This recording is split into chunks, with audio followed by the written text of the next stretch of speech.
The Life of Nelson by Robert Southey. Preface. When Southey died in 1843, he was known as the Poet Laureate and a voluminous writer in prose. Now, at the end of less than 50 years, he is scarcely remembered, except by the virulent abuse which Byron lavished on his name and works, and by his Life of Nelson. This life has had a strange fortune.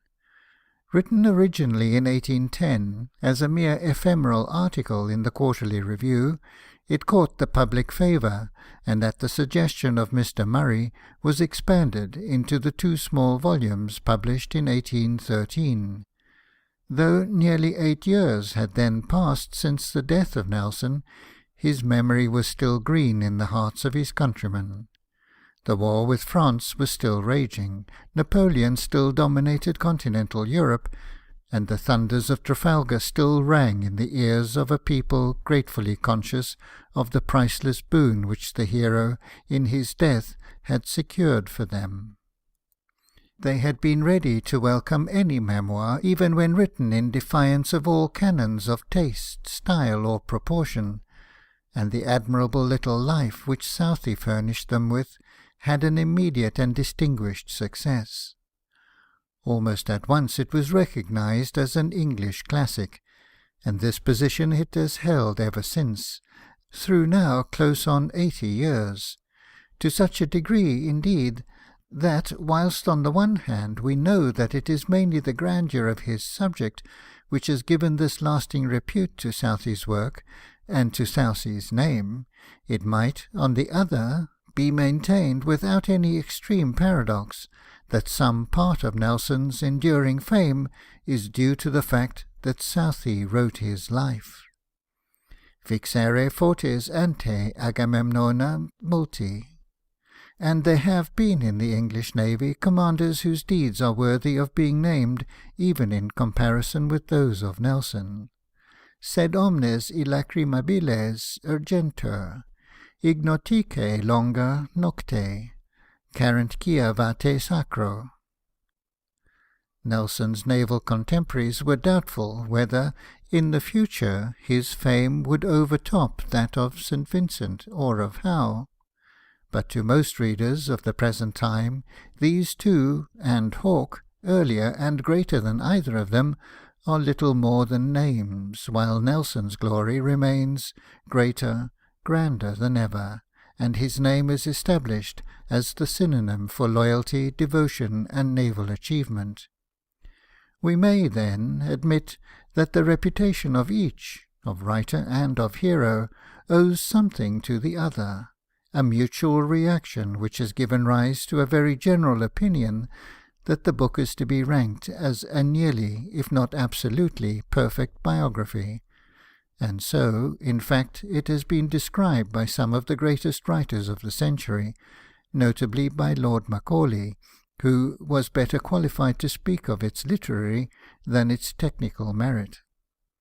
But this very high estimate is not accepted by those who, by professional knowledge or special study, are best able to form an independent judgment. We have in it, it is true, a cultivated style, a lucid arrangement, a glowing enthusiasm, but these are by no means the sole requisites of a perfect biography. Full knowledge and a correct appreciation of the subject must be added. These we have not, and the want of them, while it allowed the author to slip into many trifling errors of fact or inference, so also it led him at one time to magnify and extol his hero as a faultless monster, and at another, with equal exaggeration, to disparage him when he found him transgressing the simple code of everyday morality. There are many, more familiar than Southey was with the ways of this wicked world, to whom the fault will rather endear the memory of one who, while a hero, was still a man. But Southey, horror-struck at the lapse of his idol, was ready to believe any further iniquity which spite or malice could suggest. He seems to have argued that, as Nelson was capable of adultery, he was capable also of falsehood, treachery, and murder. The difference in the conditions of the two men was, in fact, excessive.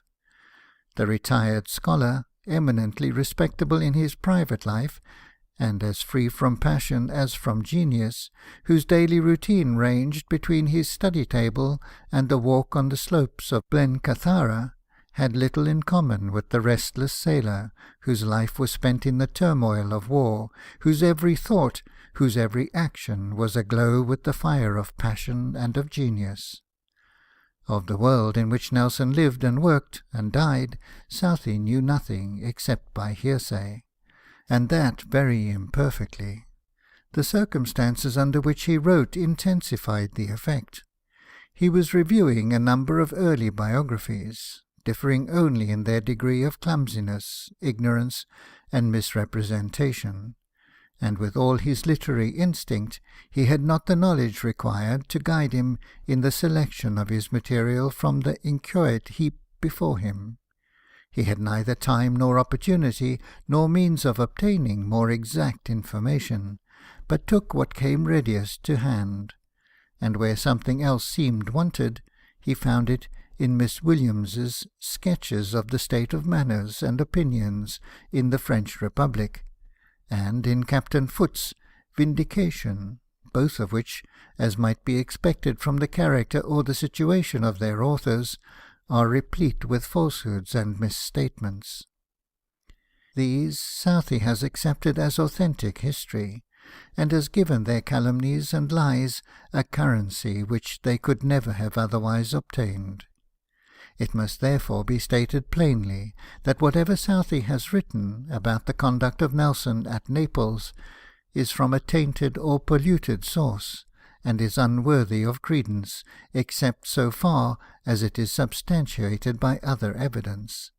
And notwithstanding what he has said on the surrender of the Neapolitan forts, there is an alternative, a plump and positive denial.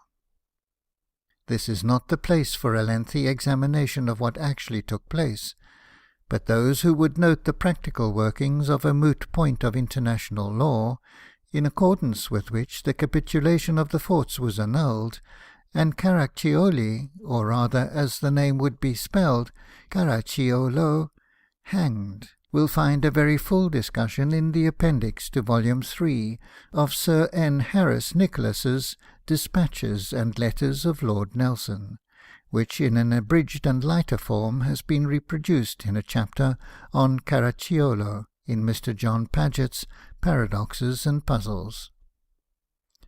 But when all this has been said, and although Southey walked among sea terms as carefully as a cat does among crockery, although he wrote in ignorance of naval discipline, naval routine, naval tactics, and naval strategy, and above all, without the assistance of Sir Harris Nicholas's truly monumental work, the fact remains that in spite of many attempts to supersede it, this Life of Nelson is still pre-eminently the popular favourite, is still, to English people, the best interpreter of Nelson's character, and, not unworthily, the herald of Nelson's glory. J. K. Lawton. End of the Preface. Chapter 1. Nelson's birth and boyhood. He is entered on board the Raisonnable, goes to the West Indies in a merchant ship, then serves in the Triumph. He sails in Captain Phipps's voyage of discovery, goes to the East Indies in the Seahorse, and returns in ill health, serves as acting lieutenant in the Worcester, and is made lieutenant into the Lowestoft, commander into the Badger brig, and post into the Hinchinbrook. Expedition against the Spanish Main. Sent to the North Seas in the Albemarle. Services during the American War. Horatio, son of Edmund and Catherine Nelson, was born September the 29th, 1758, in the parsonage house of Burnham Thorpe, a village in the county of Norfolk, of which his father was rector. The maiden name of his mother was Suckling. Her grandmother was an elder sister of Sir Robert Walpole, and this child was named after his godfather, the first Lord Walpole. Mrs. Nelson died in 1767, leaving 8 out of 11 children. Her brother, Captain Maurice Suckling of the Navy, visited the widow upon this event, and promised to take care of one of the boys. 3 years afterwards, when Horatio was only 12 years of age, being at home during the Christmas holidays, he read in the county newspaper that his uncle was appointed to the Raisonnable of 64 guns. "Do, William," said he to a brother who was a year and a half older than himself, "write to my father, and tell him that I should like to go to sea with Uncle Maurice." Mr. Nelson was then at Bath, whither he had gone for the recovery of his health. His circumstances were straitened, and he had no prospect of ever seeing them bettered. He knew that it was the wish of providing for himself by which Horatio was chiefly actuated, and did not oppose his resolution. He understood also the boy's character, and had always said that in whatever station he might be placed, he would climb, if possible, to the very top of the tree. Accordingly, Captain Suckling was written to. "What," said he, in his answer, "has poor Horatio done, who is so weak that he, above all the rest, should be sent to rough it out at sea? But let him come, and the first time we go into action, a cannon-ball may knock off his head, and provide for him at once." It is manifest from these words that Horatio was not the boy whom his uncle would have chosen to bring up in his own profession. He was never of a strong body, and the ague, which at that time was one of the most common diseases in England, had greatly reduced his strength. Yet he had already given proofs of that resolute heart and nobleness of mind which during his whole career of labour and glory so eminently distinguished him. When a mere child, he strayed bird-nesting from his mother's house in company with a cowboy. The dinner hour elapsed. He was absent, and could not be found, and the alarm of the family became very great, for they apprehended that he might have been carried off by the gipsies. At length, after a search had been made for him in various directions, he was discovered alone, sitting composedly by the side of a brook, which he could not get over. "I wonder, child," said the old lady when she saw him, "that hunger and fear did not drive you home." "Fear, grandmamma," replied the future hero, "I never saw fear. What is it?"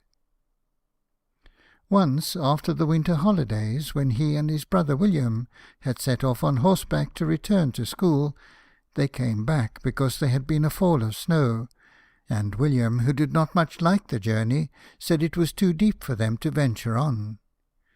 "If that be the case," said the father, "you certainly shall not go, but make another attempt, and I will leave it to your honour. If the road is dangerous, you may return, but remember, boys, I leave it to your honour." The snow was deep enough to have afforded them a reasonable excuse, but Horatio was not to be prevailed upon to turn back. "We must go on," said he. "Remember, brother, it was left to our honour." There were some fine pears growing in the schoolmaster's garden, which the boys regarded as lawful booty, and in the highest degree tempting. But the boldest among them were afraid to venture for the prize. Horatio volunteered upon this service. He was lowered down at night from the bedroom window by some sheets, plundered the tree, was drawn up with the pears, and then distributed them among his schoolfellows, without reserving any for himself. He only took them, he said, because every other boy was afraid. Early on a cold and dark spring morning, Mr. Nelson's servant arrived at the school at North Walsham with the expected summons for Horatio to join his ship. The parting from his brother William, who had been for so many years his playmate and bedfellow, was a painful effort, and was the beginning of those privations which are the sailor's lot through life. He accompanied his father to London. The Raisonnable was lying in the Medway. He was put into the Chatham stage, and on its arrival was set down with the rest of the passengers, and left to find his way on board as he could. After wandering about in the cold, without being able to reach the ship, an officer observed the forlorn appearance of the boy, questioned him, and happening to be acquainted with his uncle, took him home and gave him some refreshments. When he got on board, Captain Suckling was not in the ship, nor had any person been apprised of the boy's coming. He paced the deck the whole remainder of the day, without being noticed by any one, and it was not till the second day that somebody, as he expressed it, took compassion on him. The pain which is felt when we are first transplanted from our native soil, when the living branch is cut from the parent tree, is one of the most poignant which we have to endure through life. There are after-griefs which wound more deeply, which leave behind them scars never to be effaced, which bruise the spirit and sometimes break the heart. But never, never do we feel so keenly the want of love, the necessity of being loved, and the sense of utter desertion, as when we first leave the haven of home, and are, as it were, pushed off upon the stream of life. Added to these feelings, the sea-boy has to endure physical hardships, and the privation of every comfort, even of sleep. Nelson had a feeble body and an affectionate heart, and he remembered through life his first days of wretchedness in the service. The Raisonnable, having been commissioned on account of the dispute respecting the Falkland Islands, was paid off as soon as the difference with the court of Spain was accommodated, and Captain Suckling was removed to the Triumph, 74, then stationed as a guard ship in the Thames. This was considered as too inactive a life for a boy, and Nelson was therefore sent a voyage to the West Indies in a merchant ship commanded by Mr. John Rathbone, an excellent seaman who had served as master's mate under Captain Suckling in the Dreadnought. He returned a practical seaman, but with a hatred of the King's service, and a saying then common among the sailors, "Aft the most honour, forward the better man." Rathbone had probably been disappointed and disgusted in the navy, and, with no unfriendly intentions, warned Nelson against a profession which he himself had found hopeless. His uncle received him on board the Triumph on his return, and, discovering his dislike to the navy, took the best means of reconciling him to it. He held it out as a reward, that if he attended well to his navigation, he should go in the cutter and decked longboat, which was attached to the commanding officer's ship at Chatham. Thus he became a good pilot for vessels of that description from Chatham to the Tower, and down the Swin Channel to the North Foreland, and acquired a confidence among rocks and sands of which he often felt the value. Nelson had not been many months on board the Triumph when his love of enterprise was excited by hearing that 2 ships were fitting out for a voyage of discovery towards the North Pole. In consequence of the difficulties which were expected on such a service, these vessels were to take out effective men instead of the usual number of boys.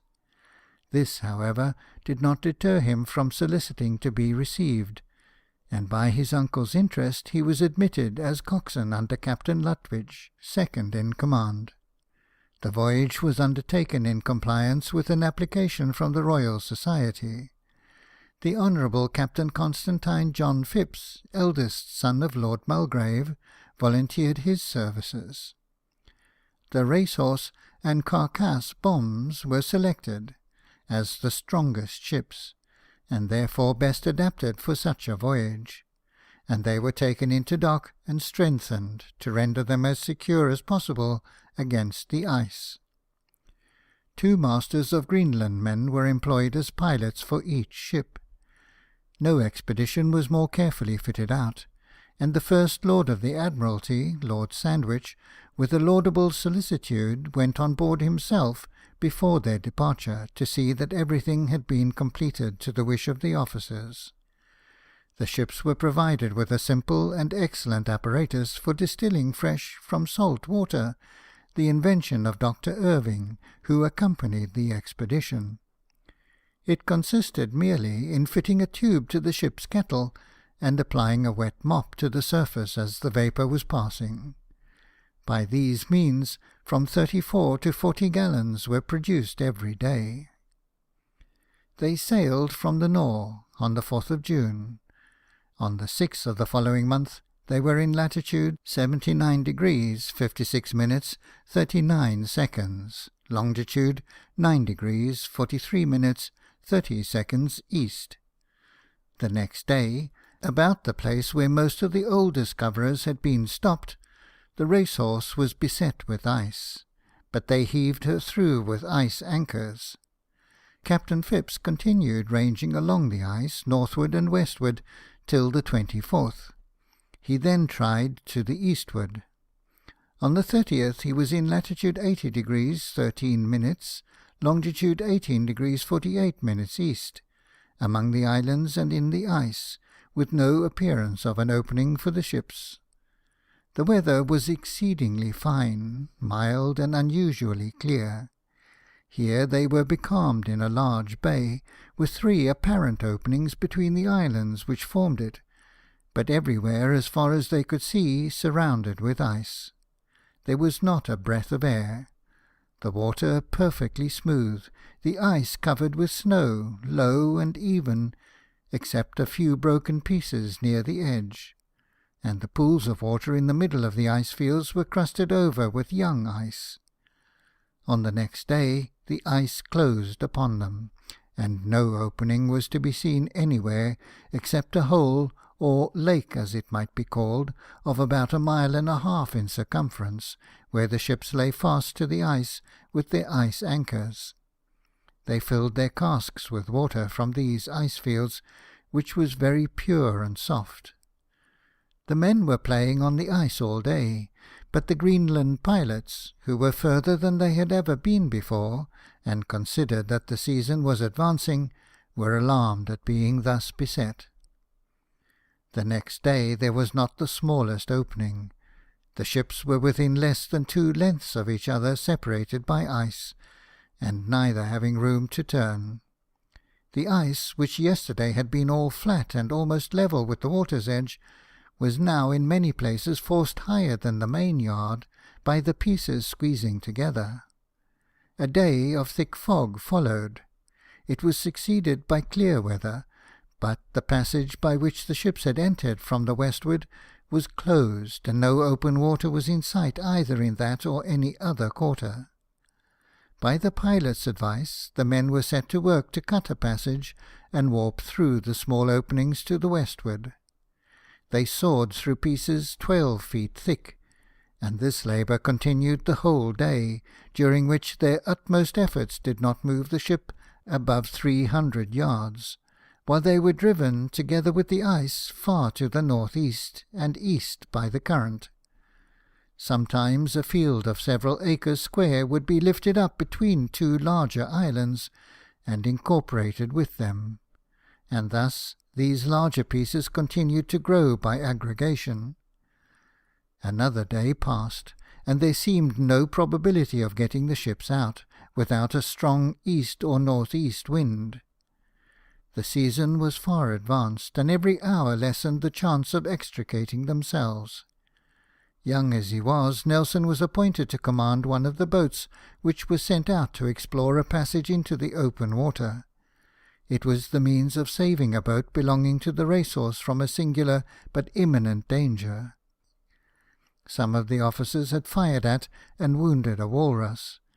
As no other animal has so human-like an expression in its countenance, so also is there none that seems to possess more of the passions of humanity. The wounded one dived immediately, and brought up a number of his companions, and they all joined in an attack upon the boat. They wrested an oar from one of the men, and it was with the utmost difficulty that the crew could prevent them from staving or upsetting her, till the Carcass's boat came up, and the walruses, finding their enemies thus reinforced, dispersed. young Nelson exposed himself in a more daring manner. One night, during the mid-watch, he stole from the ship with one of his comrades, taking advantage of a rising fog, and set out over the ice in pursuit of a bear. It was not long before they were missed. The fog thickened, and Captain Lutwidge, with his officers, became exceedingly alarmed for their safety. Between 3 and 4 in the morning the weather cleared, and the two adventurers were seen at a considerable distance from the ship, attacking a huge bear. The signal for them to return was immediately made. Nelson's comrade called upon him to obey it, but in vain. His musket had flashed in the pan, their ammunition was expended, and a chasm in the ice, which divided him from the bear, probably preserved his life. "Never mind," he cried, "but do let me get a blow at this devil with the butt end of my musket, and we shall have him." Captain Lutwidge, however, seeing his danger, fired a gun, which had the desired effect of frightening the beast, and the boy then returned, somewhat afraid of the consequences of his trespass. The captain reprimanded him sternly for conduct so unworthy of the office which he filled, and desired to know what motive he could have for hunting a bear. "Sir," said he, pouting his lip, as he was wont to do when agitated, "I wished to kill the bear, that I might carry the skin to my father." A party were now sent to an island about 12 miles off, named Walden's Island in the charts, from the midshipman who was entrusted with this service, to see where the open water lay. They came back on the 6th with information that the ice, though close all about them, was open to the westward round the point by which they came in.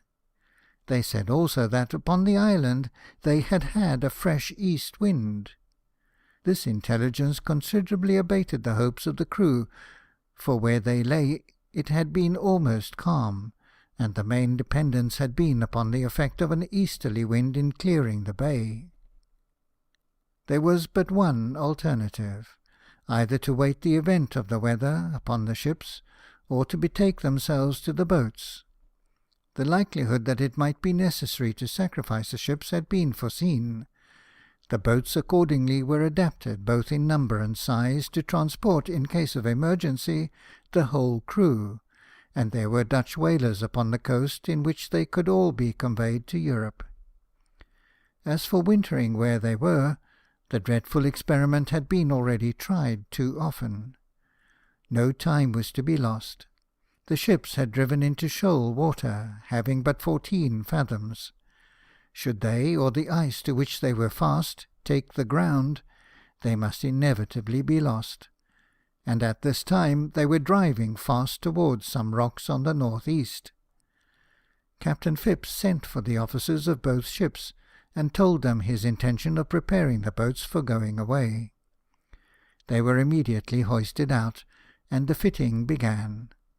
Canvas bread-bags were made, in case it should be necessary suddenly to desert the vessel, and men were sent with the lead and line to the northward and eastward to sound wherever they found cracks in the ice, that they might have notice before the ice took the ground, for in that case the ships must instantly have been crushed or overset. On the 7th they began to haul the boats over the ice, Nelson having command of the 4-oared cutter. The men behaved excellently well, like true British seamen. They seemed reconciled to the thought of leaving the ships, and had full confidence in their officers. About noon the ice appeared rather more open near the vessels, and as the wind was easterly, though there was but little of it, the sails were set, and they got about a mile to the westward. They moved very slowly, and were not now nearly so far to the westward as when they were first beset. However, all sail was kept upon them, to force them through whenever the ice slacked the least. Whatever exertions were made, it could not be possible to get the boats to the water edge before the 14th, and if the situation of the ships should not alter by that time, it would not be justifiable to stay longer by them. The commander therefore resolved to carry on both attempts together, moving the boats constantly, and taking every opportunity of getting the ships through. A party was sent out next day to the westward to examine the state of the ice. They returned with tidings that it was very heavy and close, consisting chiefly of large fields. The ships, however, moved something, and the ice itself was drifting westward.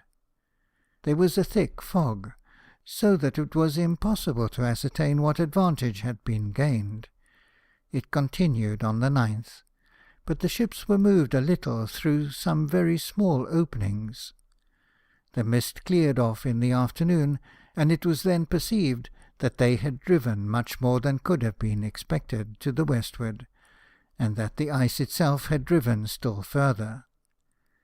In the course of the day they got past the boats, and took them on board again.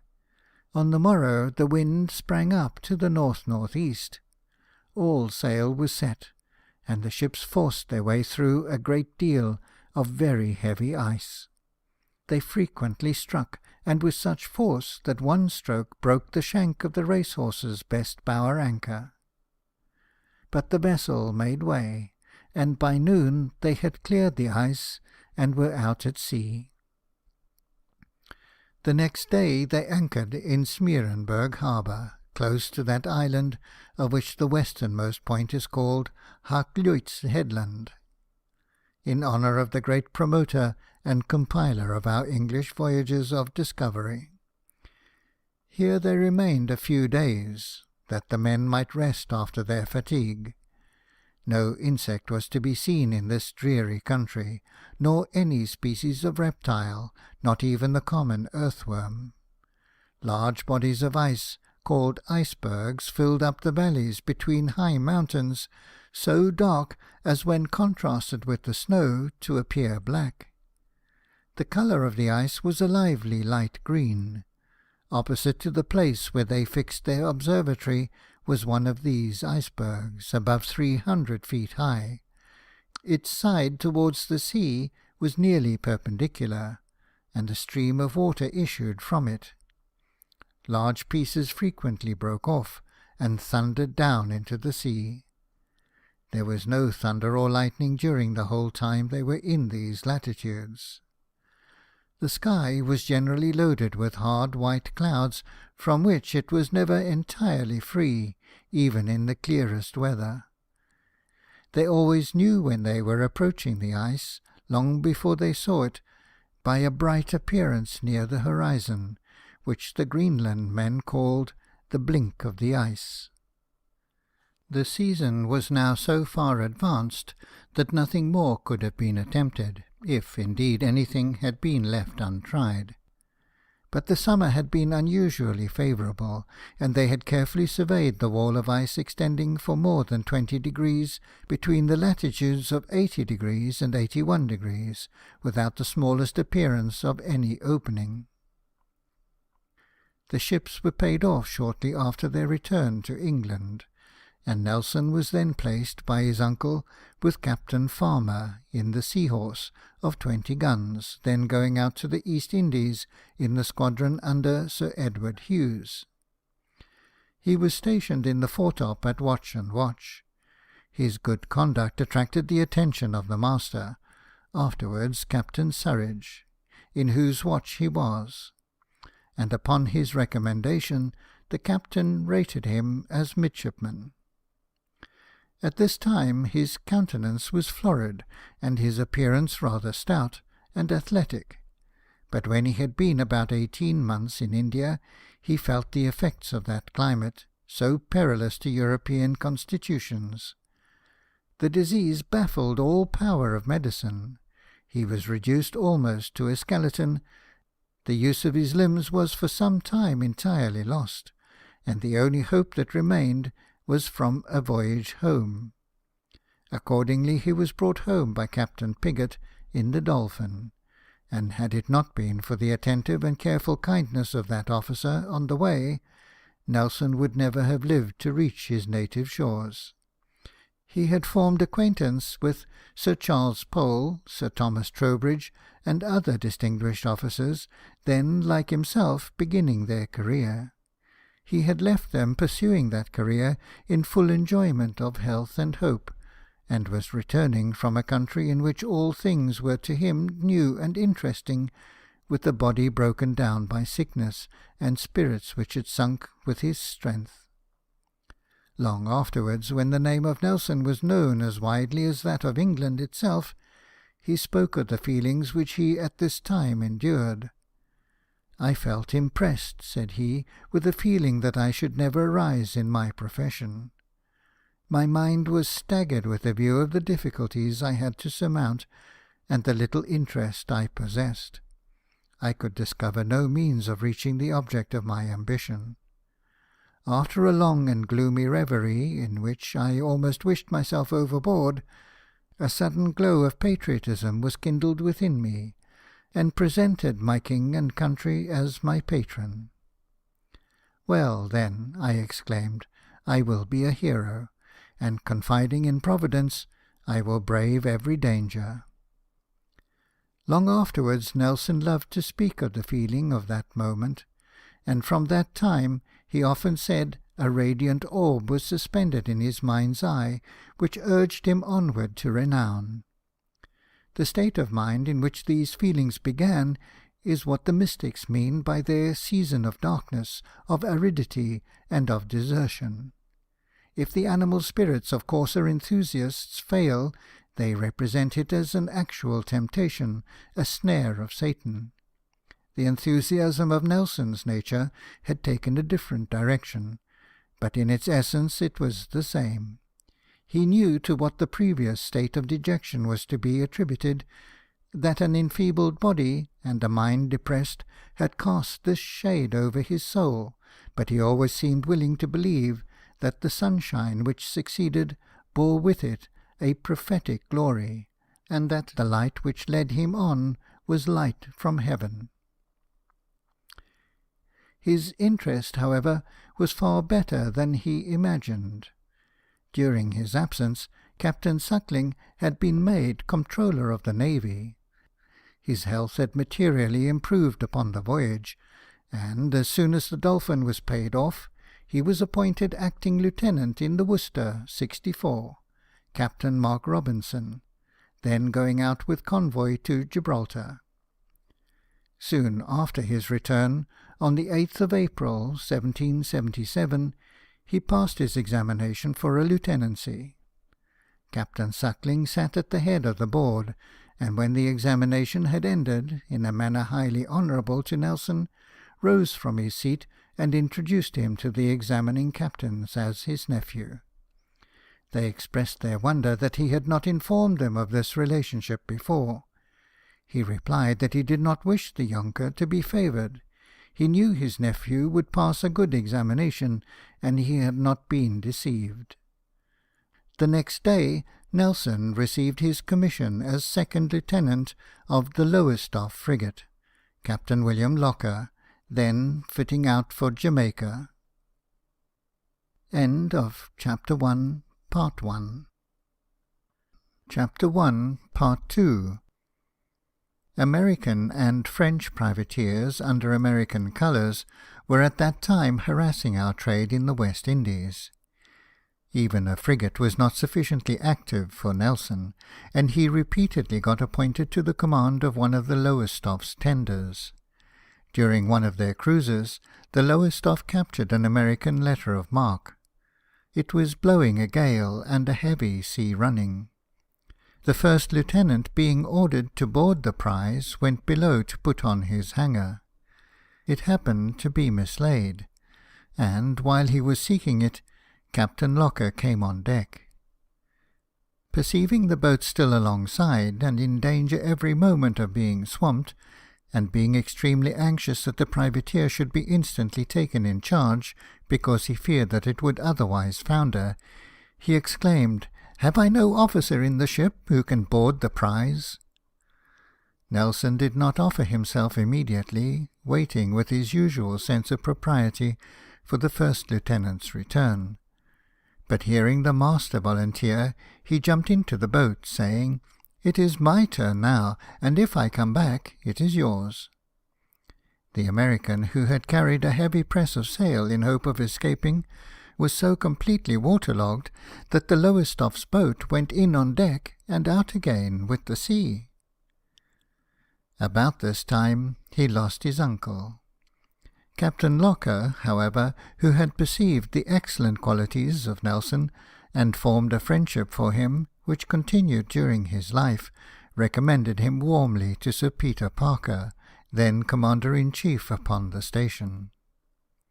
In consequence of this recommendation, he was removed into the Bristol flagship, and Lieutenant Cuthbert Collingwood succeeded him in the Lowestoft. He soon became first lieutenant, and on the 8th of December 1778 was appointed commander of the Badger brig, Collingwood again succeeding him in the Bristol.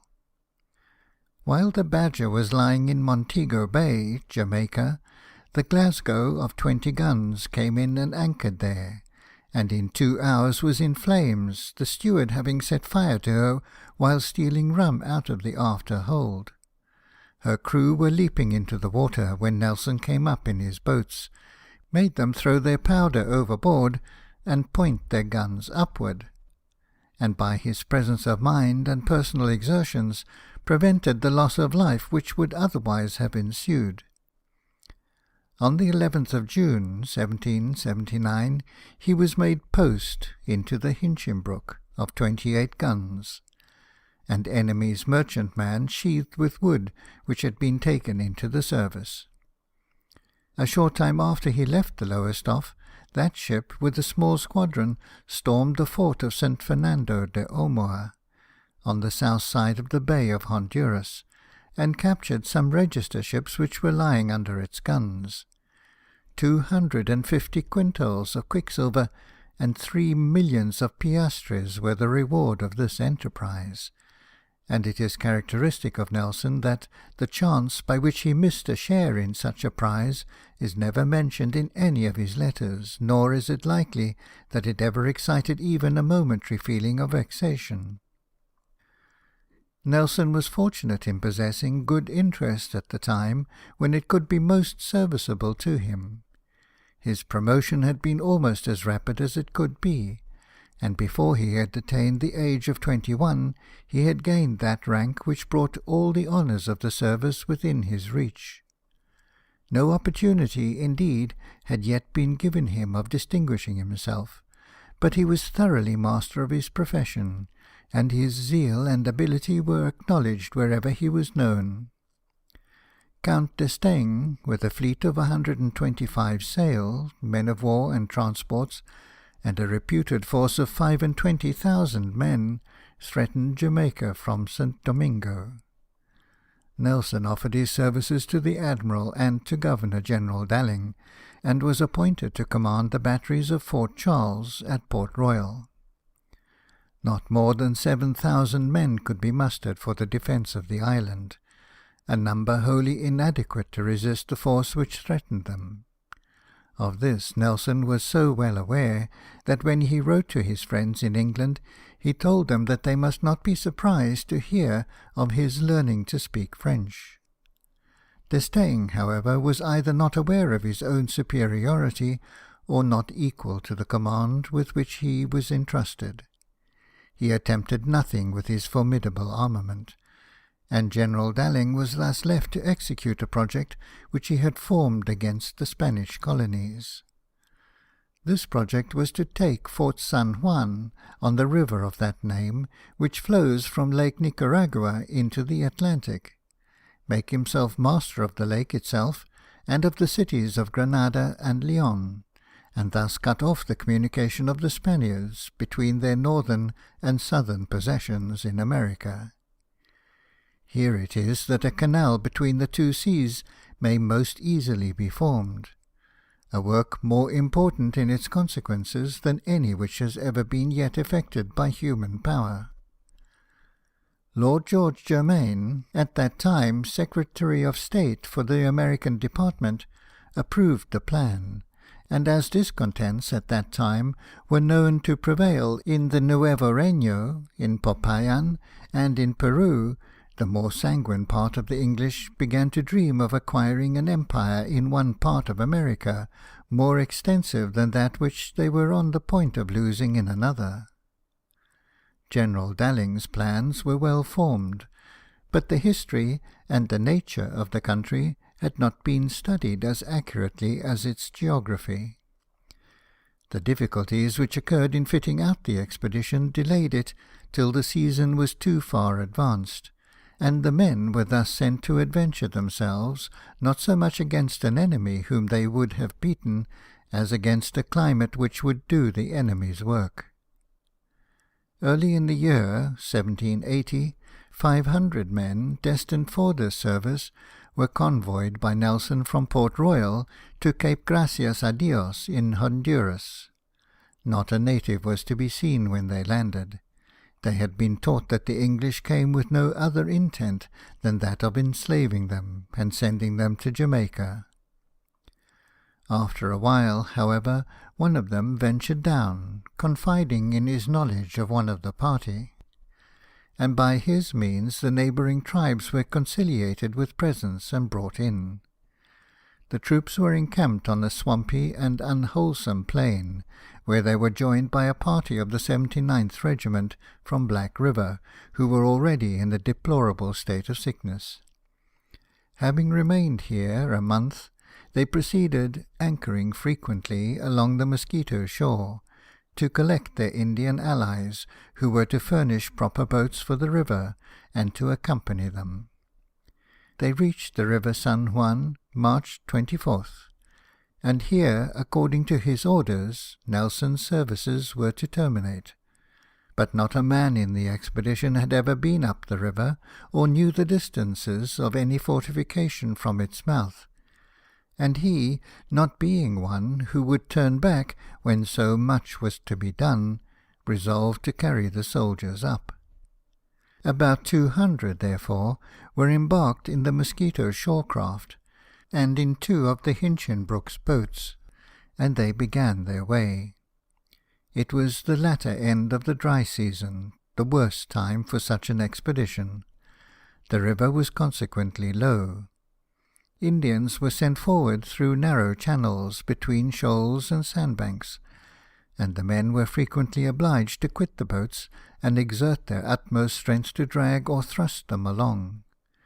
This labour continued for several days. Then they came into deeper water.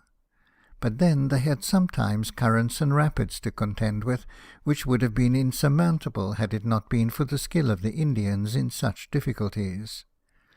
The brunt of the labour was borne by them and by the sailors, men never accustomed to stand aloof when any exertion of strength or hardihood is required. The soldiers, less accustomed to rely upon themselves, were of little use, but all equally endured the violent heat of the sun, rendered more intense by being reflected from the white shoals, and because the high woods on both sides of the river were frequently so close as to prevent all refreshing circulation of air, and during the night all were equally exposed to the heavy and unwholesome dews. On the 9th of April they reached an island in the river called St. Bartolomeo, which the Spaniards had fortified as an outpost, with a small semicircular battery mounting 9 or 10 swivels, and manned with 16 or 18 men. It commanded the river in a rapid and difficult part of the navigation. Nelson, at the head of a few of his seamen, leapt upon the beach. The ground upon which he sprung was so muddy that he had some difficulty in extricating himself, and lost his shoes. Barefooted, however, he advanced, and, in his own phrase, boarded the battery. In this resolute attempt he was bravely supported by Despard, who was at that time a captain in the army, and whose after fate was so disastrous. The castle of San Juan is situated about 16 miles higher up. The stores and ammunition, however, were landed a few miles below the castle, and the men had to march through woods almost impassable. One of the men was bitten under the eye by a snake, which darted upon him from the bough of a tree. He was unable to proceed for the violence of the pain, and when, after a short while, some of his comrades were sent back to assist him, he was dead, and the body already putrid. Nelson himself narrowly escaped a similar fate. He had ordered his hammock to be slung under some trees, being excessively fatigued, and was sleeping when a monitory lizard passed across his face. The Indians happily observed the reptile, and knowing what it indicated, awoke him.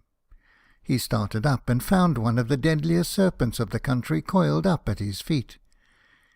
He suffered from poison of another kind, for, drinking at a spring, in which some boughs of the manchineel had been thrown, the effects were so severe as, in the opinion of some of his friends, to inflict a lasting injury upon his constitution.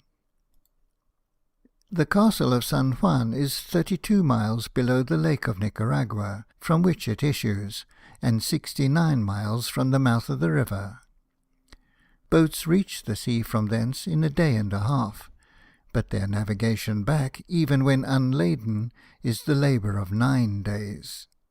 The English appeared before it on the 11th day, 2 days after they had taken St. Bartolomeo. Nelson's advice was that it should instantly be carried by assault, but Nelson was not the commander, and it was thought proper to observe all the formalities of a siege. 10 days were wasted before this could be commenced. It was a work more of fatigue than of danger, but fatigue was more to be dreaded than the enemy. The rains set in, and could the garrison have held out a little longer, disease would have rid them of their invaders. Even the Indians sunk under it, the victims of unusual exertion and their own excesses. The place surrendered on the 24th, but victory procured to the conquerors none of that relief which had been expected. The castle was worse than a prison, and it contained nothing which could contribute to the recovery of the sick, or the preservation of those who were yet unaffected. The huts which served for hospitals were surrounded with filth, and with the putrefying hides of slaughtered cattle, almost sufficient of themselves to have engendered pestilence. And when at last orders were given to erect a convenient hospital, the contagion had become so general that there were none who could work at it, for, besides the few who were able to perform garrison duty, there were not orderly men enough to assist the sick.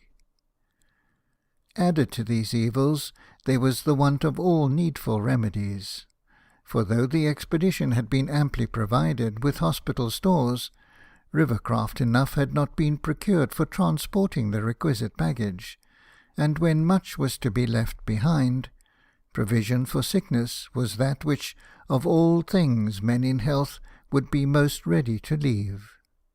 Now, when these medicines were required, the river was swollen and so turbulent that its upward navigation was almost impracticable.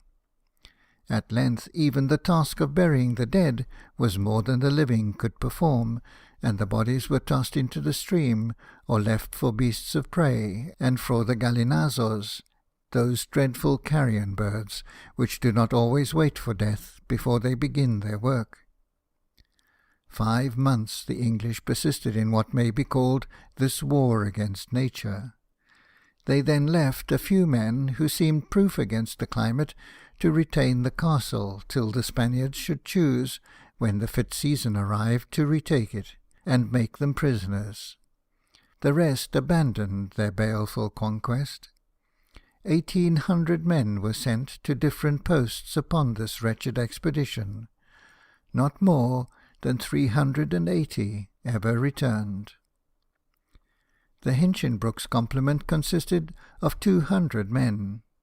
87 took to their beds in one night, and of the whole crew not more than 10 survived. Nelson himself was saved by a timely removal. In a few days after the commencement of the siege, he was seized with the prevailing dysentery. Meantime, Captain Glover, son of the author of Leonidas, died, and Nelson appointed to succeed him in the Janus of 44 guns. He returned to the harbour the day before San Juan surrendered, and immediately sailed from Jamaica in the sloop which brought the news of his appointment.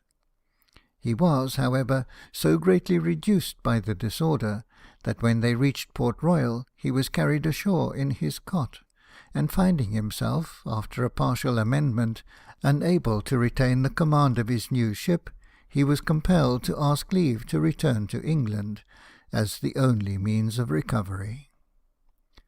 Captain, afterwards Admiral Cornwallis, took him home in the Lion, and to his care and kindness Nelson believed himself indebted for his life.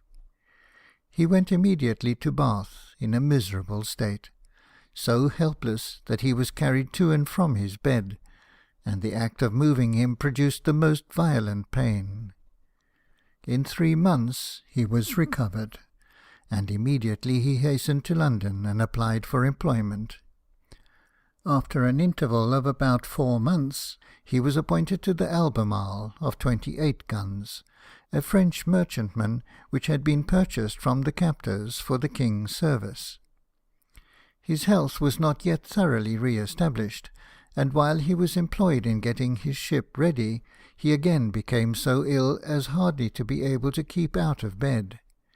Yet in this state, still suffering from the fatal effect of a West Indian climate, as if, it might almost be supposed, he said, to try his constitution, he was sent to the North Seas, and kept there the whole winter. The asperity with which he mentioned this so many years afterwards evinces how deeply he resented a mode of conduct equally cruel to the individual and detrimental to the service.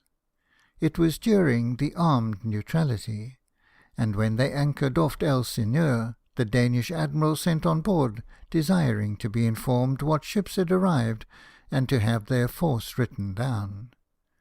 "The Albemarle," said Nelson to the messenger, "is one of His Britannic Majesty's ships. You are at liberty, sir, to count the guns as you go down the side, and you may assure the Danish admiral that, if necessary, they shall all be well served." During this voyage he gained a considerable knowledge of the Danish coasts and its soundings, greatly to the advantage of his country in after times. The Albemarle was not a good ship, and was several times nearly overset in consequence of the masts having been made much too long for her. On her return to England they were shortened, and some other improvements made at Nelson's suggestion. Still, he always insisted that her first owners, the French, had taught her to run away, as she was never a good sailor except when going directly before the wind. On their return to the Downs, while he was ashore visiting the senior officer, there came on so heavy a gale that almost all the vessels drove, and a store-ship came athwart hawse of the Albemarle. Nelson feared she would drive on the Goodwin Sands, so he ran to the beach. But even the Deal boatmen thought it impossible to get on board, such was the violence of the storm. At length, some of the most intrepid offered to make the attempt for 15 guineas, and to the astonishment and fear of all the beholders, he embarked during the height of the tempest. With great difficulty and imminent danger, he succeeded in reaching her. She lost her bowsprit and foremast, but escaped further injury. He was now ordered to Quebec, where his surgeon told him he would certainly be laid up by the climate. Many of his friends urged him to represent this to Admiral Keppel, but having received his orders from Lord Sandwich, there appeared to him an indelicacy in applying to his successor to have them altered. Accordingly, he sailed for Canada. During her first cruise on that station, the Albemarle captured a fishing schooner which contained in her cargo nearly all the property that her master possessed, and the poor fellow had a large family at home, anxiously expecting him. Nelson employed him as a pilot in Boston Bay, then restored him the schooner and cargo, and gave him a certificate to secure him against being captured by any other vessel. The man came off afterwards to the Albemarle, at the hazard of his life, with a present of sheep, poultry, and fresh provisions. A most valuable supply it proved, for the scurvy was raging on board. This was the middle of August, and the ship's company had not had a fresh meal since the beginning of April. The certificate was preserved at Boston in memory of an act of unusual generosity, and now that the fame of Nelson has given interest to everything connected with his name, it is regarded as a relic. The Albemarle had a narrow escape upon this cruise. 4 French sail of the line, and a frigate, which had come out of Boston harbour, gave chase to her, and Nelson, perceiving that they beat him in sailing, boldly ran among the numerous shoals of St. George's Bank, confiding in his own skill in pilotage. Captain Salter in the St. Margaretta had escaped the French fleet by a similar manoeuvre not long before.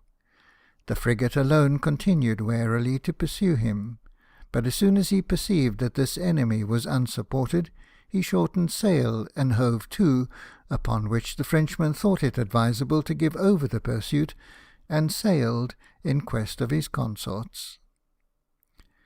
At Quebec, Nelson became acquainted with Alexander Davison, by whose interference he was prevented from making what would have been called an imprudent marriage.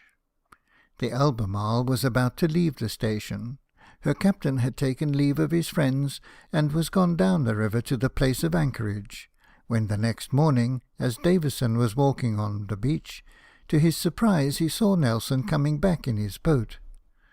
Upon inquiring the cause of his reappearance, Nelson took his arm to walk towards the town, and told him he found it utterly impossible to leave Quebec without again seeing the woman whose society had contributed so much to his happiness there, and offering her his hand. "If you do," said his friend, "your utter ruin must inevitably follow." "Then let it follow," cried Nelson, "for I am resolved to do it." "And I," replied Davison, "am resolved you shall not." Nelson, however, upon this occasion was less resolute than his friend, and suffered himself to be led back to the boat. The Albemarle was under orders to convoy a fleet of transports to New York. "A very pretty job," said her captain, "at this late season of the year." October was far advanced, "for our sails are at this moment frozen to the yards." On his arrival at Sandy Hook, he waited on the Commander-in-Chief, Admiral Digby, who had told him he was come on a fine station for making prize money. "Yes, sir," Nelson made answer, "but the West Indies is the station for honour." Lord Hood, with a detachment of Rodney's victorious fleet, was at that time at Sandy Hook. He had been intimate with Captain Suckling, and Nelson, who was desirous of nothing but honour, requested him to ask for the Albemarle, that he might go to that station where it was most likely to be obtained. Admiral Digby reluctantly parted with him. His professional merit was already well known, and Lord Hood, on introducing him to Prince William Henry, as the Duke of Clarence was then called, told the Prince, if he wished to ask any questions respecting naval tactics, Captain Nelson would give him as much information as any officer in the fleet. The Duke, who, to his own honour, became from that time the firm friend of Nelson, describes him as appearing the merest boy of a captain he had ever seen, dressed in a full-laced uniform, and old-fashioned waistcoat with long flaps, and his lank, unpowdered hair tied in a stiff Hessian tail of extraordinary length, making altogether so remarkable a figure that, says the Duke, I had never seen anything like it before, nor could I imagine who he was, nor what he came about. But his address and conversation were irresistibly pleasing, and when he spoke on professional subjects, it was with an enthusiasm that showed he was no common being. It was expected that the French would attempt some of the passages between the Bahamas, And Lord Hood, thinking of this, said to Nelson, "I suppose, sir, from the length of your time you were cruising among the Bahama Keys, you must be a good pilot there." He replied, with that constant readiness to render justice to every man which was so conspicuous in all his conduct through life, that he was well acquainted with them himself, but that in that respect his second lieutenant was far his superior. The French got into Puerto Cabello, on the coast of Venezuela. Nelson was cruising between that port and La Guyara, under French colours, for the purpose of obtaining information, when a king's launch belonging to the Spaniards passed near, and being hailed in French, came alongside without suspicion, and answered all questions that were asked concerning the number and force of the enemy's ships. The crew, however, were not a little surprised when they were taken on board and found themselves prisoners. One of the party went by the name of the Count de Deux Ponts. He was, however, a prince of the German Empire, and brother to the heir of the Electorate of Bavaria. His companions were French officers of distinction, and men of science, who had been collecting specimens in the various branches of natural history.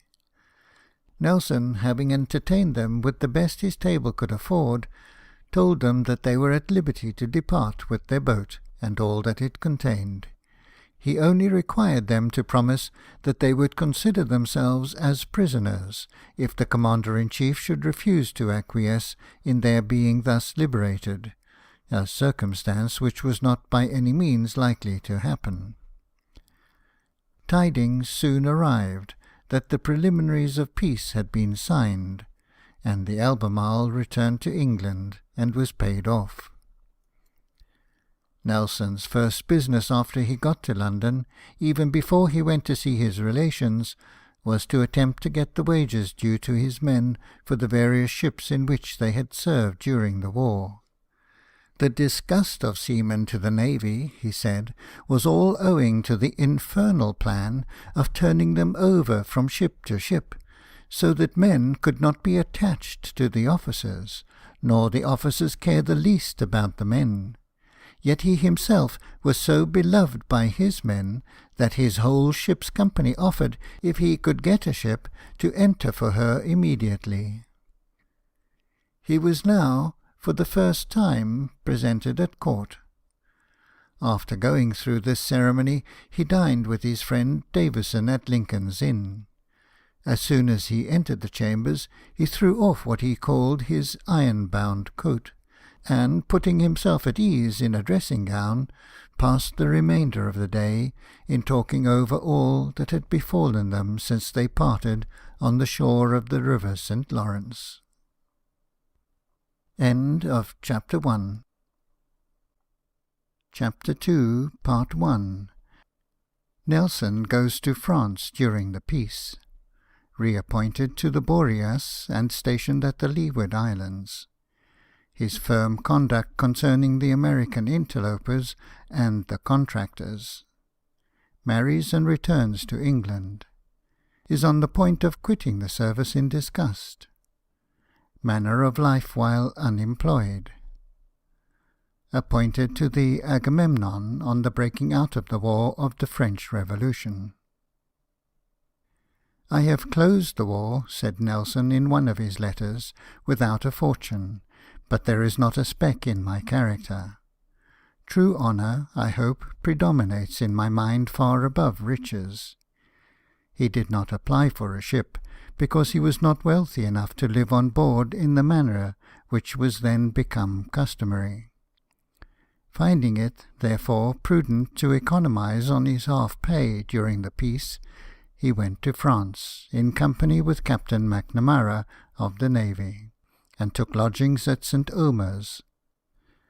The death of his favourite sister, Anne, who died in consequence of going out of the ballroom at Bath when heated with dancing, affected his father so much that it had nearly occasioned him to return in a few weeks. Time, however, and reason and religion overcame this grief in the old man, and Nelson continued at St. Omer's long enough to fall in love with the daughter of an English clergyman. This second attachment appears to have been less ardent than the first, for, upon weighing the evils of a straitened income to a married man, he thought it better to leave France, assigning to his friends something in his accounts as the cause. This prevented him from accepting an invitation from the Count de Deux Ponts to visit him at Paris, couched in the handsomest terms of acknowledgment for the treatment which he had received on board the Albemarle. The self-constraint which Nelson exerted in subduing this attachment made him naturally desire to be at sea, and when, upon visiting Lord Howe at the Admiralty, he was asked if he wished to be employed, he made answer that he did. Accordingly, in March, he was appointed to the Boreas, 28 guns, going to the Leeward Islands, as a cruiser on the peace establishment. Lady Hughes and her family went out with him to Admiral Sir Richard Hughes, who commanded on that station. His ship was full of young midshipmen, of whom there were not less than 30 on board, and happy were they whose lot it was to be placed with such a captain. If he perceived that a boy was afraid at first going aloft, he would say to him in a friendly manner, "Well, sir, I am going a race to the masthead, and beg that I may meet you there." The poor little fellow instantly began to climb, and got up how he could.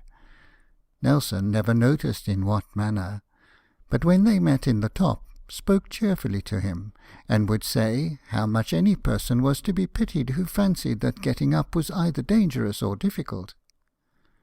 Every day he went into the schoolroom to see that they were pursuing their nautical studies, and at noon he was always the first on deck with his quadrant. Whenever he paid a visit of ceremony, some of these youths accompanied him, and when he went to dine with the governor at Barbadoes, he took one of them in his hand, and presented him, saying, "Your Excellency must excuse me for bringing one of my midshipmen. I make it a rule to introduce them to all the good company I can, as they have few to look up to besides myself during the time they are at sea." When Nelson arrived in the West Indies, he found himself senior captain, and consequently second in command on that station. Satisfactory as this was, it soon involved him in a dispute with the Admiral, which a man less zealous for the service might have avoided. He found the Latona in English harbour, Antigua, with a broad pennant hoisted, and upon inquiring the reason, was presented with a written order from Sir R. Hughes, requiring and directing him to obey the orders of Resident Commissioner Moutray, during the time he might have occasion to remain there. The said Resident Commissioner being in consequence authorized to hoist a broad pennant on board any of His Majesty's ships in that port that he might think proper. Nelson was never at a loss how to act in any emergency. "I know of no superior officers," said he, "beside the Lords Commissioners of the Admiralty, and my seniors on the post list." Concluding, therefore, that it was not consistent with the service for a resident commissioner, who held only a civil situation, to hoist a broad pennant, the moment that he had anchored he sent an order to the captain of the Latona to strike it, and return it to the dockyard. He then went on shore the same day, dined with the commissioner to show him that he was actuated by no other motive than a sense of duty, and gave him the first intelligence that his pennant had been struck. Sir Richard sent an account of this to the Admiralty, but the case could admit of no doubt, and Captain Nelson's conduct was approved. He displayed the same promptitude on another occasion. While the Boreas, after the hurricane months were over, was riding at anchor in Nevis Road, a French frigate passed to leeward, close along the shore. Nelson had obtained information that this ship was sent from Martinico, with 2 general officers and some engineers on board, to make a survey of our sugar islands. This purpose he was determined to prevent them from executing, and therefore he gave orders to follow them. The next day he came up with them at anchor in the roads of St. Eustatia, and anchored at about 2 cables' length on the frigate's quarter.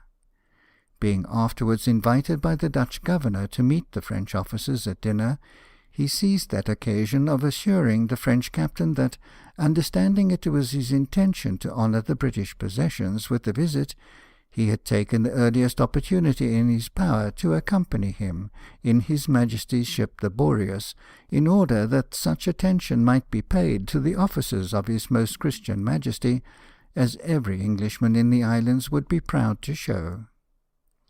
The French, with equal courtesy, protested against giving him this trouble, especially, they said, as they intended merely to cruise round the islands, without landing on any. But Nelson, with the utmost politeness, insisted upon paying them this compliment, followed them close, in spite of all their attempts to elude his vigilance, and never lost sight of them, till, finding it impossible either to deceive or escape him, they gave up their treacherous purpose in despair, and beat up for Martinico. A business of more serious import soon engaged his attention. The Americans were at this time trading with our islands, taking advantage of the register of their ships, which had been issued while they were British subjects. Nelson knew that, by the Navigation Act, no foreigners, directly or indirectly, are permitted to carry on any trade with these possessions. He knew, also, that the Americans had made themselves foreigners with regard to England. They had broken the ties of blood and language, and acquired the independence which they had been provoked to claim, unhappily for themselves, before they were fit for it, and he was resolved that they should derive no profit from those ties. Foreigners they had made themselves, and as foreigners they were to be treated. If once, said he, they are admitted to any kind of intercourse with our islands, the views of the Loyalists in settling at Nova Scotia are entirely done away, and when we are again embroiled in a French war, the Americans will first become the carriers of these colonies, and then have possession of them. Here they come, sell their cargoes for ready money, go to Martinico, buy molasses, and so round and round. The Loyalist cannot do this, and consequently must sell a little dearer. The residents here are Americans by connection and by interest, and are inimical to Great Britain. They are as great rebels as ever were in America, had they the power to show it. In November, when the squadron, having arrived at Barbadoes, was to separate, with no other orders than those for examining anchorages, and the usual inquiries concerning wood and water, Nelson asked his friend Collingwood, then captain of the Mediator, whose opinion he knew upon the subject, to accompany him to the Commander-in-Chief, whom he then respectfully asked whether they were not to attend to the commerce of the country, and see that the Navigation Act was respected. That appearing to him to be the intent of keeping men of war upon this station in time of peace. Sir Richard Hughes replied he had no particular orders, neither had the Admiralty sent him any Acts of Parliament. But Nelson made answer that the Navigation Act was included in the statutes of the Admiralty, with which every captain was furnished, and the Act was directed to admirals, captains, etc., to see it carried into execution. Sir Richard said he had never seen the book. Upon this Nelson produced the statutes, read the words of the Act, and apparently convinced the Commander-in-Chief that men of war, as he said, were sent abroad for some other purpose than to be made a show of. Accordingly, orders were given to enforce the Navigation Act. General Sir Thomas Shirley was at this time governor of the Leeward Islands, and when Nelson waited on him to inform him how he intended to act, and upon what grounds, he replied that old generals were not in the habit of taking advice from young gentlemen. "Sir," said the young officer, with that confidence in himself which never carried him too far, and always was equal to the occasion, I am as old as the Prime Minister of England, and think myself as capable of commanding one of His Majesty's ships as that minister is of governing the state." He was resolved to do his duty, whatever might be the opinion or conduct of others, and when he arrived upon his station at St. Kitts, he sent away all the Americans, not choosing to seize them before they had been well apprised that the act would be carried into effect, lest it might seem as if a trap had been laid for them. The Americans, though they prudently decamped from St. Kitts, were emboldened by the support they met with, and resolved to resist his orders, alleging that King's ships had no legal power to seize them without having deputations from the customs. The planters were to a man against him. The governors and the presidents of the different islands, with only a single exception, gave him no support, and the admiral, afraid to act on either side, yet wishing to oblige the planters, sent him a note advising him to be guided by the wishes of the President of the Council. There was no danger in disregarding this, as it came unofficially and in the form of advice. But scarcely a month after he had shown Sir Richard Hughes the law, and, as he supposed, satisfied him concerning it, he received an order from him stating that he had now obtained good advice upon the point, and the Americans were not to be hindered from coming and having free egress and regress, if the governor chose to permit them. An order to the same purport had been sent round to the different governors and presidents, and General Shirley and others informed him in an authoritative manner that they chose to admit American ships, as the Commander-in-Chief had left the decision to them. These persons, in his own words, he soon trimmed up and silenced, but it was a more delicate business to deal with the Admiral. "I must either," said he, "disobey my orders or disobey acts of Parliament. I determined upon the former, trusting to the uprightness of my intentions, and believing that my country would not let me be ruined for protecting her commerce." With this determination he wrote to Sir Richard, appealed again to the plain, literal, unequivocal sense of the Navigation Act, and in respectful language told him he felt it his duty to decline obeying these orders till he had an opportunity of seeing and conversing with him. Sir Richard's first feeling was that of anger, and he was about to supersede Nelson, but having mentioned the affair to his captain, that officer told him he believed all the squadron thought the orders illegal, and therefore did not know how far they were bound to obey them. It was impossible, therefore, to bring Nelson to a court-martial, composed of men who agreed with him in opinion upon the point in dispute. And, luckily, though the Admiral wanted vigour of mind to decide upon what was right, he was not obstinate in wrong, and had even generosity enough in his nature to thank Nelson afterward for having shown him his error. Collingwood, in the Mediator, and his brother Wilfred Collingwood, in the Rattler, actively co-operated with Nelson. The custom houses were informed that after a certain day all foreign vessels found in the ports would be seized, and many were in consequence seized and condemned in the Admiralty Court.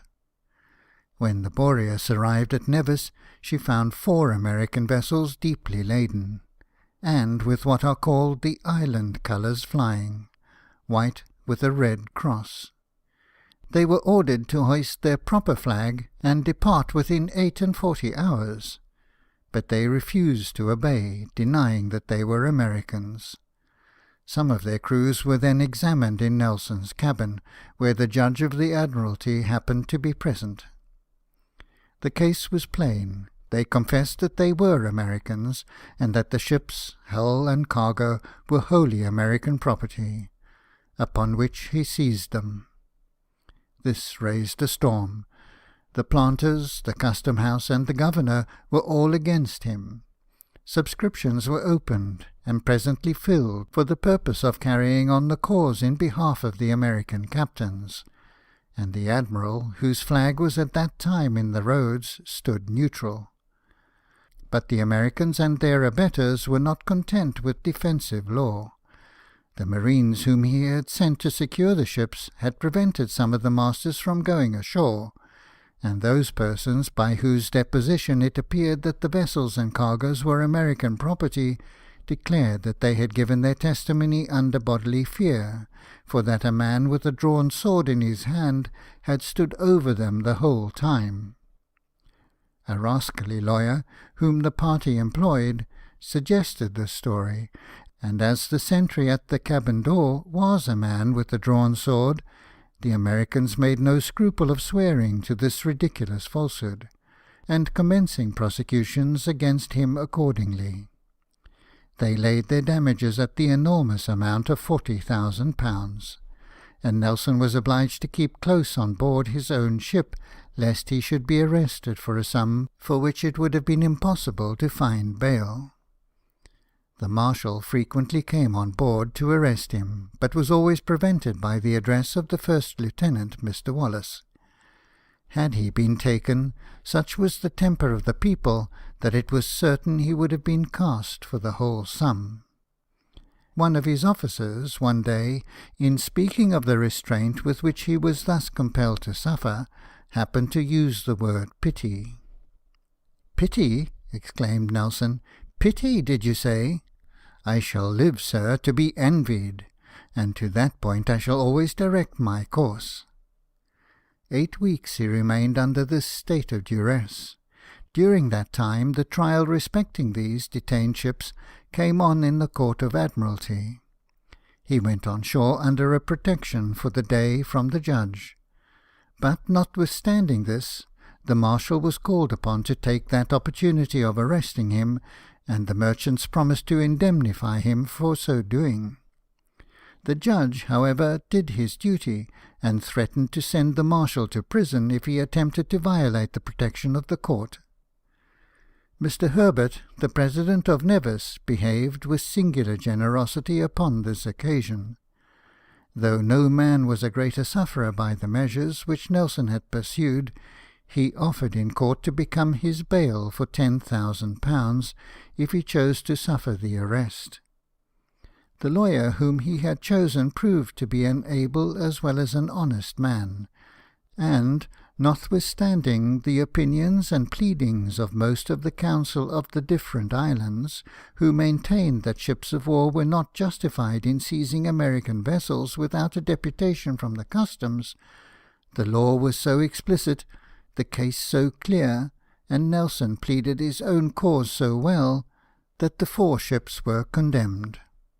During the progress of this business, he sent a memorial home to the king, in consequence of which orders were issued that he should be defended at the expense of the crown, and upon the representations which he made at the same time to the Secretary of State, and the suggestions with which he accompanied it, the Register Act was framed.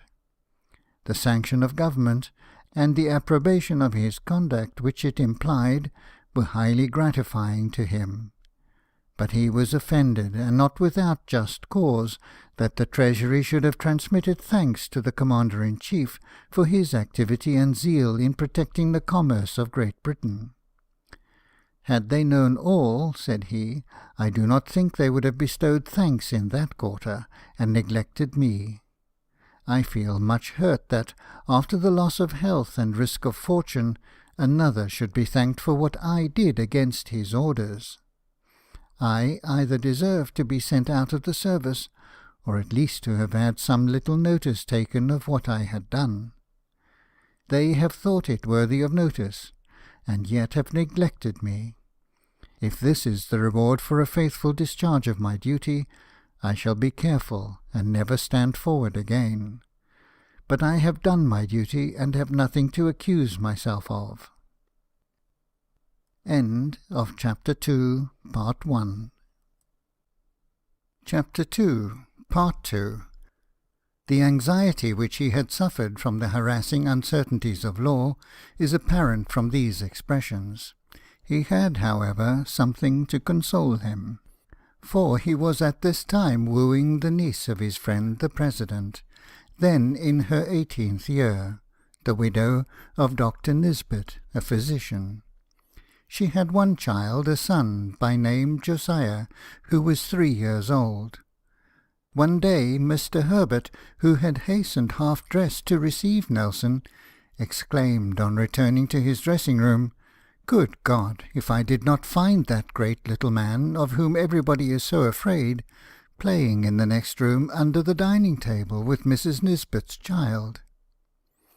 A few days afterwards, Mrs. Nisbet herself was first introduced to him, and thanked him for the partiality which he had shown to her little boy.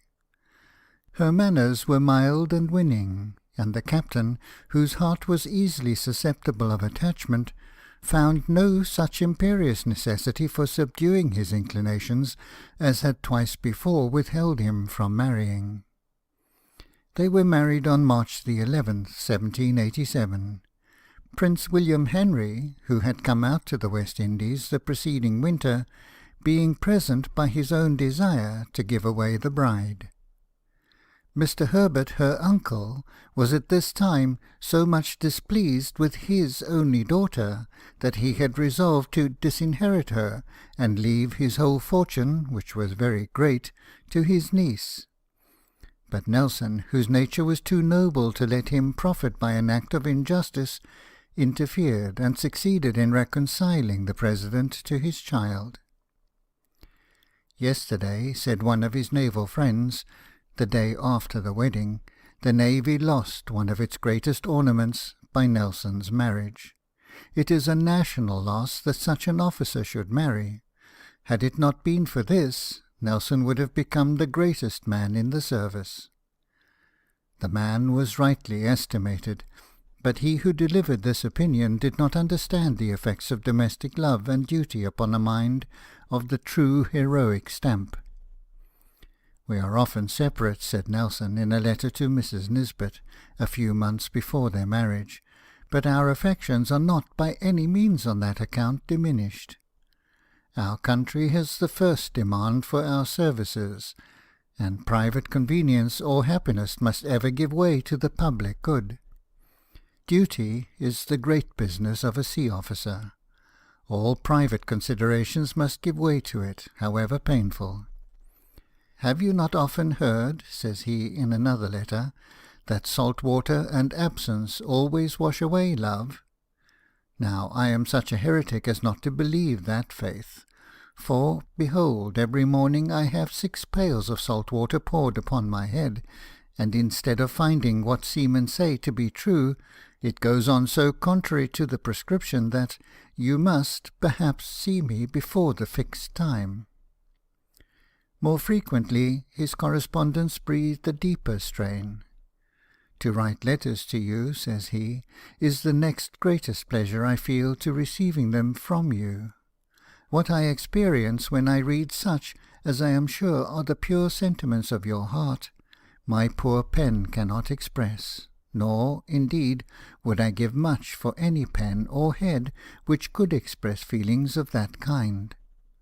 Absent from you, I feel no pleasure. It is you who are everything to me. Without you, I care not for this world, for I have found, lately, nothing in it but vexation and trouble. These are my present sentiments. God Almighty grant they may never change, nor do I think they will. Indeed, there is, as far as human knowledge can judge, a moral certainty that they cannot, for it must be real affection that brings us together, not interest or compulsion." Such were the feelings, and such the sense of duty, with which Nelson became a husband. During his stay upon this station, he had ample opportunity of observing the scandalous practices of the contractors, prize agents, and other persons in the West Indies connected with the naval service.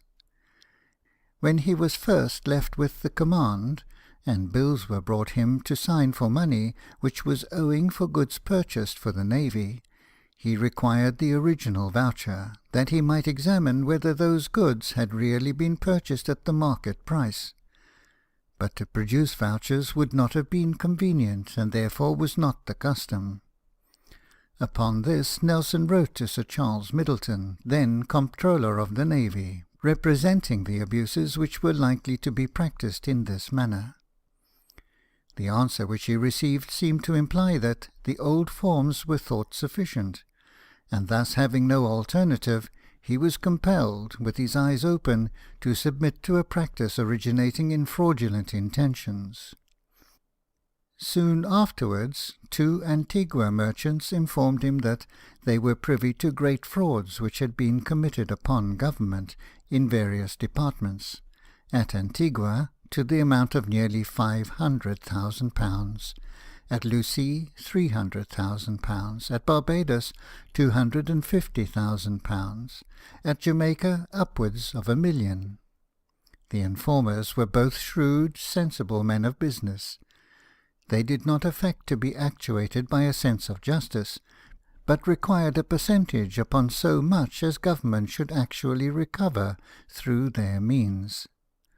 Nelson examined the books and papers which they produced, and was convinced that government had been most infamously plundered. Vouchers, he found, in that country were no check whatever.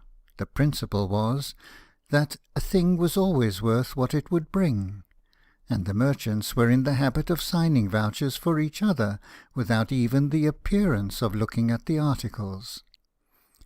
These accounts he sent home to the different departments which had been defrauded, but the peculators were too powerful, and they succeeded not merely in impeding inquiry, but even in raising prejudices against Nelson at the Board of Admiralty, which it was many years before he could subdue. Owing probably to these prejudices and the influence of the peculators, he was treated on his return to England in a manner which had nearly driven him from the service. During the 3 years that the Boreas had remained upon a station which is usually so fatal, not a single officer or man of her whole complement had died. This almost unexampled instance of good health, though mostly, no doubt, imputable to a healthy season, must in some measure also be ascribed to the wise conduct of the captain. He never suffered the ships to remain more than 3 or 4 at a time at any of the islands, and when the hurricane months confined him to English harbour, he encouraged all kinds of useful amusements, music, dancing, and cudgelling among the men, theatricals among the officers, anything which could employ their attention and keep their spirits cheerful. The Boreas arrived in England in June. Nelson, who had many times been supposed to be consumptive when in the West Indies, and perhaps was saved from consumption by that climate, was still in a precarious state of health, and the raw wet weather of one of our ungenial summers brought on cold and sore throat and fever. Yet his vessel was kept at the Nore from the end of June till the end of November, serving as a sloop and receiving ship. This unworthy treatment, which more probably proceeded from intention than from neglect, excited in Nelson the strongest indignation. During the whole 5 months he seldom or never quitted the ship, but carried on the duty with strict and sullen attention.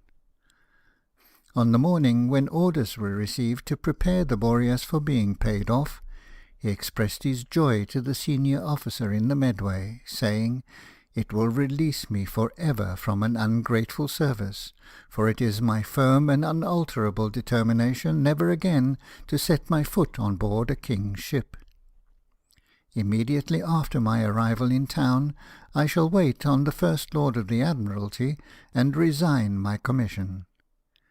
The officer to whom he thus communicated his intentions behaved in the wisest and most friendly manner.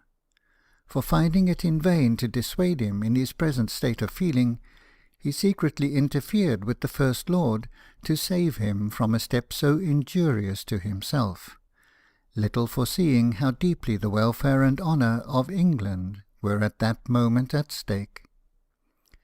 This interference produced a letter from Lord Howe, the day before the ship was paid off, intimating a wish to see Captain Nelson as soon as he arrived in town, when, being pleased with his conversation, and perfectly convinced, by what was then explained to him, of the propriety of his conduct, he desired that he might present him to the king on the first levee day, and the gracious manner in which Nelson was then received effectually removed his resentment. Prejudices had been, in like manner, excited against his friend, Prince William Henry. "Nothing is wanting, sir," said Nelson in one of his letters, "to make you the darling of the English nation, but truth. Sorry I am to say, much to the contrary has been dispersed." This was not flattery, for Nelson was no flatterer. The letter in which this passage occurs shows in how wise and noble a manner he dealt with the prince. One of His Royal Highness's officers had applied for a court-martial upon a point in which he was unquestionably wrong. His Royal Highness, however, while he supported his own character and authority, prevented the trial, which must have been injurious to a brave and deserving man. "Now that you are parted," said Nelson, "pardon me, my prince, when I presume to recommend that he may stand in your royal favour as if he had never sailed with you, and that at some future day you will serve him. There only wants this to place your conduct in the highest point of view. None of us are without failings. His was being rather too hasty, but that, put in competition with his being a good officer, will not, I am bold to say, be taken in the scale against him. More able friends than myself your Royal Highness may easily find, and of more consequence in the state, but one more attached and affectionate is not so easily met with. Princes seldom, very seldom, find a disinterested person to communicate their thoughts to. I do not pretend to be that person, but of this be assured, by a man who, I trust, never did a dishonourable act, that I am interested only that your Royal Highness should be the greatest and best man this country ever produced." Encouraged by the conduct of Lord Howe, and by his reception at court, Nelson renewed his attack upon the peculators with fresh spirit. He had interviews with Mr. Rose, Mr. Pitt, and Sir Charles Middleton, to all of whom he satisfactorily proved his charges. In consequence, it is said, these very extensive public frauds were at length put in a proper train to be provided against in future. His representations were attended to, and every step which he recommended was adopted. The investigation was put into a proper course, which ended in the detection and punishment of some of the culprits, and immense saving was made to government, and thus its attention was directed to similar peculations in other parts of the colonies. But it is said, also, that no mark of commendation seems to have been bestowed upon Nelson for his exertion. And it is justly remarked that the spirit of the navy cannot be preserved so effectually by the liberal honours bestowed on officers when they are worn out in the service, as by an attention to those who, like Nelson at this part of his life, have only their integrity and zeal to bring them into notice. A junior officer who had been left with the command at Jamaica received an additional allowance, for which Nelson had applied in vain. Double pay was allowed to every artificer and seaman employed in the naval yard. Nelson had superintended the whole business of that yard with the most rigid exactness, and he complained that he was neglected. It was most true, he said, that the trouble which he took to detect the fraudulent practices then carried on was no more than his duty, but he little thought that the expenses attending his frequent journeys to St. John's upon that duty, a distance of 12 miles, would have fallen upon his pay as captain of the Boreas. Nevertheless, the sense of what he thought this unworthy usage did not diminish his zeal. "I," said he, "must still buffet the waves in search of What? Alas, that they call honour is now thought of no more. My fortune, God knows, has grown worse for the service. So much for serving my country. But the devil, ever willing to tempt the virtuous, has made me offer, if any ship should be sent to destroy His Majesty of Morocco's ports, to be there. And I have some reason to think that, should any more come of it, my humble services will be accepted. I have invariably laid down, and followed close, a plan of what ought to be uppermost in the breast of an officer, that it is much better to serve an ungrateful country than to give up his own fame. Posterity will do him justice. A uniform course of honour and integrity seldom fails of bringing a man to the goal of fame at last. The design against the Barbary pirates, like all other designs against them, was laid aside, and Nelson took his wife to his father's parsonage, meaning only to pay him a visit before they went to France, a project which he had formed for the sake of acquiring a competent knowledge of the French language. But his father could not bear to lose him thus unnecessarily. Mr. Nelson had long been an invalid, suffering under paralytic and asthmatic affections, which for several hours after he rose in the morning scarcely permitted him to speak. He had been given over by his physicians for this complaint nearly 40 years before his death, and was, for many of his last years, obliged to spend all his winters at Bath. The sight of his son, he declared, had given him new life. "But, Horace," said he, "it would have been better that I had not been thus cheered, if I am so soon to be bereaved of you again. Let me, my good son, see you whilst I can. My age and infirmities increase, and I shall not last long." To such an appeal there could be no reply. Nelson took up his abode at the parsonage, and amused himself with the sports and the occupations of the country. Sometimes he busied himself with farming the glebe. Sometimes he spent the greater part of the day in the garden, where he would dig as if for the mere pleasure of wearying himself. Sometimes he went bird-nesting like a boy. And in these expeditions Mrs. Nelson always, by his express desire, accompanied him. Coursing was his favourite amusement. Shooting, as he practised it, was far too dangerous for his companions, for he carried his gun upon the full cock, as if he were going to board an enemy, and the moment a bird rose, he let fly without ever putting the fowling piece to his shoulder.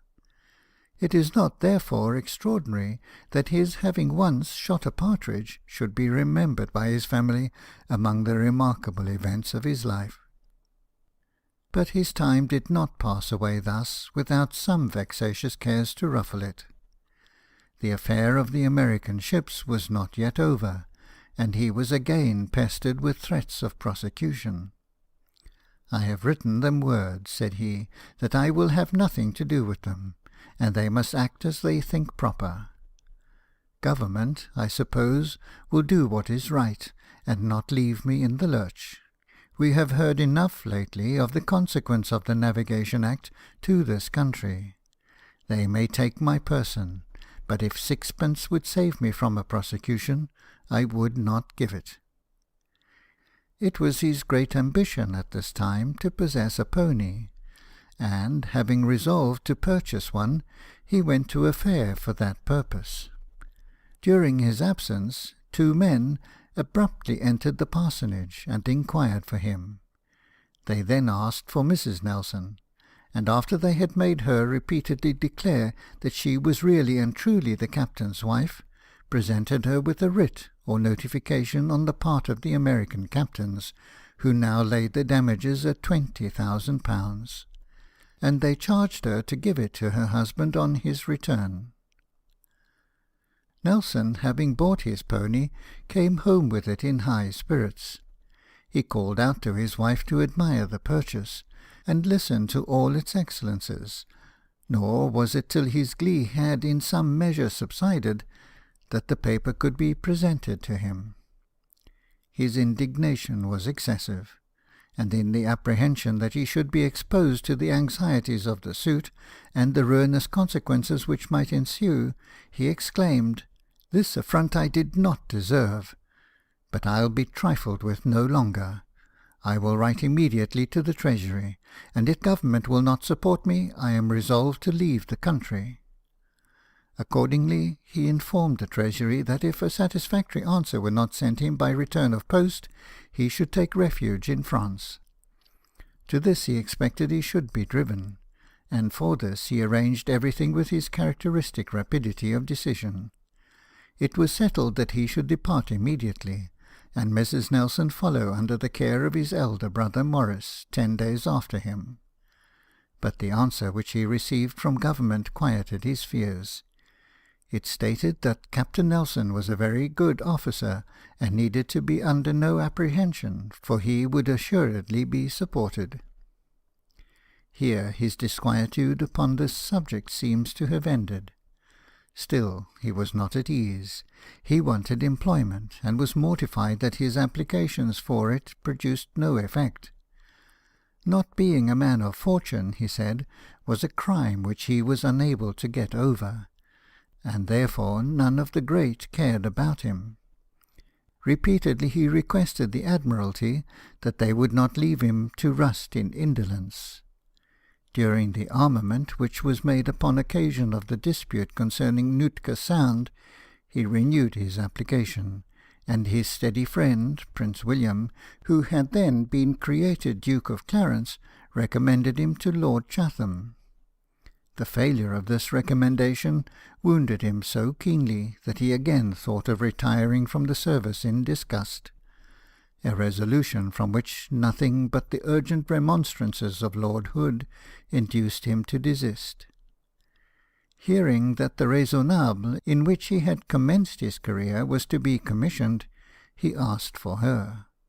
This also was in vain, and a coolness ensued on his part towards Lord Hood, because that excellent officer did not use his influence with Lord Chatham upon this occasion. Lord Hood, however, had certainly sufficient reasons for not interfering, for he ever continued his steady friend. In the winter of 1792, when we were on the eve of the anti-Jacobin war, Nelson once more offered his services, earnestly requested a ship, and added that if their lordships should be pleased to appoint him to a cockle-boat, he should feel satisfied. He was answered in the usual official form. "Sir, I have received your letter on the 5th instant, expressing your readiness to serve, and have read the same to my Lords Commissioners of the Admiralty." On the 12th of December he received this dry acknowledgment. The fresh mortification did not, however, affect him long, for by the joint interest of the Duke and Lord Hood, he was appointed, on the 30th of January following, to the Agamemnon of 64 guns. End of Chapter 2. Chapter 3, Part 1. The Agamemnon sent to the Mediterranean. Commencement of Nelson's acquaintance with Sir W. Hamilton. He is sent to Corsica to cooperate with Paoli. State of affairs in that island. Nelson undertakes the siege of Bastia, and reduces it. Takes a distinguished part in the siege of Calvi, where he loses an eye. Admiral Hotham's action. The Agamemnon ordered to Genoa to cooperate with the Austrian and Sardinian forces. Gross misconduct of the Austrian general. "There are 3 things, young gentlemen," said Nelson to one of his midshipmen, "which you are constantly to bear in mind. First, you must always implicitly obey orders, without attempting to form any opinion of your own respecting their propriety. Secondly, you must consider every man your enemy who speaks ill of your king. And thirdly, you must hate a Frenchman as you do the devil." With these feelings he engaged in the anti-Jacobin war. Josiah, his son-in-law, went with him as a midshipman. The Agamemnon was ordered to the Mediterranean under Lord Hood. The fleet arrived in those seas at a time when the south of France would willingly have formed itself into a separate republic, under the protection of England. But good principles had been at that time perilously abused by ignorant and profligate men, and in its fear and hatred of democracy, the English government leagued itself with despotism, a miserable error, of which the consequences will long be to be deplored. For had not England, in an unhappy hour, interfered, the rotten governments of the continent would then have fallen, and the continental nations, acquiring a revolutionary impulse and strength at the same time as France, would now have been the rivals of France instead of her prey. Lord Hood could not take advantage of the fair occasion which presented itself, and which, if it had been seized with vigour, might have ended in dividing France. But he negotiated with the people of Toulon to take possession provisionally of their port and city, which fatally for themselves was accordingly done. Before the British fleet entered, Nelson was sent with despatches to Sir William Hamilton, our envoy at the court of Naples. Sir William, after his first interview with him, told Lady Hamilton he was about to introduce a little man to her who could not boast of being very handsome, but such a man as, he believed, would one day astonish the world. "I have never before," he continued, "entertained an officer at my house, but I am determined to bring him here. Let him be put in the room prepared for Prince Augustus." Thus that acquaintance began, which ended in the destruction of Nelson's domestic happiness. It seemed to threaten no such consequences at its commencement. He spoke of Lady Hamilton in a letter to his wife as a young woman of amiable manners, who did honour to the station to which she had been raised, and he remarked that she had been exceedingly kind to Josiah. The activity with which the envoy exerted himself in procuring troops from Naples to assist in garrisoning Toulon so delighted him that he is said to have exclaimed, "Sir William, you are a man after my own heart. You do business in my own way," and then to have added, "I am now only a captain, but I will, if I live, be at the top of the tree." Here, also, that acquaintance with the Neapolitan court commenced which led to the only blot upon Nelson's public character. The king, who was sincere at that time in his enmity to the French, called the English the saviours of Italy, and of his dominions in particular. He paid the most flattering attentions to Nelson, made him dine with him, and seated him at his right hand. Having accomplished this mission, Nelson received orders to join Commodore Lindsay at Tunis. On the way, 5 sail of the enemy were discovered off the coast of Sardinia, and he chased them. They proved to be 3 44-gun frigates, with a corvette of 24 and a brig of 12. The Agamemnon had only 345 men at quarters, having landed part of her crew at Toulon, and others being absent in prizes. He came near enough one of the frigates to engage her, but at great disadvantage, the Frenchmen manoeuvring well and sailing greatly better. A running fight of 3 hours ensued, during which the other ships, which were at some distance, made all speed to come up. By this time the enemy was almost silenced, when a favourable change of wind enabled her to get out of reach of the Agamemnon's guns, and that ship had received so much damage in the rigging that she could not follow her. Nelson, expecting that this was but the forerunner of a far more serious engagement, called his officers together and asked them if the ship was fit to go into action against such a superior force, without some small refit and refreshment for the men. Their answer was that she certainly was not. He then gave these orders: "Veer the ship and lay her head to the westward. Let some of the best men be employed refitting the rigging, and the carpenter getting crows and capstan bars to prevent our wounded spars from coming down, and get the wine up for the people with some bread, for it may be half an hour good before we are again in action." But when the French came up, their comrade made signals of distress, and they all hoisted out their boats to go to her assistance, leaving the Agamemnon unmolested. Nelson found Commodore Lindsay at Tunis, where he had been sent to expostulate with the Dey upon the impolicy of his supporting the revolutionary government of France. Nelson represented to him the atrocity of that government. Such arguments were of little avail in Barbary, and when the Dey was told that the French had put their sovereign to death, he dryly replied that nothing could be more heinous, and yet, if historians told the truth, the English had once done the same. This answer had doubtless been suggested by the French about him. They had completely gained the ascendancy, and all negotiation on our part proved fruitless. Shortly afterward, Nelson was detached with a small squadron to cooperate with General Paoli and the anti-Galician party in Corsica. Some 30 years before this time, the heroic patriotism of the Corsicans and of their leader Paoli had been the admiration of England. The history of these brave people is but a melancholy tale. The island which they inhabit has been abundantly blessed by nature.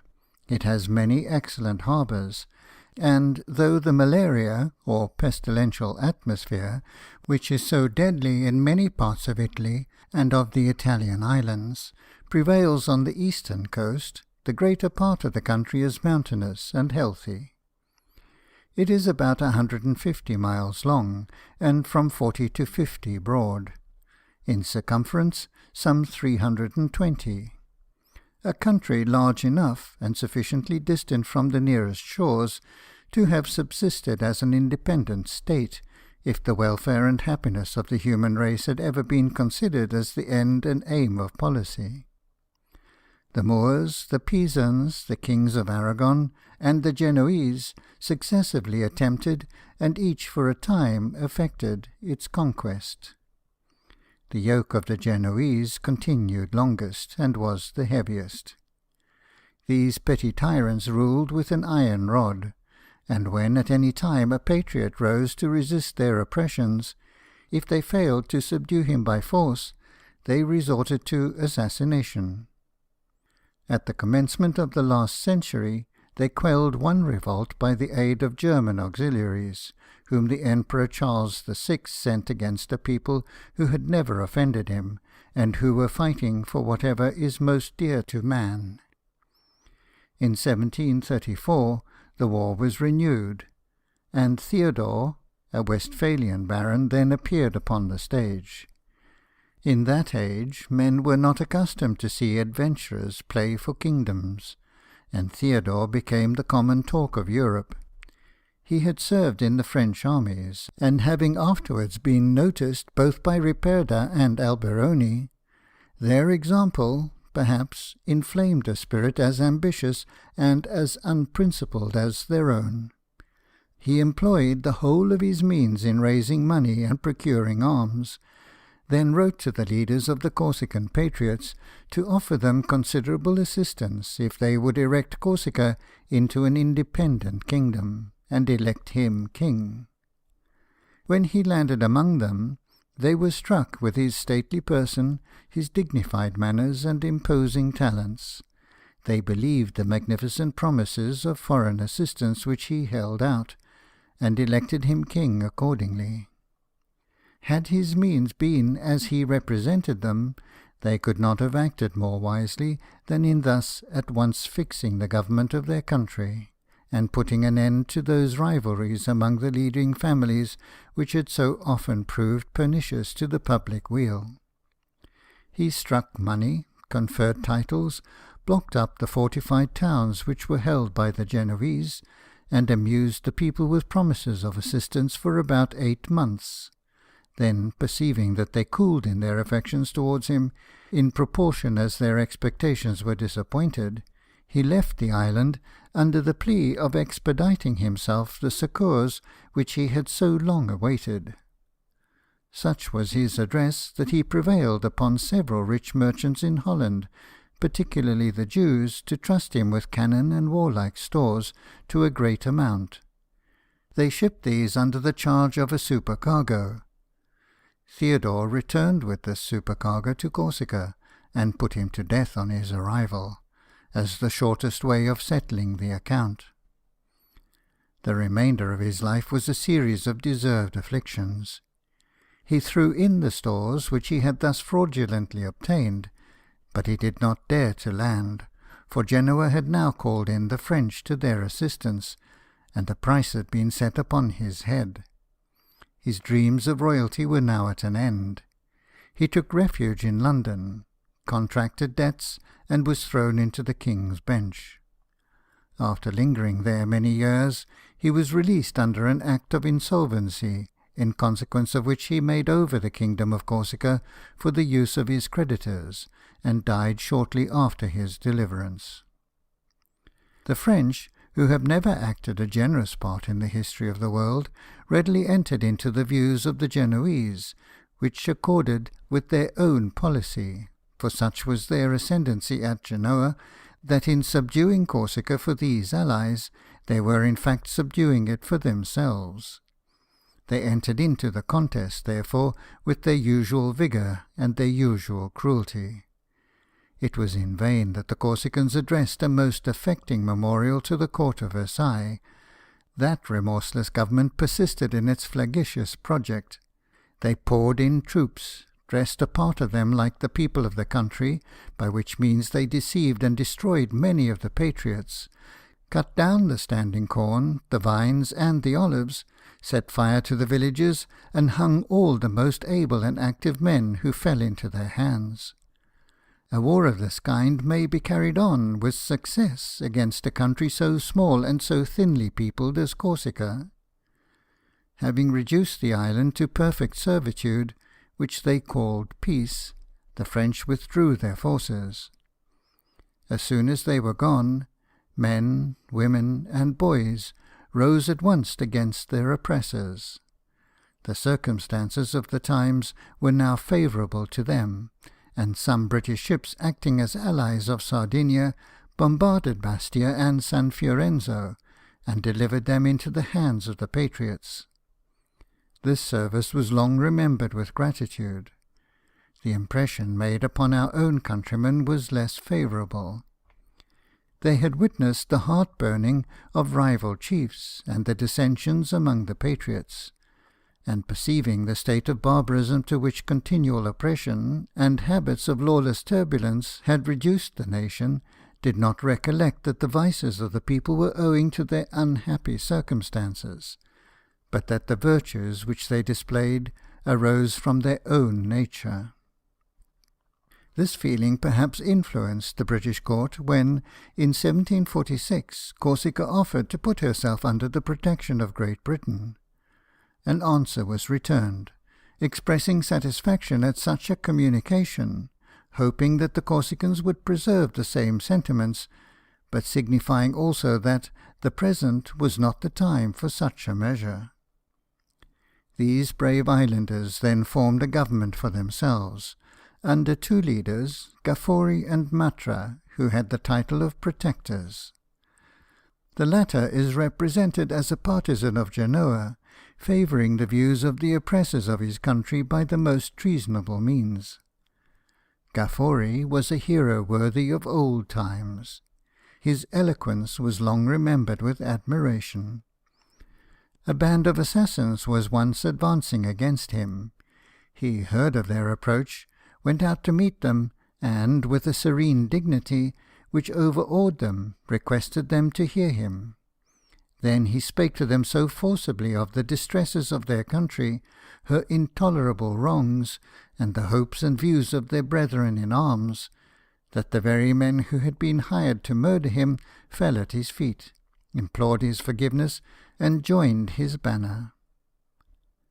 While he was besieging the Genoese in Corte, a party of the garrison, perceiving the nurse with his eldest son, then an infant in arms, straying at a little distance from the camp, suddenly sallied out and seized them. The use they made of their persons was in conformity to their usual execrable conduct. When Gaffori advanced to batter the walls, they held up the child directly over that part of the wall at which the guns were pointed. But Gaffori stood at their head and ordered them to continue the fire. Providentially the child escaped, and lived to relate, with becoming feeling, a fact so honourable to his father.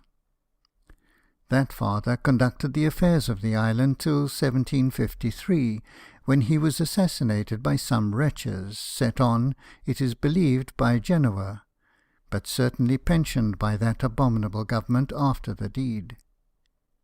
He left the country in such a state that it was enabled to continue the war 2 years after his death, without a leader. Then they found one worthy of their cause in Pasquale de Paoli. Paoli's father was one of the patriots who effected their escape from Corsica when the French reduced it to obedience. He retired to Naples, and brought up his younger son in the Neapolitan service. The Corsicans heard of young Paoli's abilities, and solicited him to come over to his native country and take the command. He did not hesitate long. His father, who was too far advanced in years to take an active part himself, encouraged him to go, and when they separated, the old man fell on his neck and kissed him, and gave him his blessing.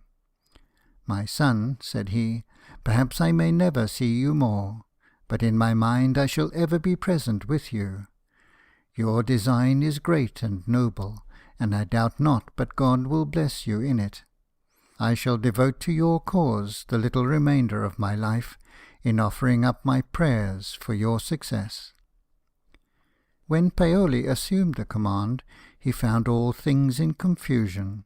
He formed a democratical government, of which he was chosen chief, restored the authority of the laws, established a university, and took such measures, both for repressing abuses and moulding the rising generation, that if France had not interfered, upon its wicked and detestable principle of usurpation, Corsica might, at this day, have been as free and flourishing and happy a commonwealth as any of the Grecian states in the days of their prosperity.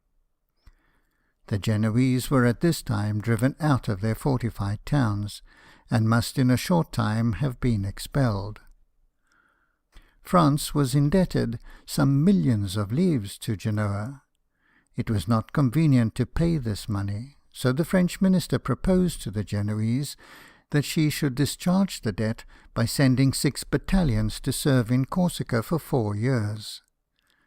The indignation which this conduct excited in all generous hearts was forcibly expressed by Rousseau, who, with all his errors, was never deficient in feeling for the wrongs of humanity. "You Frenchmen," said he, writing to one of that people, "are a thoroughly servile nation, thoroughly sold to tyranny, thoroughly cruel, and relentless in persecuting the unhappy. If they knew of a free man at the other end of the world, I believe they would go thither for the mere pleasure of extirpating him." The immediate object of the French happened to be purely mercenary. They wanted to clear off their debt to Genoa, and as the presence of their troops in the island effected this, they aimed at doing the people no further mischief.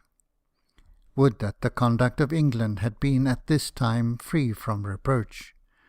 But a proclamation was issued by the English government, after the Peace of Paris, prohibiting any intercourse with the rebels of Corsica. Paoli said he did not expect that from Great Britain. This great man was deservedly proud of his country. "I defy Rome, Sparta, or Thebes," he used to say, "to show me 30 years of such patriotism as Corsica can boast." Availing himself of the respite which the inactivity of the French and the weakness of the Genoese allowed, he prosecuted his plans of civilizing the people. He used to say that though he had an unspeakable pride in the prospect of the fame to which he aspired, Yet, if he could but render his countrymen happy, he could be content to be forgotten. His own importance he never affected to undervalue. "We are now to our country," said he, "like the prophet Elisha, stretched over the dead child of the Shunammite. Eye to eye, nose to nose, mouth to mouth. It begins to recover warmth, and to revive.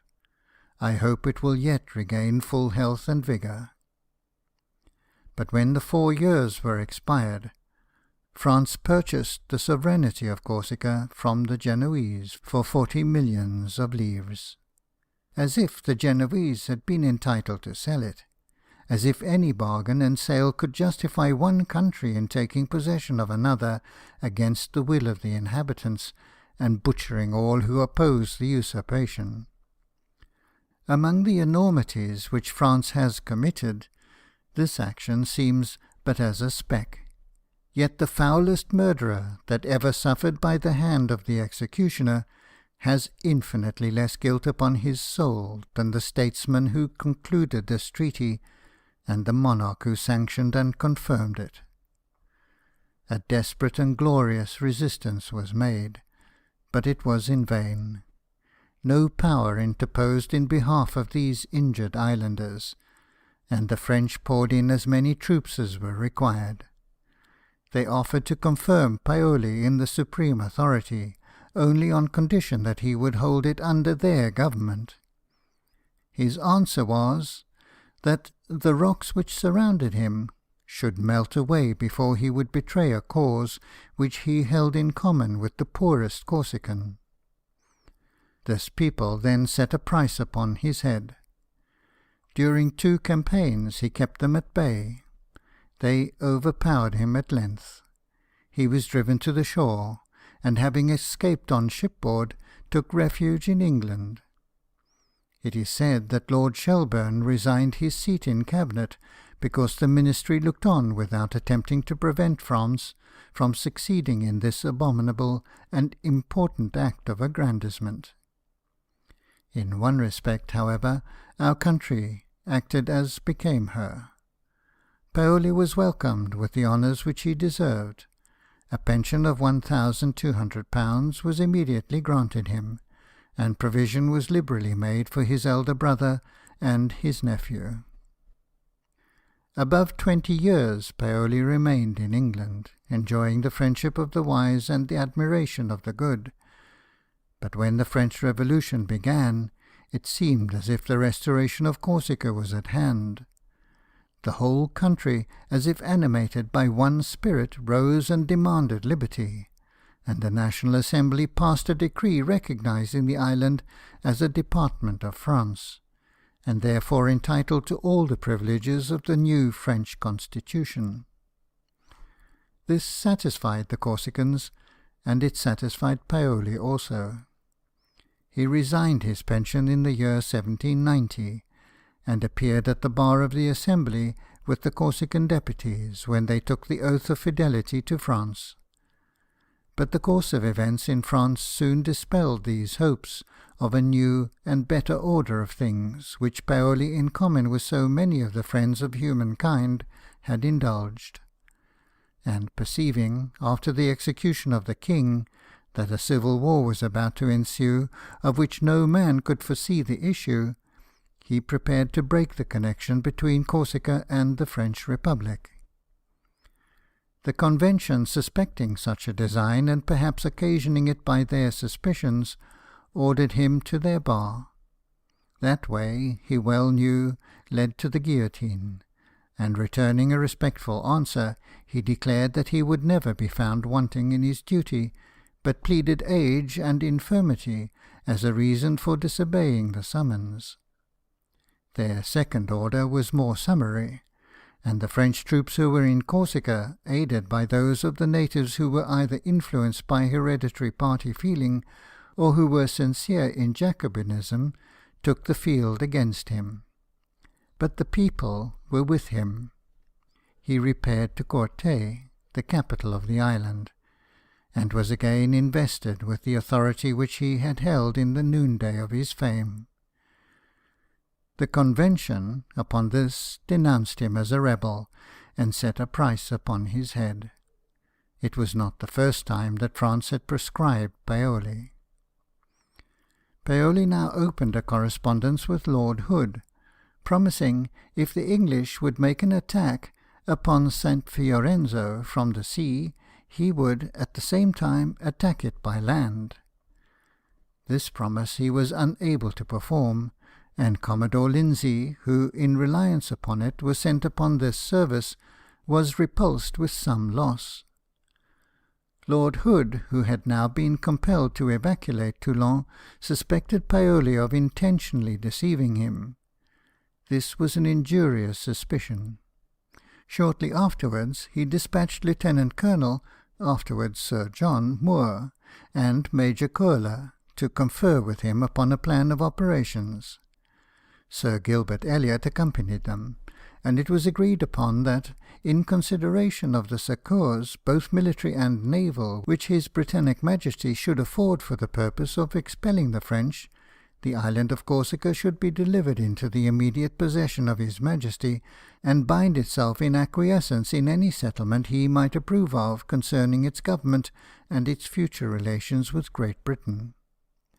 While this negotiation was going on, Nelson cruised off the island with a small squadron, to prevent the enemy from throwing in supplies. Close to St. Fiorenzo, the French had a storehouse of flour, near their only mill. He watched an opportunity, and landed 120 men, who threw the flour into the sea, burnt the mill, and re-embarked before 1,000 men who were sent against him could occasion them the loss of a single man. While he exerted himself thus, keeping out all supplies, intercepting despatches, attacking their outposts and forts, and cutting out vessels from the bay, a species of warfare which depresses the spirits of an enemy even more than it injures them, because of the sense of individual superiority which it indicates in the assailants. Troops were landed, and St. Fiorenzo was besieged. The French, finding themselves unable to maintain that post, sank one of their frigates, burnt another, and retreated to Bastia.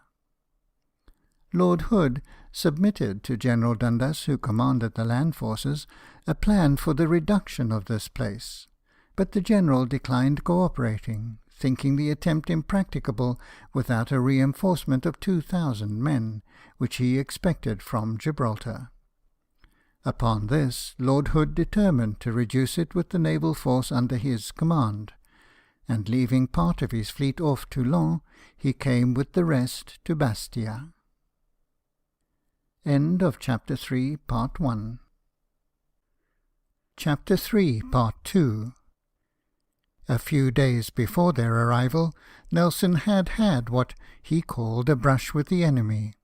"If I had had with me 500 troops," he said, "to a certainty I should have stormed the town, and I believe it might have been carried.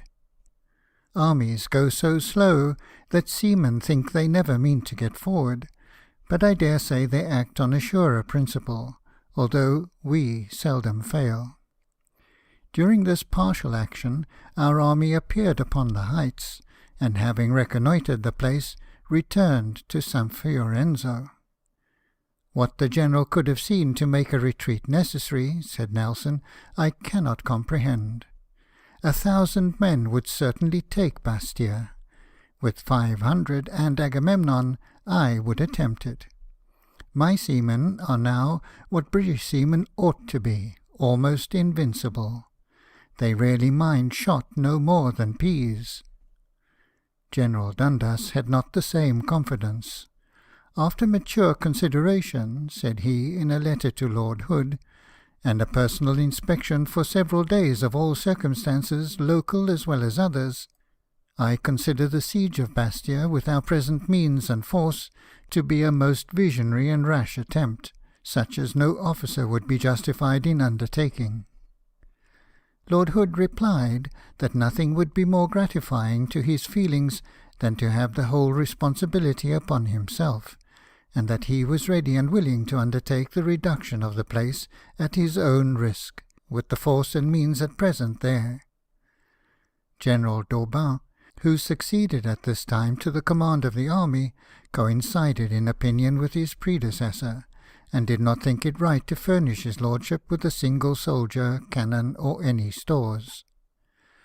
Lord Hood could only obtain a few artillerymen, and ordering on board that part of the troops who, having been embarked as marines, were borne on the ship's books as part of their respective complements, he began the siege with 1,183 soldiers, artillerymen, and marines, and 250 sailors. "We are but few," said Nelson, "but of the right sort. Our general at San Fiorenzo not giving us one of the 5 regiments he has there lying idle." These men were landed on the 4th of April under Lieutenant Colonel Villets and Nelson, who had now acquired from the army the title of brigadier.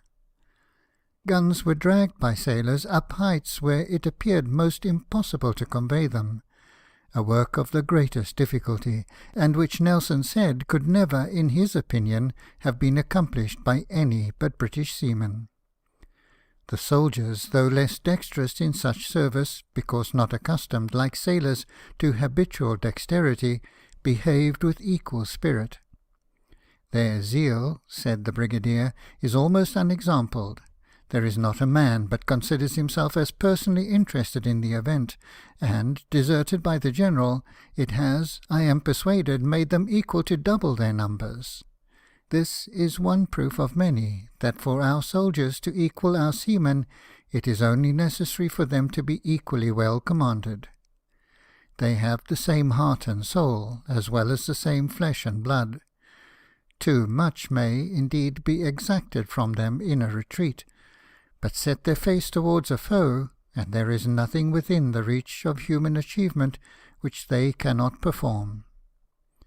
The French had improved the leisure which our military commander had allowed them, and before Lord Hood commenced his operations, he had the mortification of seeing that the enemy were every day erecting new works, strengthening old ones, and rendering the attempt more difficult. Lacombe Saint-Michel, the commissioner from the National Convention, who was in the city, replied in these terms to the summons of the British admiral: "I have hot shot for your ships, and bayonets for your troops. When 2/3 of our men are killed, I will then trust to the generosity of the English." The siege, however, was not sustained with the firmness which such a reply seemed to augur. On the 19th of May, a treaty of capitulation was begun. That same evening the troops from San Fiorenzo made their appearance on the hills, and on the following morning General d'Aubin arrived with the whole army to take possession of Bastia. The event of the siege had justified the confidence of the sailors, but they themselves excused the opinion of the generals when they saw what they had done. "I am all astonishment," said Nelson, "when I reflect on what we have achieved. 1,000 regulars, 1,500 National Guards, and a large party of Corsican troops, 4,000 in all, laying down their arms, to 1,200 soldiers, marines, and seamen. I always was of the opinion, have ever acted up to it, and never had any reason to repent it, that one Englishman is equal to 3 Frenchmen. Had this been an English town, I am sure it would not have been taken by them." When it had been resolved to attack the place, the enemy were supposed to be far inferior in number, and it was not till the whole had been arranged, and the siege publicly undertaken, that Nelson received certain information of the great superiority of the garrison. This intelligence he kept secret, fearing lest, if so fair a pretext were afforded, the attempt would be abandoned. "My own honour," said he to his wife, "Lord Hood's honour, and the honour of our country, must have been sacrificed, had I mentioned what I knew. Therefore, you will believe what must have been my feelings during the whole siege, when I had often proposals made to me to write to Lord Hood to raise it. Those very persons who thus advised him were rewarded for their conduct at the siege of Bastia. Nelson, by whom it may truly be affirmed that Bastia was taken, received no reward. Lord Hood's thanks to him, both public and private, were, as he himself said, the handsomest which man could give. But his signal merits were not so mentioned in the despatches as to make them sufficiently known to the nation, nor to obtain for him from government those honours to which they so amply entitled him. This could only have arisen from the haste in which the despatches were written. Certainly not from any deliberate purpose, for Lord Hood was uniformly his steady and sincere friend. One of the cartel's ships which carried the garrison of Bastia to Toulon brought back intelligence that the French were about to sail from that port. Such exertions had they made to repair the damage done at the evacuation, and to fit out a fleet. The intelligence was speedily verified. Lord Hood sailed in quest of them towards the islands of Hieres. The Agamemnon was with him. "I pray God," said Nelson, writing to his wife, "that we may meet their fleet. If any accident should happen to me, I am sure my conduct will be such as will entitle you to the royal favour. Not that I have the least idea, but I shall return to you, and full of honour. If not, the Lord's will be done. My name shall never be a disgrace to those who may belong to me. The little I have given to you, except a small annuity. I wish it was more, but I have never got a farthing dishonestly. It descends from clean hands. Whatever fate awaits me, I pray God to bless you and preserve you for your son's sake." With a mind thus prepared and thus confident, his hopes and wishes seemed on the point of being gratified, when the enemy were discovered close under the land, near Saint-Tropez. The wind fell, and prevented Lord Hood from getting between them and the shore, as he designed. Boats came out from Antibes and other places to their assistance, and towed them within the shoals in Gourjean roads, where they were protected by the batteries on Île Saint-Honore and Saint-Marguerite, and on Cape Garousse. Here the English admiral planned a new mode of attack, meaning to double on 5 of the nearest ships, but the wind again died away, and it was found that they had anchored in compact order, guarding the only passage for large ships. There was no way of effecting this passage except by towing or warping the vessels, and this rendered the attempt impracticable. For this time the enemy escaped, but Nelson bore in mind the admirable plan of attack which Lord Hood had devised, and there came a day when they felt its tremendous effects. The Agamemnon was now dispatched to co-operate at the siege of Calvi with General Sir Charles Stewart, an officer who, unfortunately for his country, never had an adequate field allotted to him for the display of those eminent talents which were, to all who knew him, so conspicuous. Nelson had less responsibility here than at Bastia, and was acting with a man after his own heart, who was never sparing of himself, and slept every night in the advanced battery. But the service was not less hard than that of the former siege. "We will fag ourselves to death," said he to Lord Hood, "before any blame shall lie at our doors. I trust it will not be forgotten that 25 pieces of heavy ordnance have been dragged to the different batteries, mounted, and all but 3 fought by seamen, except 1 artilleryman to point the guns." The climate proved more destructive than the service, for this was during the lion sun, as they there call our season of the dog days. Of 2,000 men, above half were sick, and the rest like so many phantoms. Nelson described himself as the reed among the oaks, bowing before the storm, when they were laid low by it. "All the prevailing disorders have attacked me," said he, "but I have not strength enough for them to fasten on." The loss from the enemy was not great, but Nelson received a serious injury. A shot struck the ground near him, and drove the sand and small gravel into one of his eyes. He spoke of it slightly at the time. Writing the same day to Lord Hood, he only said that he got a little hurt that morning, not much, and the next day he said he should be able to attend his duty in the evening. In fact, he suffered it to confine him only one day, but the sight was lost. After the fall of Calvi, his services were, by a strange omission, altogether overlooked, and his name was not even mentioned in the list of wounded. This was no ways imputable to the Admiral, for he sent home to Government Nelson's journal of the siege, that they might fully understand the nature of his indefatigable and unequalled exertions. If those exertions were not rewarded in the conspicuous manner which they deserved, the fault was in the administration of the day, not in Lord Hood. Nelson felt himself neglected. 110 days, said he, I have been actually engaged at sea and on shore against the enemy. 3 actions against ships, 2 against Bastia in my ship, 4 boat actions, and 2 villages taken, and 12 sail of vessels burnt. I do not know that any one has done more. I have had the comfort to be always applauded by my Commander-in-Chief, but never to be rewarded. And, what is more mortifying, for services in which I had been wounded, others have been praised, who, at the same time, were actually in bed, far from the scene of the action. They have not done me justice. But never mind, I'll have a gazette of my own. How amply was his second sight of glory realized.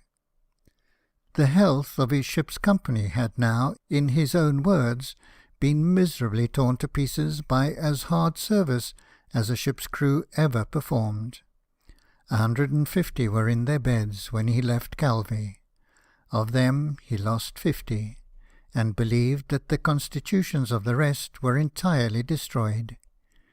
He was now sent with despatches to Mr. Drake at Genoa, and had his first interview with the Doge.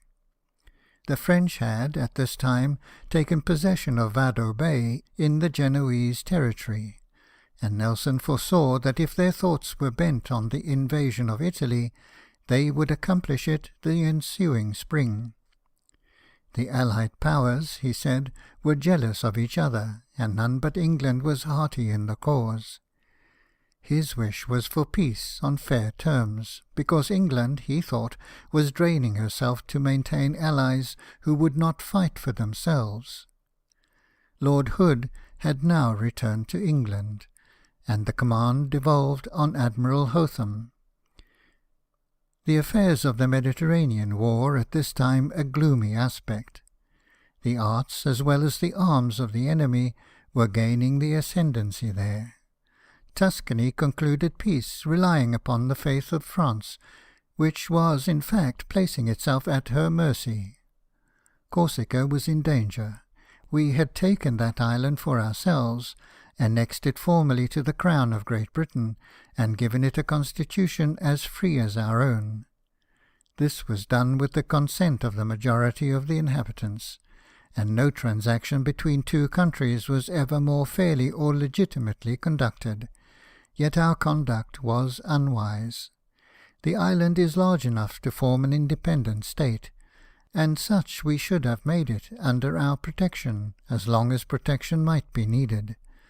The Corsicans would then have felt as a nation, but when one party had given up the country to England, the natural consequence was that the other looked to France.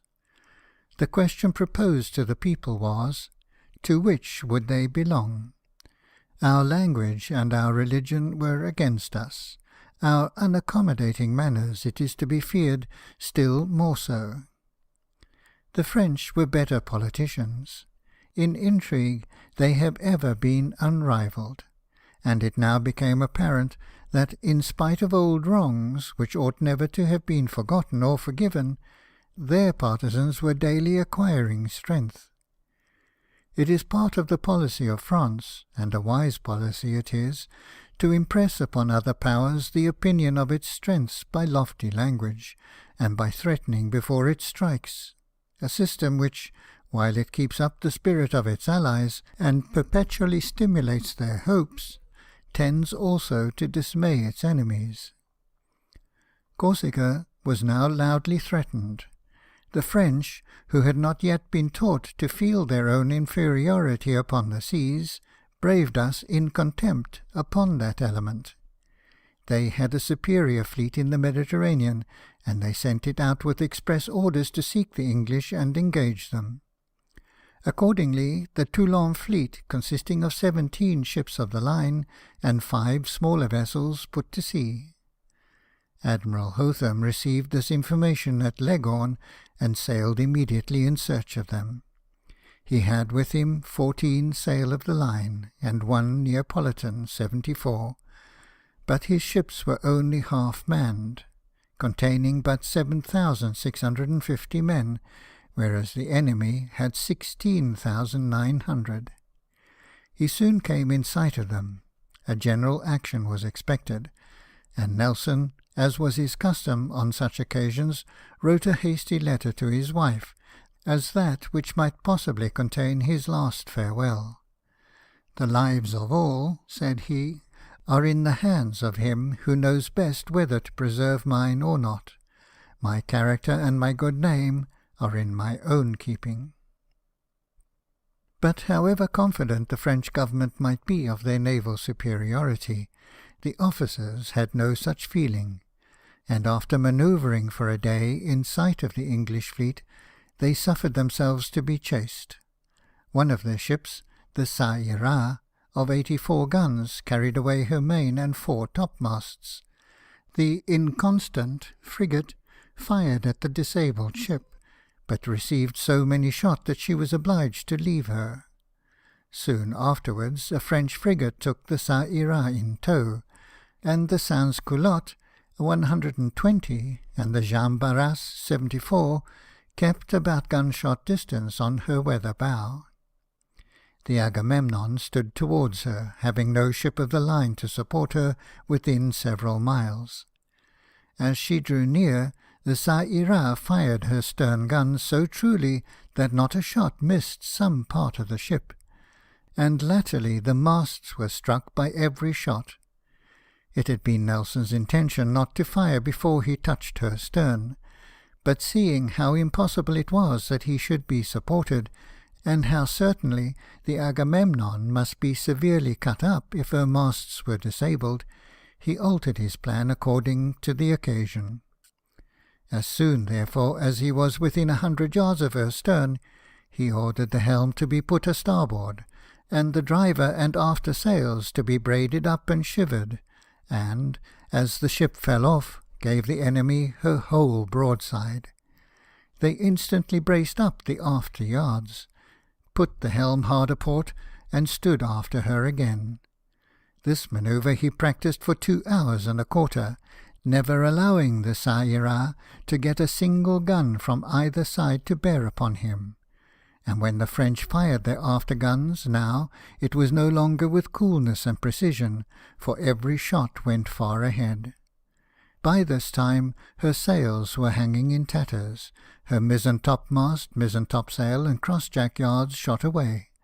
But the frigate, which had her in tow, hove in stays and got her round.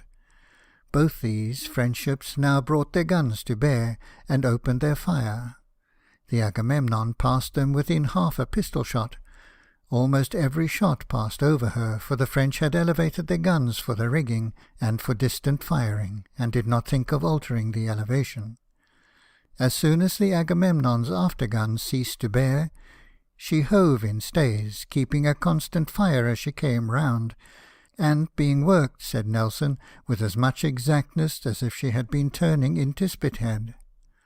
On getting round, he saw that the Sans Culotte, which had war with many of the enemy's ships, was under his lee bow, and standing to leeward. The Admiral at the same time made the signal for the van ships to join him. Upon this Nelson bore away, and prepared to set all sail, and the enemy, having saved their ship, hauled close to the wind, and opened upon him a distant and ineffectual fire. Only 7 of the Agamemnon's men were hurt, a thing which Nelson himself remarked as wonderful. Her sails and rigging were very much cut, and she had many shots in her hull, and some between wind and water. The Qa Ira lost 110 men that day, and was so cut up that she could not get a topmast aloft during the night. At daylight on the following morning, the English ships were taken aback with a fine breeze at north-west, while the enemy's fleet kept the southerly wind. The body of their fleet was about 5 miles distant. The Qa Ira and the Censeur, 74, which had her in tow, about 3.5. All sail was made to cut these ships off, and as the French attempted to save them, a partial action was brought on. The Agamemnon was again engaged with her yesterday's antagonist, but she had to fight on both sides the ship at the same time. The Qa Ira and the Censeur fought most gallantly. The first lost nearly 300 men in addition to her former loss, the last 350.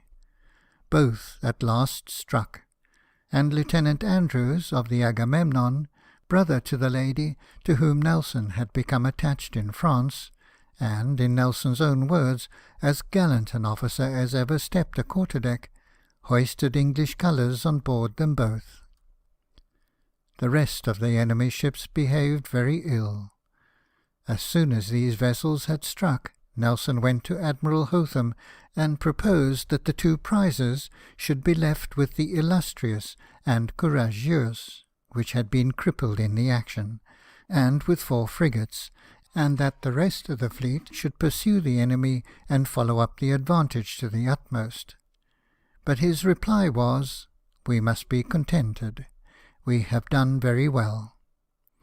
"Now," said Nelson, "had we taken 10 sail, and allowed the 11th to escape when it had been possible to have got at her, I could never have called it well done." Goodall backed me. I got him to write to the Admiral, but it would not do. We should have had such a day as I believe the annals of England never produced. In this letter, the character of Nelson fully manifests itself. "I wish," said he, "to be an admiral, and in the command of the English fleet. I should very soon either do much or be ruined. My disposition cannot bear tame and slow measures. Sure I am, had I commanded on the 14th, that either the whole French fleet would have graced my triumph, or I should have been in a confounded scrape." What the event would have been he knew from his prophetic feelings and his own consciousness of power, and we also know it now, for Aboukir and Trafalgar have told it us. The Qa Ira and Censeur probably defended themselves with more obstinacy in this action from a persuasion that, if they struck, no quarter would be given, because they had fired red-hot shot, and had also a preparation sent, as they said, by the Convention from Paris, which seems to have been of the nature of the Greek fire, for it became liquid when it was discharged, and water would not extinguish its flame. This combustible was concealed with great care in the captured ships. Like the red-hot shot, it had been found useless in battle. Admiral Hotham's action saved Corsica for the time, but the victory had been incomplete, and the arrival at Toulon of 6 sail of the line, 2 frigates and 2 cutters from Brest, gave the French a superiority which, had they known how to use it, would materially have endangered the British Mediterranean fleet. That fleet had been greatly neglected during Lord Chatham's administration at the Admiralty, and it did not for some time feel the beneficial effects of his removal. Lord Hood had gone home to represent the real state of affairs and solicit reinforcements adequate to the exigencies of the time and the importance of the scene of action. But that fatal error of under-proportioning the force to the service, that ruinous economy which, by sparing a little, renders all that is spent useless, infected the British councils, and Lord Hood, not being able to obtain such reinforcements as he knew were necessary, resigned the command. "Surely," said Nelson, "the people at home have forgotten us." Another Neapolitan, 74, joined Admiral Hotham, and Nelson observed with sorrow that this was a matter of exultation to an English fleet. When the storeships and victuallers from Gibraltar arrived, their escape from the enemy was thought wonderful, and yet, had they not escaped, the game, said Nelson, was up here. At this moment our operations are at a stand for want of ships to support the Austrians in getting possession of the sea-coast of the King of Sardinia. And, behold, our Admiral does not feel himself equal to show himself, much less to give assistance in their operations. It was reported that the French were again out with 18 or 20 sail. The combined British and Neapolitans were but 16.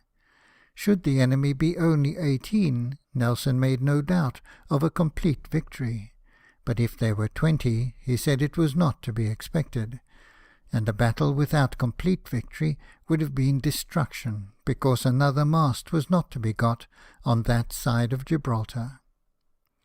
At length, Admiral Mann arrived with a squadron from England.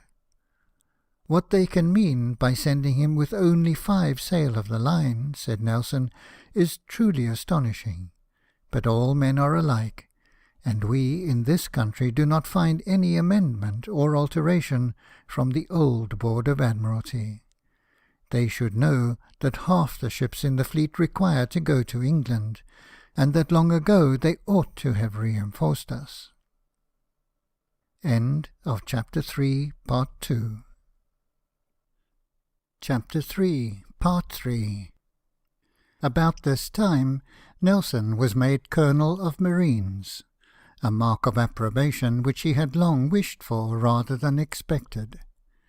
It came in good season, for his spirits were oppressed by the thought that his services had not been acknowledged as they deserved, and it abated the resentful feeling which would else have been excited by the answer to an application to the War Office. During his 4 months' land service in Corsica, he had lost all his ship furniture, owing to the movements of a camp. Upon this, he wrote to the Secretary of War, briefly stating what his services on shore had been, and saying he trusted it was not asking an improper thing to request that the same allowance might be made to him which would be made to a land officer of his rank, which, situated as he was, would be that of a brigadier general. If this could not be accorded, he hoped that his additional expenses would be paid him. The answer which he received was that no pay had ever been issued under the direction of the War Office to officers of the Navy serving with the army on shore. He now entered upon a new line of service. The Austrian and Sardinian armies under General de Vins required a British squadron to cooperate with them in driving the French from the Riviera di Genoa, and as Nelson had been so much in the habit of soldiering, it was immediately fixed that the brigadier should go. He sailed from San Fiorenzo on this destination, but fell in off Cape del Mele with the enemy's fleet, who immediately gave his squadron chase.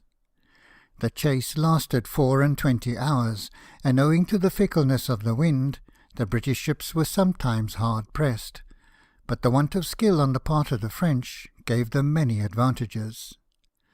Nelson bent his way back to San Fiorenzo, where the fleet, which was in the midst of watering and refitting, had, for several hours, the mortification of seeing him almost in possession of the enemy, before the wind would allow them to put out to his assistance. The French, however, at evening, went off, not choosing to approach nearer the shore. During the night, Admiral Hotham, by great exertions, got under way, and, having sought the enemy 4 days, came in sight of them on the 5th. Baffling winds and vexatious calms, so common in the Mediterranean, rendered it impossible to close with them. Only a partial action could be brought on, and then the firing made a perfect calm. The French, being to windward, drew inshore, and the English fleet was becalmed 6 or 7 miles to the westward. L'Alcide, of 74 guns, struck, but before she could be taken possession of, a box of combustibles in her foretop took fire, and the unhappy crew experienced how far more perilous their inventions were to themselves than to their enemies. So rapid was the conflagration that the French, in their official account, say the hull, the masts, and sails all seemed to take fire at the same moment, and though the English boats were put out to the assistance of the poor wretches on board, not more than 200 could be saved. The Agamemnon and Captain Rowley in the Cumberland were just getting into close action a second time when the Admiral called them off, the wind now being directly into the Gulf of Frejus, where the enemy anchored after the evening closed. Nelson now proceeded to his station with 8 sail of frigates under his command. Arriving at Genoa, he had a conference with Mr. Drake, the British envoy to that state, the result of which was that the object of the British must be to put an entire stop to all trade between Genoa, France, and the places occupied by the French troops, for, unless this trade were stopped, it would be scarcely possible for the Allied armies to hold their situation, and impossible for them to make any progress in driving the enemy out of the Riviera di Genoa. Mr. Drake was of opinion that even Nice might fall for want of supplies if the trade with Genoa were cut off. This sort of blockade Nelson could not carry on without great risk to himself. A captain in the navy, as he represented to the envoy, is liable to prosecution for detention and damages.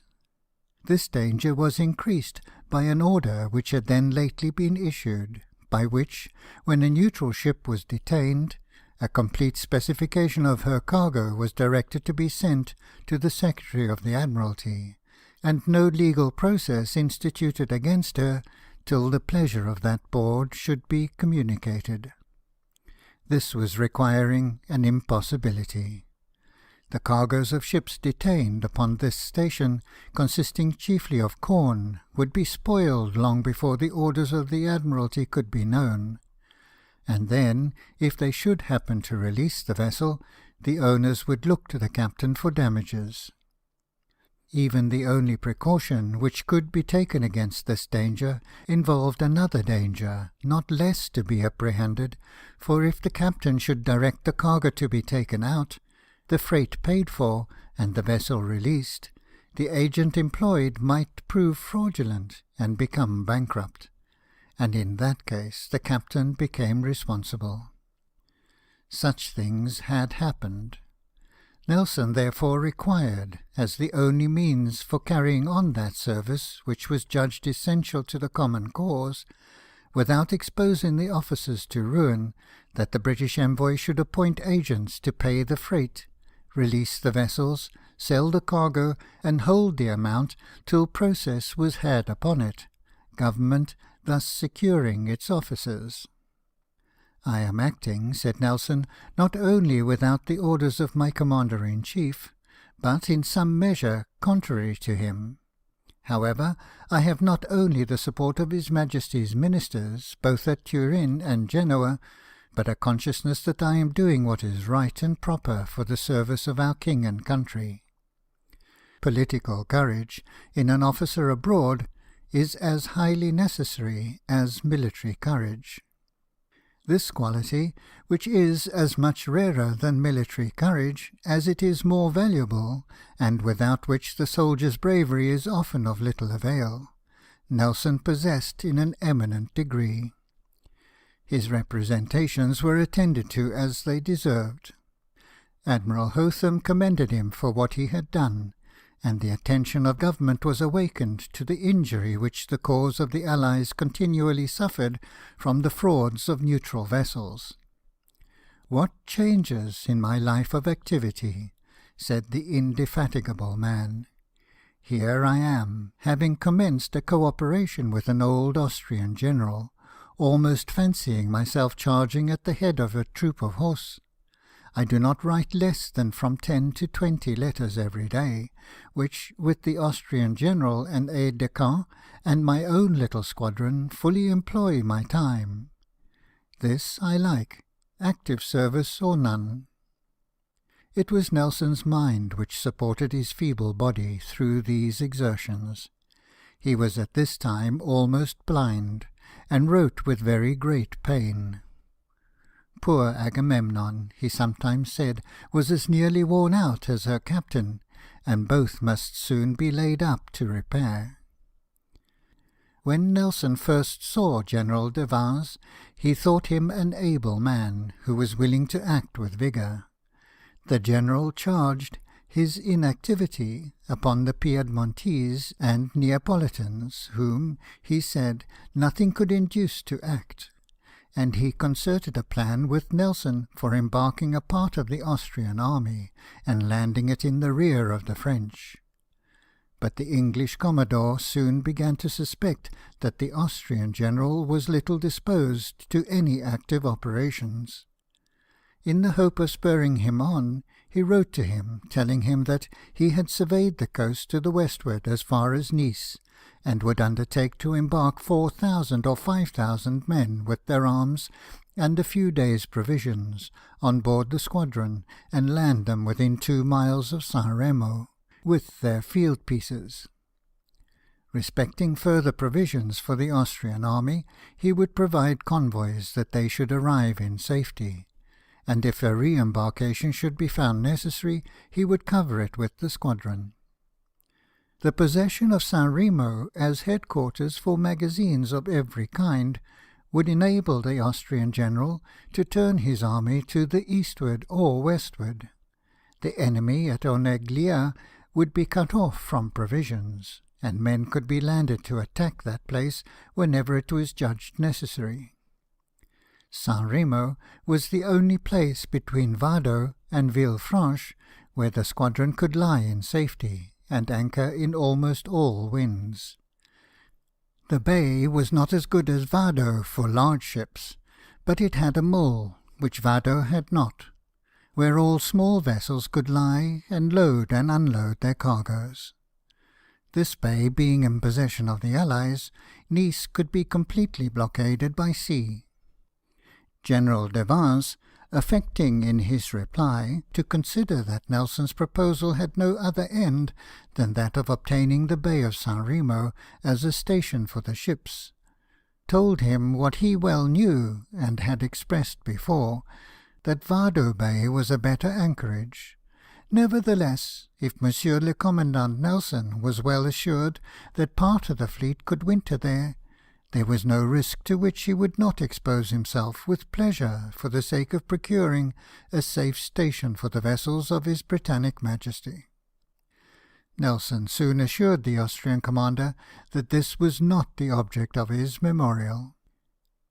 He now began to suspect that both the Austrian courts and their general had other ends in view than the cause of the Allies. "This army," said he, "is slow beyond all description, and I begin to think that the Emperor is anxious to touch another 4 millions of English money. As for the German generals, war is their trade, and peace is ruin to them. Therefore we cannot expect that they should have any wish to finish the war. The politics of courts are so mean that private people would be ashamed to act in the same way. All is trick and finesse, to which the common cause is sacrificed. The general wants a loophole. It has for some time appeared to me that he means to go no further than his present position, and to lay the miscarriage of the enterprise against Nice, which has always been held out as the great object of his army, to the non-cooperation of the British fleet and of the Sardinians. To prevent this plea, Nelson again addressed demands, requesting only to know the time and the number of troops ready to embark. Then he would, he said, dispatch a ship to Admiral Hotham, requesting transports, having no doubt of obtaining them, and trusting that the plan would be successful to its fullest extent. Nelson thought at the time that if the whole fleet were offered him for transports, he would find some other excuse, and Mr. Drake, who was now appointed to reside at the Austrian headquarters, entertained the same idea of the general's sincerity. It was not, however, put so clearly to the proof as it ought to have been. He replied that as soon as Nelson could declare himself ready with the vessels necessary for conveying 10,000 men, with their artillery and baggage, he would put the army in motion. But Nelson was not enabled to do this. Admiral Hotham, who was highly meritorious in leaving such a man so much at his own discretion, pursued a cautious system, ill according with the bold and comprehensive views of Nelson, who continually regretted Lord Hood, saying that the nation had suffered much by his resignation of the Mediterranean command. The plan which had been concerted, he said, would astonish the French, and perhaps the English. There was no unity in the views of the Allied powers, no cordiality in their cooperation, no energy in their councils. The neutral powers assisted France more effectually than the Allies assisted each other. The Genoese ports were at this time filled with French privateers, which swarmed out every night and covered the Gulf, and French vessels were allowed to tow out of the port of Genoa itself board vessels which were coming in, and then return into the mole. This was allowed without a remonstrance, while, though Nelson abstained most carefully from offering any offence to the Genoese territory or flag, complaints were so repeatedly made against his squadron that, he says, it seemed a trial who should be tired first, they of complaining, or he of answering their complaints. But the question of neutrality was soon at an end. An Austrian commissary was travelling from Genoa towards Vado. It was known that he was to sleep at Voltri, and that he had £10,000 with him, a booty which the French minister in that city, and the captain of a French frigate in that port, considered as far more important than the word of honour of the one, the duties of the other, and the laws of neutrality. The boats of the frigate went out with some privateers, landed, robbed the commissary, and brought back the money to Genoa. The next day, men were publicly enlisted in that city for the French army. 700 men were embarked, with 7,000 stand of arms, on board the frigates and other vessels, who were to land between Voltri and Savona. There a detachment from the French army was to join them, and the Genoese peasantry were to be invited to insurrection, a measure for which everything had been prepared. The night of the 13th was fixed for the sailing of this expedition. The Austrians called loudly for Nelson to prevent it, and he, on the evening of the 13th, arrived at Genoa. His presence checked the plan. The frigate, knowing her deserts, got within the merchant ships of the inner mole, and the Genoese government did not now even demand of Nelson respect to the neutral port, knowing that they had allowed, if not connived at, the flagrant breach of neutrality, and expecting the answer which he was prepared to return, that it was useless and impossible for him to respect it longer. But though this movement produced the immediate effect which was designed, it led to ill consequences, which Nelson foresaw, but, for want of sufficient force, was unable to prevent. His squadron was too small for the service which it had to perform.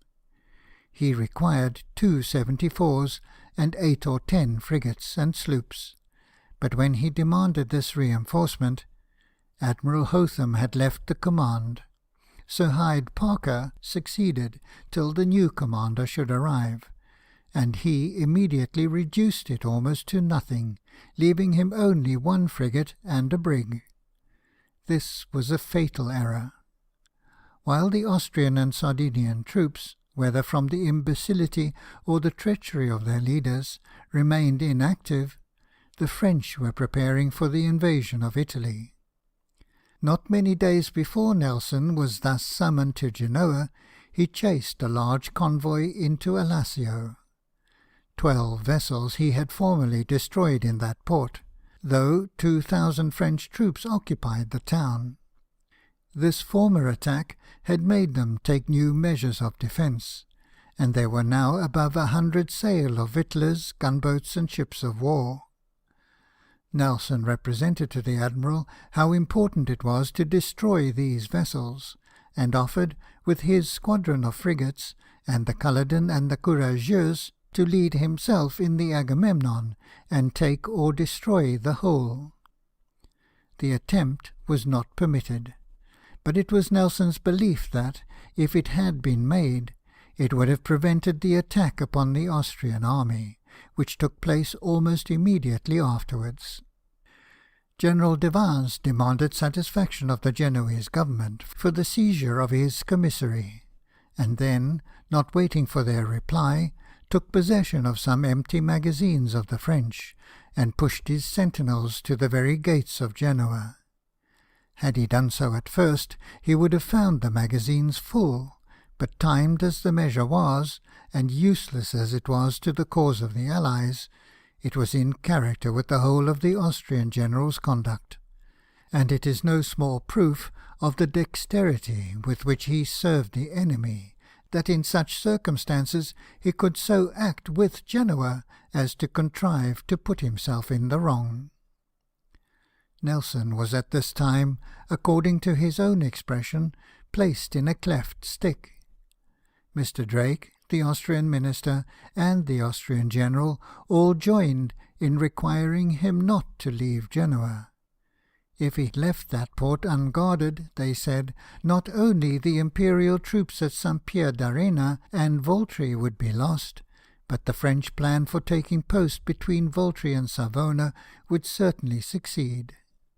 If the Austrians should be worsted in the advanced posts, the retreat by the Bocchetta would be cut off, and if this happened, the loss of the army would be imputed to him for having left Genoa. On the other hand, he knew that if he were not at Pietra, the enemy's gunboats would harass the left flank of the Austrians, who, if they were defeated, as was to be expected from the spirit of all their operations, would very probably lay their defeat to the want of assistance from the Agamemnon. Had the force for which Nelson applied been given him, he could have attended to both objects, and had he been permitted to attack the convoy in Alassio, he would have disconcerted the plans of the French, in spite of the Austrian general. He had foreseen the danger, and pointed out how it might be prevented, but the means of preventing it were withheld. The attack was made as he foresaw, and the gunboats brought their fire to bear upon the Austrians. It so happened, however, that the left flank, which was exposed to them, was the only part of the army that behaved well. This division stood its ground till the centre and the right wing fled, and then retreated in a soldier-like manner. General de Vins gave up the command in the middle of the battle, pleading ill health. From that moment, says Nelson, not a soldier stayed at his post. It was devil take the hindmost. Many thousands ran away who had never seen the enemy, some of them 30 miles from the advanced posts. Had I not, though I own against my inclination, been kept at Genoa, from 8,000 to 10,000 men would have been taken prisoners, and amongst the number General de Vins himself. But by this means the pass of the Bocchetta was kept open. The purser of the ship, who was at Vado, ran with the Austrians 18 miles without stopping, the men without arms, officers without soldiers, women without assistants. The oldest officers say they never heard of so complete a defeat, and certainly without any reason. Thus has ended my campaign. We have established the French Republic, which, but for us, I verily believe, would never have been settled by such a volatile, changeable people. I hate a Frenchman. They are equally objects of my detestation, whether Royalist or Republicans. In some points, I believe, the latter are the best. Nelson had a lieutenant and 2 midshipmen taken at Vado. They told him in their letter that few of the French soldiers were more than 3 or 24 years old, a great many not more than 14, and all were nearly naked. They were sure, they said, his barge's crew could have beat 100 of them, and that, had he himself seen them, he would not have thought, if the world had been covered with such people, that they could have beaten the Austrian army. The defeat of General de Vins gave the enemy possession of the Genoese coast, from Savona to Voltri, and it deprived the Austrians of their direct communication with the English fleet. The Agamemnon, therefore, could no longer be useful on this station, and Nelson sailed for Leghorn to refit. When his ship went into dock, there was not a mast, yard, sail, or any part of the rigging but what stood in need of repair, having been cut to pieces with shot. The hull was so damaged that it had for some time been secured by having cables served or thrapped round. End of Chapter 3. Chapter 4, Part 1. Sir J. Jervis takes the command. Genoa joins the French. Bonaparte begins his career. Evacuation of Corsica. Nelson hoists his broad pennant in the Minerva. Action with the Sabina. Battle of Cape St. Vincent. Nelson commands the inner squadron at the blockade of Cadiz. Boat action in the Bay of Cadiz. Expedition against Tenerife. Nelson loses an arm. His sufferings in England, and recovery.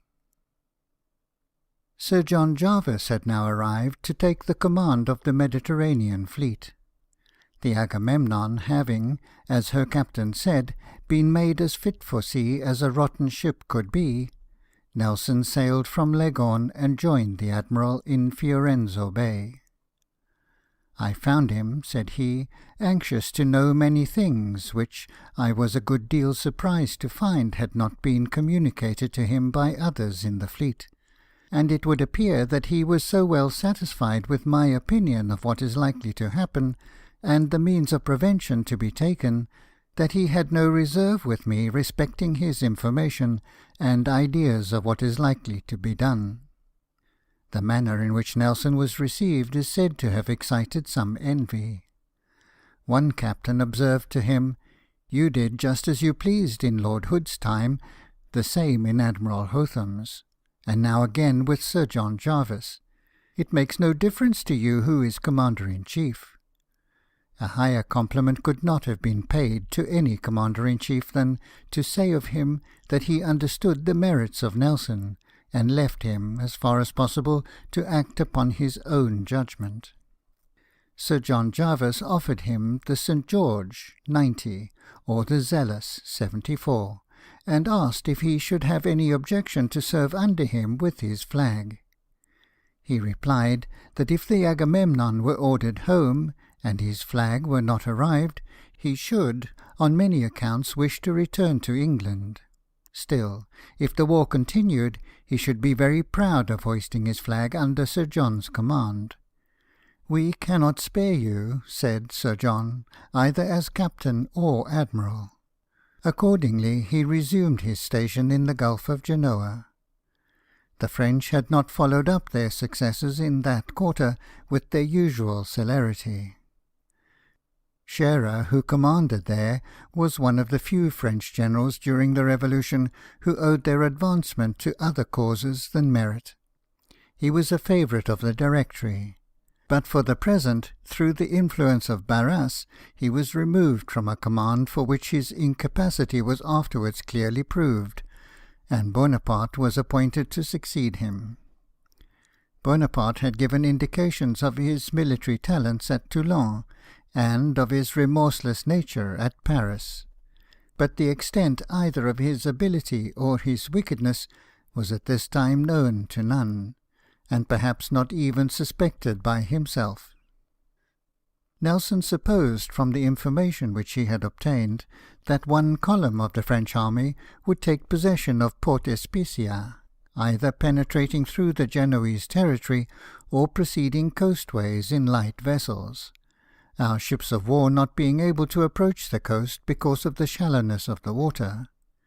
To prevent this, he said, two things were necessary: the possession of Vado Bay and the taking of Port Espisia. If either of these points were secured, Italy would be safe from any attack of the French by sea. General Beaulieu, who had now superseded de Vins in the command of the allied Austrian and Sardinian army, sent his nephew and aide-de-camp to communicate with Nelson, and inquire whether he could anchor in any other place than Vado Bay. Nelson replied that Vado was the only place where the British fleet could lie in safety, but all places would suit his squadron, and wherever the general came down to the sea-coast, there he should find it.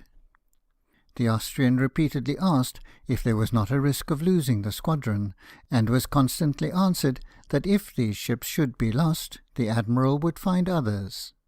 But all plans of cooperation with the Austrians were soon frustrated by the Battle of Montenotte.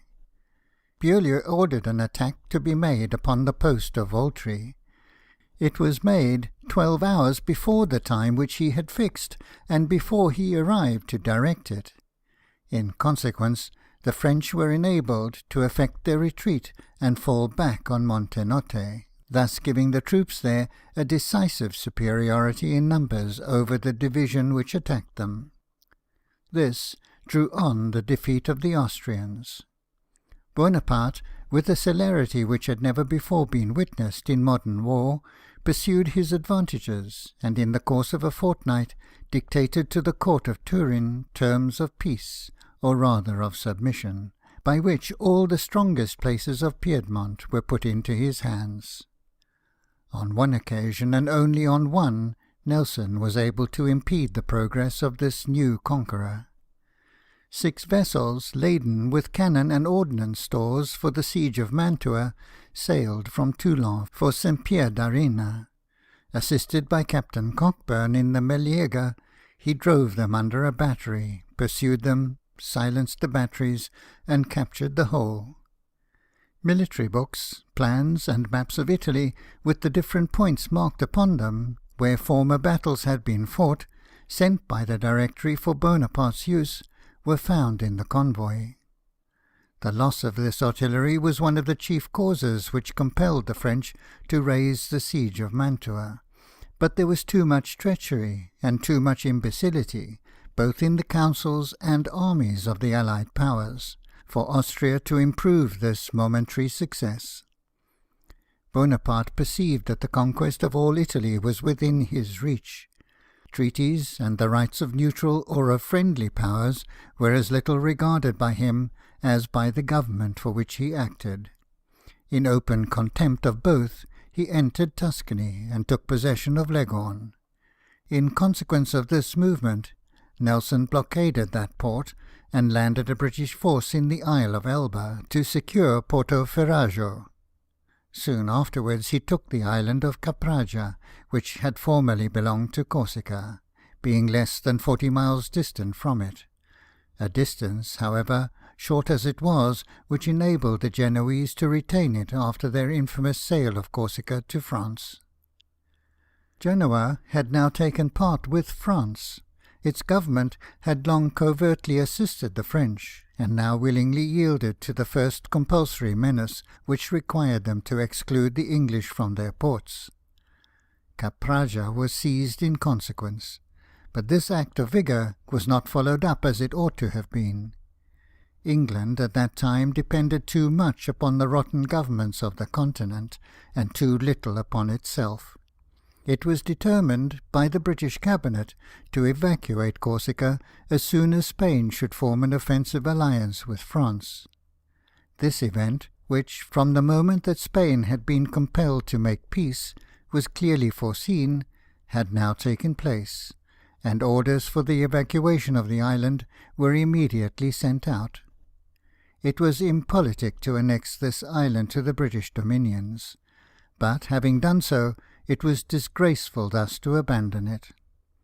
The disgrace would have been spared, and every advantage which could have been derived from the possession of the island secured, if the people had at first been left to form a government for themselves, and protected by us in the enjoyment of their independence.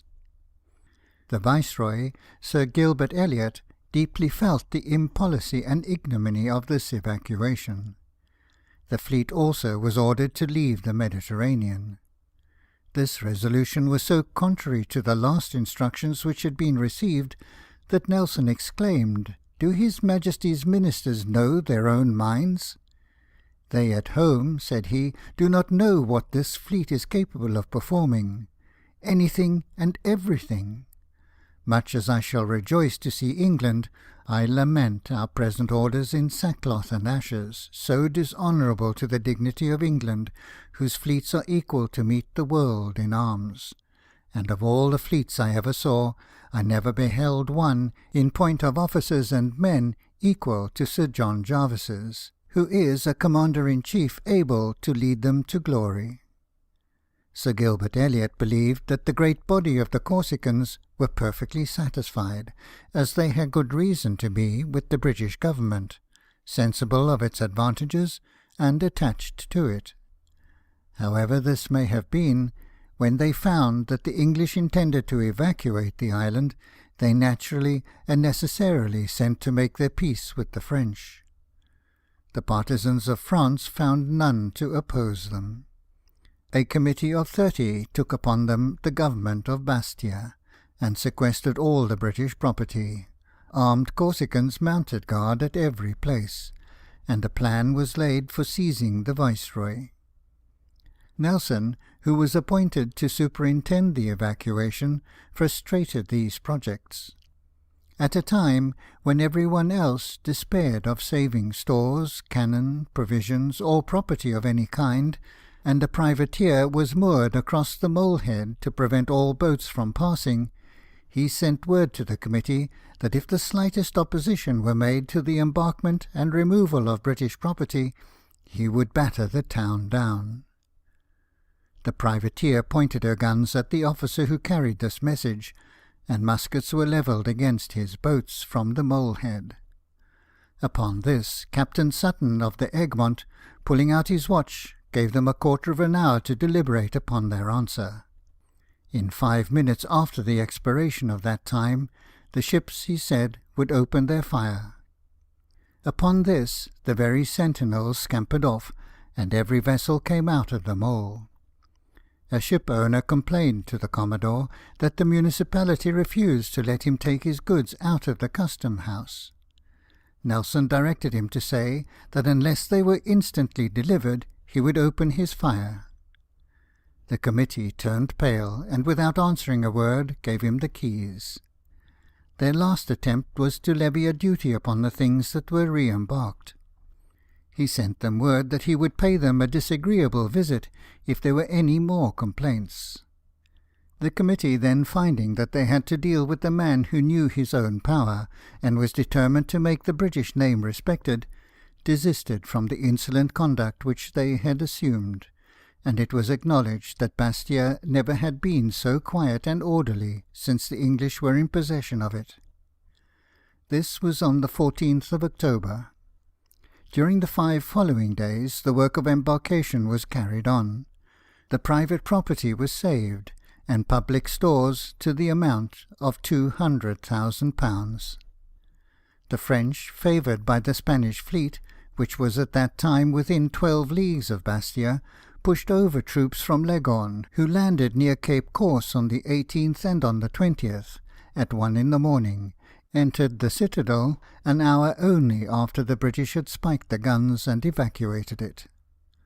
Nelson embarked at daybreak, being the last person who left the shore, having thus, as he said, seen the first and the last of Corsica.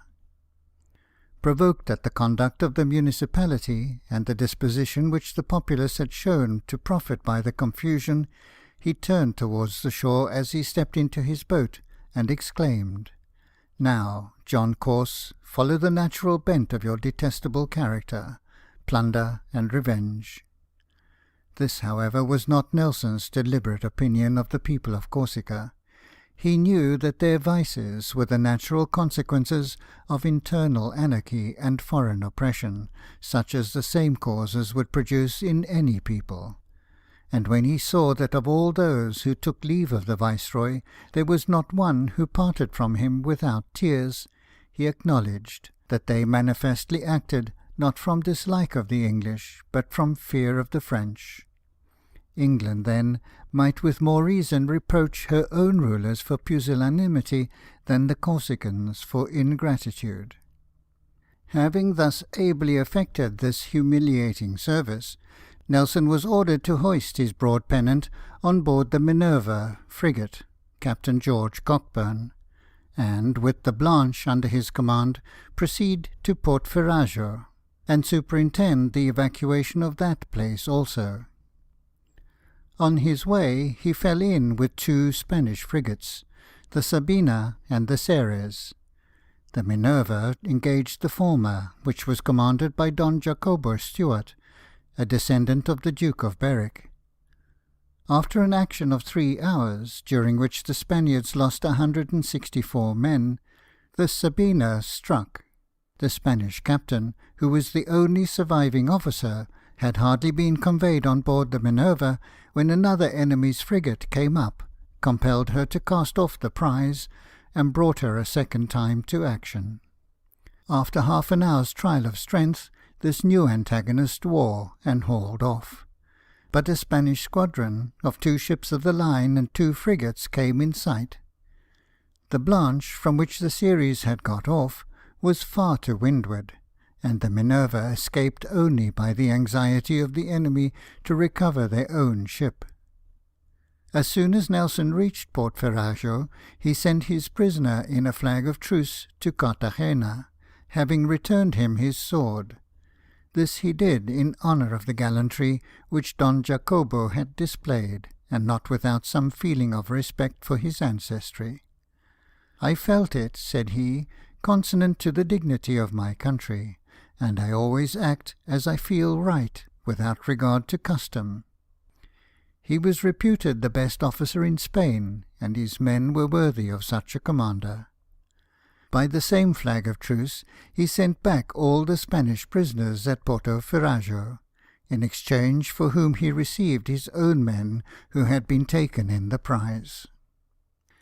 General de Burgh, who commanded at the Isle of Elba, did not think himself authorized to abandon the place till he had received specific instructions from England to that effect, professing that he was unable to decide between the contradictory orders of the government, or to guess at what their present intentions might be. But he said his only motive for urging delay in this measure arose from a desire that his own conduct might be properly sanctioned, and not from any opinion that Porto Ferrajo ought to be retained. But Naples having made peace, Sir John Jervis considered his business with Italy as concluded, and the protection of Portugal was the point to which he was now instructed to attend. Nelson, therefore, whose orders were perfectly clear and explicit, withdrew the whole naval establishment from that station, leaving the transports victualled and so arranged that all the troops and stores could be embarked in 3 days. He was now about to leave the Mediterranean. Mr. Drake, who had been our minister at Genoa, expressed to him on this occasion the very high opinion which the Allies entertained of his conspicuous merit, adding that it was impossible for anyone who had the honour of co-operating with him not to admire the activity, talents, and zeal which he had so eminently and constantly displayed. In fact, during this long course of service in the Mediterranean, the whole of his conduct had exhibited the same zeal, the same indefatigable energy, the same intuitive judgment, the same prompt and unerring decision which characterized his after career of glory. His name was as yet hardly known to the English public, but it was feared and respected throughout Italy. A letter came to him directed Horatio Nelson, Genoa, and the writer, when he was asked how he could direct it so vaguely, replied, "Sir, there is but one Horatio Nelson in the world." At Genoa, in particular, where he had so long been stationed, and where the nature of his duty first led him to continual disputes with the government, and afterwards compelled him to stop the trade of the port, he was equally respected by the Doge and by the people.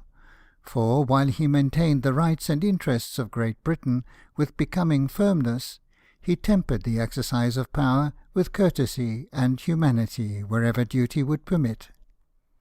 "Had all my actions," said he, writing at this time to his wife, "been gazetted, not one fortnight would have passed, during the whole war, without a letter from me. One day or other I will have a long gazette to myself. I feel that such an opportunity will be given me. I cannot, if I am in the field of glory, be kept out of sight. Wherever there is anything to be done, there Providence is sure to direct my steps." These hopes and anticipations were soon to be fulfilled. Nelson's mind had long been irritated and depressed by the fear that a general action would take place before he could join the fleet. At length he sailed from Porto Ferrajo with a convoy for Gibraltar, and, having reached that place, proceeded to the westward in search of the Admiral. Off the mouth of the Straits he fell in with the Spanish fleet, and on the 13th of February, reaching the station off Cape St. Vincent, communicated this intelligence to Sir John Jervis. He was now directed to shift his broad pennant on board the Captain, 74, Captain R.W. Miller, and before sunset the signal was made to prepare for action, and to keep during the night in close order. At daybreak the enemy were in sight. The British force consisted of 2 ships of 100 guns, 2 of 98, 2 of 90, 8 of 74, and 1 64, 15 of the line in all, with 4 frigates, a sloop, and a cutter. The Spaniards had 1 4-decker of 136 guns, 6 3-deckers of 112, 2 84s, 18 74s, in all 27 ships of the line, with 10 frigates and a brig. Their admiral, Don Joseph de Cordova, had learnt from an American on the 5th that the English had only 9 ships, which was indeed the case when his informer had seen them, for a reinforcement of 5 ships from England under Admiral Parker had not then joined, and the Culloden had parted company. Upon this information, the Spanish commander, instead of going into Cadiz, as was his intention when he sailed from Cartagena, determined to seek an enemy so inferior in force, and relying with fatal confidence upon the American account, he suffered his ships to remain too far dispersed and in some disorder. When the morning of the 14th broke and discovered the English fleet, a fog for some time concealed their number. The lookout ship of the Spaniards, fancying that her signal was disregarded, because so little notice seemed to be taken of it, made another signal that the English force consisted of 40 sail of the line. The captain afterwards said he did this to rouse the admiral. It had the effect of perplexing him and alarming the whole fleet. The absurdity of such an act shows what was the state of the Spanish navy under the miserable government by which Spain was so long oppressed and degraded, and finally betrayed. In reality, the general incapacity of the naval officers was so well known that in a pasquinade, which about this time appeared at Madrid, wherein the different orders of the state were advertised for sale, the greater part of the sea officers, with all their equipments, were offered as a gift, and it was added that any person who would please to take them should receive a handsome gratuity. Before the enemy could form a regular order of battle, Sir J. Jervis, by carrying a press of sail, came up with them, passed through their fleet, then tacked, and thus cut off 9 of their ships from the main body. These ships attempted to form on the larboard tack, either with the design of passing through the British line or to leeward of it, and thus rejoining their friends. Only one of them succeeded in this attempt, and that only because she was so covered with smoke that her intention was not discovered till she had reached the rear. The others were so warmly received that they put about, took to flight, and did not appear again in the action till its close. The Admiral was now able to direct his attention to the enemy's main body, which was still superior in number to his whole fleet, and more so in weight of metal. He made signal to tack in succession.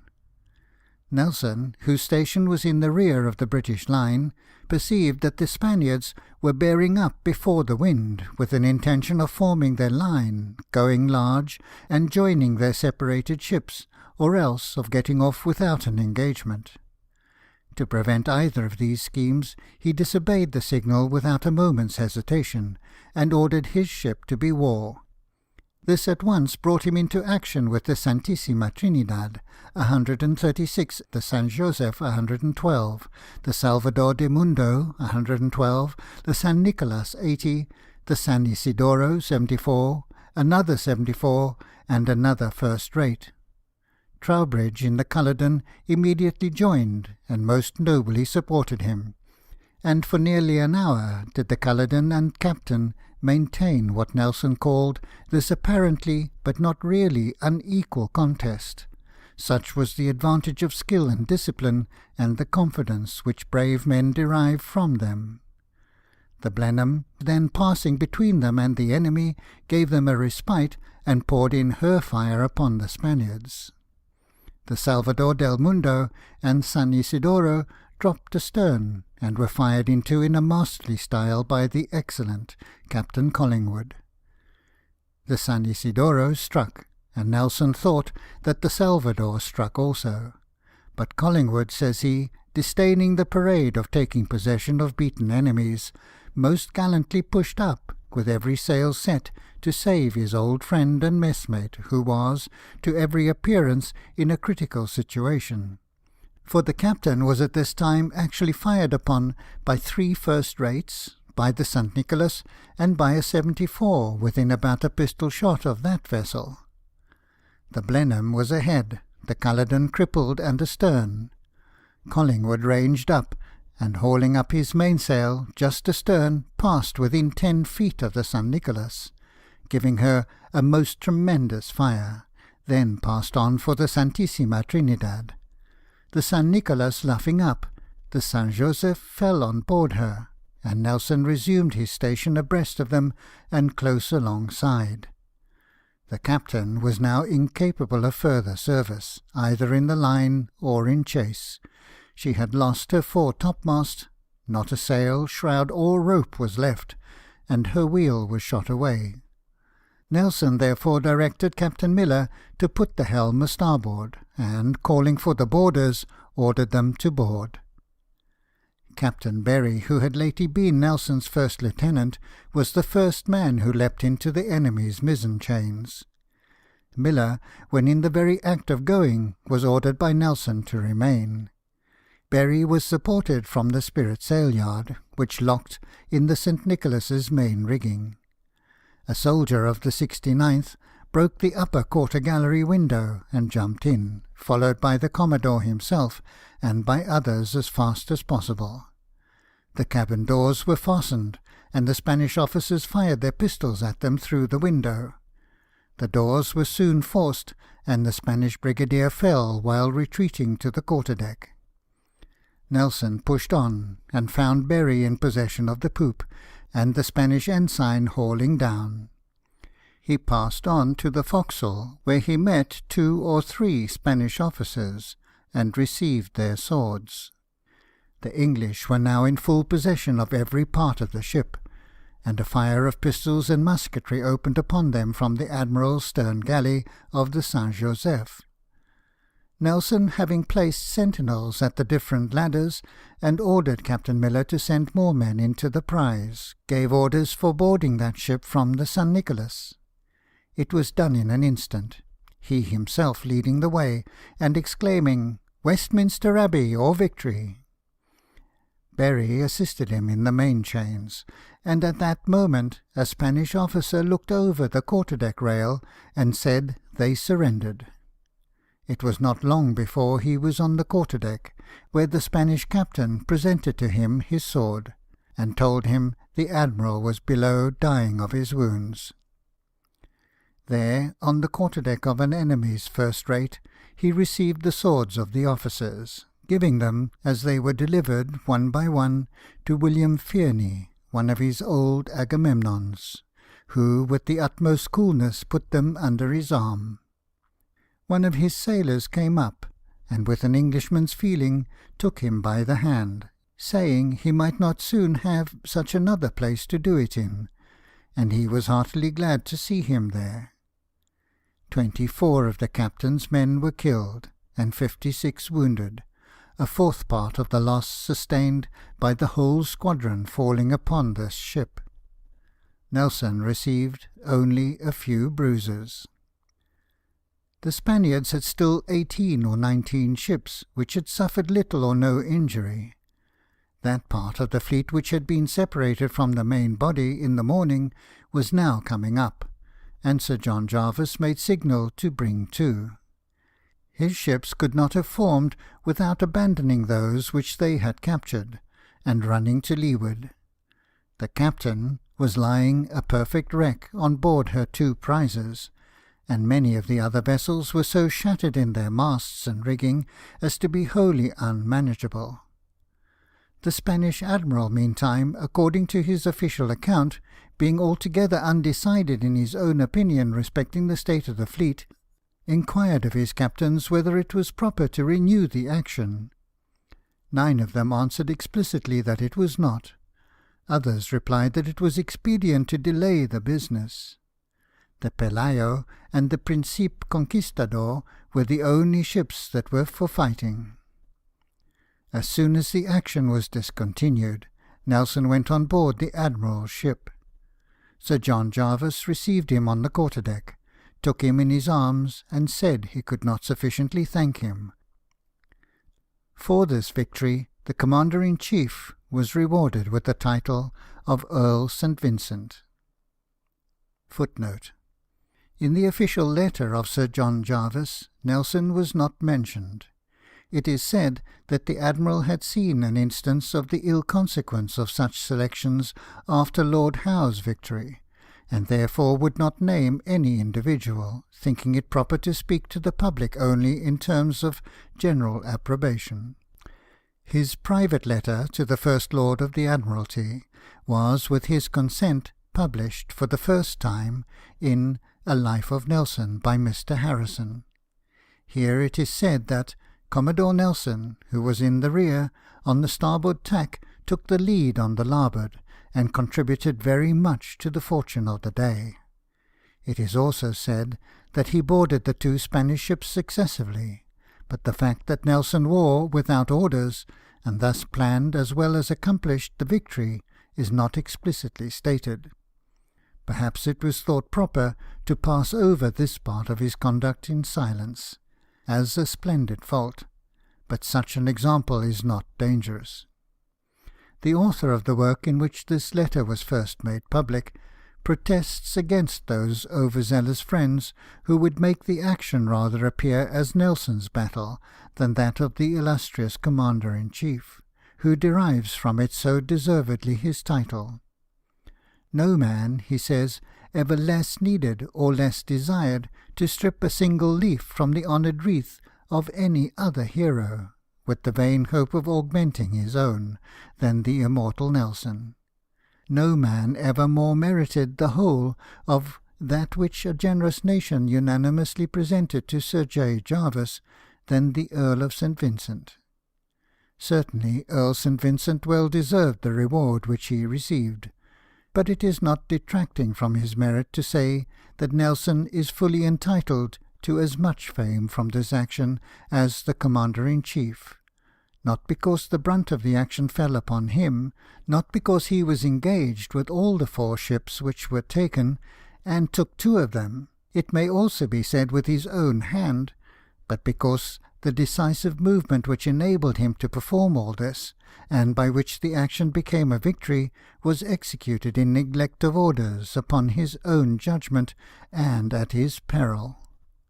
Earl St. Vincent deserved his earldom, but it is not to the honour of those by whom titles were distributed in those days that Nelson never obtained the rank of Earl for either of those victories which he lived to enjoy, though the one was the most complete and glorious in the annals of naval history, and the other the most important in its consequence of any which was achieved during the whole war. Nelson, who before the action was known in England had been advanced to the rank of Rear Admiral, had the Order of the Bath given him. The sword of the Spanish Rear Admiral, which Sir John Jervis insisted upon his keeping, he presented to the Mayor and Corporation of Norwich, saying that he knew no place where it could give him or his family more pleasure to have it kept than in the capital city of the county where he was born. The freedom of that city was voted him on this occasion. But of all the numerous congratulations which he received, none could have affected him with deeper delight than that which came from his venerable father. "I thank my God," said this excellent man, "with all the power of a grateful soul, for the mercies he has most graciously bestowed on me in preserving you. Not only my few acquaintance here, but the people in general, met me at every corner with such handsome words that I was obliged to retire from the public eye. The height of glory to which your professional judgment, united with a proper degree of bravery, guarded by Providence, has raised you, few sons, my dear child, attain to, and fewer fathers live to see. Tears of joy have involuntarily trickled down my furrowed cheeks. Who could stand the force of such general congratulation? The name and services of Nelson have sounded throughout this city of Bath, from the common ballad singer to the public theatre." The good old man concluded by telling him that the field of glory, in which he had so long been conspicuous, was still open, and by giving him his blessing. End of Chapter 4, Part 1. Chapter 4, Part 2.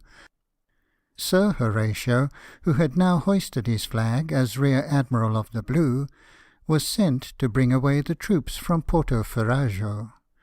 Having performed this, he shifted his flag to the Theseus.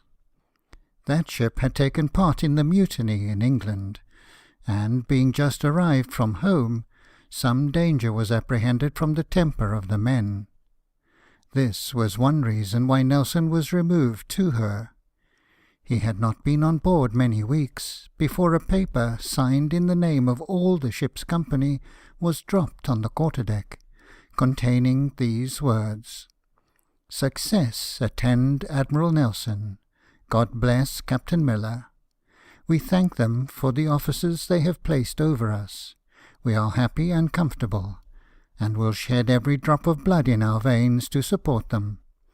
And the name of the Theseus shall be immortalized as high as her captain's." Wherever Nelson commanded, the men soon became attached to him. In 10 days' time he would have restored the most mutinous ship in the navy to order. Whenever an officer fails to win the affections of those who are under his command, he may be assured that the fault is chiefly in himself. While Sir Horatio was in the Theseus, he was employed in the command of the inner squadron at the blockade of Cadiz. During this service, the most perilous action occurred in which he was ever engaged. Making a night attack upon the Spanish gunboats, his barge was attacked by an armed launch under their commander, Don Miguel Tregoyen, carrying 26 men. Nelson had with him only his 10 bargemen, Captain Freemantle, and his coxswain, John Sykes, an old and faithful follower, who twice saved the life of his admiral by parrying the blows that were aimed at him, and at last actually interposed his own head to receive the blow of a Spanish sabre, which he could not by any other means avert. Thus dearly was Nelson beloved. This was a desperate service, hand to hand with swords, and Nelson always considered that his personal courage was more conspicuous on this occasion than on any other during his whole life. Notwithstanding the great disproportion of numbers, 18 of the enemy were killed, all the rest wounded, and their launch taken. Nelson would have asked for a lieutenancy for Sykes, if he had served long enough. His manner and conduct, he observed, were so entirely above his situation that nature certainly intended him for a gentleman. But though he recovered from the dangerous wound which he received in this act of heroic attachment, he did not live to profit by the gratitude and friendship of his commander. 12 days after this rencontre, Nelson sailed at the head of an expedition against Teneriffe.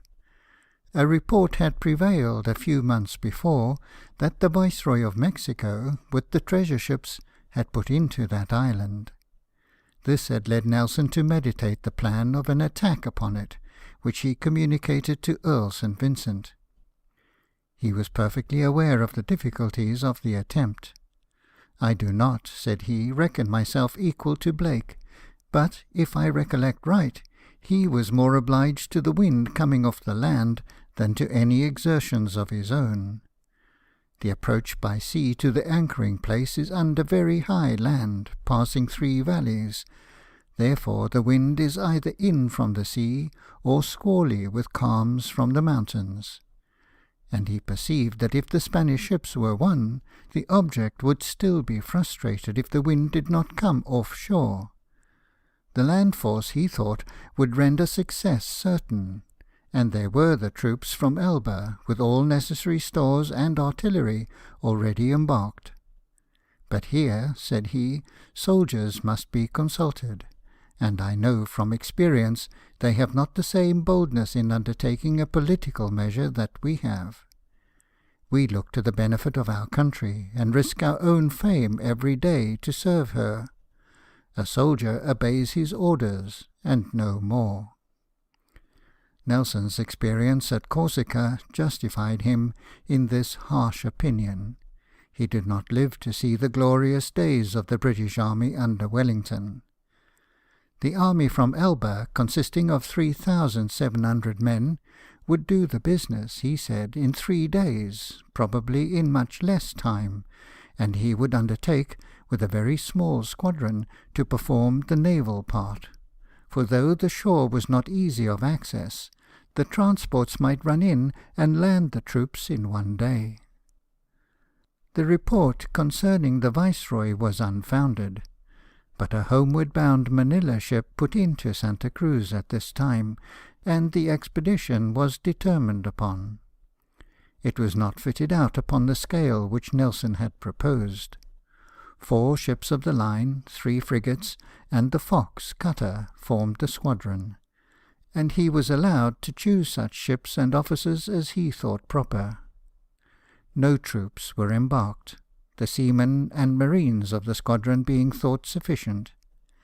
His orders were to make a vigorous attack, but on no account to land in person, unless his presence should be absolutely necessary.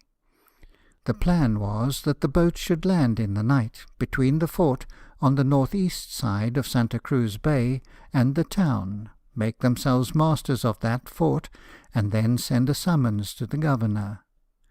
By midnight the 3 frigates, having the force on board which was intended for this debarkation, approached within 3 miles of the place, but owing to a strong gale of wind in the offing, and a strong current against them inshore, they were not able to get within a mile of the landing place before daybreak, and then they were seen, and their intention discovered.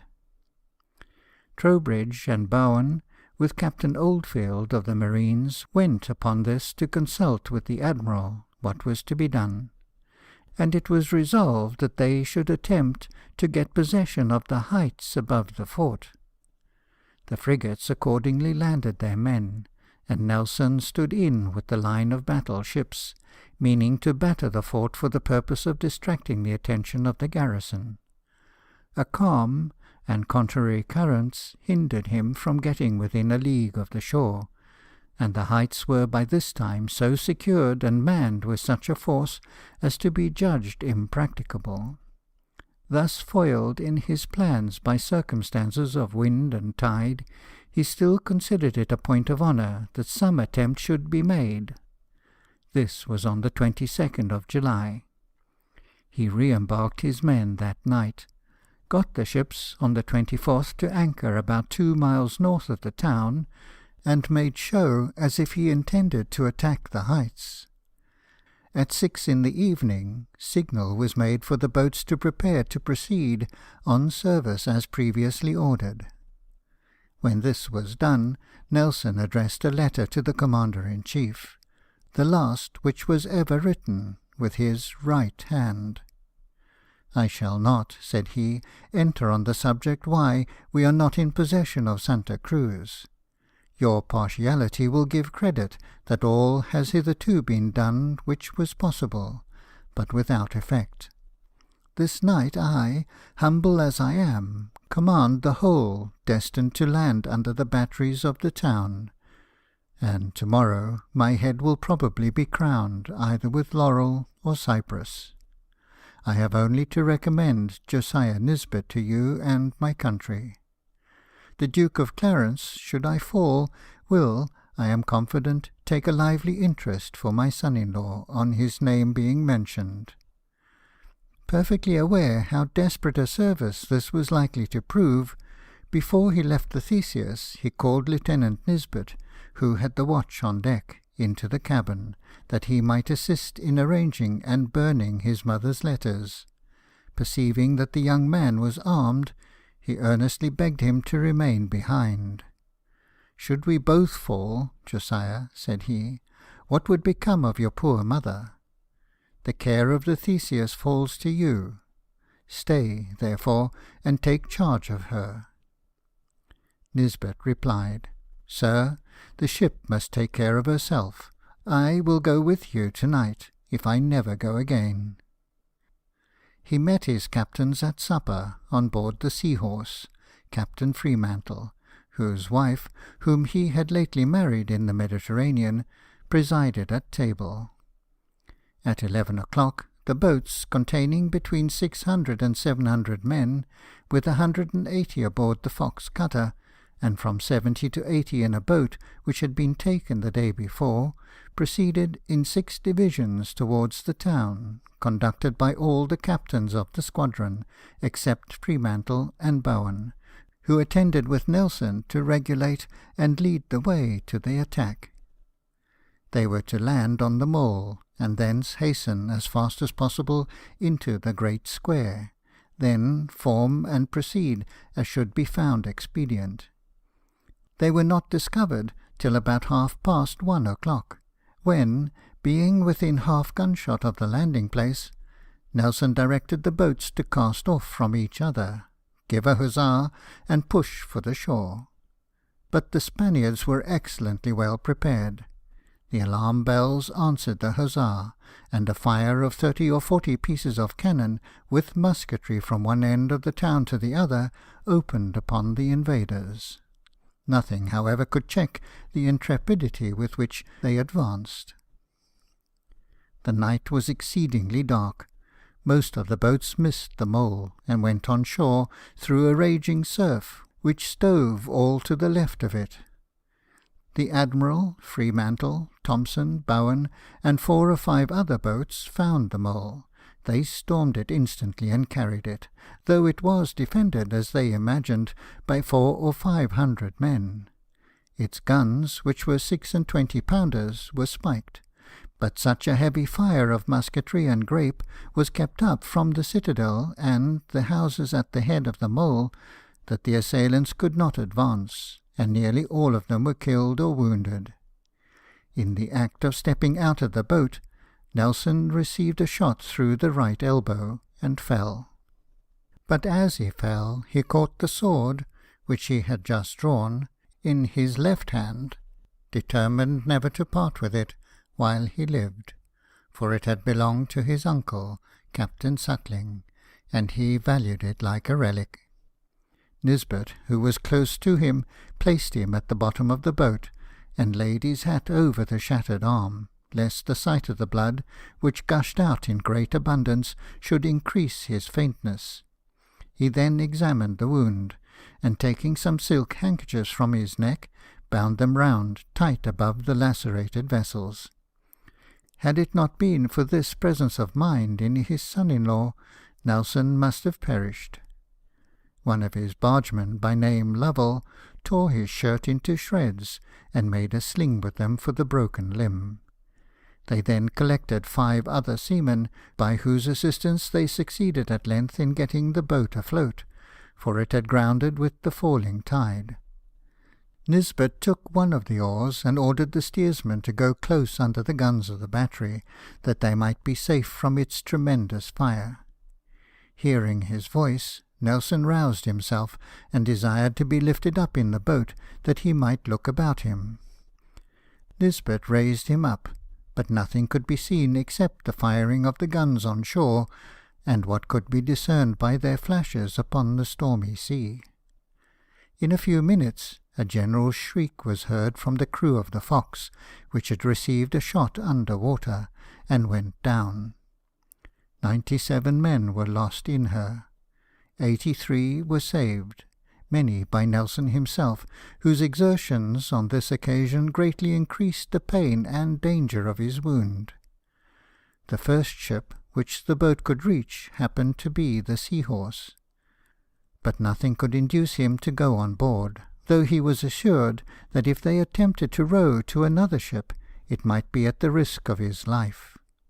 "I had rather suffer death," he replied, "than alarm Mrs. Fremantle by letting her see me in this state, when I can give her no tidings whatever of her husband." They pushed on for the Theseus. When they came alongside, he peremptorily refused all assistance in getting on board. So impatient was he that the boat should return, in hopes that it might save a few more from the Fox. He desired to have only a single rope thrown over the side, which he twisted round his left hand, saying, "Let me alone. I have yet my legs left, and one arm. Tell the surgeon to make haste and get his instruments. I know I must lose my right arm, so the sooner it is off the better."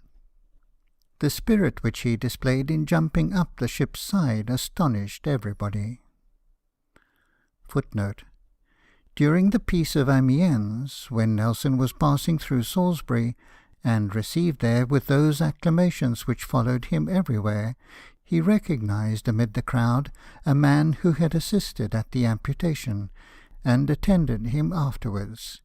He beckoned him up the stairs of the council house, shook hands with him, and made him a present in remembrance of his services at the time. The man took from his bosom a piece of lace, which he had torn from the sleeve of the amputated limb, saying he had preserved and would preserve it to the last moment in memory of his old commander. End of footnote. Fremantle had been severely wounded in the right arm soon after the Admiral. He was fortunate enough to find a boat at the beach, and got instantly to his ship. Thompson was wounded, Bowen killed, to the great regret of Nelson, as was also one of his own officers, Lieutenant Weatherhead, who had followed him from the Agamemnon, and whom he greatly and deservedly esteemed. Trowbridge, meantime, fortunately for his party, missed the mole in the darkness, but pushed on shore under the batteries, close to the south end of the citadel. Captain Waller, of the Emerald, and 2 or 3 other boats landed at the same time. The surf was so high that many others put back. The boats were instantly filled with water and stove against the rocks, and most of the ammunition in the men's pouches was wetted. Having collected a few men, they pushed on to the great square, hoping there to find the Admiral and the rest of the force. The ladders were all lost, so that they could make no immediate attempt on the citadel. But they sent a sergeant with 2 of the townspeople to summon it. This messenger never returned, and Trowbridge, having waited about an hour in painful expectation of his friends, marched to join Captains Hood and Miller, who had effected their landing to the south-west. They then endeavoured to procure some intelligence of the Admiral and the rest of the officers, but without success. By daybreak they had gathered together about 80 marines, 80 pikemen, and 180 small-arm seamen, all the survivors of those who had made good their landing. They obtained some ammunition from the prisoners whom they had taken, and marched on to try what could be done at the citadel without ladders. They found all the streets commanded by field pieces, and several thousand Spaniards, with about 100 French under arms approaching by every avenue. Finding himself without provisions, their powder wet, and no possibility of obtaining either stores or reinforcements from the ships, the boats being lost, Trowbridge, with great presence of mind, sent Captain Samuel Hood with a flag of truce to the governor, to say he was prepared to burn the town, and would instantly set fire to it if the Spaniards approached 1 inch nearer. This, however, if he were compelled to do it, he should do with regret, for he had no wish to injure the inhabitants, and he was ready to treat upon these terms, that the British troops should re-embark with all their arms of every kind, and take their own boats if they were saved, or be provided with such others as might be wanting. They, on their part, engaging that the squadron should not molest the town, nor any of the Canary Islands. All prisoners on both sides to be given up. When these terms were proposed, the governor made answer that the English ought to surrender as prisoners of war, but Captain Hood replied he was instructed to say that if the terms were not accepted in 5 minutes, Captain Trowbridge would set the town on fire, and attack the Spaniards at the point of the bayonet. Satisfied with his success, which was indeed sufficiently complete, and respecting, like a brave and honourable man, the gallantry of his enemy, the Spaniard acceded to the proposal. And here, says Nelson in his journal, it is right we should notice the noble and generous conduct of Don Juan Antonio Gutierrez, the Spanish governor. The moment the terms were agreed to, he directed our wounded men to be received into the hospitals, and all our people to be supplied with the best provisions that could be procured, and made it known that the ships were at liberty to send on shore and purchase whatever refreshments they were in want of during the time they might be off the island. A youth, by name Don Bernardo Colagon, stripped himself of his shirt to make bandages for one of those Englishmen against whom, not an hour before, he had been engaged in battle. Nelson wrote to thank the governor for the humanity which he had displayed. Presents were interchanged between them. Sir Horatio offered to take charge of his dispatches for the Spanish government, and thus actually became the first messenger to Spain of his own defeat. The total loss of the English, in killed, wounded, and drowned, amounted to 250. Nelson made no mention of his own wound in his official dispatches, but in a private letter to Lord St. Vincent, the first which he wrote with his left hand, he shows himself to have been deeply affected by the failure of this enterprise. "I am become," he said, "a burthen to my friends, and useless to my country. But by my last letter you will perceive my anxiety for the promotion of my son-in-law, Josiah Nisbet. When I leave your command, I become dead to the world. I go hence, and am no more seen. If from poor Bowen's loss you think it proper to oblige me, I rest confident you will do it. The boy is under obligations to me, but he repaid me by bringing me from the mole of Santa Cruz. I hope you will be able to give me a frigate to convey the remains of my carcass to England. A left-handed admiral," he said in a subsequent letter, "will never again be considered as useful. Therefore, the sooner I get to a very humble cottage, the better, and make room for a sounder man to serve the state." His first letter to Lady Nelson was written under the same opinion, but in a more cheerful strain.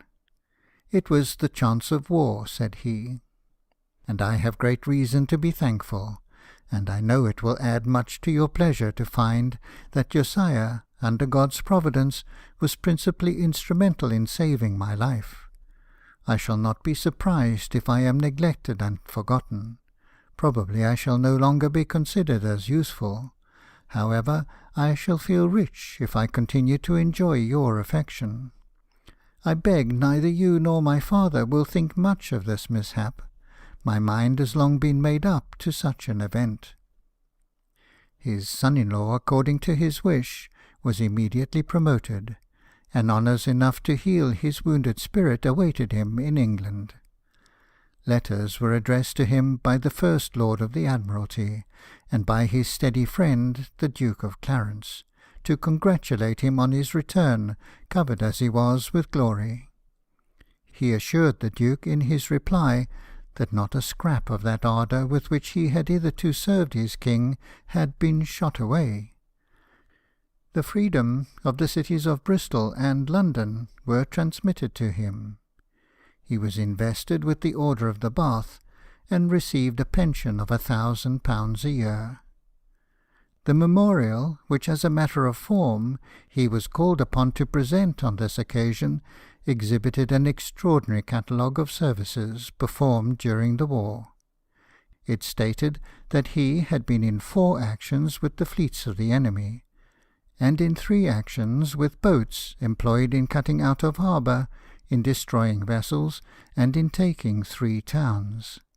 He had served on shore with the army 4 months, and commanded the batteries at the sieges of Bastia and Calvi. He had assisted at the capture of 7 sail of the line, 6 frigates, 4 corvettes, and 11 privateers, taken and destroyed nearly 50 sail of merchant vessels, and actually been engaged against the enemy upward of 120 times, in which service he had lost his right eye and right arm, and been severely wounded and bruised in his body. His sufferings from the lost limb were long and painful. A nerve had been taken up in one of the ligatures at the time of the operation, and the ligature, according to the practice of the French surgeons, was of silk instead of waxed thread. This produced a constant irritation and discharge, and the ends of the ligature being pulled every day, in hopes of bringing it away, occasioned fresh agony. He had scarcely any intermission of pain, day or night, for 3 months after his return to England. Lady Nelson, at his earnest request, attended the dressing of his arm till she had acquired sufficient resolution and skill to dress it herself. One night, during this state of suffering, after a day of constant pain, Nelson retired early to bed, in hope of enjoying some respite by means of laudanum. He was at this time lodging in Bond Street, and the family was soon disturbed by a mob knocking loudly and violently at the door. The news of Duncan's victory had been made public, and the house was not illuminated. but when the mob were told that Admiral Nelson lay there in bed, badly wounded, the foremost of them made answer, "You shall hear no more from us to-night." And in fact, the feeling of respect and sympathy was communicated from one to another with such effect that under the confusion of such a night the house was not molested again. About the end of November, after a night of sound sleep, he found the arm nearly free from pain. The surgeon was immediately sent for to examine it, and the ligature came away with the slightest touch. From that time it began to heal. As soon as he thought his health established, he sent the following form of thanksgiving to the minister of St. George's, Hanover Square. "An officer desires to return thanks to Almighty God for his perfect recovery from a severe wound, and also for the many mercies bestowed on him." Not having been in England till now since he lost his eye, he went to receive a year's pay as smart money, but could not obtain payment because he had neglected to bring a certificate from a surgeon that the sight was actually destroyed. A little irritated that this form should be insisted upon, because, though the fact was not apparent, he thought it was sufficiently notorious, he procured a certificate at the same time for the loss of his arm, saying they might just as well doubt the one as the other. This put him in good humour with himself and with the clerk who had offended him. On his return to the office, the clerk, finding it was only the annual pay of a captain, observed he thought it had been more. "Oh," replied Nelson, "this is only for an eye. In a few days I shall come for an arm, and in a little time longer, God knows, most probably for a leg." Accordingly, he soon afterwards went, and with perfect good humour exhibited the certificate of the loss of his arm. End of Chapter 4. Chapter 5, Part 1. Nelson rejoins Earl St. Vincent in the Vanguard. Sails in pursuit of the French to Egypt. Returns to Sicily, and sails again to Egypt. Battle of the Nile. Early in the year 1798, Sir Horatio Nelson hoisted his flag in the Vanguard, and was ordered to rejoin Earl St. Vincent. Upon his departure, his father addressed him with that affectionate solemnity by which all his letters were distinguished. "I trust in the Lord," said he, "that he will prosper your going out and your coming in. I earnestly desired once more to see you, and that wish has been heard. If I should presume to say I hope to see you again, the question would be readily asked, How old art thou? Vale, vale, Domini vale." It is said that a gloomy foreboding hung on the spirits of Lady Nelson at their parting. This could have arisen only from the dread of losing him by the chance of war. Any apprehension of losing his affections could hardly have existed, for all his correspondence to this time shows that he thought himself happy in his marriage, and his private character had hitherto been as spotless as his public conduct. One of the last things he said to her was that his own ambition was satisfied, but that he went to raise her to that rank in which he had long wished to see her. Immediately on his rejoining the fleet, he was dispatched to the Mediterranean with a small squadron, in order to ascertain, if possible, the object of the great expedition which at that time was fitting out under Bonaparte at Toulon. The defeat of this armament, whatever might be its destination, was deemed by the British government an object paramount to every other, and Earl St. Vincent was directed, if he thought it necessary, to take his whole force into the Mediterranean, to relinquish for that purpose the blockade of the Spanish fleet as a thing of inferior moment. But if he should deem a detachment sufficient, I think it almost unnecessary, said the First Lord of the Admiralty in his secret instructions, to suggest to you the propriety of putting it under Sir Horatio Nelson. It is to the honour of Earl St. Vincent that he had already made the same choice. The British government at this time, with a becoming spirit, gave orders that any port in the Mediterranean should be considered as hostile where the governor or chief magistrate should refuse to let our ships of war procure supplies of provisions or of any article which they might require. The armament at Toulon consisted of 13 ships of the line, 7 40-gun frigates, with 24 smaller vessels of war, and nearly 200 transports. Mr. Udney, our consul at Leghorn, was the first person to procure certain intelligence of the enemy's design against Malta, and from his own sagacity foresaw that Egypt must be their after object. Nelson sailed from Gibraltar on the 9th of May, with the Vanguard, Orion, and Alexander, 74s, the Caroline, Flora, Emerald, and Terpsichore frigates, and the Bonne Citoyenne sloop of war, to watch this formidable armament. On the 19th, when they were in the Gulf of Lion, a gale came on from the north-west. It moderated so much on the 20th as to enable them to get their topgallant mast and yards aloft. After dark, it again began to blow strong, but the ships had been prepared for a gale, and therefore Nelson's mind was easy. Shortly before midnight, however, his main topmast went over the side, and the mizzen topmast soon afterwards. The night was so tempestuous that it was impossible for any signal either to be seen or heard, and Nelson determined, as soon as it should be daybreak, to wear and scud before the gale.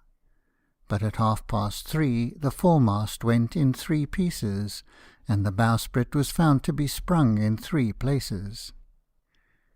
When day broke, they succeeded in wearing the ship with the remnant of the spritsail. This was hardly to have been expected. The Vanguard was at that time 25 leagues south of the islands of Hieres, with her head lying to the north-east, and if she had not wore, the ship must have drifted to Corsica. Captain Ball, in the Alexander, took her in tow to carry her into the Sardinian harbour of San Piero. Nelson, apprehensive that this attempt might endanger both vessels, ordered him to cast off, but that excellent officer, with a spirit like his commander's, replied he was confident he could save the Vanguard, and by God's help he would do it. There had been a previous coolness between these great men, but from this time Nelson became fully sensible of the extraordinary talents of Captain Ball, and a sincere friendship subsisted between them during the remainder of their lives. "I ought not," said the Admiral, writing to his wife, "I ought not to call what has happened to the Vanguard by the cold name of accident. I believe firmly it was the Almighty's goodness to check my consummate vanity. I hope it has made me a better officer, as I feel confident it has made me a better man. Figure to yourself, on Sunday evening, at sunset, a vain man walking in his cabin with a squadron around him, who looked up to their chief to lead them to glory, and in whom their chief placed the firmest reliance that the proudest ships of equal numbers belonging to France would have lowered their flags. Figure to yourself, on Monday morning, when the sun rose, this proud man, his ship dismasted, his fleet dispersed, and himself in such distress that the meanest frigate out of France would have been an unwelcome guest." Nelson had indeed more reason to refuse the cold name of accident to this tempest than he was then aware of, for on that very day the French fleet sailed from Toulon, and must have passed within a few leagues of his little squadron, which was thus preserved by the thick weather that came on. In the orders of the British government to consider all ports as hostile where the British ships should be refused supplies, the ports of Sardinia were excepted.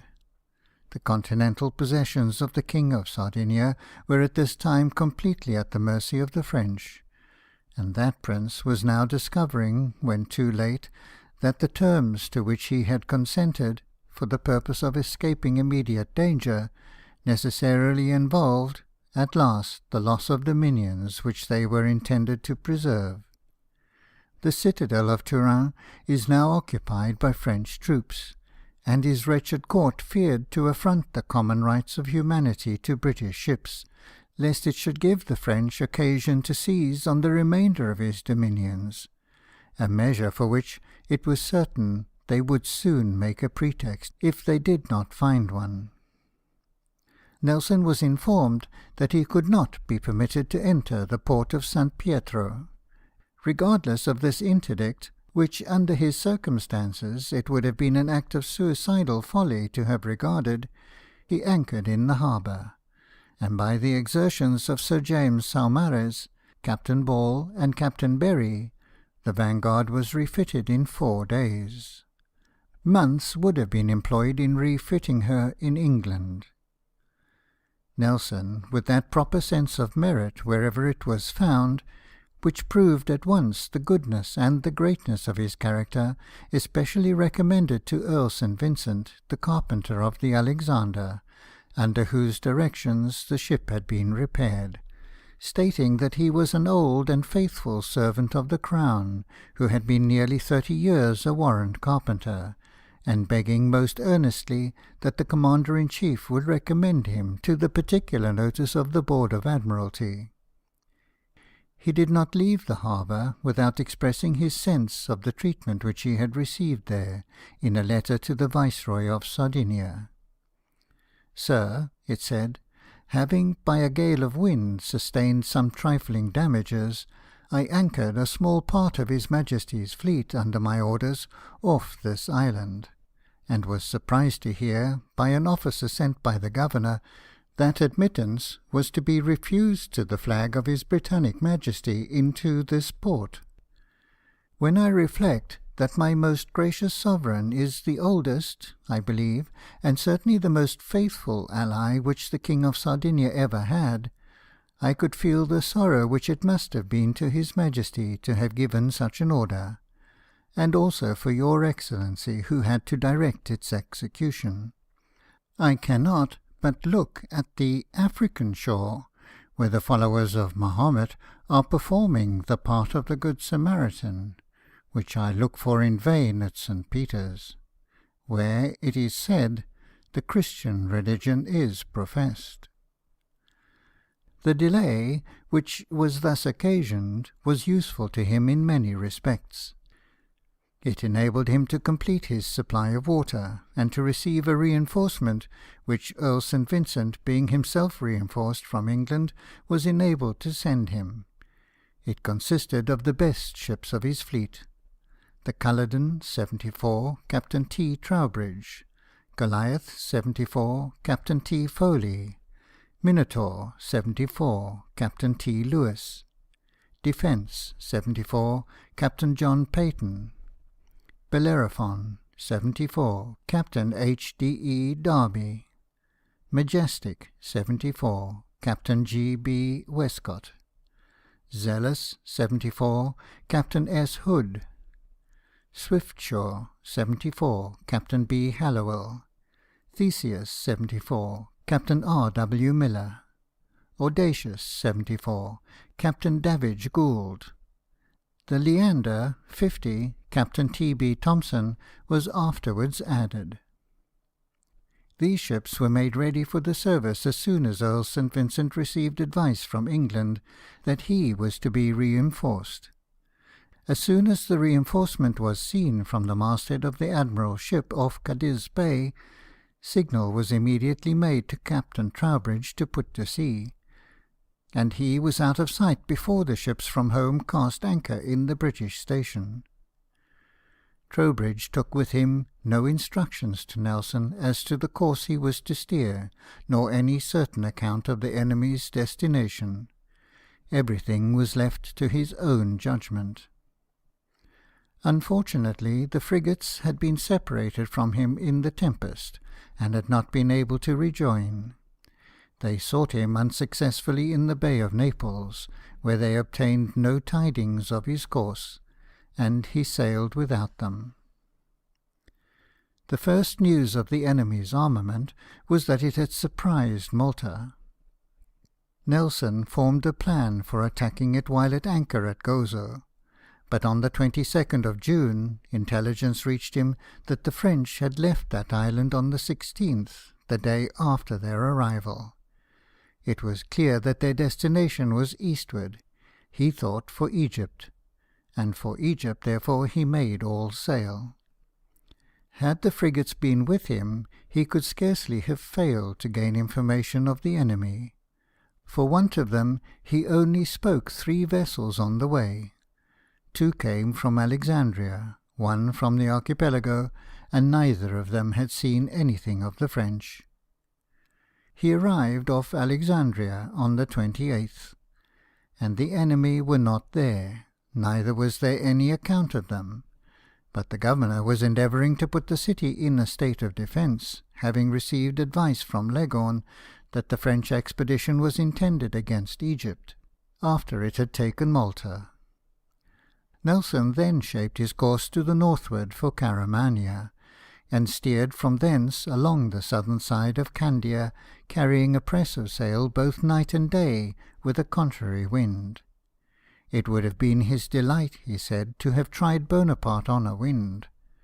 It would have been the delight of Europe too, and the blessing of the world, if that fleet had been overtaken with its general on board. But of the myriads and millions of human beings who would have been preserved by that day's victory, there is not one to whom such essential benefit would have resulted as to Bonaparte himself. It would have spared him his defeat at Acre, his only disgrace. For to have been defeated by Nelson upon the seas would not have been disgraceful. It would have spared him all his after enormities. Hitherto his career had been glorious. The baneful principles of his heart had never yet passed his lips.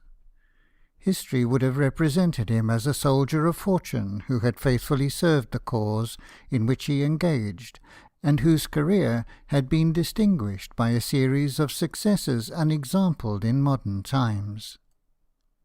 A romantic obscurity would have hung over the expedition to Egypt, and he would have escaped the perpetration of those crimes which have incarnadined his soul with a deeper dye than that of the purple for which he committed them.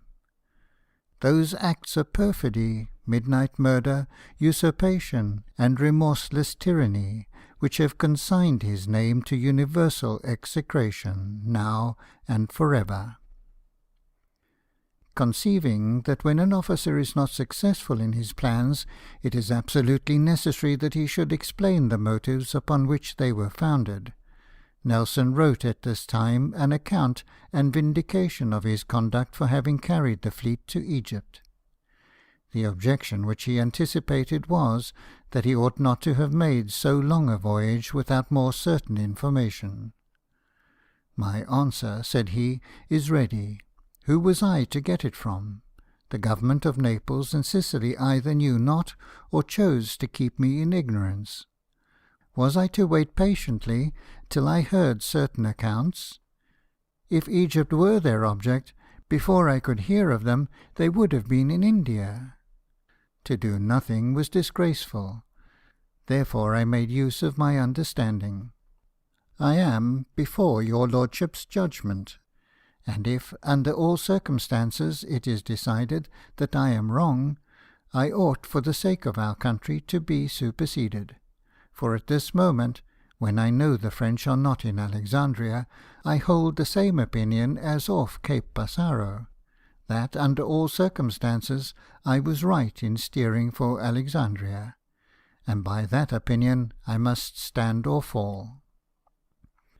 Captain Ball, to whom he showed this paper, told him he should recommend a friend never to begin a defence of his conduct before he was accused of error. He might give the fullest reason for what he had done, expressed in such terms as would evince that he had acted from the strongest conviction of being right, and of course he must expect that the public would view it in the same light. Captain Ball judged rightly of the public, whose first impulses, though from want of sufficient information they must frequently be erroneous, are generally founded upon just feelings. But the public are easily misled, and there are always persons ready to mislead them. Nelson had not yet attained that fame which compels envy to be silent, and when it was known in England that he had returned after an unsuccessful pursuit, it was said that he deserved impeachment, and Earl St. Vincent was severely censured for having sent so young an officer upon so important a service. Baffled in his pursuit, he returned to Sicily. The Neapolitan ministry had determined to give his squadron no assistance, being resolved to do nothing which could possibly endanger their peace with the French Directory. By means, however, of Lady Hamilton's influence at court, he procured secret orders to the Sicilian governors, and under those orders obtained everything which he wanted at Syracuse. A timely supply, without which, he always said, he could not have recommenced his pursuit with any hope of success. "It is an old saying," said he in his letter, "that the devil's children have the devil's luck.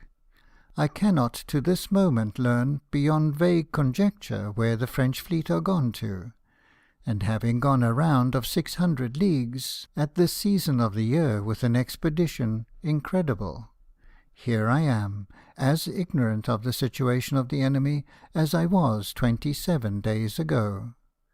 Every moment I have to regret the frigates having left me. Had one half of them been with me, I could not have wanted information. Should the French be so strongly secured in port that I cannot get at them, I shall immediately shift my flag into some other ship, and send the Vanguard to Naples to be refitted, for hardly any person but myself would have continued on service so long in such a wretched state." Vexed, however, and disappointed as he was, Nelson, with the true spirit of a hero, was still full of hope. "Thanks to your exertions," said he, writing to Sir W. and Lady Hamilton, "we have victualled and watered, and surely, watering at the fountain of Arethusa, we must have victory. We shall sail with the first breeze, and be assured I will return either crowned with laurel or covered with cypress." Earl St. Vincent he assured that if the French were above water he would find them out. He still held his opinion that they were bound for Egypt.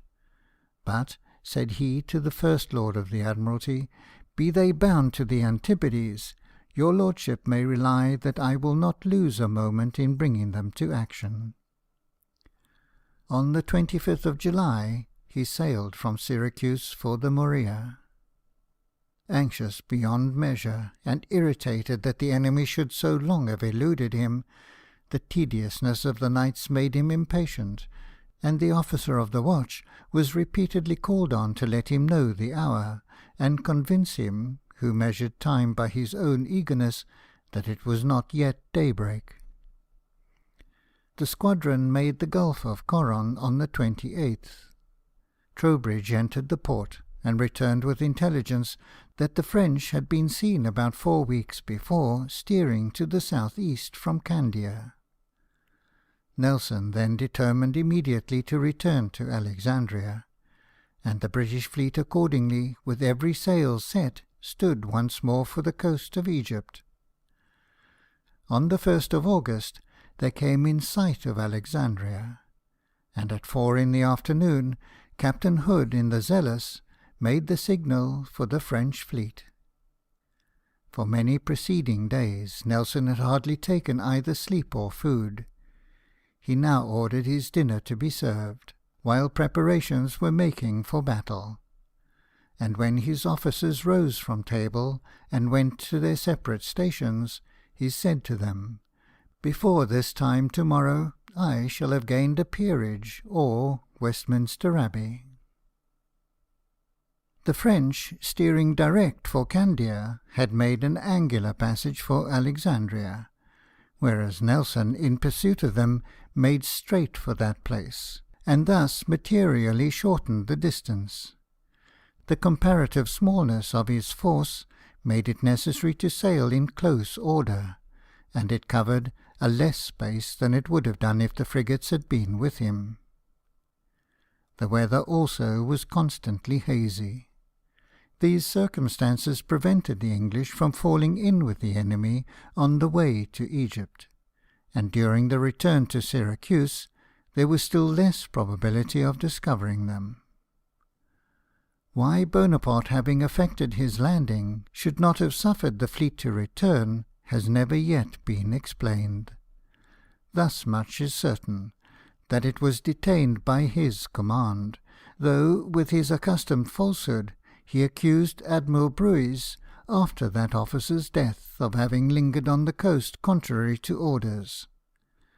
The French fleet arrived at Alexandria on the 1st of July, and Brueys, not being able to enter the port, which time and neglect had ruined, moored his ships in Aboukir Bay, in a strong and compact line of battle, the headmost vessel, according to his own account, being as close as possible to a shoal on the north-west, and the rest of the fleet forming a kind of curve along the line of deep water, so as not to be turned by any means in the south-west.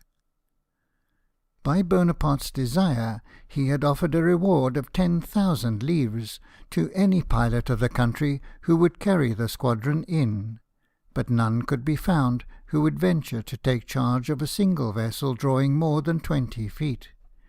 He had therefore made the best of his situation, and chosen the strongest position which he could possibly take in an open road. The commissary of the fleet said they were moored in such a manner as to bid defiance to a force more than double their own. This presumption could not then be thought unreasonable.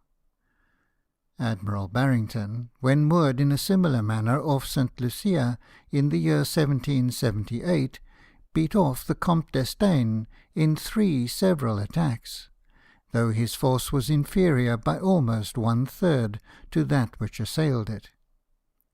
Here the advantage of numbers, both in ships, guns, and men, was in favour of the French.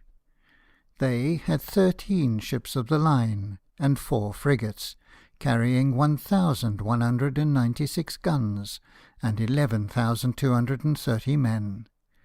The English had the same number of ships of the line, and 1 50-gun ship carrying 1,012 guns and 8,068 men. The English ships were all 74s. The French had 3 80-gun ships and 1 3-decker of 120. Footnote: Abstract of the British forces, in guns and men, actually engaged: 13 ships of 74 guns each, and 1 of 50 guns. Number of guns, 1,012. Number of men, 8,068. Abstract of the French force, in guns and men, actually engaged: 1 of 120 guns, 3 of 80 guns, 9 of 74 guns, and 4 frigates. Number of guns, 1,196. Number of men, 11,230. Difference in favour of the French, 184 guns, 3,162 men. End of footnote. During the whole pursuit it had been Nelson's practice, whenever circumstances would permit, to have his captains on board the Vanguard and explain to them his own ideas of the different and best modes of attack, and such plans as he proposed to execute on falling in with the enemy, whatever their situation might be. There is no possible position, it is said, which he did not take into calculation. His officers were thus fully acquainted with his principles of tactics, and such was his confidence in their abilities, that the only thing determined upon, in case they should find the French at anchor, was for the ships to form as most convenient for their mutual support, and to anchor by the stern. "First gain the victory," he said, "and then make the best use of it you can." The moment he perceived the position of the French, that intuitive genius with which Nelson was endowed displayed itself, and it instantly struck him that where there was room for an enemy's ship to swing, there was room for one of ours to anchor. The plan which he intended to pursue, therefore, was to keep entirely on the outer side of the French line, and station his ships as far as he was able, one on the outer bow and another on the outer quarter of each of the enemies. This plan of doubling on the enemy's ships was projected by Lord Hood when he designed to attack the French fleet at their anchorage in Gourjean Road.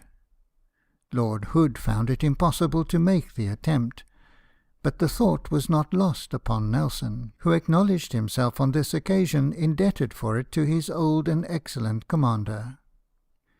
Captain Berry, when he comprehended the scope of the design, exclaimed with transport, "If we succeed, what will the world say?"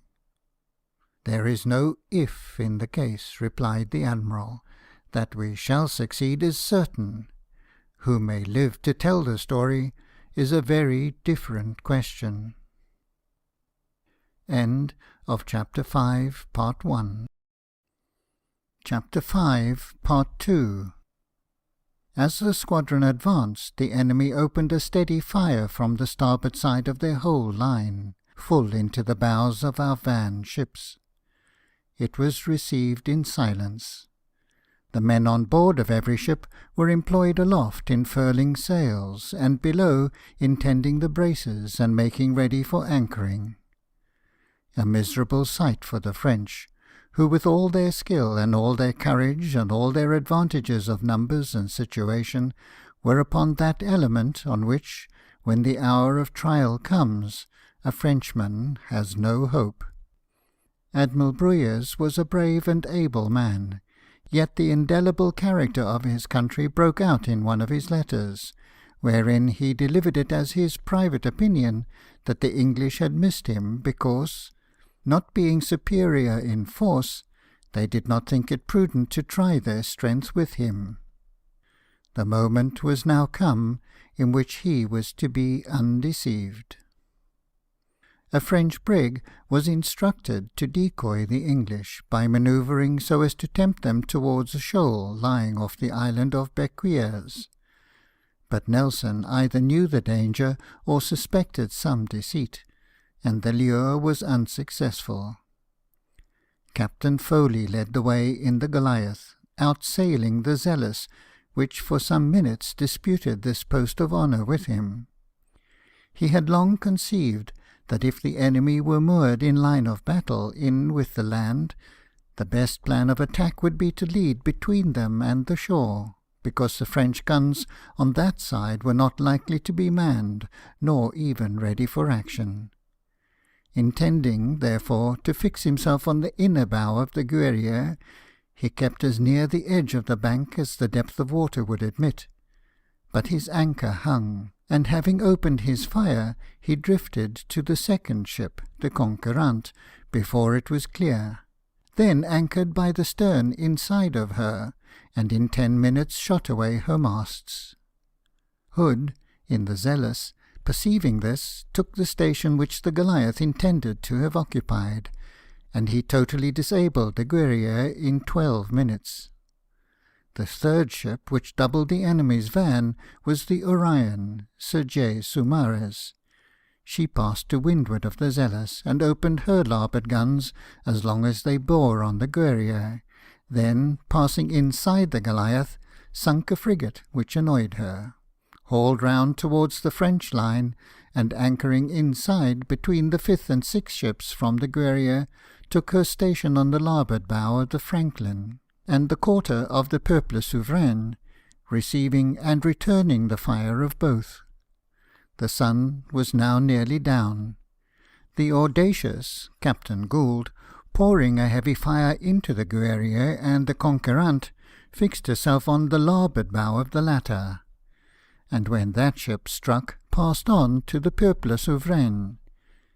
The Theseus, Captain Miller, followed, brought down the Guerrier's remaining main and mizzen masts, then anchored inside of the Spartiate, the third in the French line.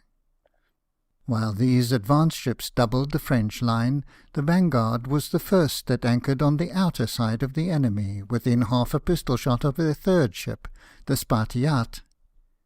Nelson had 6 colours flying in different parts of his rigging, lest they should be shot away. That they should be struck, no British admiral considers as a possibility. He veered half a cable, and instantly opened a tremendous fire, under cover of which the other 4 ships of his division, the Minotaur, Bellerophon, Defence, and Majestic, sailed on ahead of the admiral. In a few minutes every man stationed at the first 6 guns in the forepart of the Vanguard's deck was killed or wounded. These guns were 3 times cleared. Captain Lewis in the Minotaur anchored next ahead, and took off the fire of the Aquilon, the 4th in the enemy's line. The Bellerophon, Captain Derby, passed ahead and dropped her stern anchor on the starboard bow of the Orient, 7th in the line. Brueys' own ship of 120 guns, whose difference of force was in proportion of more than 7 to 3, and whose weight of ball from the lower deck alone exceeded that from the whole broadside of the Bellerophon. Captain Peyton, in the Defence, took his station ahead of the Minotaur, and engaged the Franklin, the 6th in the line, by which judicious movement the British line remained unbroken. The Majestic, Captain Westcott, got entangled with the main rigging of one of the French ships astern of the Orient, and suffered dreadfully from that 3-decker's fire. But she swung clear, and closely engaged the Heureuse, the 9th ship on the starboard bow, receiving also the fire of the Tonnant, which was the 8th in the line. The other 4 ships of the British squadron, having been detached previous to the discovery of the French, were at a considerable distance when the action began. It commenced at 6:30. About 7 night closed, and there was no other light than that from the fire of the contending fleets. Trowbridge, in the Culloden, the foremost of the remaining ships, was 2 leagues astern. He came on, sounding, as the others had done. As he advanced, the increasing darkness increased the difficulty of the navigation, and suddenly, after having found 11 fathoms water, before the lead could be hove again, he was fast aground. Nor could all his own exertions, joined to those of the Leander and the Mutine brig, which came to his assistance, get him off in time to bear a part in the action. His ship, however, served as a beacon to the Alexander and the Swiftsure, which would else, from the course which they were holding, have gone considerably farther on the reef, and must inevitably have been lost. These ships entered the bay and took their stations, in the darkness, in a manner still spoken of with admiration by all who remember it.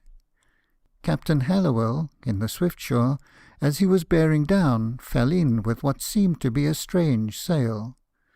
Nelson had directed his ships to hoist 4 lights horizontally at the mizzen peak as soon as it became dark, and this vessel had no such distinction. Hallowell, however, with great judgment ordered his men not to fire. If she was an enemy, he said, she was in too disabled a state to escape. But from her sails being loose, and the way in which her head was, it was probable she might be an English ship. It was the Bellerophon, overpowered by the huge Orient. Her lights had gone overboard. Nearly 200 of her crew were killed or wounded. All her masts and cables had been shot away, and she was drifting out of the line towards the lee side of the bay. Her station at this important time was occupied by the Swiftsure, which opened a steady fire on the quarter of the Franklin and the bows of the French admiral. At the same instant, Captain Ball with the Alexander passed under his stern, and anchored within side on his larboard quarter, raking him, and keeping up a severe tire of musketry upon his decks. The last ship which arrived to complete the destruction of the enemy was the Leander. Captain Thompson, finding that nothing could be done that night to get off the Culloden, advanced with the intention of anchoring athwart hawse of the Orient. The Franklin was so near her ahead that there was not room for him to pass clear of the two. He therefore took his station athwart hawse of the latter, in such a position as to rake both. The first two ships of the French line had been dismasted within a quarter of an hour after the commencement of the action, and the others had in that time suffered so severely that victory was already certain.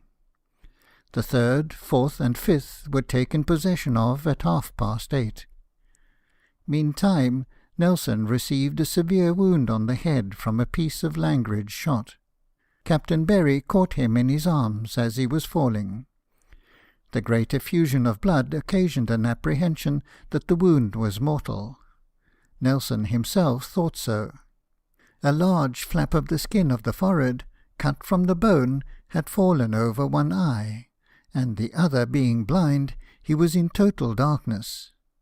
When he was carried down, the surgeon, in the midst of a scene scarcely to be conceived by those who have never seen a cockpit in time of action, and the heroism which is displayed amid its horrors, with a natural and pardonable eagerness quitted the poor fellow then under his hands, that he might instantly attend the Admiral.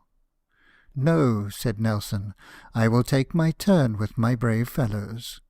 Nor would he suffer his own wound to be examined till every man who had been previously wounded was properly attended to. Fully believing that the wound was mortal, and that he was about to die, as he had ever desired in battle and in victory, he called the chaplain, and desired him to deliver what he supposed to be his dying remembrance to Lady Nelson. He then sent for Captain Lewis on board of the Minotaur, that he might thank him personally for the great assistance which he had rendered to the Vanguard, and, ever mindful of those who deserved to be his friends, appointed Captain Hardy from the brig to the command of his own ship, Captain Berry having to go home with the news of the victory. When the surgeon came in due time to examine his wound, for it was in vain to entreat him to let it be examined sooner, the most anxious silence prevailed, and the joy of the wounded men and of the whole crew when they heard that the hurt was merely superficial gave Nelson deeper pleasure than the unexpected assurance that his life was in no danger. The surgeon requested, and, as far as he could, ordered him to remain quiet, but Nelson could not rest. He called for his secretary, Mr. Campbell, to write the dispatches. Campbell had himself been wounded, and was so affected at the blind and suffering state of the Admiral that he was unable to write. The chaplain was then sent for. But before he came, Nelson, with his characteristic eagerness, took the pen and contrived to trace a few words, marking his devout sense of the success which had already been obtained. He was now left alone, when suddenly a cry was heard on the deck that the Orient was on fire. In the confusion he found his way up unassisted and unnoticed, and to the astonishment of every one, appeared on the quarter-deck, where he immediately gave order that boats should be sent to the relief of the enemy. It was soon after 9 that the fire on board the Orient broke out. Brueys was dead. He had received 3 wounds, yet would not leave his post. A 4th cut him almost in 2. He desired not to be carried below, but to be left to die upon deck. The flames soon mastered his ship. Her sides had just been painted, and the oil jars and paint buckets were lying on the poop. By the prodigious light of this conflagration the situation of the 2 fleets could now be perceived, the colours of both being clearly distinguishable. About 10 o'clock the ship blew up. This tremendous explosion was followed by a silence not less awful. The firing immediately ceased on both sides, and the first sound which broke the silence was the dash of her shattered masts and yards falling into the water from the vast height to which they had been exploded. It is upon record that a battle between two armies was once broken off by an earthquake. Such an event would be felt like a miracle. But no incident in war produced by human means has ever equalled the sublimity of this co-instantaneous pause, and all its circumstances. About 70 of the Orient's crew were saved by the English boats. Among the many hundreds who perished were the Commodore Casabianca and his son, a brave boy only 10 years old. They were seen floating on the wreck of a mast when the ship blew up. She had money on board to the amount of £600,000 sterling. A port fire from her fell into the main royal of the Alexander. The fire which it occasioned was speedily extinguished. Captain Ball had provided, as far as human foresight could provide, against any such danger. All the shrouds and sails of his ship, which were not absolutely necessary for its immediate management, were thoroughly wetted, and so rolled up that they were as hard and as little inflammable as so many solid cylinders. The firing recommenced with the ships to leeward of the centre, and continued till about 3. At daybreak, the Guillaume Tell and the Généreux, the 2 rear ships of the enemy, were the only French ships of the line which had their colours flying. They cut their cables in the forenoon, not having been engaged, and stood out to sea, and 2 frigates with them. The Zealous pursued, but as there were no other ships in a condition to support Captain Hood, he was recalled. It was generally believed by the officers that if Nelson had not been wounded, not one of these ships could have escaped. The 4 certainly could not if the Culloden had got into action, and if the frigates belonging to the squadron had been present, not one of the enemy's fleet would have left Aboukir Bay.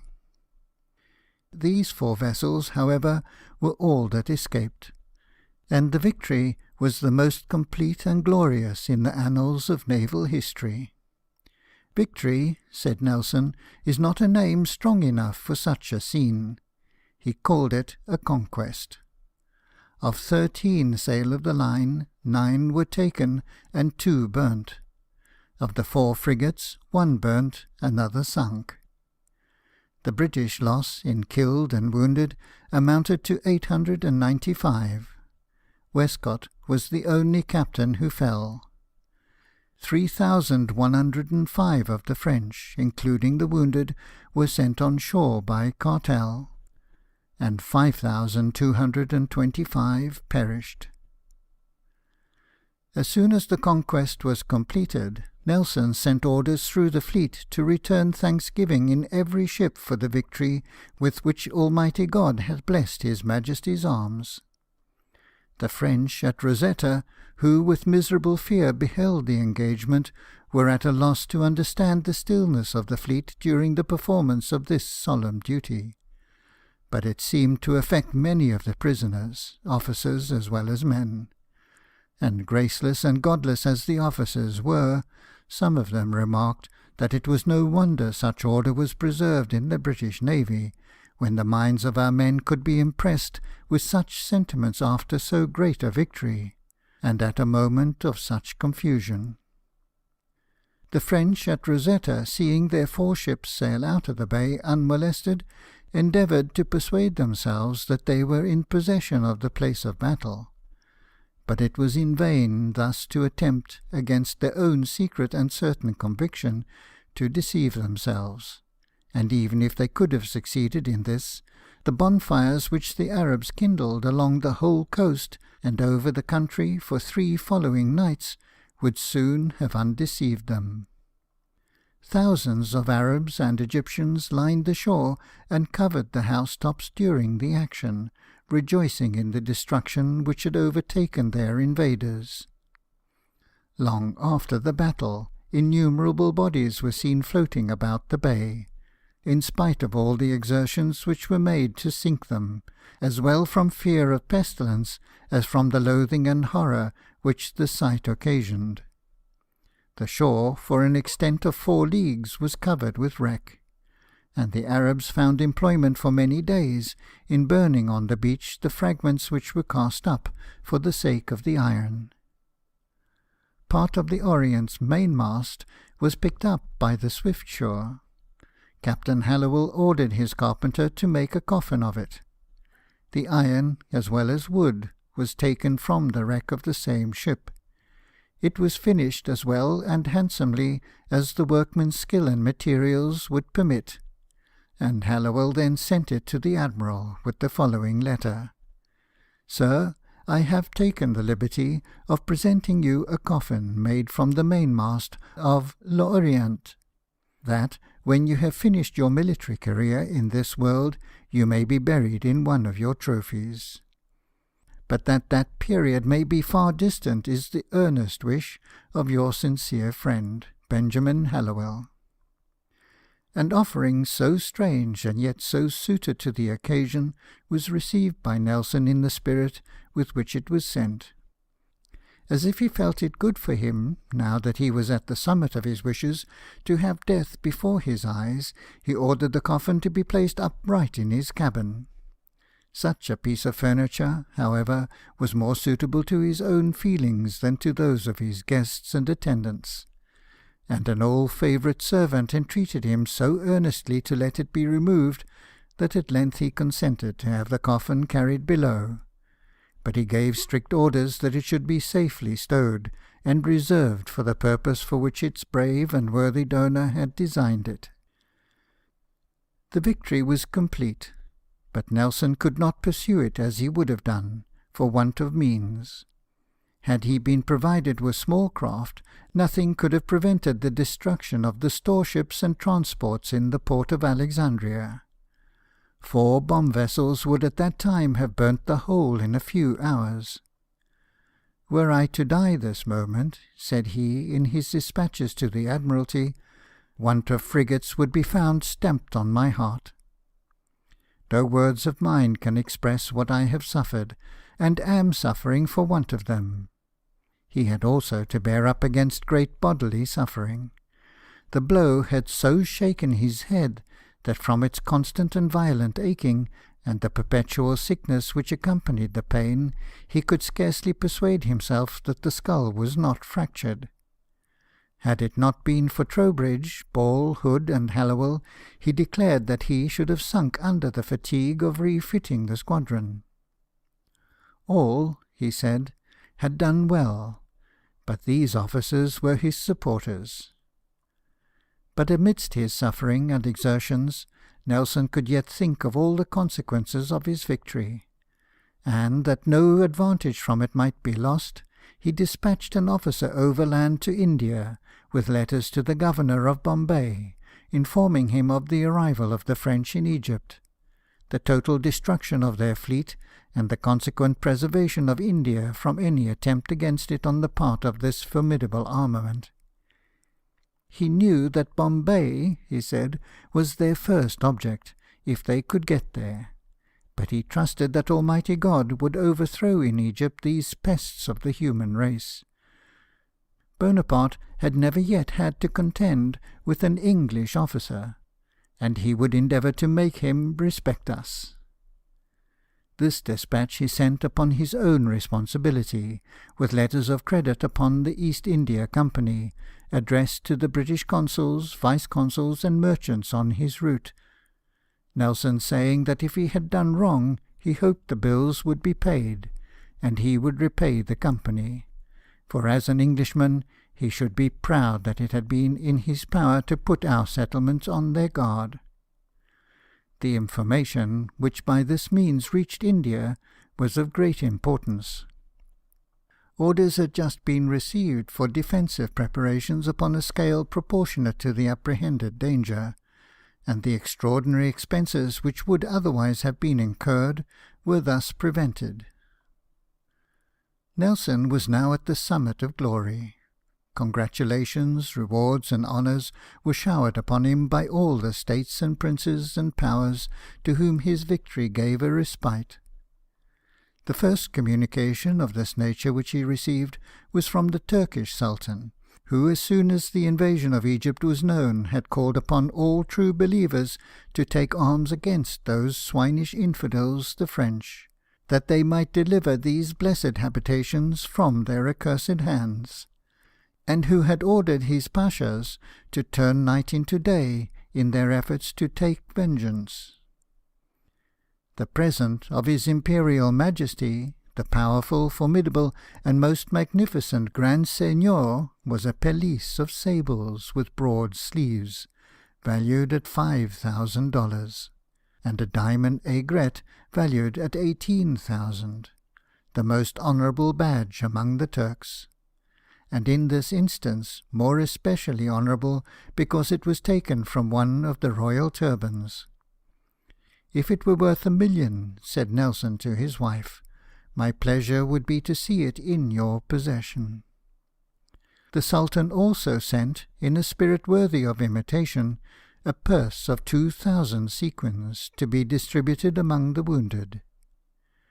The mother of the Sultan sent him a box set with diamonds, valued at £1,000.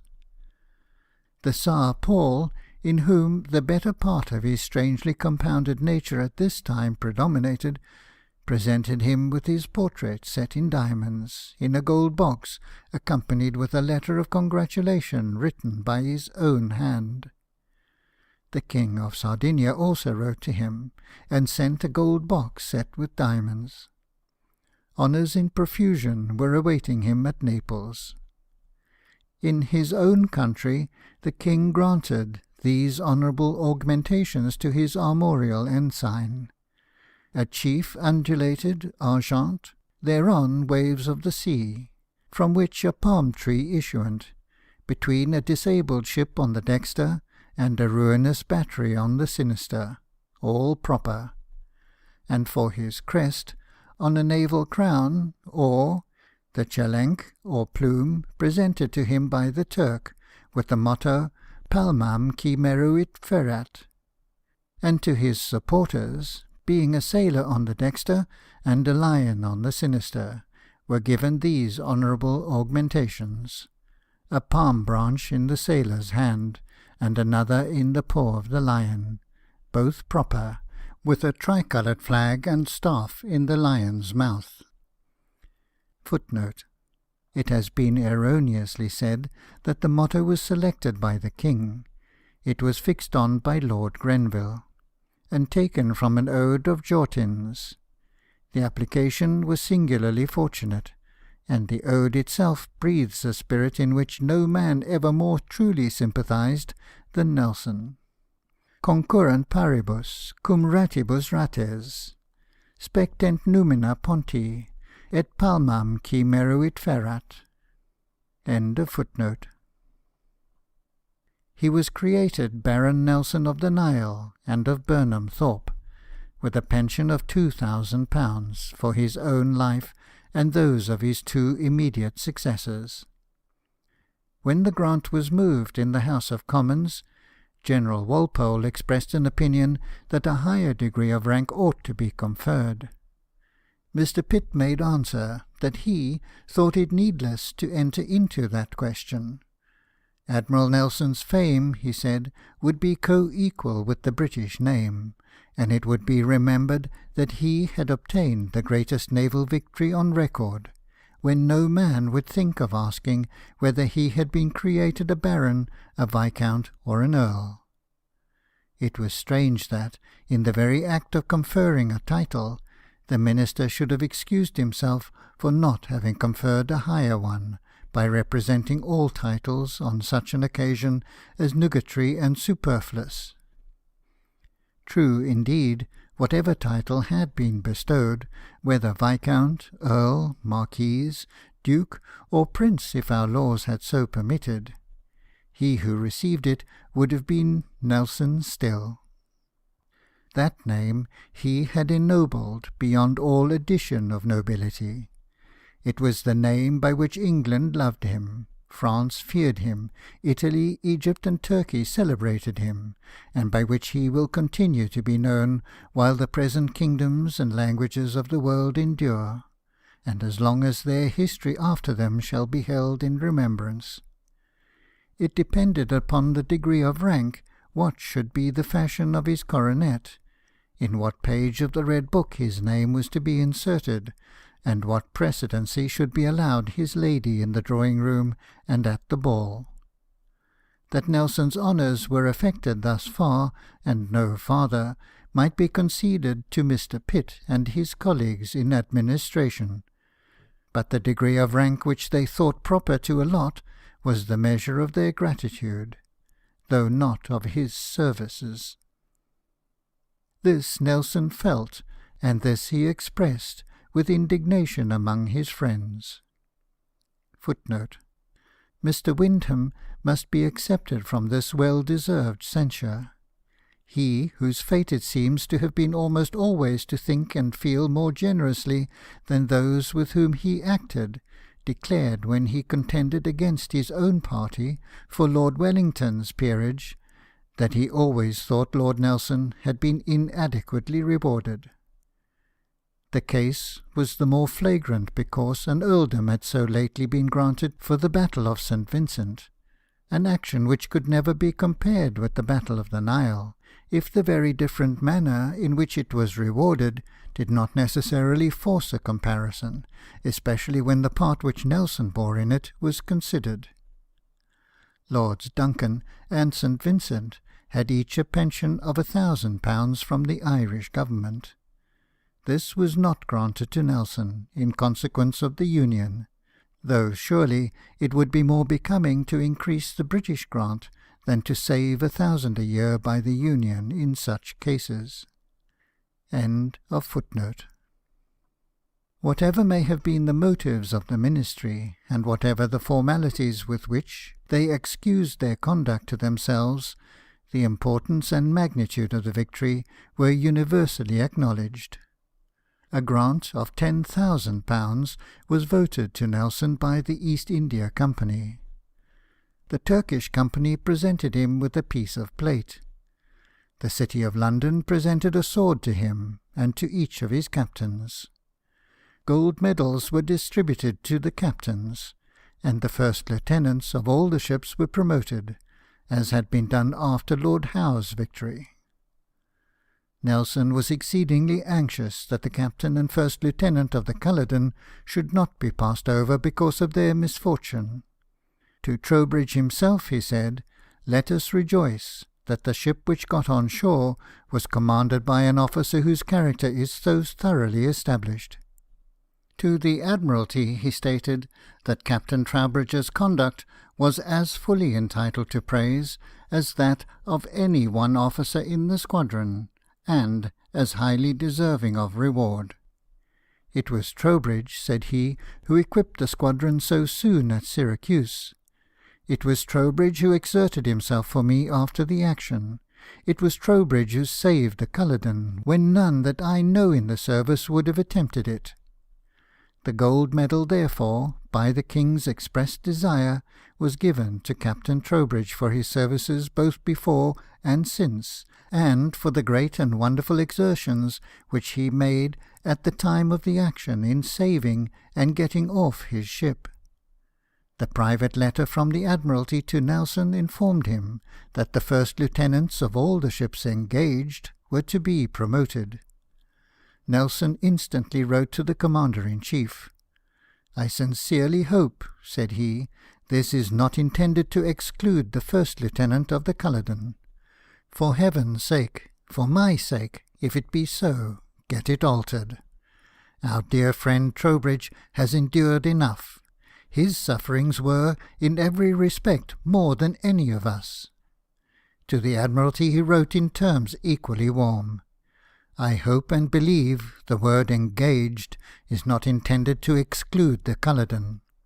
The merit of that ship and her gallant captain are too well known to benefit by anything I could say. Her misfortune was great in getting aground, while her more fortunate companions were in the full tide of happiness. No, I am confident that my good Lord Spencer will never add misery to misfortune. Captain Trowbridge on shore is superior to captains afloat. In the midst of his great misfortunes he made those signals which prevented certainly the Alexander and Swiftsure from running on the shoals. I beg your pardon for writing on a subject which, I verily believe, has never entered your lordship's heads, but my heart, as it ought to be, is warm to my gallant friends. Thus feelingly alive was Nelson to the claims and interests and feelings of others. The Admiralty replied that the exception was necessary, as the ship had not been in action, but they desired the Commander-in-Chief to promote the lieutenant upon the first vacancy which should occur. Nelson, in remembrance of an old and uninterrupted friendship, appointed Alexander Davison sole prize agent for the captured ships, upon which Davison ordered medals to be struck in gold for the captains, in silver for the lieutenants and warrant officers, in gilt metal for the petty officers, and in copper for the seamen and marines. The cost of this act of liberality amounted to nearly £2,000. It is worthy of record on another account, for some of the gallant men who received no other honorary badge of their conduct on that memorable day than this copper medal from a private individual, years afterwards, when they died upon a foreign station, made it their last request that the medals might carefully be sent home to their respective friends. So sensible are brave men of honour, in whatever rank they may be placed. 3 of the frigates whose presence would have been so essential a few weeks sooner, joined the squadron on the 12th day after the action. The 4th joined a few days after them. Nelson thus received despatches which rendered it necessary for him to return to Naples. Before he left Egypt, he burnt 3 of the prizes. They could not have been fitted for a passage to Gibraltar in less than a month, and that at a great expense, and with the loss of the service of at least 2 sail of the line. I rest assured, he said to the Admiralty, that they will be paid for, and have held out that assurance to the squadron. For if an admiral, after a victory, is to look after the captured ships, and not to the distressing of the enemy, very dearly indeed must the nation pay for the prizes.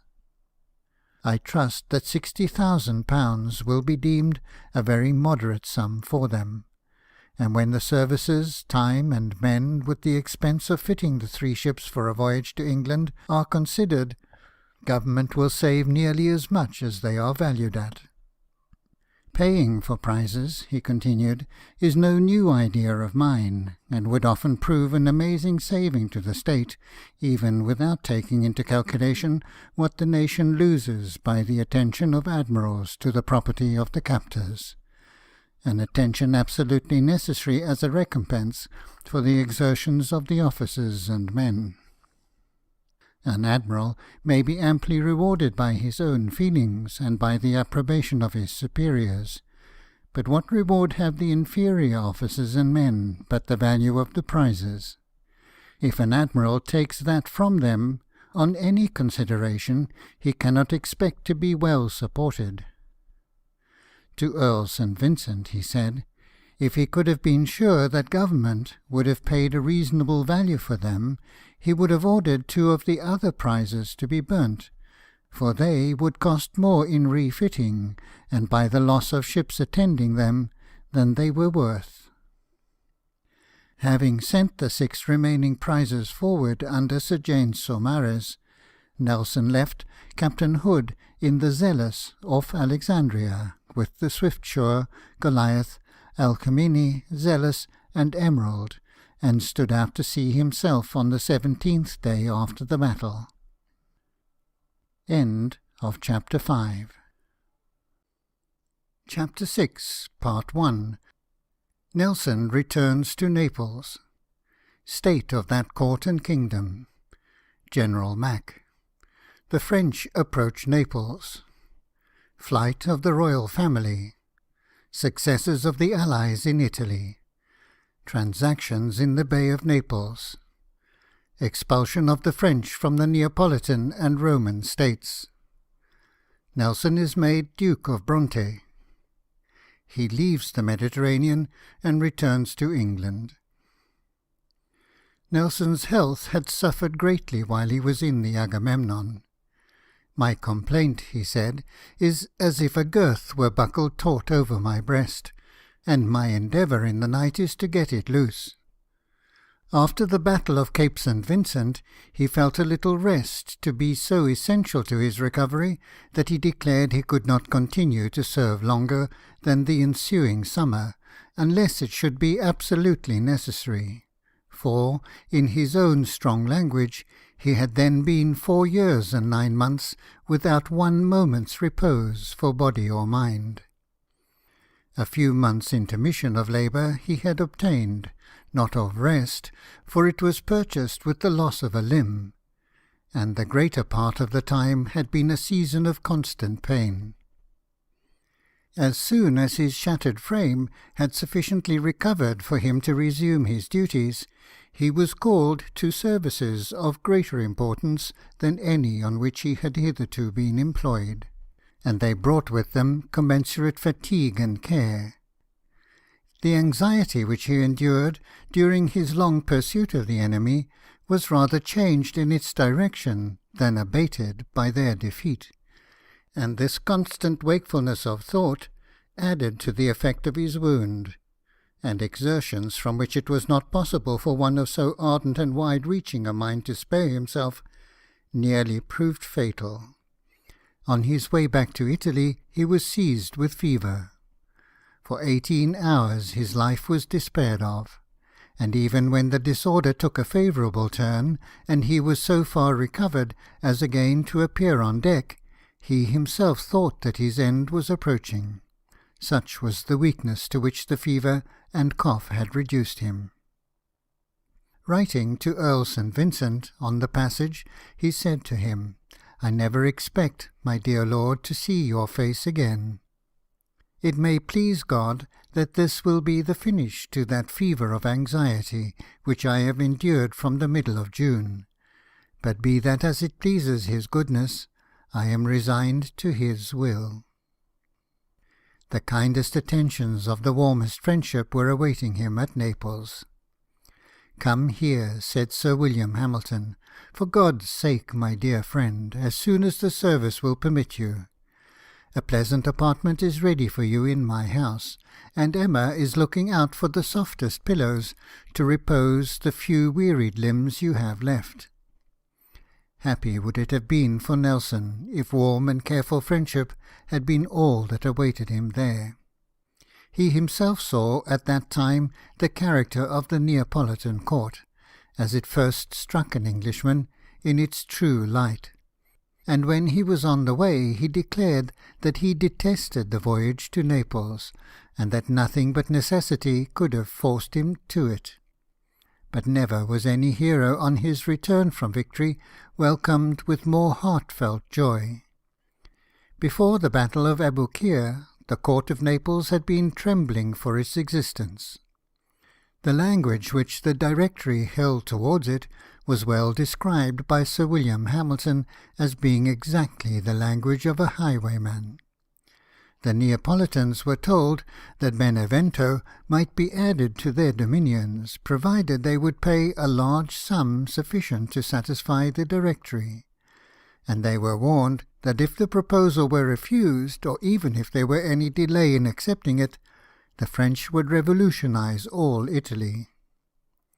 The joy, therefore, of the court at Nelson's success was in proportion to the dismay from which that success relieved them. The Queen was a daughter of Maria Theresa, and sister of Marie Antoinette. Had she been the wisest and gentlest of her sex, it would not have been possible for her to have regarded the French without hatred and horror, and the progress of revolutionary opinions, while it perpetually reminded her of her sister's fate, excited no unreasonable apprehensions for her own.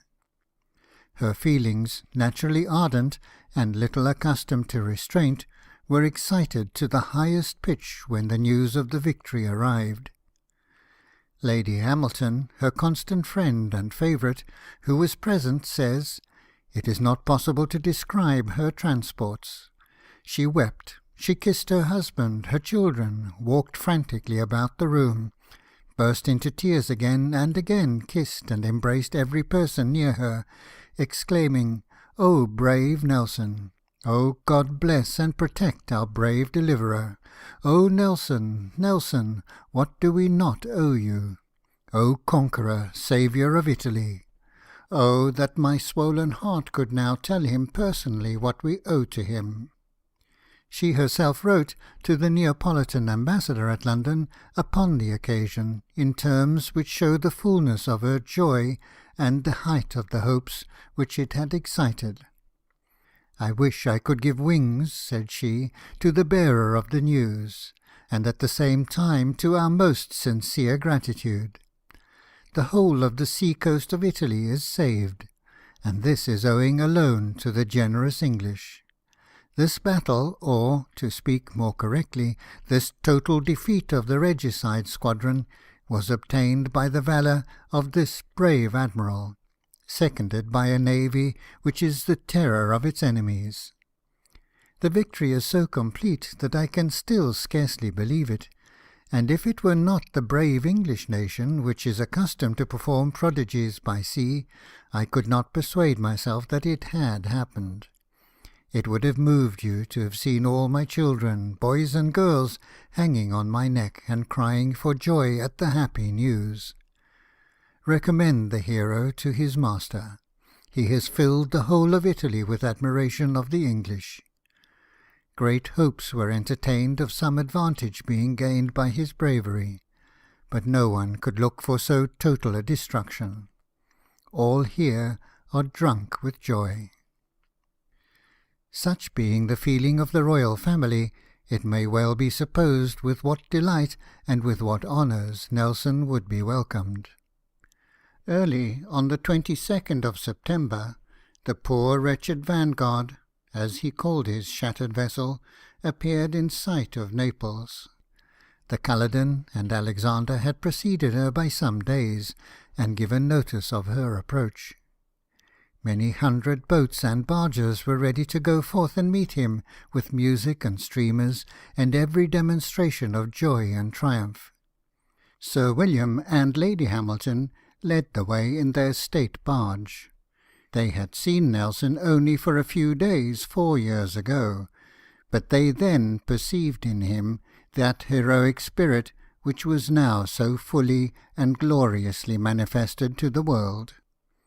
Emma, Lady Hamilton, who from this time so greatly influenced his future life, was a woman whose personal accomplishments have seldom been equalled, and whose powers of mind were not less fascinating than her person. She was passionately attached to the Queen, and by her influence the British fleet had obtained those supplies at Syracuse without which, Nelson always asserted, the Battle of Aboukir could not have been fought. During the long interval which passed before any tidings were received, her anxiety had been hardly less than that of Nelson himself, while pursuing an enemy of whom he could obtain no information, and when the tidings were brought her by a joyful bearer, open-mouthed, its effect was such that she felt like one who had been shot. She and Sir William had literally been made ill by their hopes and fears and joy at a catastrophe so far exceeding all that they had dared to hope for. Their admiration for the hero necessarily produced a degree of proportionate gratitude and affection, and when their barge came alongside the Vanguard, at the sight of Nelson, Lady Hamilton sprang up the ship's side, and exclaiming, "Oh God, is it possible?" fell into his arms, more, he says, like one dead than alive. He described the meeting as terribly affecting. These friends had scarcely recovered from their tears, when the King, who went out to meet him 3 leagues in the royal barge, came on board, and took him by the hand, calling him his deliverer and preserver.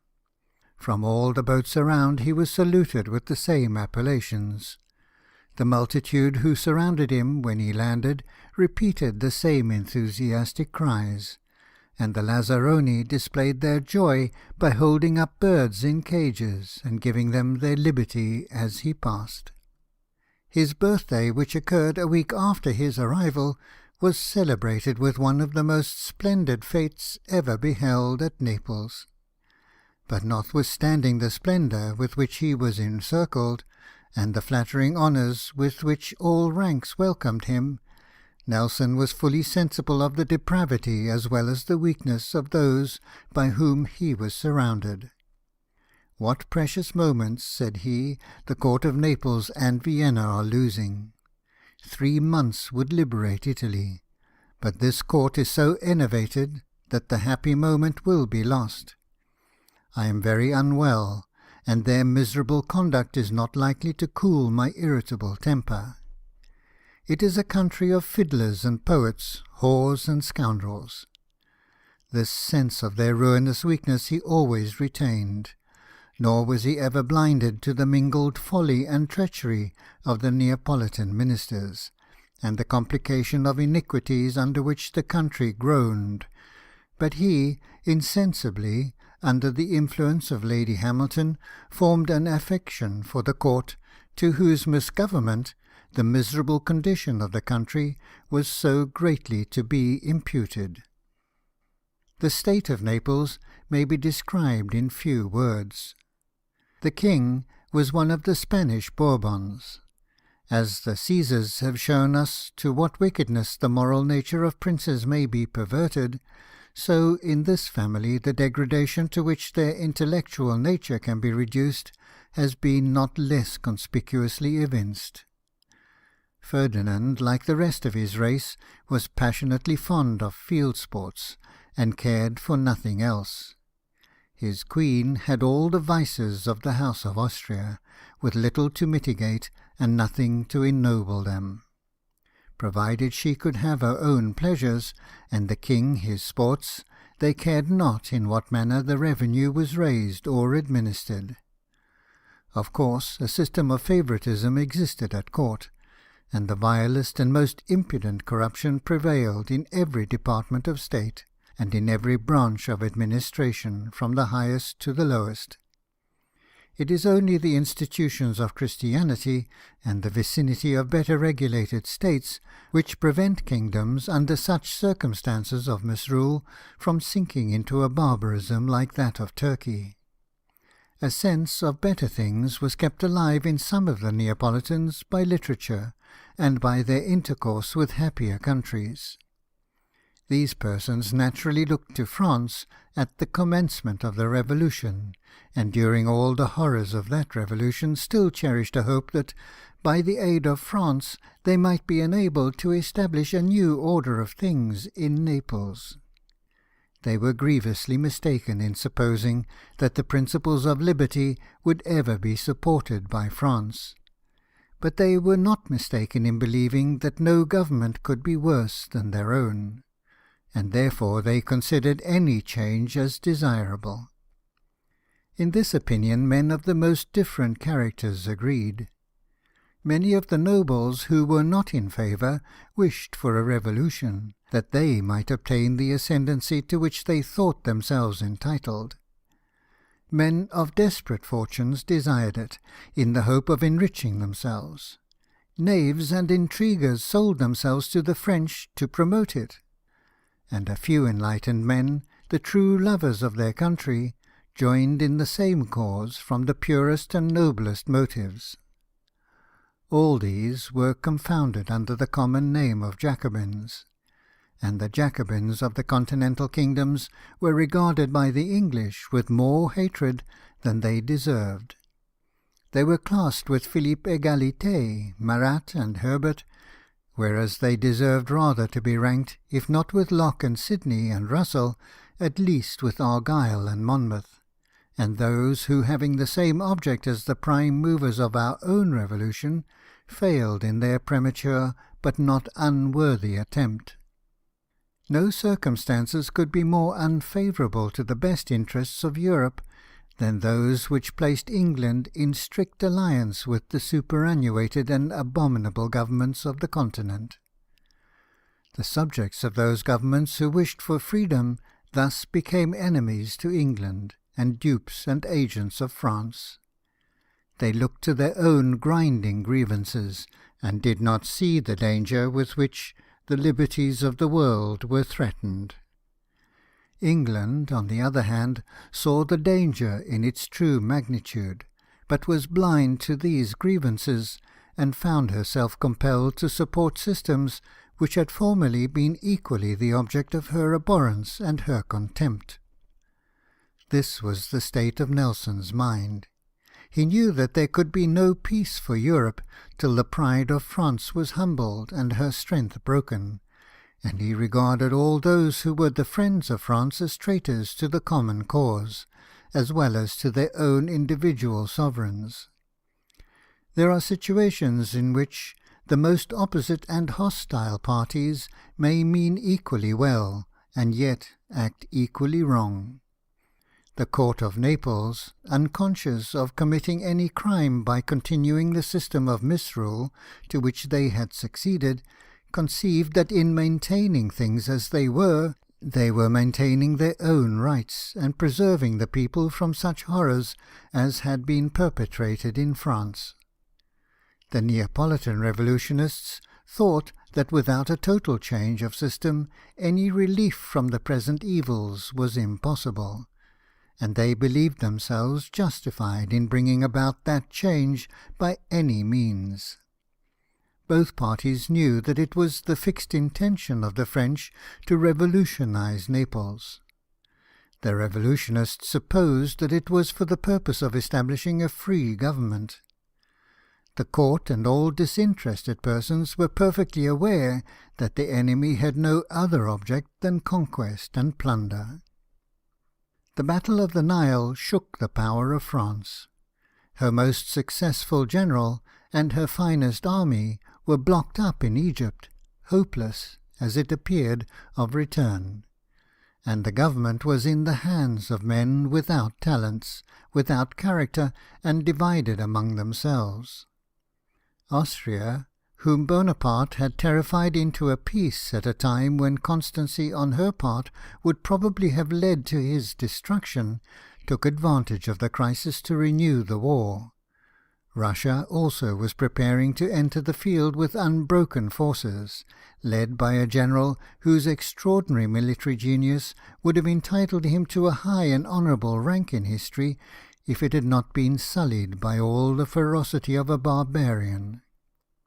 Naples, seeing its destruction at hand, and thinking that the only means of averting it was by meeting the danger, after long vacillations, which were produced by the fears and weaknesses and treachery of its council, agreed at last to join this new coalition, with a numerical force of 80,000 men. Nelson told the king in plain terms that he had his choice, either to advance, trusting to God for his blessing on a just cause, and prepared to die sword in hand, or to remain quiet and be kicked out of his kingdom. One of these things must happen. The king made answer he would go on and trust in God and Nelson, and Nelson, who would else have returned to Egypt for the purpose of destroying the French shipping in Alexandria, gave up his intention at the desire of the Neapolitan court, and resolved to remain on that station, in the hope that he might be useful to the movements of the army. He suspected also, with reason, that the continuance of his fleet was so earnestly requested because the royal family thought their persons would be safer, in case of any mishap, under the British flag than under their own. His first object was the recovery of Malta, an island which the King of Naples pretended to claim. The Maltese, whom the villainous knights of their order had betrayed to France, had taken up arms against their rapacious invaders with a spirit and unanimity worthy of the highest praise. They blockaded the French garrison by land, and a small squadron under Captain Ball began to blockade them by sea on the 12th of October. 12 days afterwards Nelson arrived, and the little island of Gozo, dependent upon Malta, which had also been seized and garrisoned by the French, capitulated soon after his arrival, and was taken possession of by the British in the name of his Sicilian Majesty, a power who had no better claim to it than France. Having seen this effected, and reinforced Captain Ball, he left that able officer to perform a most arduous and important part, and returned himself to co-operate with the intended movements of the Neapolitans. General Mack was at the head of the Neapolitan troops. All that is now doubtful concerning this man is whether he was a coward or a traitor. At that time he was assiduously extolled as a most consummate commander, to whom Europe might look for deliverance. And when he was introduced by the King and Queen to the British Admiral, the Queen said to him, "Be to us by land, General, what my hero Nelson has been by sea." Mack, on his part, did not fail to praise the force which he was appointed to command. It was, he said, the finest army in Europe. Nelson agreed with him that there could not be finer men. But when the general at a review so directed the operations of a mock fight, that by an unhappy blunder his own troops were surrounded instead of those of the enemy, he turned to his friends and exclaimed with bitterness that the fellow did not understand his business. Another circumstance, not less characteristic, confirmed Nelson in his judgment. "General Mack," said he in one of his letters, "cannot move without 5 carriages. I have formed my opinion. I heartily pray I may be mistaken."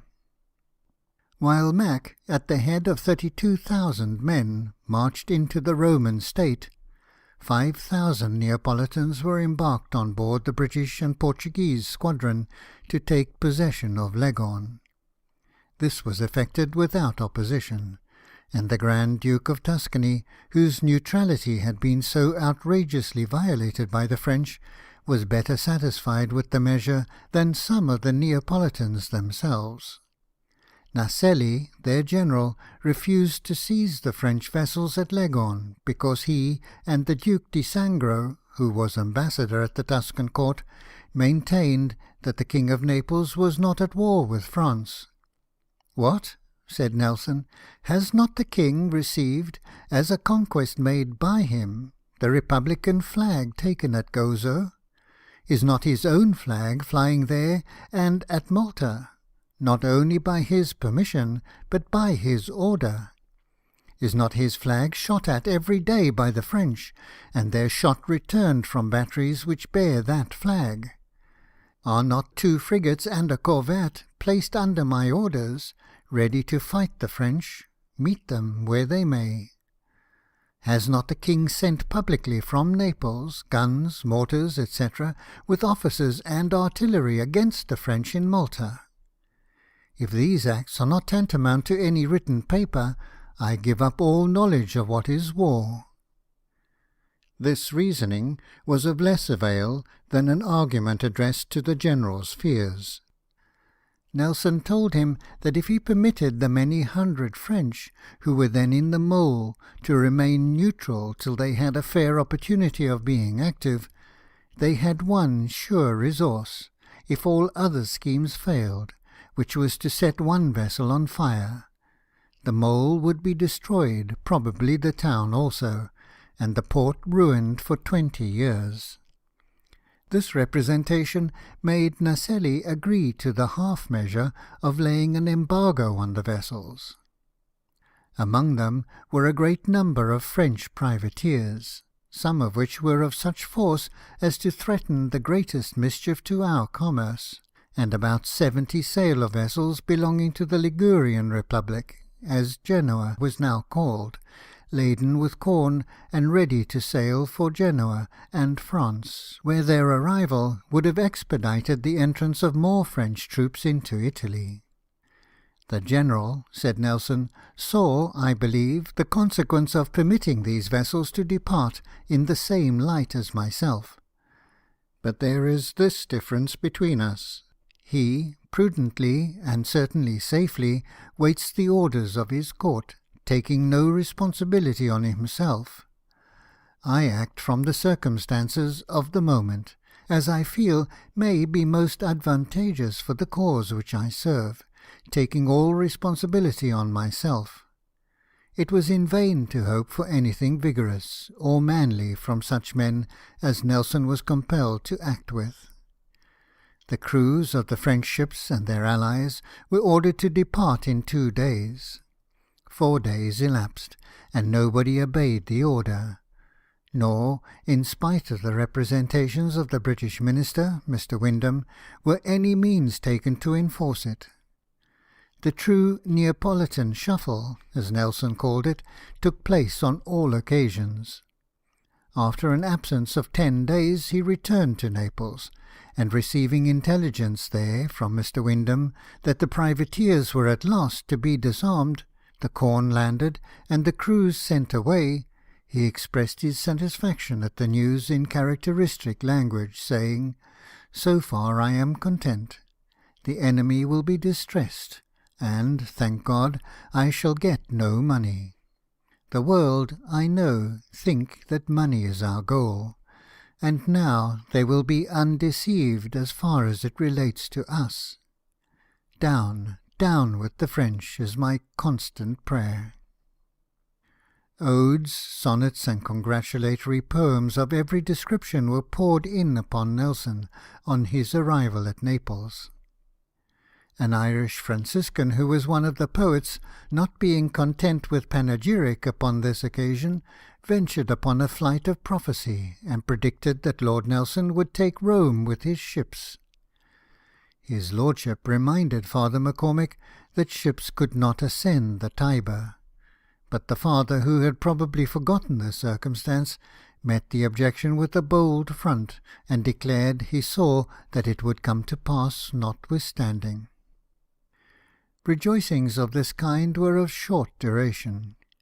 The King of Naples was with the army which had entered Rome, but the castle of St. Angelo was held by the French, and 13,000 French were strongly posted in the Roman states at Castellana. Mack had marched against them with 20,000 men. Nelson saw that the event was doubtful, or rather, that there could be very little hope of the result. But the immediate fate of Naples, as he well knew, hung upon the issue. "If Mack is defeated," said he, "in 14 days this country is lost, for the Emperor has not yet moved his army, and Naples has not the power of resisting the enemy." It was not a case of choice, but of necessity, which induced the king to march out of his kingdom, and not wait till the French had collected a force sufficient to drive him out of it in a week. He had no reliance upon the Neapolitan officers, who, as he described them, seemed frightened at a drawn sword or a loaded gun, and he was perfectly aware of the consequences which the sluggish movement and the deceitful policy of the Austrians were likely to bring down upon themselves and all their continental allies. "A delayed war on the part of the Emperor," said he, writing to the British Minister at Vienna, "will be destructive to this monarchy of Naples, and, of course, to the newly acquired dominions of the Emperor in Italy. Had the war commenced in September or October, all Italy would at this moment have been liberated. This month is worse than the last. The next will render the contest doubtful, and in 6 months, when the Neapolitan Republic will be organized, armed, and with its numerous resources called forth, the Emperor will not only be defeated in Italy, but will totter on his throne at Vienna. Down, down with the French, ought to be written in the council-room of every country in the world, and may Almighty God give right thoughts to every sovereign, is my constant prayer." His perfect foresight of the immediate event was clearly shown in this letter, when he desired the ambassador to assure the Empress, who was a daughter of the House of Naples, notwithstanding the counsels which had shaken the throne of her father and mother, he would remain there, ready to save their persons and her brothers and sisters, and that he had also left ships at Leghorn to save the lives of the Grand Duke and her sister. For all, said he, must be a republic if the Emperor does not act with expedition and vigour. His fears were soon verified. The Neapolitan officers, said Nelson, did not lose much honour, for God knows they had not much to lose, but they lost all they had. General St. Philip commanded the right wing of 19,000 men. He fell in with 3,000 of the enemy, and as soon as he came near enough, deserted to them. One of his men had virtue enough to level a musket at him and shot him through the arm, but the wound was not sufficient to prevent him from joining with the French in pursuit of his own countrymen. Cannon, tents, baggage, and military chest were all forsaken by the runaways, though they lost only 40 men, for the French, having put them to flight and got possession of everything, did not pursue an army of more than 3 times their own number. The main body of the Neapolitans under Mack did not behave better. The king returned to Naples, where every day brought with it the tidings of some new disgrace from the army, and the discovery of some new treachery at home, till 4 days after his return the general sent him advice that there was no prospect of stopping the progress of the enemy, and that the royal family must look to their own personal safety. The state of the public mind in Naples was such at this time that neither the British minister nor the British admiral thought it prudent to appear at court. Their motions were watched, and the revolutionists had even formed a plan for seizing and detaining them as hostages, to prevent any attack upon the city after the French should have taken possession of it. A letter which Nelson addressed at this time to the First Lord of the Admiralty shows in what manner he contemplated the possible issue of the storm. It was in these words: "My dear Lord, there is an old saying that when things are at the worst, they must mend. Now the mind of man cannot fancy things worse than they are here. But, thank God, my health is better, my mind never firmer, and my heart in the right trim to comfort, relieve, and protect those whom it is my duty to afford assistance to. Pray, my lord, assure our gracious sovereign that, while I live, I will support his glory, and that if I fall, it shall be in a manner worthy of your lordship's faithful and obliged Nelson." I must not write more. Every word may be a text for a long letter. Meantime, Lady Hamilton arranged everything for the removal of the royal family. This was conducted on her part with the greatest address and without suspicion, because she had been in habits of constant correspondence with the Queen. It was known that the removal could not be effected without danger, for the mob, and especially the Lazzaroni, were attached to the King, and as at this time they felt a natural presumption in their own numbers and strength, they insisted that he should not leave Naples. Several persons fell victim to their fury. Among others was a messenger from Vienna, whose body was dragged under the windows of the palace in the King's sight. The King and Queen spoke to the mob and pacified them, but it would not have been safe, while they were in this agitated state, to have embarked the effects of the royal family openly. Lady Hamilton, like a heroine of modern romance, explored, with no little danger, a subterraneous passage leading from the palace to the seaside. Through this passage the royal treasures, the choicest pieces of painting and sculpture, and other property, to the amount of 2.5 millions, were conveyed to the shore, and stowed safely on board the English ships. On the night of the 21st, at 8:30, Nelson landed, brought out the whole royal family, embarked them in 3 barges, and carried them safely through a tremendous sea to the Vanguard. Notice was then immediately given to the British merchants that they would be received on board any ship in the squadron. Their property had previously been embarked in transports. 2 days were passed in the bay for the purpose of taking such persons on board as required an asylum, and on the night of the 23rd the fleet sailed. The next day a more violent storm arose than Nelson had ever before encountered. On the 25th, the youngest of the princes was taken ill, and died in Lady Hamilton's arms.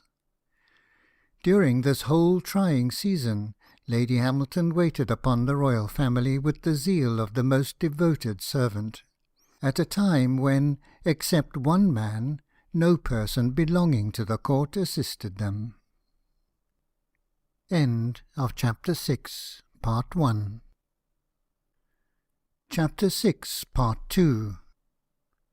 On the morning of the 26th, the royal family were landed at Palermo. It was soon seen that their flight had not been premature.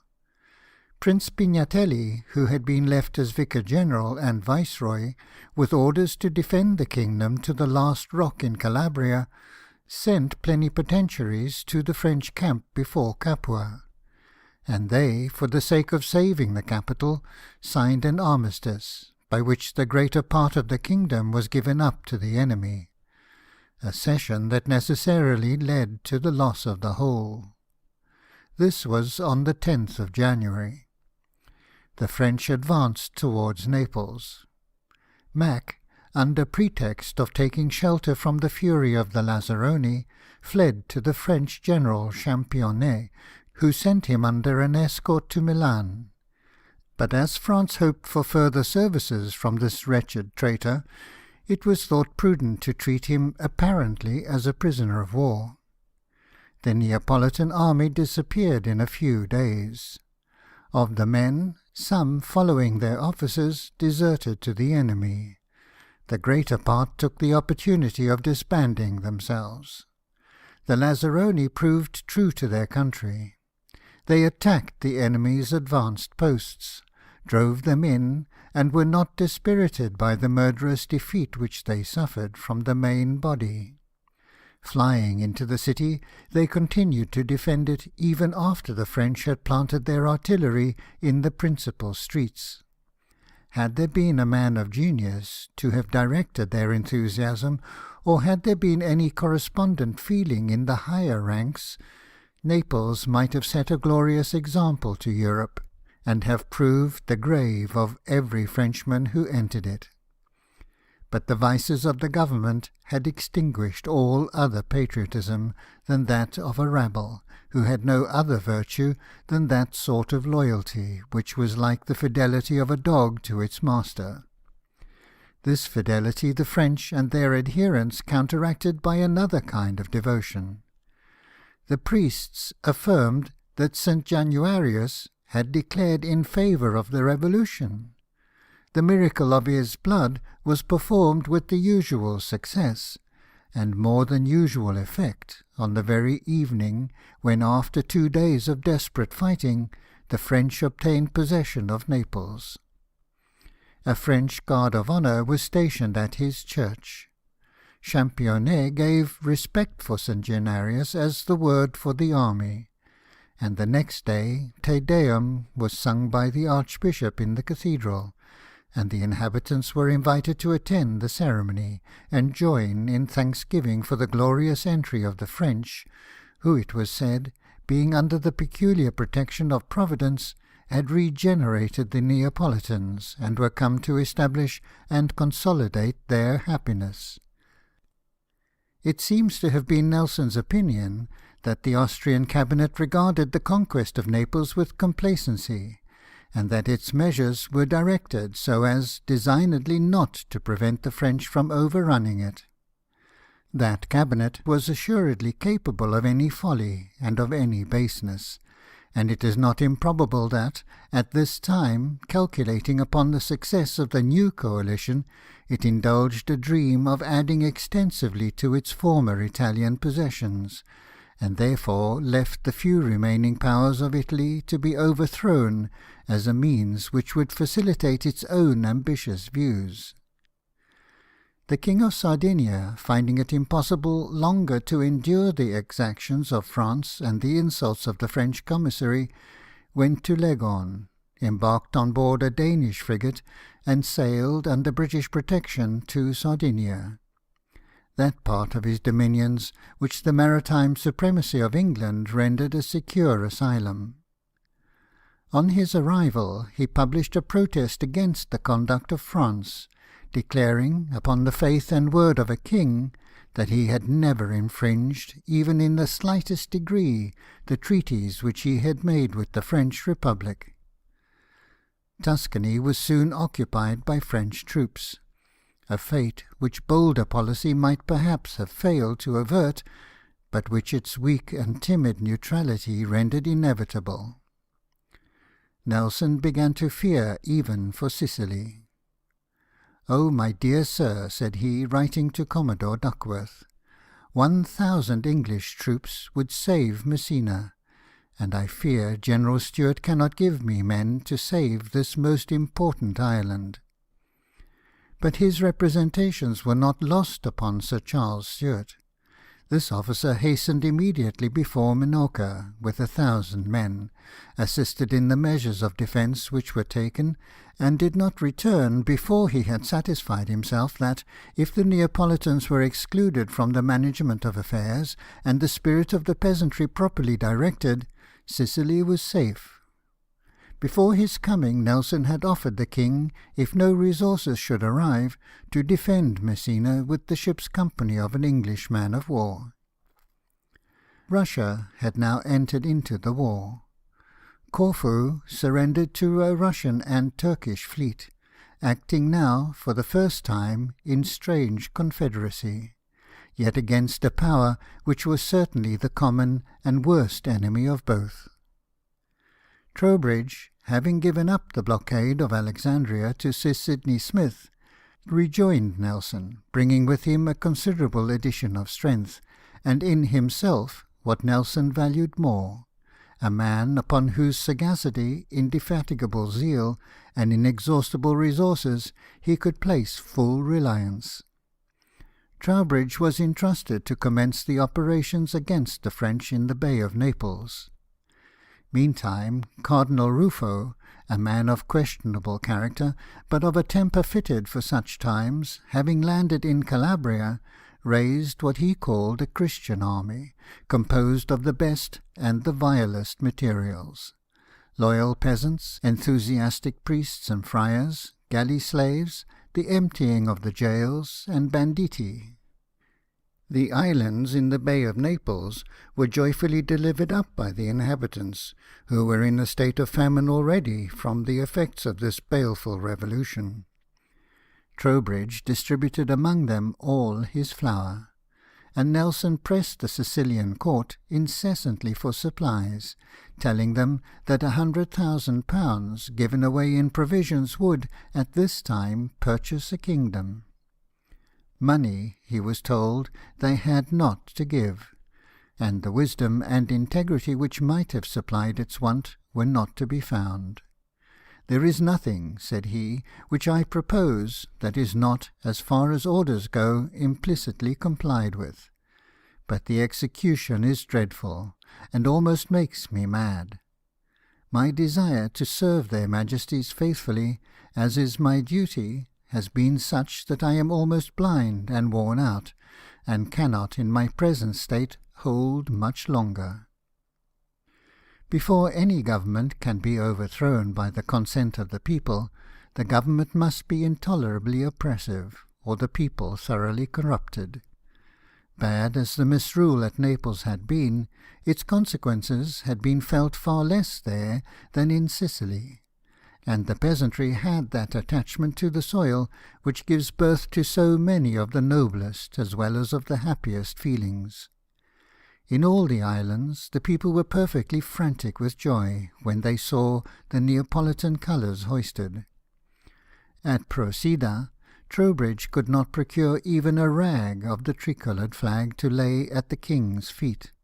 It was rent into 10,000 pieces by the inhabitants, and entirely destroyed. The horrid treatment of the French, he said, has made them mad. It exasperated the ferocity of a character which neither the laws nor the religion under which they lived tended to mitigate. Their hatred was especially directed against the Neapolitan revolutionists, and the fishermen, in concert among themselves, chose each his own victim, whom he would stiletto when the day of vengeance should arrive. The head of one was sent off one morning to Trowbridge with his basket of grapes for breakfast, and a note from the Italian, who had what he called the glory of presenting it, saying he had killed the man as he was running away, and begging His Excellency to accept the head and consider it as proof of the writer's attachment to the crown. With the first successes of the court, the work of punishment began. The judge at Ischia said it was necessary to have a bishop to degrade the traitorous priests before he could execute them, upon which Trowbridge advised him to hang them first, and send them to him afterwards if he did not think that degradation sufficient. This was said with the straightforward feeling of a sailor, who cared as little for canon law as he knew about it. But when he discovered that the judge's orders were to go through the business in a summary manner, under his sanction, he told him at once that could not be, for the prisoners were not British subjects, and he declined having anything to do with it. There were manifestly persons about the court who, while they thirsted for the pleasure of vengeance, were devising how to throw the odium of it upon the English. They wanted to employ an English man-of-war to carry the priests to Palermo for degradation, and then bring them back for execution, and they applied to Trowbridge for a hangman, which he indignantly refused. He, meantime, was almost heartbroken by the situation in which he found himself. He had promised relief to the islanders, relying upon the Queen's promise to him. He had distributed the whole of his private stock. There was plenty of grain at Palermo and in its neighbourhood, and yet none was sent him. The enemy, he complained, had more interest there than the king, and the distress for bread which he witnessed was such, he said, that it would move even a Frenchman to pity. Nelson's mind was not in a happier state respecting public affairs. As to politics, said he, at this time they are my abomination. The ministers of kings and princes are as great scoundrels as ever lived. The brother of the Emperor is just going to marry the great something of Russia, and it is more than expected that a kingdom is to be found for him in Italy, and that the King of Naples will be sacrificed. Had there been a wise and manly spirit in the Italian states, or had the conduct of Austria been directed by anything like a principle of honour, a more favourable opportunity could not have been desired for restoring order and prosperity in Europe than the misconduct of the French Directory at this time afforded. But Nelson saw selfishness and knavery wherever he looked, and even the pleasure of seeing a cause prosper in which he was so zealously engaged was poisoned by his sense of the rascality of those with whom he was compelled to act. At this juncture, intelligence arrived that the French fleet had escaped from Brest under cover of a fog, passed Cadiz unseen by Lord Keith's squadron in hazy weather, and entered the Mediterranean. It was said to consist of 24 sail of the line, 6 frigates, and 3 sloops. The object of the French was to liberate the Spanish fleet, form a junction with them, act against Minorca and Sicily, and overpower our naval forces in the Mediterranean, by falling in with detached squadrons, and thus destroying it in detail. When they arrived off Cartagena, they requested the Spanish ships to make sail and join, But the Spaniards replied they had not men to man them. To this it was answered that the French had men enough on board for that purpose. But the Spaniards seem to have been apprehensive of delivering up their ships thus entirely into the power of such allies, and refused to come out. The fleet from Cadiz, however, consisting of from 17 to 20 sail of the line, got out under Massaredo, a man who then bore an honourable name, which he has since rendered infamous by betraying his country. They met with a violent storm off the coast of Oran, which dismasted many of their ships, and so effectually disabled them as to prevent the junction and frustrate a well-planned expedition.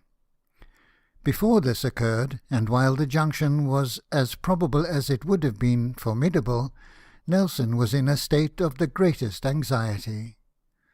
"What a state am I in," said he to Earl St. Vincent. "If I go, I risk, and more than risk, Sicily, for we know from experience that more depends upon opinion than upon acts themselves, and as I stay, my heart is breaking." His first business was to summon Trowbridge to join him, with all the ships of the line under his command, and a frigate if possible. Then, hearing that the French had entered the Mediterranean, and expecting them at Palermo, where he had only his own ship, with that single ship he prepared to make all the resistance possible. Trowbridge having joined him, he left Captain E.J. Foote of the Seahorse to command the smaller vessels in the Bay of Naples, and sailed with 6 ships, one a Portuguese, and a Portuguese corvette, telling Earl St. Vincent that the squadron should never fall into the hands of the enemy. "And before we are destroyed," said he, "I have little doubt but they will have their wings so completely clipped that they may be easily overtaken." It was just at this time that he received from Captain Hallowell the present of the coffin. Such a present was regarded by the men with natural astonishment. One of his old shipmates in the Agamemnon said, "We shall have hot work of it indeed. You see, the Admiral intends to fight till he is killed, and there he is to be buried." Nelson placed it upright against the bulkhead of his cabin, behind his chair, where he sat at dinner. The gift suited him at this time. It is said that he was disappointed in the son-in-law whom he had loved so dearly from his childhood, and who had saved his life at Teneriffe, and it is certain that he had now formed an infatuated attachment for Lady Hamilton, which totally weaned his affection from his wife. Further than this, there is no reason to believe that this most unfortunate attachment was criminal, but this was criminality enough, and it brought with it its punishment. Nelson was dissatisfied with himself, and therefore weary of the world. This feeling he now frequently expressed. "There is no true happiness in this life," said he, "and in my present state I could quit it with a smile." And in a letter to his old friend Davison, he said, "Believe me, my only wish is to sink with honour into the grave, and when that shall please God, I shall meet death with a smile. Not that I am insensible to the honours and riches my king and country have heaped upon me, so much more than any officer could deserve, yet am I ready to quit this world of trouble, and envy none but those of the estate 6 feet by 2. Well had it been for Nelson if he had made no other sacrifice to this unhappy attachment than his peace of mind. But it led to the only blot upon his public character. While he sailed from Palermo with the intention of collecting his whole force and keeping off Maritime, either to receive reinforcements there if the French were bound upwards, or to hasten to Minorca if that should be their destination, Captain Foote, in the Seahorse, with the Neapolitan frigates and some small vessels under his command, were left to act with a land force consisting of a few regular troops of 4 different nations, and with the armed rabble, which Cardinal Ruffo called the Christian army. His directions were to cooperate to the utmost of his power with the Royalists, at whose head Ruffo had been placed, and he had no other instructions whatever. Ruffo advancing, without any plan, but relying upon the enemy's want of numbers, which prevented them from attempting to act upon the offensive, and ready to take advantage of any accident which might occur, approached Naples. Fort St. Elmo, which commands the town, was wholly garrisoned by French troops. The castles of Uovo and Nuovo, which commanded the anchorage, were chiefly defended by Neapolitan revolutionists, the powerful men among them having taken shelter there. If these castles were taken, the reduction of Fort St. Elmo would be greatly expedited. They were strong places, and there was reason to apprehend that the French fleet might arrive to relieve them. Ruffo proposed to the garrison to capitulate, on condition that their persons and property should be guaranteed, and that they should, at their own option, either be sent to Toulon or remain at Naples, without being molested either in their persons or families. This capitulation was accepted. It was signed by the Cardinal and the Russian and Turkish commanders, and lastly by Captain Foote as commander of the British force. About 36 hours afterwards Nelson arrived in the bay, with a force which had joined him during his cruise, consisting of 17 sail of the line, with 1,700 troops on board, and the Prince Royal of Naples in the Admiral's ship. A flag of truce was flying on the castles, and on board the Seahorse. Nelson made a signal to annul the treaty, declaring that he would grant rebels no other terms than those of unconditional submission. The Cardinal objected to this, nor could all the arguments of Nelson, Sir W. Hamilton, and Lady Hamilton, who took an active part in the conference, convince him that a treaty of such a nature, solemnly concluded, could honourably be set aside. He retired at last, silenced by Nelson's authority, but not convinced. Captain Foote was sent out of the bay, and the garrisons, taken out of the castles, under pretence of carrying the treaty into effect, were delivered over as rebels to the vengeance of the Sicilian court. A deplorable transaction, a stain upon the memory of Nelson and the honour of England. To palliate it would be in vain, to justify it would be wicked.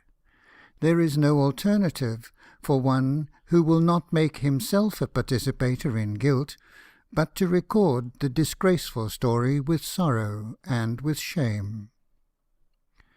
Prince Francesco Caraccioli, a younger branch of one of the noblest Neapolitan families, escaped from one of these castles before it capitulated. He was at the head of the marine, and was nearly 70 years of age, bearing a high character, both for professional and personal merit. He had accompanied the court to Sicily, but when the revolutionary government, or Parthenopaean Republic, as it was called, issued an edict ordering all absent Neapolitans to return on pain of confiscation of their property, he solicited and obtained permission of the king to return, his estates being very great. It is said that the king, when he granted him this permission, warned him not to take any part in politics, expressing at the same time his own persuasion that he should recover his kingdom. But neither the king nor he himself ought to have imagined that in such times a man of such reputation would be permitted to remain inactive.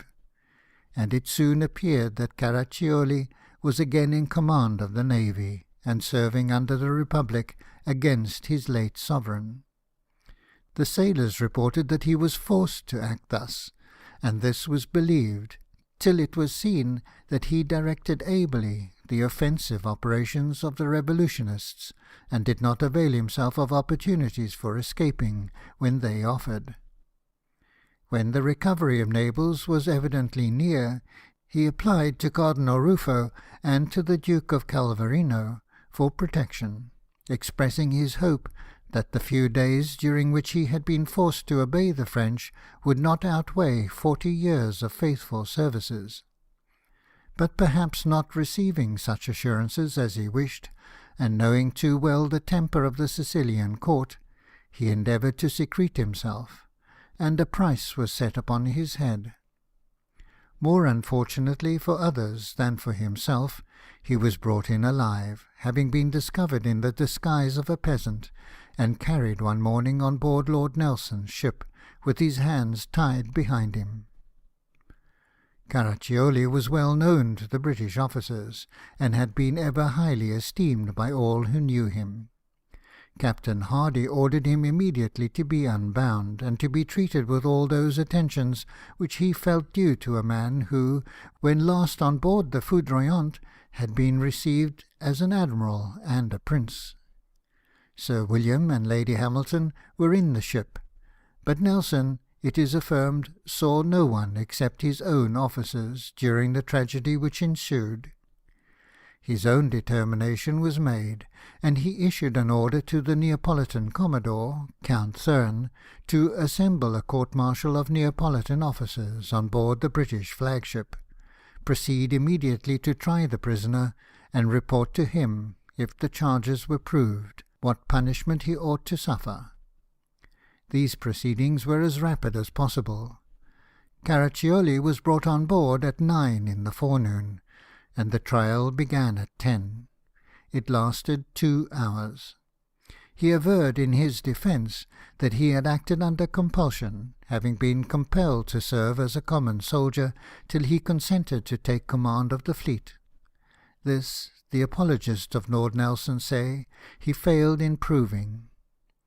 They forget that the possibility of proving it was not allowed him, for he was brought to trial within an hour after he was legally in arrest.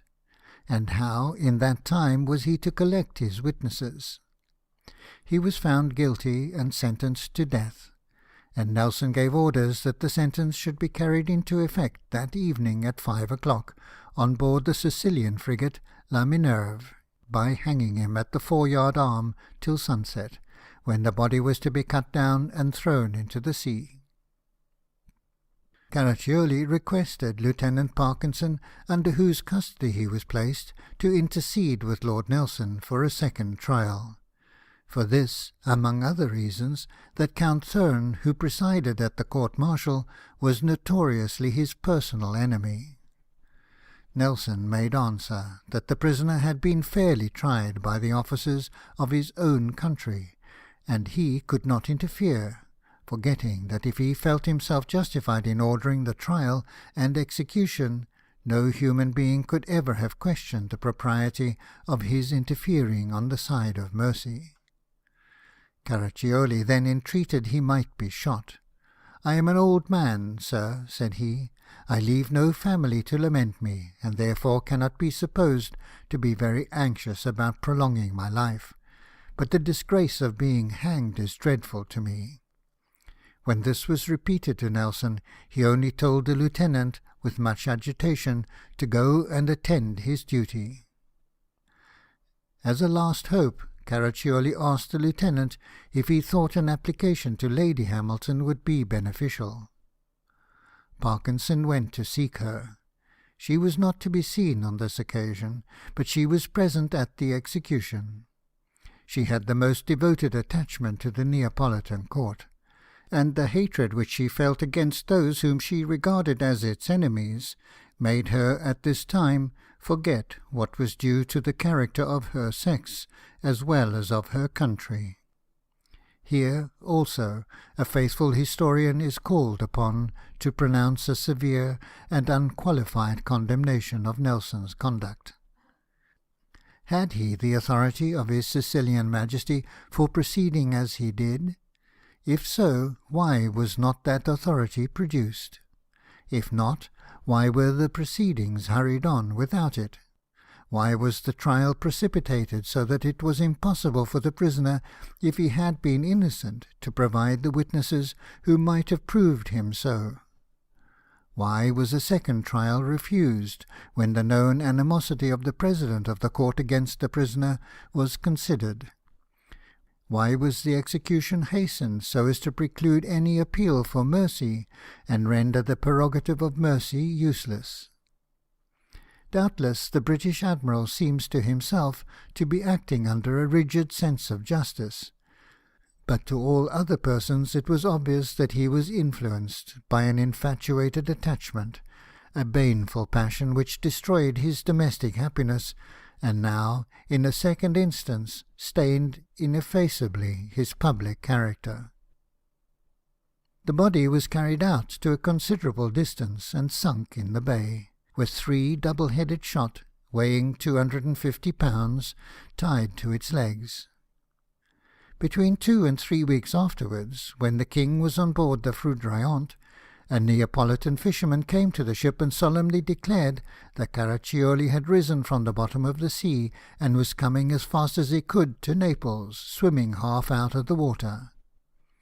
Such an account was listened to like a tale of idle credulity.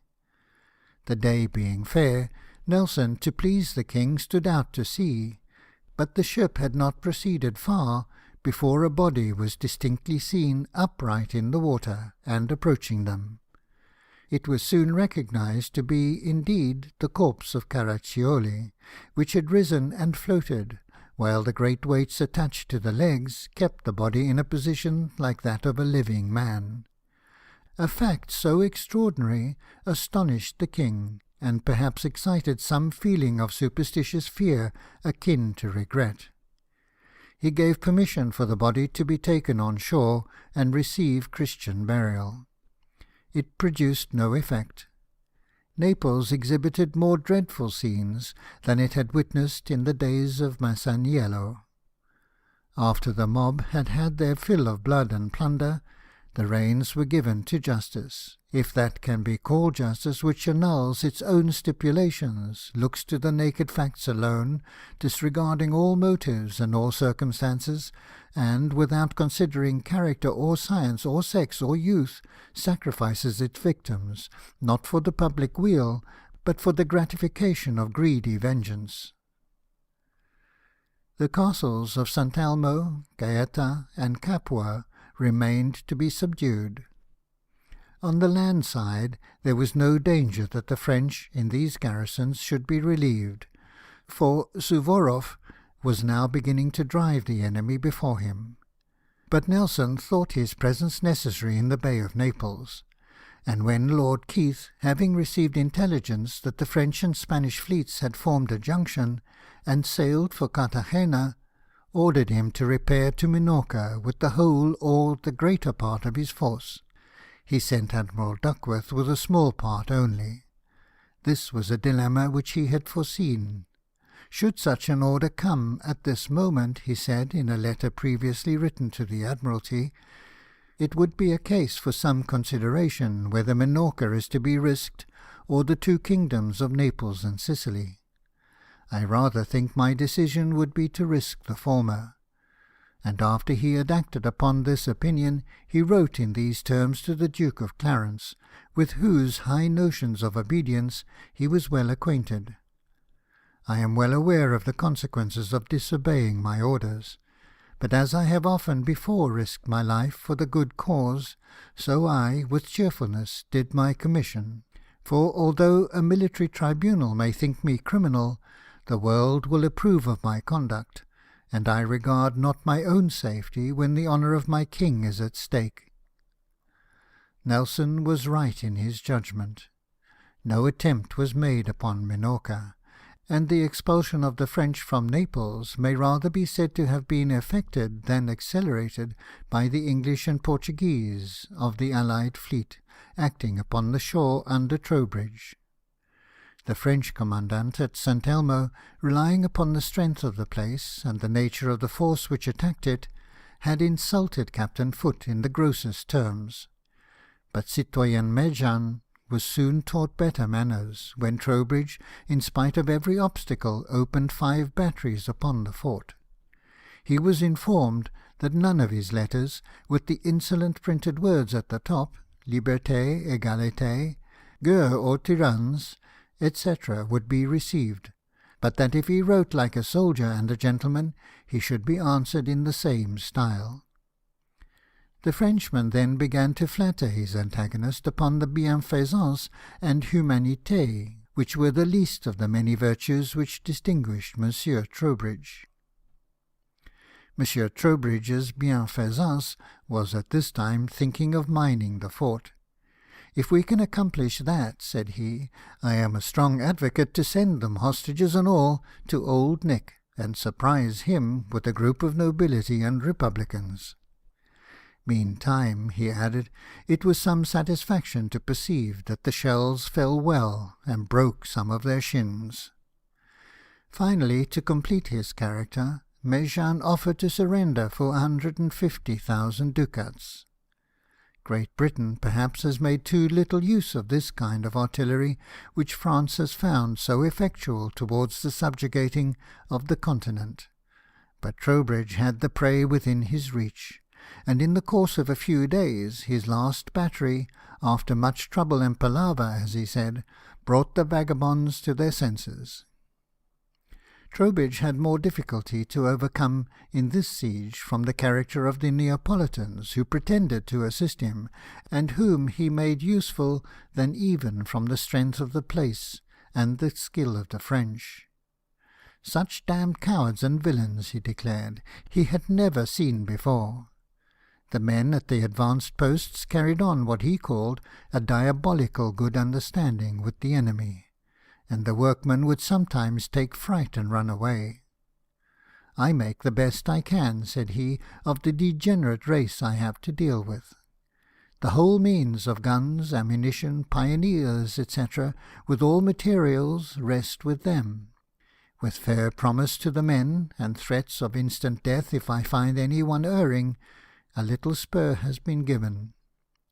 Nelson said of him with truth upon this occasion that he was a first-rate general. "I find, sir," said he afterwards in a letter to the Duke of Clarence, "that General Kohler does not approve of such irregular proceedings as naval officers attacking and defending fortifications. We have but one idea, to get close alongside. None but a sailor would have placed a battery only 180 yards from the castle of St. Elmo. A soldier must have gone according to art and the army way.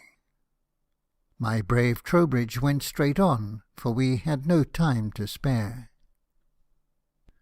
Trowbridge then proceeded to Capua, and took the command of the motley besieging force. 1,000 of the best men in the fleet were sent to assist in the siege.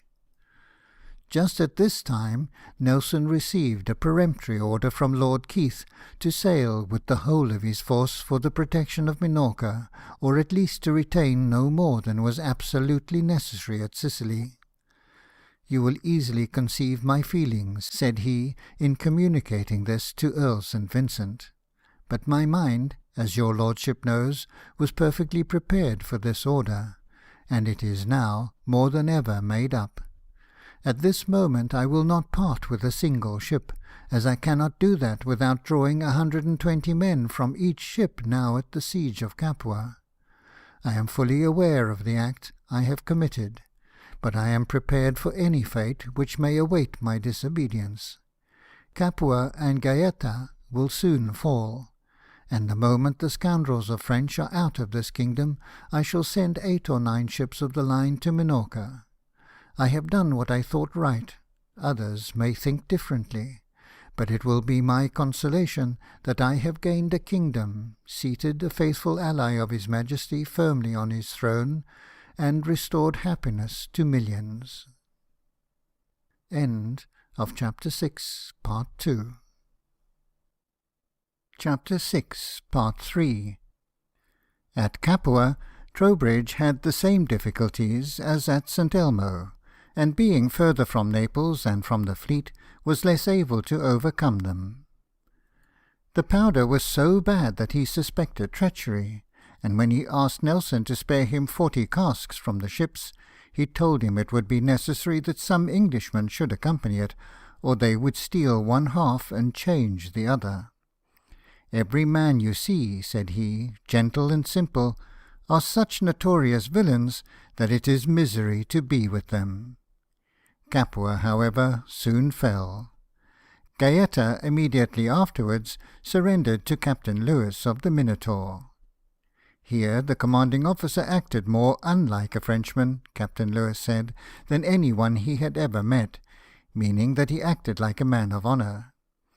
He required, however, that the garrison should carry away their horses and other pillaged property, to which Nelson replied that no property which they did not bring with them into the country could be theirs, and that the greatest care should be taken to prevent them from carrying it away. "I am sorry," said he to Captain Lewis, "that you have entered into any altercation. There is no way of dealing with a Frenchman but to knock him down. To be civil to them is only to be laughed at when they are enemies." The whole kingdom of Naples was thus delivered by Nelson from the French. The Admiralty, however, thought it expedient to censure him for disobeying Lord Keith's orders, and thus hazarding Minorca, without, as it appeared to them, any sufficient reason, and also for having landed seamen for the siege of Capua, to form part of an army employed in operations at a distance from the coast, where, in case of defeat, they might have been prevented from returning to their ships, and they enjoined him not to employ the seamen in like manner in future. This reprimand was issued before the event was known, though, indeed, the event would not affect the principle upon which it proceeded. When Nelson communicated the tidings of his complete success, he said, in his public letter, that it would not be the less acceptable for having been principally brought about by British sailors. His judgment in thus employing them had been justified by the result, and his joy was evidently heightened by the gratification of a professional and becoming pride. To the First Lord he said, at the same time, "I certainly, from having only a left hand, cannot enter into details which may explain the motives that actuated my conduct. My principle is to assist in driving the French to the devil, and in restoring peace and happiness to mankind. I feel that I am fitter to do the action than to describe it." He then added that he would take care of Minorca. In expelling the French from Naples, Nelson had, with characteristic zeal and ability, discharged his duty, but he deceived himself when he imagined that he had seated Ferdinand firmly on his throne, and that he had restored happiness to millions. These objects might have been accomplished if it had been possible to inspire virtue and wisdom in a vicious and infatuated court, and if Nelson's eyes had not been, as it were, spellbound by that unhappy attachment which had now completely mastered him. He would have seen things as they were, and might, perhaps, have awakened the Sicilian court to a sense of their interest, if not their duty. That court employed itself in a miserable round of folly and festivity, while the prisons of Naples were filled with groans, and the scaffolds screamed with blood. St. Januarius was solemnly removed from his rank as patron saint of the kingdom, having been convicted of Jacobinism, and St. Antonio as solemnly installed in his place. The king, instead of re-establishing order at Naples by his presence, speedily returned to Palermo to indulge in his favourite amusements. Nelson and the ambassador's family accompanied the court, and Trowbridge remained groaning over the villainy and frivolity of those with whom he was compelled to deal. A party of officers applied to him for a passage to Palermo to see the procession of St. Rosalia. He recommended them to exercise their troops and not behave like children. It was grief enough for him that the court should be busied in these follies, and Nelson involved in them. "I dread, my lord," said he, "all the feastings, etc., at Palermo. I am sure your health will be hurt. If so, all their saints will be damned by the navy. The king would be better employed digesting a good government. Everything gives way to their pleasures. The money spent at Palermo gives discontent here. 50,000 people are unemployed, trade discouraged, manufactures at a stand. It is the interest of many here to keep the king away. They all dread reform. Their villainies are so deeply rooted that, if some method is not taken to dig them out, this government cannot hold together. Out of 20 millions of ducats collected as the revenues, only 13 million reached the treasury, and the king pays 4 ducats where he should pay 1. He is surrounded by thieves, and none of them have honour or honesty enough to tell him the real and true state of things. In another letter he expressed his sense of the miserable state of Naples. "There are upwards of 40,000 families," said he, "who have relations confined.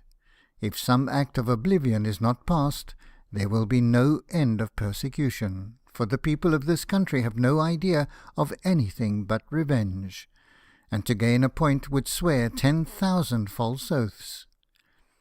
Constant efforts are made to get a man taken up in order to rob him.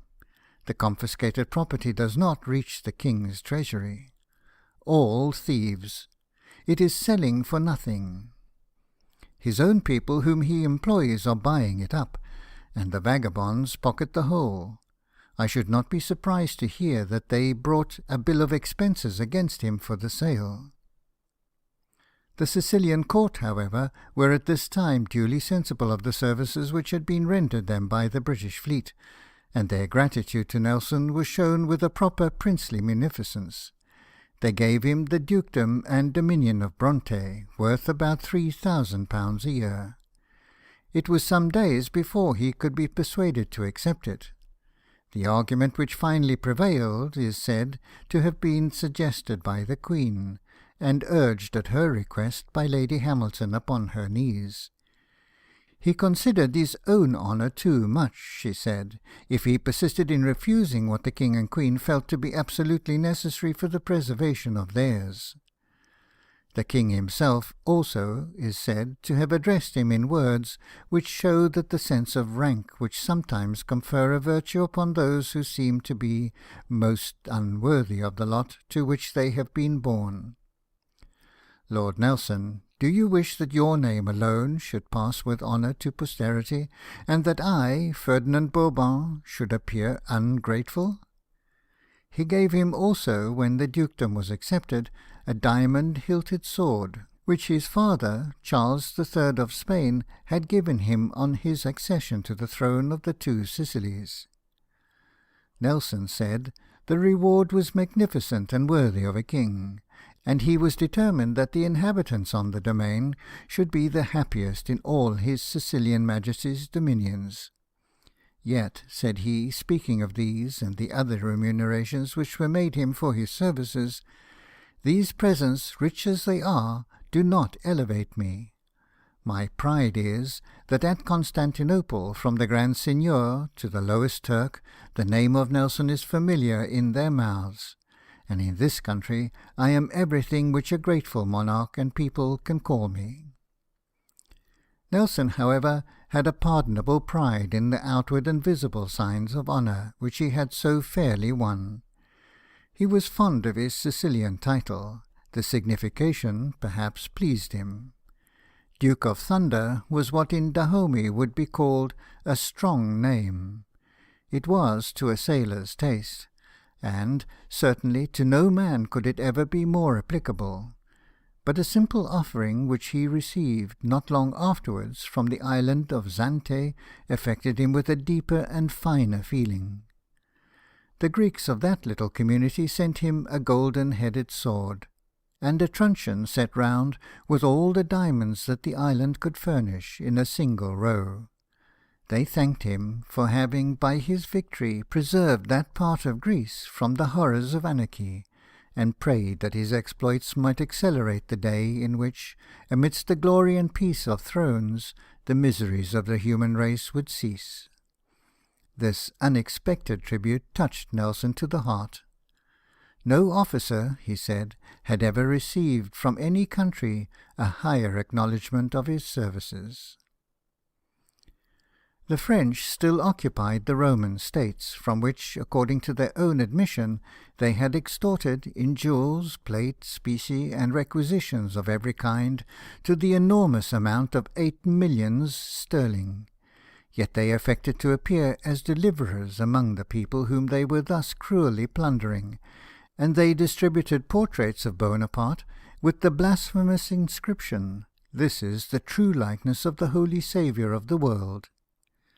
The people, detesting the impiety and groaning beneath the exactions of these perfidious robbers, were ready to join any regular force that should come to their assistance, but they dreaded Cardinal Ruffo's rabble, and they declared they would resist them as banditti who came only for the purpose of pillage. Nelson perceived that no object was now so essential for the tranquillity of Naples as the recovery of Rome, which, in the present state of things, when Suvaroff was driving the French before him, would complete the deliverance of Italy. He applied, therefore, to Sir James St. Clair Erskine, who, in the absence of General Fox, commanded at Minorca, to assist in this great object with 1,200 men. "The field of glory," said he, "is a large one, and was never more open to any one than at this moment to you. Rome would throw open her gates, and receive you as her deliverer, and the Pope would owe his restoration to a heretic." But Sir James Erskine looked only at the difficulties of the undertaking. 1,200 men, he thought, would be too small a force to be committed in such an enterprise, for Civita Vecchia was a regular fortress. The local situation and climate also were such that, even if this force were adequate, it would be proper to delay the expedition till October. General Fox, too, was soon expected, and during his absence, and under existing circumstances, he did not feel justified in sending away such a detachment. What this general thought it imprudent to attempt, Nelson and Trowbridge effected without his assistance by a small detachment from the fleet. Trowbridge first sent Captain Hallowell to Civita Vecchia to offer the garrison there and at Castle St. Angelo the same terms which had been granted to Gaeta. Hallowell perceived by the overstrained civility of the officers who came off to him, and the compliments which they paid to the English nation, that they were sensible of their own weakness, and their inability to offer any effectual resistance. But the French know that while they are in a condition to serve their government, they can rely upon it for every possible exertion in their support, and this reliance gives them hope and confidence to the last. Upon Hallowell's report, Trowbridge, who had now been made Sir Thomas for his services, sent Captain Lewis with the squadron to enforce the terms which he had offered, and as soon as he could leave Naples, he himself followed. The French, who had no longer any hope from the fate of arms, relied upon their skill in negotiation, and proposed terms to Trowbridge with the effrontery which characterises their public proceedings, but which is often as successful as it is impudent. They had a man of the right stamp to deal with. Their ambassador at Rome began by saying that the Roman territory was the property of the French by right of conquest. The British Commodore settled that point by replying, "It is mine by reconquest." A capitulation was soon concluded for all the Roman states, and Captain Lewis rode upon the Tiber in his barge, hoisted English colours on the capital, and acted for the time as governor of Rome. The prophecy of the Irish poet was thus accomplished, and the friar reaped the fruits, for Nelson, who was struck with the oddity of the circumstance, and not a little pleased with it, obtained preferment for him from the King of Sicily, and recommended him to the Pope. Having thus completed his work upon the continent of Italy, Nelson's whole attention was directed towards Malta, where Captain Ball, with most inadequate means, was besieging the French garrison. Never was any officer engaged in a more anxious and painful service. The smallest reinforcement from France would at any moment have turned the scale against him, and had it not been for his consummate ability, and the love and veneration with which the Maltese regarded him, Malta must have remained in the hands of the enemy. Men, money, food, all things were wanting. The garrison consisted of 5,000 troops, the besieging force of 500 English and Portuguese marines, and about 1,500 armed peasants. Long and repeatedly did Nelson solicit troops to effect the reduction of this important place. It has been no fault of the navy," said he, "that Malta has not been attacked by land. But we have neither the means ourselves nor influence with those who have." The same causes of demurral existed which prevented British troops from resisting in the expulsion of the French from Rome. Sir James Erskine was expecting General Fox. He could not act without orders, and not having, like Nelson, that lively spring of hope within him which partakes enough of the nature of faith to work miracles in war, he thought it evident that unless a respectable land force, in numbers sufficient to undertake the siege of such a garrison in one of the strongest places of Europe, and supplied with proportionate artillery and stores, were sent against it, no reasonable hope could be entertained of its surrender. Nelson groaned over the spirit of over-reasoning caution and unreasoning obedience. "My heart," said he, "is almost broken. If the enemy gets supplies in, we may bid adieu to Malta. All the force we can collect should then be of little use against the strongest place in Europe. To say that an officer is never, for any object, to alter his orders, is what I cannot comprehend. The circumstances of this war so often vary that an officer has almost every moment to consider, what would my superiors direct did they know what is passing under my nose? But, sir," said he, writing to the Duke of Clarence, "I find few think as I do. To obey orders is all perfection. To serve my king and to destroy the French I consider as the greatest order of all, from which little ones spring, and if one of these militate against it, for who can tell exactly at a distance, I go back and obey the greater order and object, to down with the damned French villains. My blood boils at the name of a Frenchman." At length General Fox arrived at Minorca, and at length permitted Colonel Graham to go to Malta, but with means miserably limited. In fact, the expedition was at a stand for want of money, when Trowbridge, arriving at Messina to co-operate in it, and finding this fresh delay, immediately offered all that he could command of his own. "I procured him, my lord," said he to Nelson, 15,000 of my cobs. Every farthing and every atom of me shall be devoted to the cause." "What can this mean?" said Nelson, when he learned that Colonel Graham was ordered not to incur any expense for stores, or any articles except provisions. "The cause cannot stand still for want of a little money. If nobody will pay it, I will sell Bronte and the Emperor of Russia's box." And he actually pledged Bronte for £6,600 if there should be any difficulty about paying the bills. The long-delayed expedition was thus at last sent forth, but Trowbridge little imagined in what scenes of misery he was to bear his part. He looked to Sicily for supplies. It was the interest as well as the duty of the Sicilian government to use every exertion for furnishing them, and Nelson and the British ambassador were on the spot to press upon them the necessity for exertion. But though Nelson saw with what a knavish crew the Sicilian court was surrounded, he was blind to the vices of the court itself, and resigning himself wholly to Lady Hamilton's influence, never even suspected the crooked policy which it was remorselessly pursuing. The Maltese and the British in Malta severely felt it. Trowbridge, who had the truest affection for Nelson, knew his infatuation, and feared that it might prove injurious to his character, as well as fatal to an enterprise which had been begun so well, and carried on so patiently.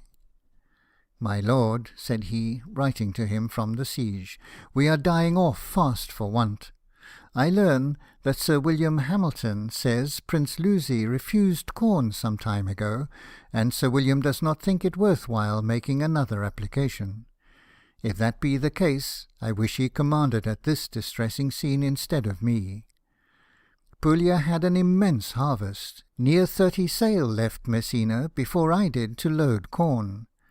Will they let us have any? If not, a short time will decide the business. The German interest prevails. I wish I was at your lordship's elbow for an hour. All will be thrown on you. I will parry the blow as much as in my power. I foresee much mischief brewing. God bless your lordship. I am miserable. I cannot assist your operations more. Many happy returns on this day to you. It was the first of the new year. I never spent so miserable a one. I am not very tender-hearted, but really the distress here would even move a Neapolitan." Soon afterwards he wrote, "I have this day saved 30,000 people from starving, but with this day my ability ceases. As the government are bent on starving us, I see no alternative but to leave these poor unhappy people to perish, without our being witness to their distress. I curse the day I ever served the Neapolitan government. We have characters, my lord, to lose. These people have none. Do not suffer their infamous conduct to fall on us. Our country is just but severe. Such is the fever of my brain this minute, that I assure you, on my honour, if the Palermo traitors were here, I would shoot them first, and then myself. Girgenti is full of corn. The money is ready to pay for it. We do not ask it as a gift. Oh, could you see the horrid distress I daily experience, something would be done. Some engine is at work against us in Naples, and I believe I hit on the proper person. If you complain, he will be immediately promoted, agreeably to the Neapolitan custom. All I write to you is known at the Queen's. For my own part, I look upon the Neapolitans as the worst of intriguing enemies. Every hour shows me their infamy and duplicity. I pray your lordship be cautious. Your honest, open manner of acting will be made a handle of. When I see you, and tell of their infamous tricks, you will be as much surprised as I am. The whole will fall on you." Nelson was not, and could not, be insensible to the distress which his friend so earnestly represented. He begged almost on his knees, he said, small supplies of money and corn to keep the Maltese from starving. And when the court granted a small supply, protesting their poverty, he believed their protestations, and was satisfied with their professions, instead of insisting that the restrictions upon the exportation of corn should be withdrawn. The anxiety, however, which he endured affected him so deeply that he said it had broken his spirit for ever. Happily all that Trowbridge, with so much reason, foreboded, did not come to pass. For Captain Ball, with more decision than Nelson himself would have shown at that time upon that occasion, ventured upon a resolute measure for which his name would deserve always to be held in veneration by the Maltese, even if it had no other claim to the love and reverence of a grateful people. Finding it hopeless longer to look for succour or common humanity from that deceitful and infatuated court of Sicily, which persisted in prohibiting, by sanguinary edicts, the exportation of supplies, at his own risk he sent his first lieutenant to the port of Messina, with orders to seize and bring with him to Malta the ships which were there lying laden with corn, of the number of which he had received accurate information. These orders were executed to the great delight and advantage of the shipowners and proprietors. The necessity of raising the siege was removed, and Captain Ball waited in calmness for the consequences to himself. But, says Mr. Coleridge, who it is to be hoped will do that full justice to the memory of this great man which he is so fully capable of doing, not a complaint, not a murmur proceeded from the court of Naples. The sole result was that the governor of Malta became an especial object of its hatred, its fear, and its respect. Nelson himself, at the beginning of February, sailed for that island. On the way he fell in with a French squadron, bound for its relief, and consisting of the Genereux, 74, 3 frigates, and a corvette. One of the frigates and the line of battle ship were taken, the others escaped, but failed in their purpose of reaching La Valette. This success was peculiarly gratifying to Nelson for many reasons. During some months he had acted as Commander-in-Chief in the Mediterranean while Lord Keith was in England. Lord Keith was now returned, and Nelson had, upon his own plan, and at his own risk, left him to sail for Malta, for which, said he, if I had not succeeded, I might have been broke, and if I had not acted thus, the Genereux never would have been taken. This ship was one of those which had escaped from Aboukir. 2 frigates and the Guillaume Tell, 86, were all that now remained of the fleet which Bonaparte had conducted to Egypt. The Guillaume Tell was at this time closely watched in the harbour of La Valette, and shortly afterwards, attempting to make her escape from thence, was taken after an action in which greater skill was never displayed by British ships, nor greater gallantry by an enemy. She was taken by the Foudroyant, Lion, and Penelope frigate. Nelson, rejoicing at what he called this glorious finish of the whole French Mediterranean fleet, rejoiced also that he was not present to have taken a sprig of these brave men's laurels. They are, said he, and I glory in them, my children. They served in my school, and all of us caught our professional zeal and fire from the great and good Earl St. Vincent. What a pleasure, what happiness, to have the Nile fleet all taken under my orders and regulations. The 2 frigates still remained in La Valette. Before its surrender, they stole out. One was taken in the attempt, the other was the only ship of the whole fleet which escaped capture or destruction. Letters were found on board the Guillaume Tell, showing that the French were now become hopeless of preserving the conquest which they had so foully acquired. Trowbridge and his brother officers were anxious that Nelson should have the honour of signing the capitulation. They told him that they absolutely, as far as they dared, insisted on his staying to do this, but their earnest and affectionate entreaties were vain. Sir William Hamilton had just been superseded. Nelson had no feeling of cordiality towards Lord Keith, and thinking that, after Earl St. Vincent, no man had so good a claim to the command in the Mediterranean as himself, he applied for permission to return to England, telling the First Lord of the Admiralty that his spirit could not submit patiently, and that he was a broken-hearted man. From the time of his return from Egypt, amid all the honours which were showered upon him, he had suffered many mortifications. Sir Sidney Smith had been sent to Egypt with orders to take under his command the squadron which Nelson had left there. Sir Sidney appears to have thought that his command was to be independent of Nelson, and Nelson himself, thinking so, determined to return, saying to Earl St. Vincent, "I do feel, for I am a man, that it is impossible for me to serve in these seas with a squadron under a junior officer." Earl St. Vincent seems to have dissuaded him from this resolution.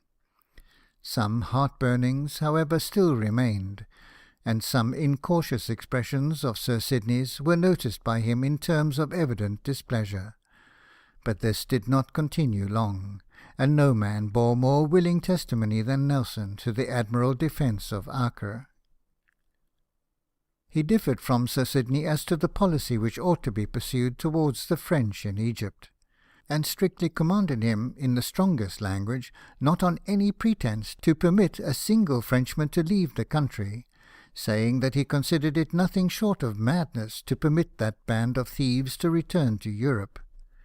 "No," said he, "to Egypt they went with their own consent, and there they shall remain while Nelson commands this squadron, for never, never will he consent to the return of one ship or Frenchman. I wish them to perish in Egypt, and give an awful lesson to the world of the justice of the Almighty." If Nelson had not thoroughly understood the character of the enemy against whom he was engaged, their conduct in Egypt would have disclosed it. After the Battle of the Nile, he had landed all his prisoners upon a solemn engagement made between Trowbridge on one side and Captain Barre on the other, that none of them should serve till regularly exchanged. They were no sooner on shore than part of them were drafted into the different regiments, and the remainder formed into a corps called the Nautic Legion. This occasioned Captain Halliwell to say that the French had forfeited all claim to respect from us. "The army of Bonaparte," said he, "are entirely destitute of every principle of honour. They have always acted like licentious thieves." Bonaparte's escape was the more regretted by Nelson, because if he had had sufficient force, he thought it would certainly have been prevented. He wished to keep ships upon the watch, to intercept anything coming from Egypt, but the Admiralty calculated upon the assistance of the Russian fleet, which failed when it was most wanted. The ships which should have been thus employed were then required for more pressing services, and the bloody Corsican was thus enabled to reach Europe in safety, there to become the guilty instrument of a wider spreading destruction than any with which the world had ever before been visited. Nelson had other causes of chagrin. Earl St. Vincent, for whom he felt such high respect, and whom Sir John Orde had challenged for having nominated Nelson instead of himself to the command of the Nile squadron, laid claim to prize money as Commander-in-Chief, after he had quitted the station. The point was contested and decided against him. Nelson, perhaps, felt this the more because his own feelings with regard to money were so different. An opinion had been given by Dr. Lawrence which would have excluded the junior flag officers from prize money. When this was made known to him, his reply was in these words: "Notwithstanding Dr. Lawrence's opinion, I do not believe I have any right to exclude the junior flag officers, and if I have, I desire that no such claim may be made, no, not if it were 60 times the sum, and, poor as I am, I were never to see prize money." A ship could not be spared to convey him to England. He therefore travelled through Germany to Hamburg, in company with his inseparable friends, Sir William and Lady Hamilton. The Queen of Naples went with them to Vienna. While they were at Leghorn, upon a report that the French were approaching, for, through the folly of weak courts and the treachery of venal cabinets, they had now recovered their ascendancy in Italy, the people rose tumultuously, and would fain have persuaded Nelson to lead them against the enemy. Public honours, and yet more gratifying testimonials of public admiration, awaited Nelson wherever he went. The Prince of Esterhazy entertained him in a style of Hungarian magnificence. 100 grenadiers, each 6 feet in height, constantly waiting at table. At Magdeburg, the master of the hotel where he was entertained contrived to show him for money, admitting the curious to mount a ladder and peep at him through a small window. A wine merchant at Hamburg, who was above 70 years of age, requested to speak with Lady Hamilton, and told her he had some Rhenish wine of the vintage of 1625, which had been in his own possession more than half a century. He had preserved it for some extraordinary occasion, and that which had now arrived was far beyond any he could ever have expected.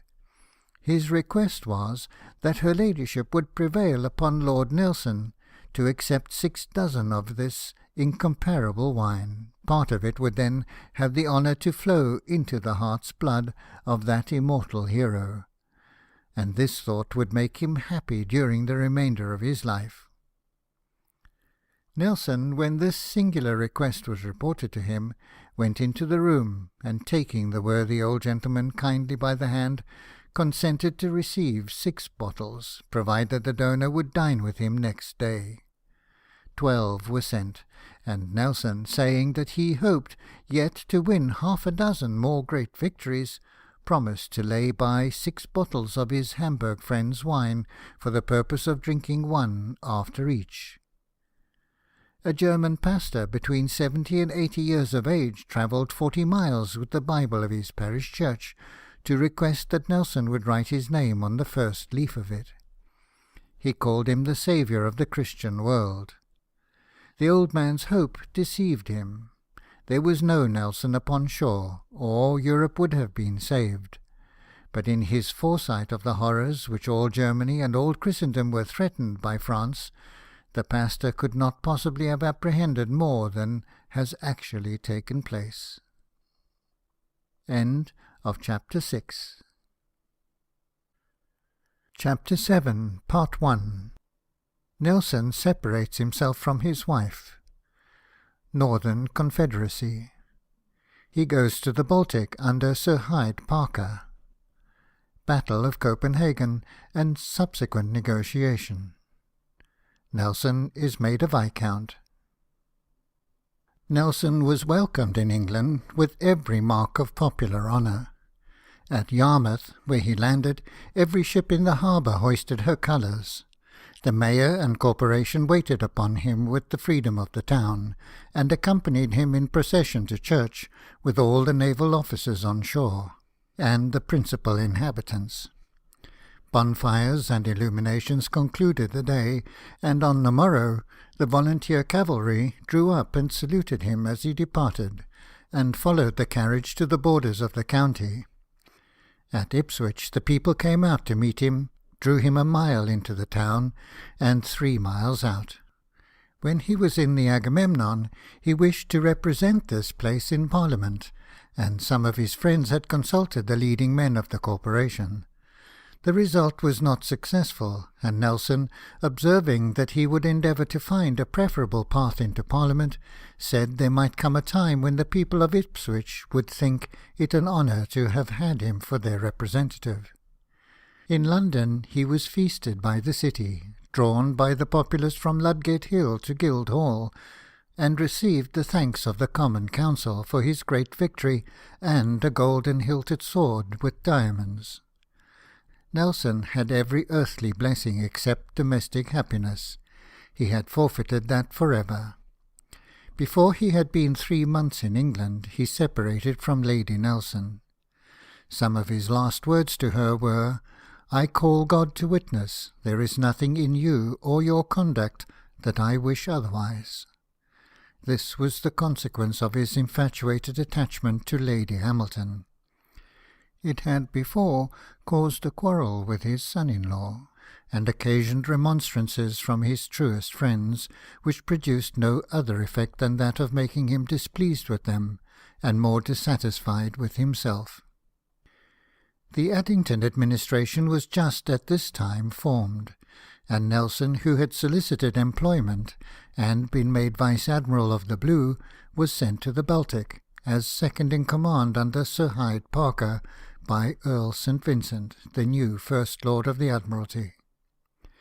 The 3 northern courts had formed a confederacy for making England resign her naval rights. Of these courts, Russia was guided by the passions of its Emperor Paul, a man not without fits of generosity and some natural goodness, but subject to the wildest humours of caprice, and crazed by the possession of greater power than can ever be safely or perhaps innocently possessed by weak humanity. Denmark was French at heart, ready to cooperate in all the views of France, to recognise all her usurpations and obey all her injunctions. Sweden, under a king whose principles were right and whose feelings were generous, but who had a taint of hereditary insanity, acted in acquiescence to the dictates of 2 powers whom it feared to offend. The Danish navy at this time consisted of 23 ships of the line, with about 31 frigates and smaller vessels, exclusive of guard ships. The Swedes had 18 ships of the line, 14 frigates and sloops, 74 galleys and smaller vessels, besides gunboats, and this force was in a far better state of equipment than the Danish. The Russians had 82 sail of the line and 40 frigates. Of these there were 47 sail of the line at Kronstadt, Revel, Petersburg, and Archangel, but the Russian fleet was ill-manned, ill-officered, and ill-equipped. Such a combination, under the influence of France, would soon have become formidable, and never did the British cabinet display more decision than in instantly preparing to crush it. They erred, however, in permitting any petty considerations to prevent them from appointing Nelson to the command.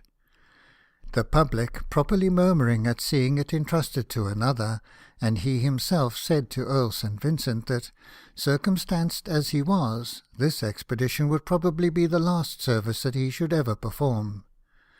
The Earl, in reply, besought him for God's sake not to suffer himself to be carried away by any sudden impulse.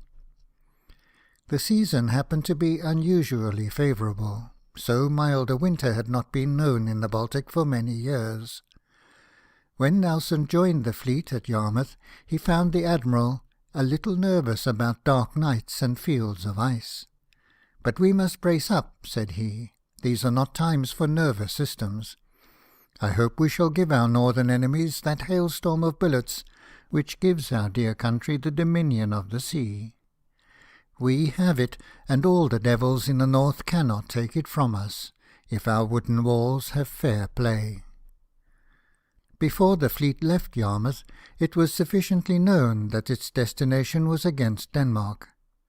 Some Danes who belonged to the Amazon frigate went to Captain Riou, and telling him what they had heard, begged that he would get them exchanged into a ship bound for some other destination.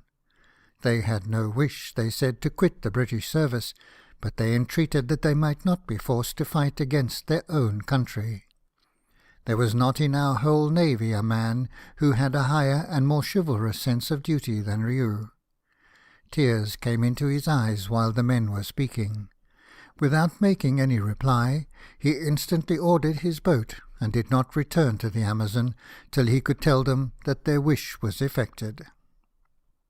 The fleet sailed on the 12th of March. Mr. Vansittart sailed in it, the British cabinet still hoping to obtain its end by negotiation. It was well for England that Sir Hyde Parker placed a fuller confidence in Nelson than the government seems to have done at this most important crisis. Her enemies might well have been astonished at learning that any other man should for a moment have been thought of for the command. But so little deference was paid, even at this time, to his intuitive and all-commanding genius, that when the fleet had reached its first rendezvous at the entrance of the Kattegat, he had received no official communication whatever of the intended operations. His own mind had been made up upon them with its accustomed decision. "All I have gathered of our first plans," said he, "I disapprove most exceedingly. Honour may arise from them, good cannot. I hear that we are likely to anchor outside of Kronenberg Castle, instead of Copenhagen, which would give weight to our negotiation. A Danish minister would think twice before he would put his name to war with England, when the next moment he would probably see his master's fleet in flames, and his capital in ruins. The Dane should see our flag every moment he lifted up his head." Mr. Vansittart left the fleet at the Skaw, and proceeded in a frigate with a flag of truce. Precious time was lost by this delay, which was to be purchased by the dearest blood of Britain and of Denmark. According to the Danes themselves, the intelligence that a British fleet was seen off the Sound produced a much more general alarm in Copenhagen than its actual arrival in the roads, for their means of defence were at that time in such a state that they could hardly hope to resist, still less to repel, an enemy. On the 21st, Nelson had a long conference with Sir Hyde, and the next day addressed a letter to him worthy of himself and of the occasion. Mr. Vansittart's report had then been received. It represented the Danish government as in the highest degree hostile, and their state of preparation as exceeding what our cabinet had supposed possible, for Denmark had profited with all activity of the leisure which had so impolitically been given her. "The more I have reflected," said Nelson to his commander, "the more I am confirmed in opinion that not a moment should be lost in attacking the enemy. They will every day and hour be stronger. We never shall be so good a match for them as at this moment. The only consideration is how to get at them with the least risk to our ships. here you are, with almost the safety, certainly with the honour, of England more entrusted to you than ever yet fell to the lot of any British officer. On your decision depends whether our country shall be degraded in the eyes of Europe, or whether she shall rear her head higher than ever. Again do I repeat, never did our country depend so much on the success of any fleet as on this. How best to honour her and abate the pride of her enemies must be the subject of your deepest consideration. Supposing him to force the passage of the Sound, Nelson thought some damage might be done among the masts and yards, though perhaps not one of them but would be serviceable again. If the wind be fair, said he, and you determine to attack the ships and Crown Islands, you must expect the natural issue of such a battle, ships crippled, and perhaps one or two lost, for the wind which carries you in will most probably not bring out a crippled ship. This mode I call taking the bull by the horns. It, however, will not prevent the rebel ships or the Swedes from joining the Danes, and to prevent this, in my humble opinion, a measure absolutely necessary, and still to attack Copenhagen. For this he proposed 2 modes. One was to pass Cronenburg, taking the risk of danger, take the deepest and straightest channel along the middle grounds, and then, coming down the Garbar, or King's Channel, attack the Danish line of floating batteries and ships as might be found convenient. This would prevent the junction, and might give an opportunity of bombarding Copenhagen. Or to take the passage of the Belt, which might be accomplished in 4 or 5 days, and then the attack by Draco might be made, and the junction of the Russians prevented. Supposing them through the Belt, he proposed that a detachment of the fleet should be sent to destroy the Russian squadron at Revel, and that the business of Copenhagen should be attempted with the remainder.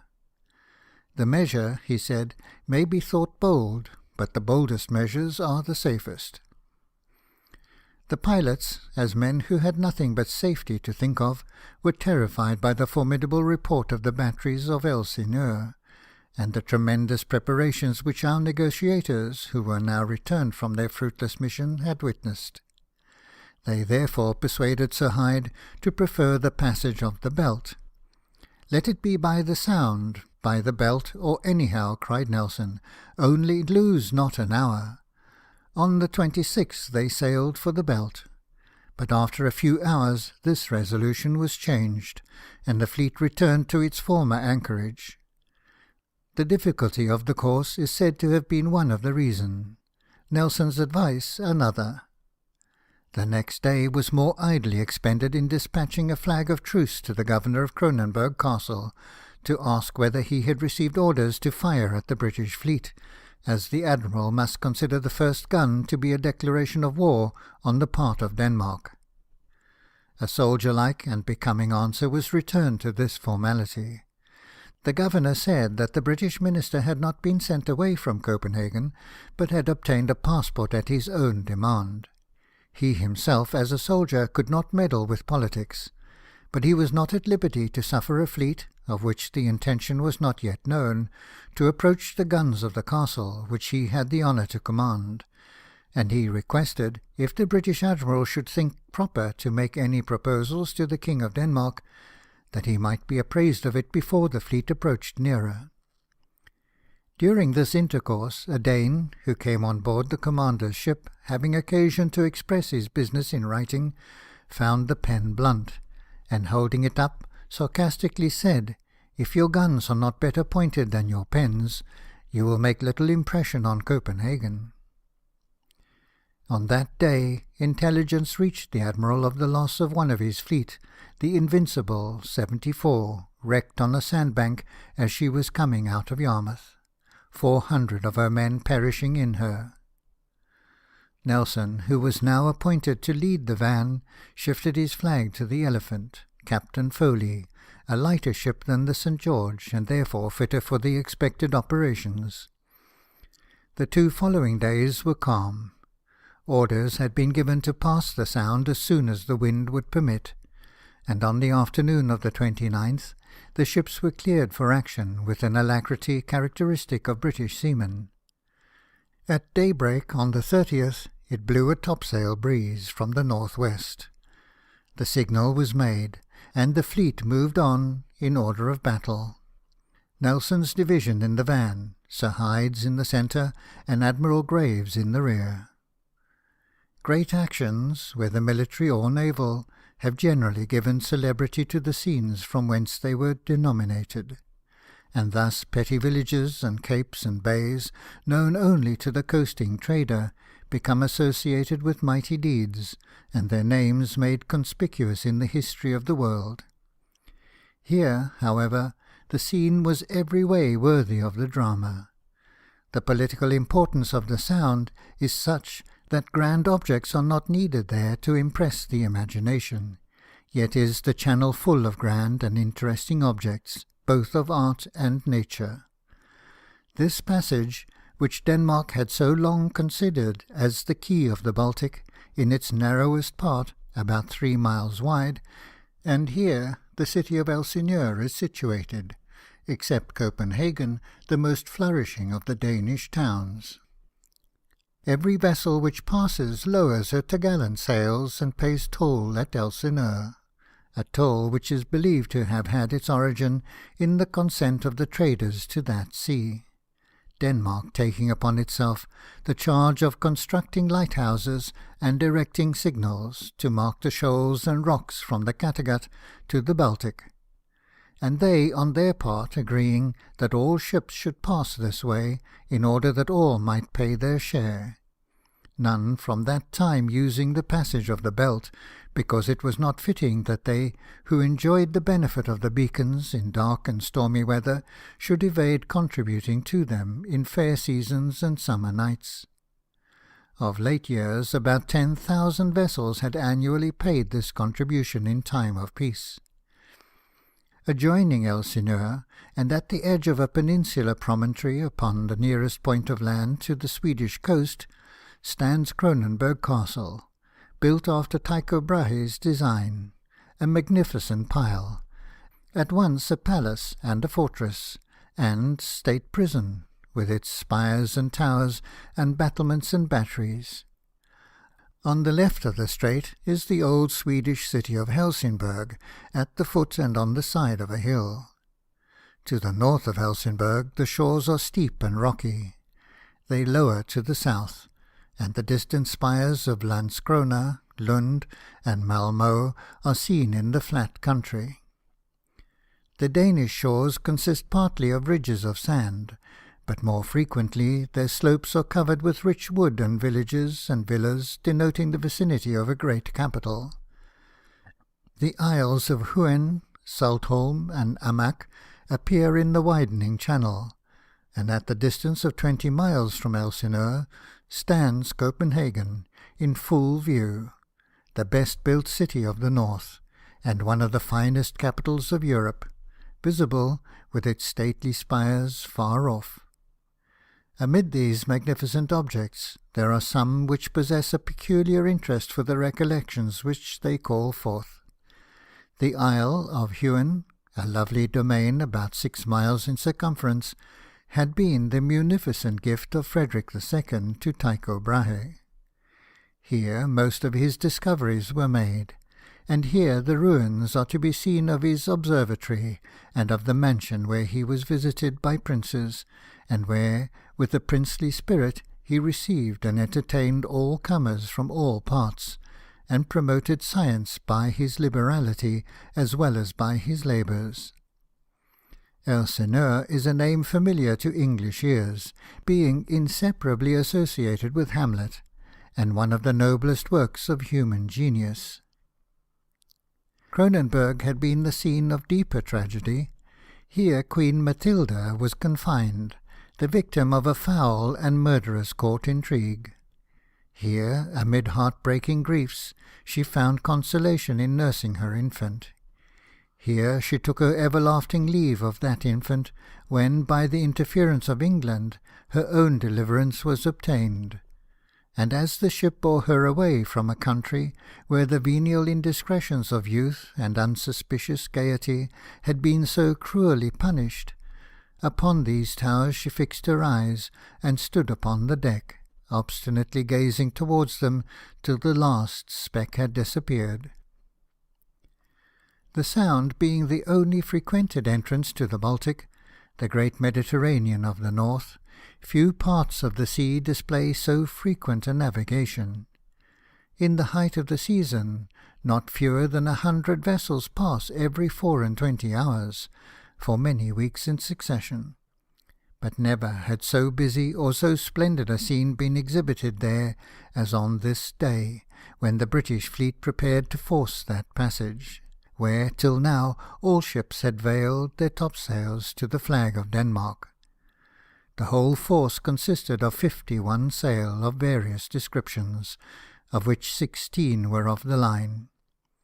The greater part of the bomb and gun vessels took their station off Kronenberg Castle to cover the fleet, while others on the larboard were ready to engage the Swedish shore.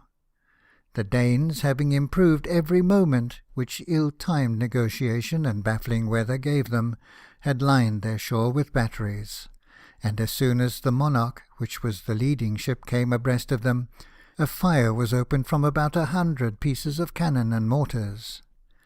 Our light vessels immediately in return opened their fire upon the castle. Here was all the pompous circumstance and exciting reality of war without its effects, for this ostentatious display was but a bloodless prelude to the wide and sweeping destruction which was soon to follow.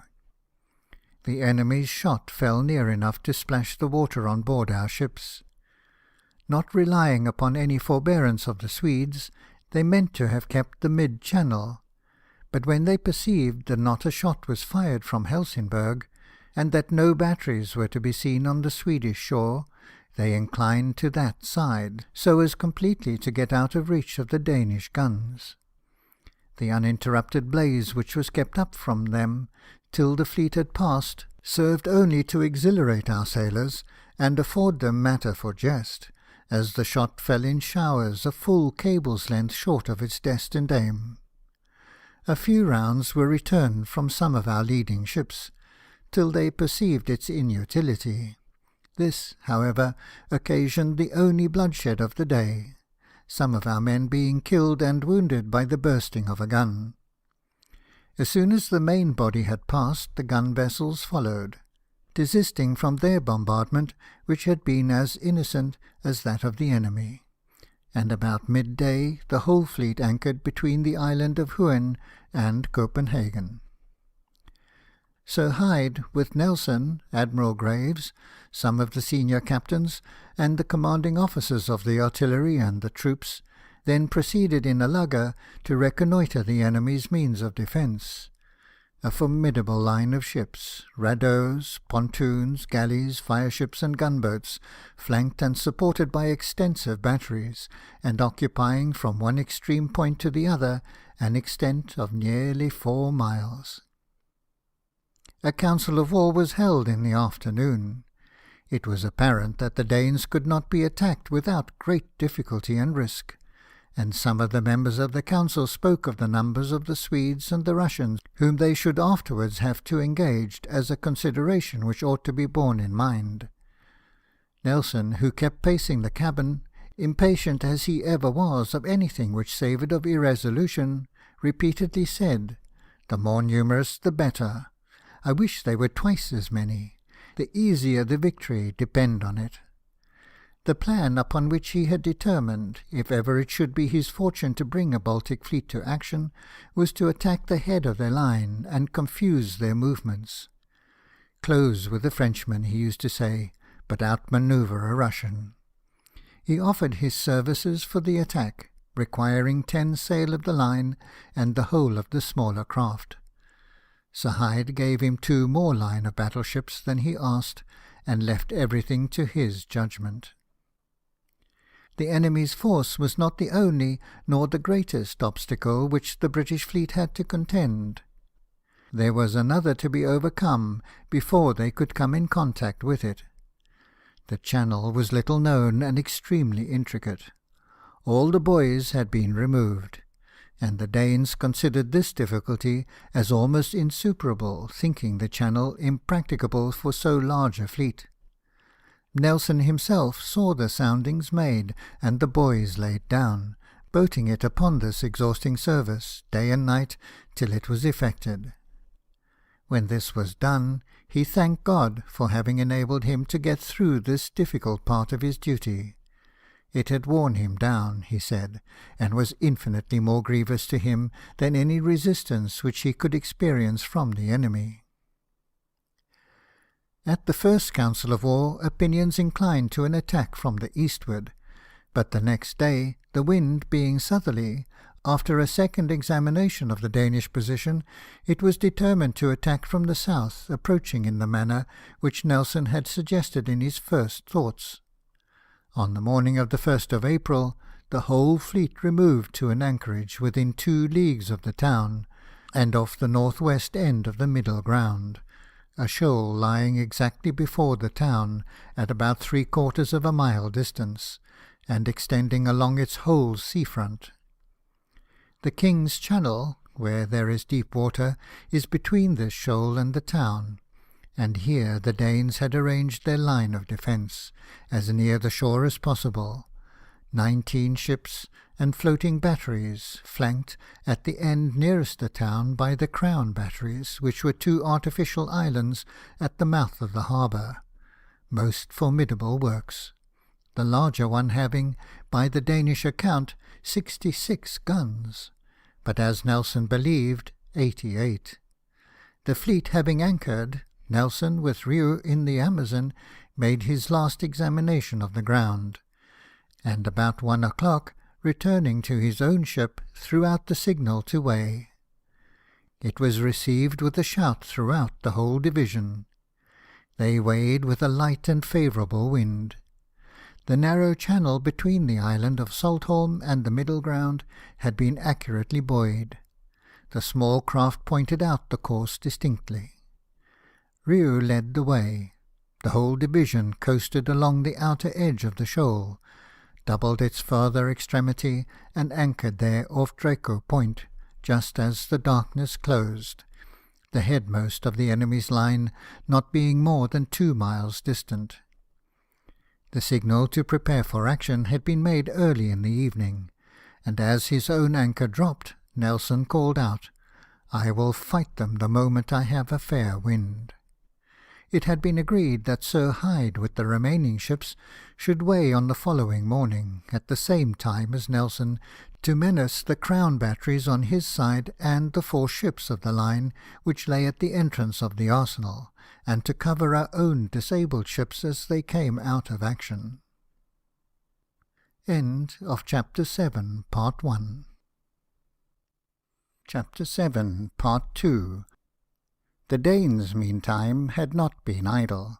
No sooner did the guns of Cronenburg make it known to the whole city that all negotiation was at an end, that the British fleet was passing the Sound, and that the dispute between the 2 crowns must now be decided by arms, than a spirit displayed itself most honourable to the Danish character. All ranks offered themselves to the service of their country. The university furnished a corps of 1,200 youths, the flower of Denmark. It was one of those emergencies in which little drilling or discipline is necessary to render courage available. They had nothing to learn but how to manage the guns, and day and night were employed in practising them. When the movements of Nelson's squadron were perceived, it was known when and where the attack was to be expected, and the line of defence was manned indiscriminately by soldiers, sailors, and citizens. Had not the whole attention of the Danes been directed to strengthen their own means of defence, they might most materially have annoyed the invading squadron, and, perhaps, frustrated the impending attack, for the British ships were crowded in an anchoring ground of little extent. It was calm, so that mortar-boats might have acted against them to the utmost advantage, and they were within range of shells from Amak Island. A few fell among them, but the enemy soon ceased to fire. It was learnt afterwards that, fortunately for the fleet, the bed of the mortar had given way, and the Danes either could not get it replaced, or in the darkness lost the direction. This was an awful night for Copenhagen, far more so than for the British fleet, where the men were accustomed to battle and victory, and had none of those objections before their eyes which render death terrible. Nelson sat down to table with a large party of his officers. He was, as he was ever wont to be when on the eve of action, in high spirits, and drank to a leading wind and to the success of the morrow. After supper they returned to their respective ships, except Riou, who remained to arrange the order of battle with Nelson and Foley, and to draw up instructions. Hardy, meantime, went in a small boat to examine the channel between them and the enemy, approaching so near that he sounded round their leading ship with a pole, lest the noise of throwing the lead should discover him.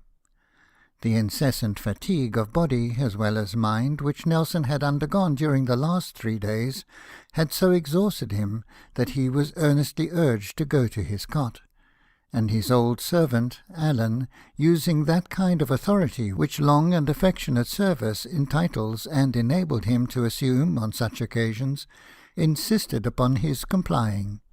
The cot was placed on the floor, and he continued to dictate from it.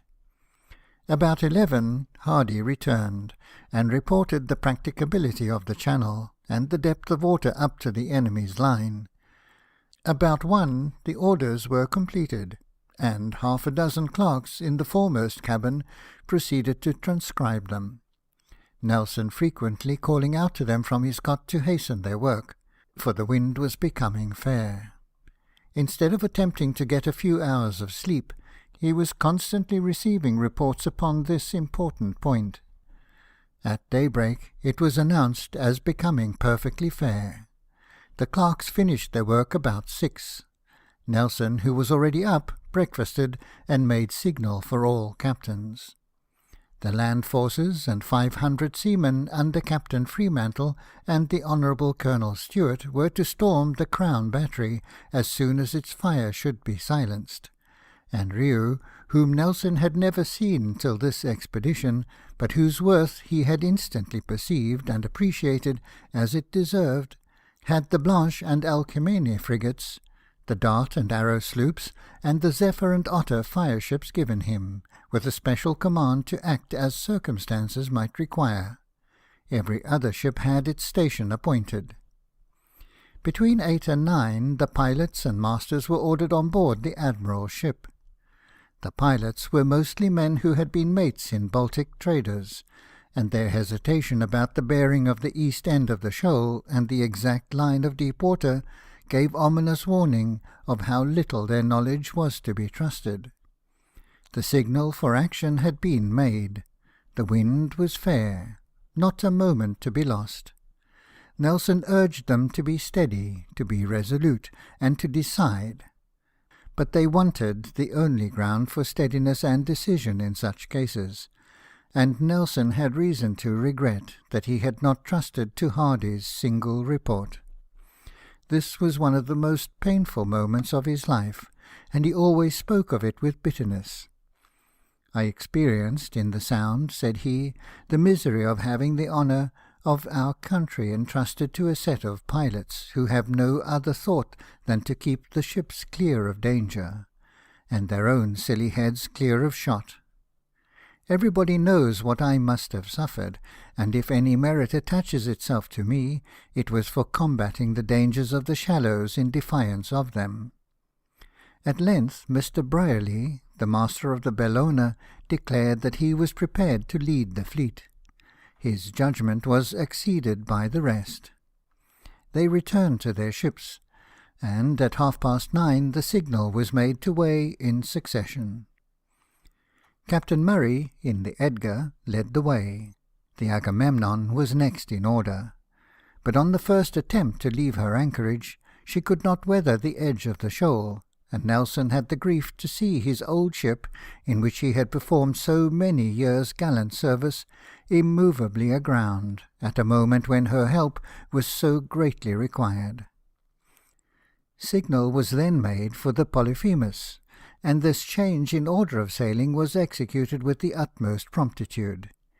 Yet so much delay had thus been unavoidably occasioned that the Edgar was for some time unsupported, and the Polyphemus, whose place should have been at the end of the enemy's line, where their strength was the greatest, could get no further than the beginning, owing to the difficulty of the channel.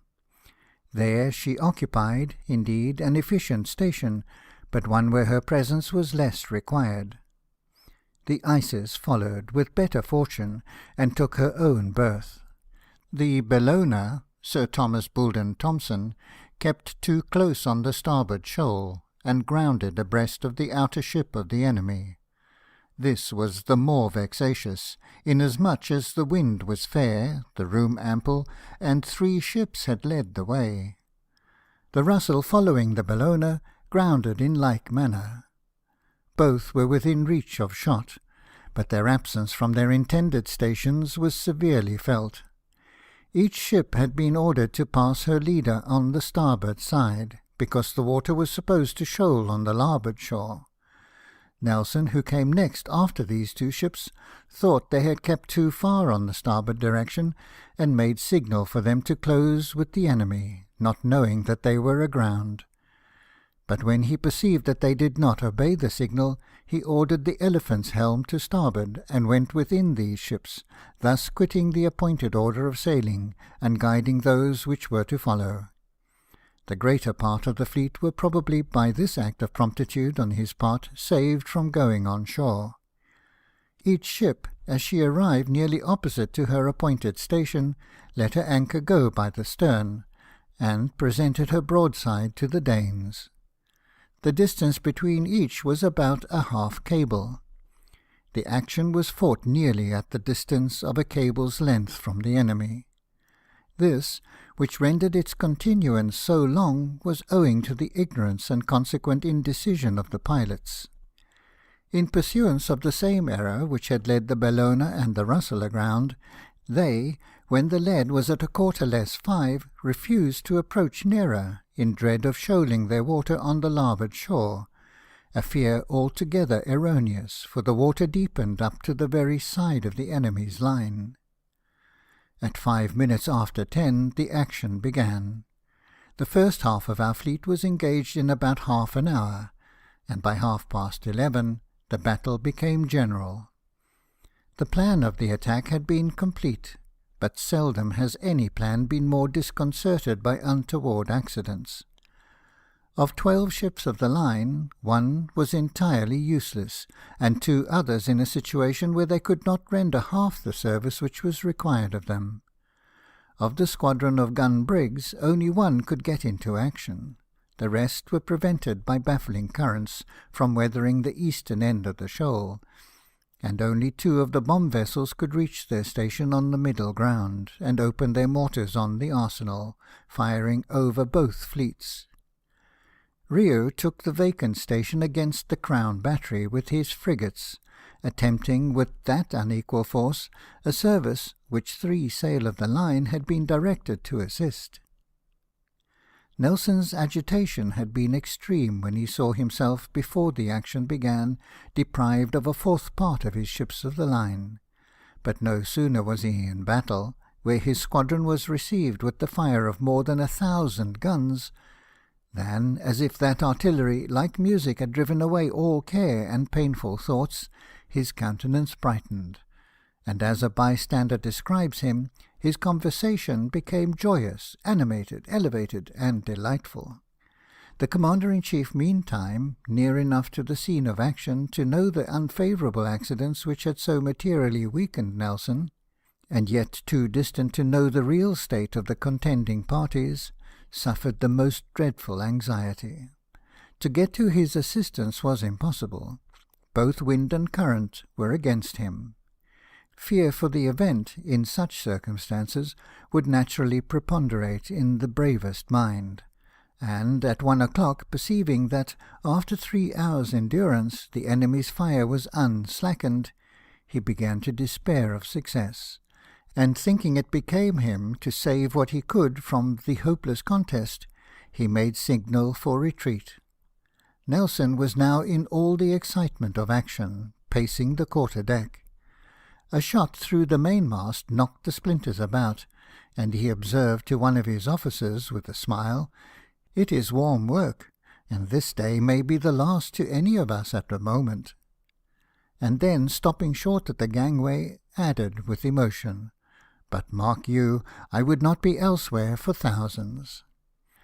About this time the signal lieutenant called out that number 39, the signal for discontinuing the action, was thrown out by the commander-in-chief. He continued to walk the deck, and appeared to take no notice of it. The signal officer met him at the next turn, and asked if he should repeat it. "No," he replied, "acknowledge it." Presently he called after him to know if the signal for close action was still hoisted, and being answered in the affirmative, said, "Mind you keep it so." He now paced the deck, moving the stump of his lost arm in a manner which always indicated great emotion. "Do you know," said he to Mr. Ferguson, "what is shown on board the Commander-in-Chief?" "Number 39." Mr. Ferguson asked what that meant. "Why, to leave off action." Then, shrugging up his shoulders, he repeated the words, "Leave off action. Now, damn me if I do. You know, Foley," turning to the captain, "I have only one eye. I have a right to be blind sometimes."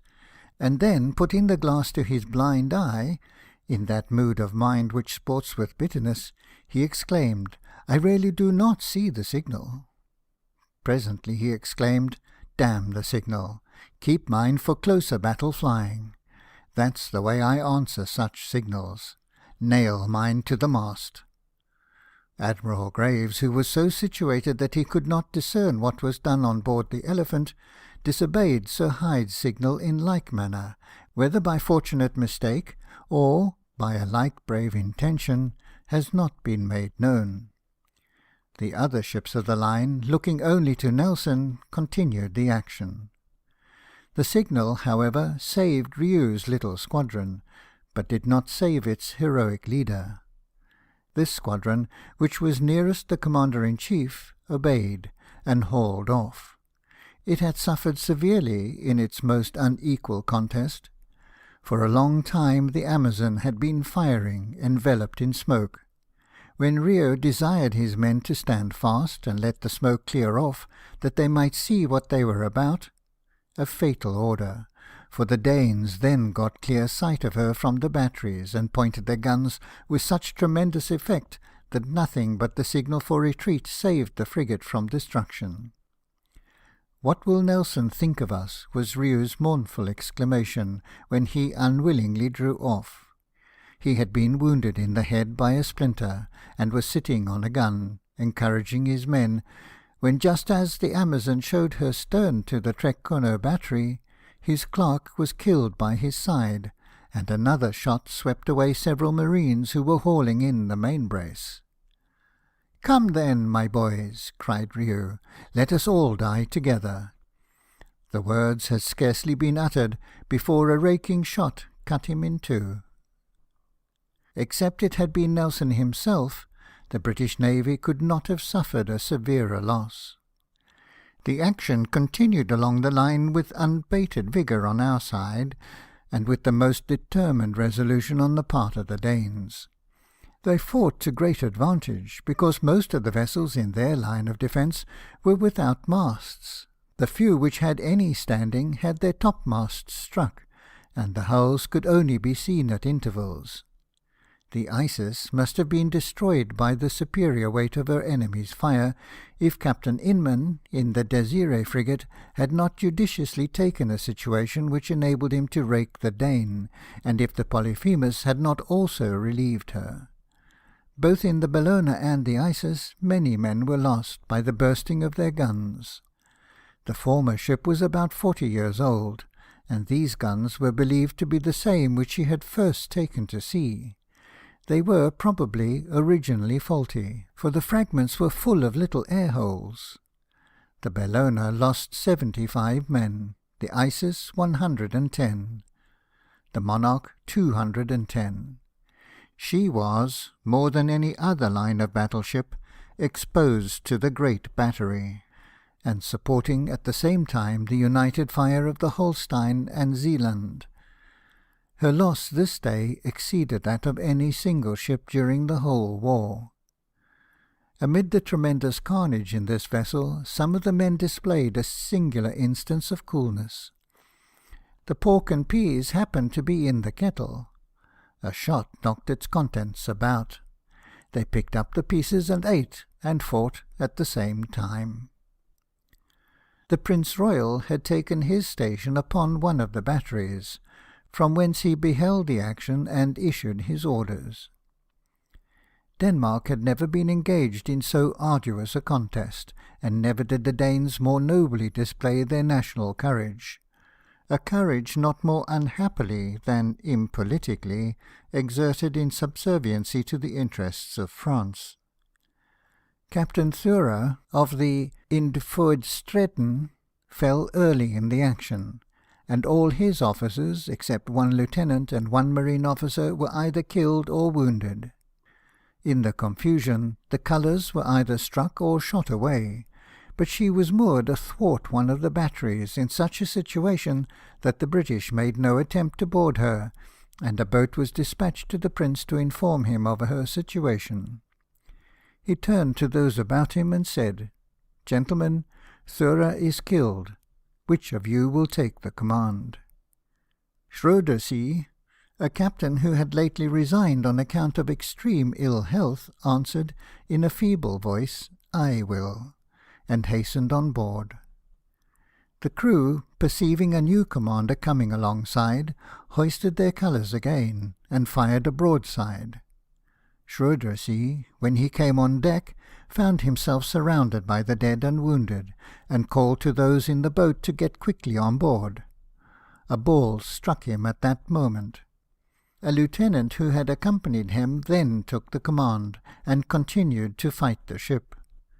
A youth of 17, by name Willimos, particularly distinguished himself on this memorable day. He had volunteered to take the command of a floating battery, which was a raft consisting merely of a number of beams nailed together, with a flooring to support the guns.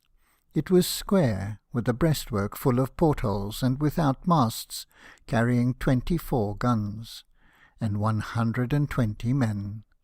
With this, he got under the stern of the Elephant, below the reach of the stern chasers, and under a heavy fire of small arms from the marines, fought his raft till the truce was announced, with such skill, as well as courage, as to excite Nelson's warmest admiration. Between 1 and 2, the fire of the Danes slackened. About 2, it ceased from the greater part of their line, and some of their lighter ships were adrift.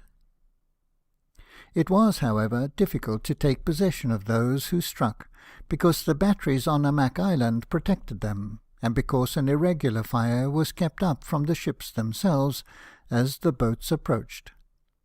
This arose from the nature of the action. The crews were continually reinforced from the shore, and fresh men coming on board did not inquire whether the flag had been struck, or perhaps did not heed it. Many, or most of them, never having been engaged in war before, knowing nothing therefore of its laws, and thinking only of defending their country to the last extremity. The Danbrog fired upon the Elephant's boats in this manner, though her commodore had removed her pennant and deserted her, though she had struck, and though she was in flames. After she had been abandoned by the commodore, Brown fought her till he lost his right hand, and then Captain Lemming took the command. This unexpected renewal of her fire made the Elephant and Glatton renew theirs, till she was not only silenced, but nearly every man in the praams, ahead and astern of her, was killed. When the smoke of their guns died away, she was seen drifting in flames before the wind. those of her crew who remained alive and able to exert themselves throwing themselves out of her portholes. Captain Rothe commanded the Nyborg praam, and perceiving that she could not much longer be kept afloat, made for the inner road. As he passed the line, he found the Agershus praam in a more miserable condition than his own. Her masts had all gone by the board, and she was on the point of sinking. Rothe made fast a cable to her stern and towed her off, but he could get her no further than a shoal called Stuben, when she sank. And soon after he had worked the Nyborg up to the landing place, that vessel also sunk to a gunwale. Never did any vessel come out of action in a more dreadful plight. The stump of her foremast was the only stick standing. Her cabin had been stove in, every gun except a single one was dismounted, and her deck was covered with shattered limbs and dead bodies. By 2:30 the action had ceased along that part of the line which was astern the Elephant, but not with the ships ahead and the Crown batteries. Nelson, seeing the manner in which his boats were fired upon when they went to take possession of the prizes, became angry, and said he must either send on shore to have this irregular proceeding stopped, or send a fire-ship and burn them. And, with a presence of mind peculiar to himself, and never more signally displayed than now, he availed himself of this occasion to secure the advantage which he had gained, and open a negotiation. He returned into the stern galley, and wrote thus to the Crown Prince: "Vice-Admiral Lord Nelson has been commanded to spare Denmark when she no longer resists. The line of defence which covered her shores has struck to the British flag, but if the firing is continued on the part of Denmark, he must set on fire all the prizes that he has taken, without having the power of saving the men who have so nobly defended them. The brave Danes are the brothers, and should never be the enemies of the English." A wafer was given him, but he ordered a candle to be brought from the cockpit, and sealed the letter with wax, affixing a larger seal than he ordinarily used. "This," said he, "is no time to appear hurried and informal." Captain Sir Frederick Thesiger, who acted as his aide-de-camp, carried this letter with a flag of truce.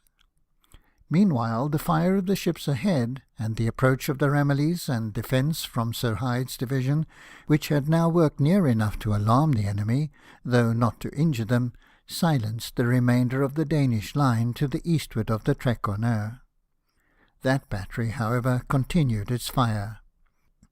This formidable work, owing to the want of the ships which had been destined to attack it, and the inadequate force of Riou's little squadron, was comparatively uninjured.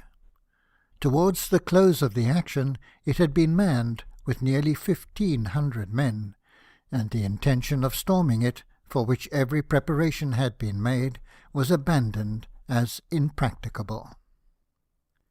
End of Chapter 7, Part 2. Chapter 7, Part 3. During Thesiger's absence, Nelson sent for Fremantle from the Ganges, and consulted with him and Foley whether it was advisable to advance with those ships which had sustained least damage against the yet uninjured part of the Danish line. They were decidedly of opinion that the best thing which could be done was, while the wind continued fair, to remove the fleet out of the intricate channel from which it had to retreat.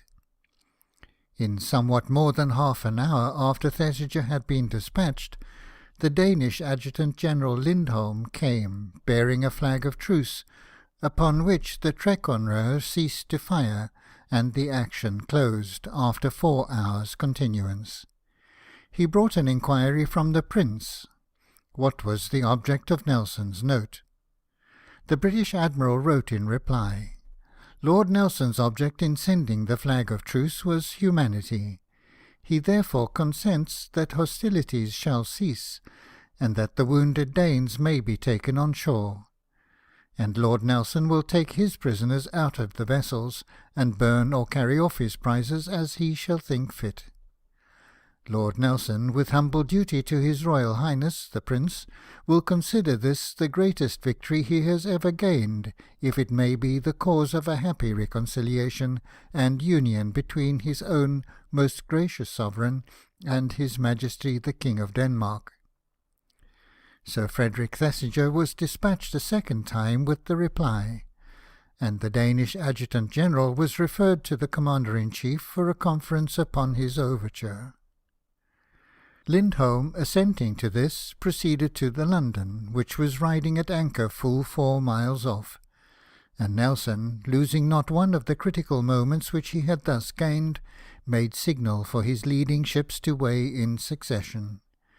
They had the shoal to clear. They were much crippled, and their course was immediately under the guns of the Trekroner. The Monarch led the way. This ship had received 26 shot between wind and water. She had not a shroud standing. There was a double-headed shot in the heart of her foremast, and the slightest wind would have sent every mast over her side. Footnote: It would have been well if the fleet, before they went under the batteries, had left their spare spars moored out of the reach of shot. Many would have been saved which were destroyed lying on the booms, and the hurt done by their splinters would have been saved also.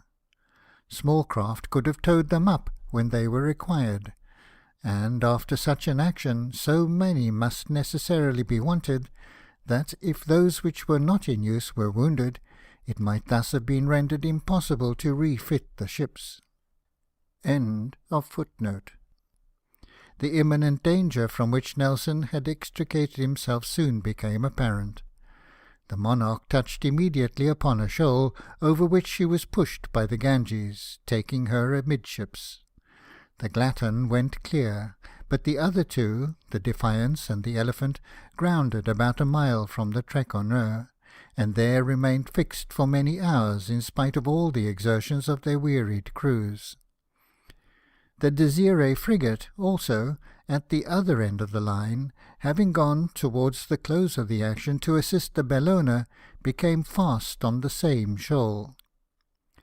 Nelson left the Elephant soon after she took the ground, to follow Lindholm. The heat of action was over, and that kind of feeling which the surrounding scene of havoc was so well fitted to produce pressed heavily upon his exhausted spirits. The sky had suddenly become overcast. White flags were waving from the mastheads of so many shattered ships. The slaughter had ceased, but the grief was to come, for the account of the dead was not yet made up, and no man could tell for what friends he might have to mourn. The very silence which follows the cessation of such a battle becomes a weight upon the heart at first, rather than a relief. And though the work of mutual destruction was at an end, the Danbrog was at this time drifting about in flames. Presently she blew up, while our boats, which had put off in all directions to assist her, were endeavouring to rescue her devoted crew, few of whom could be saved.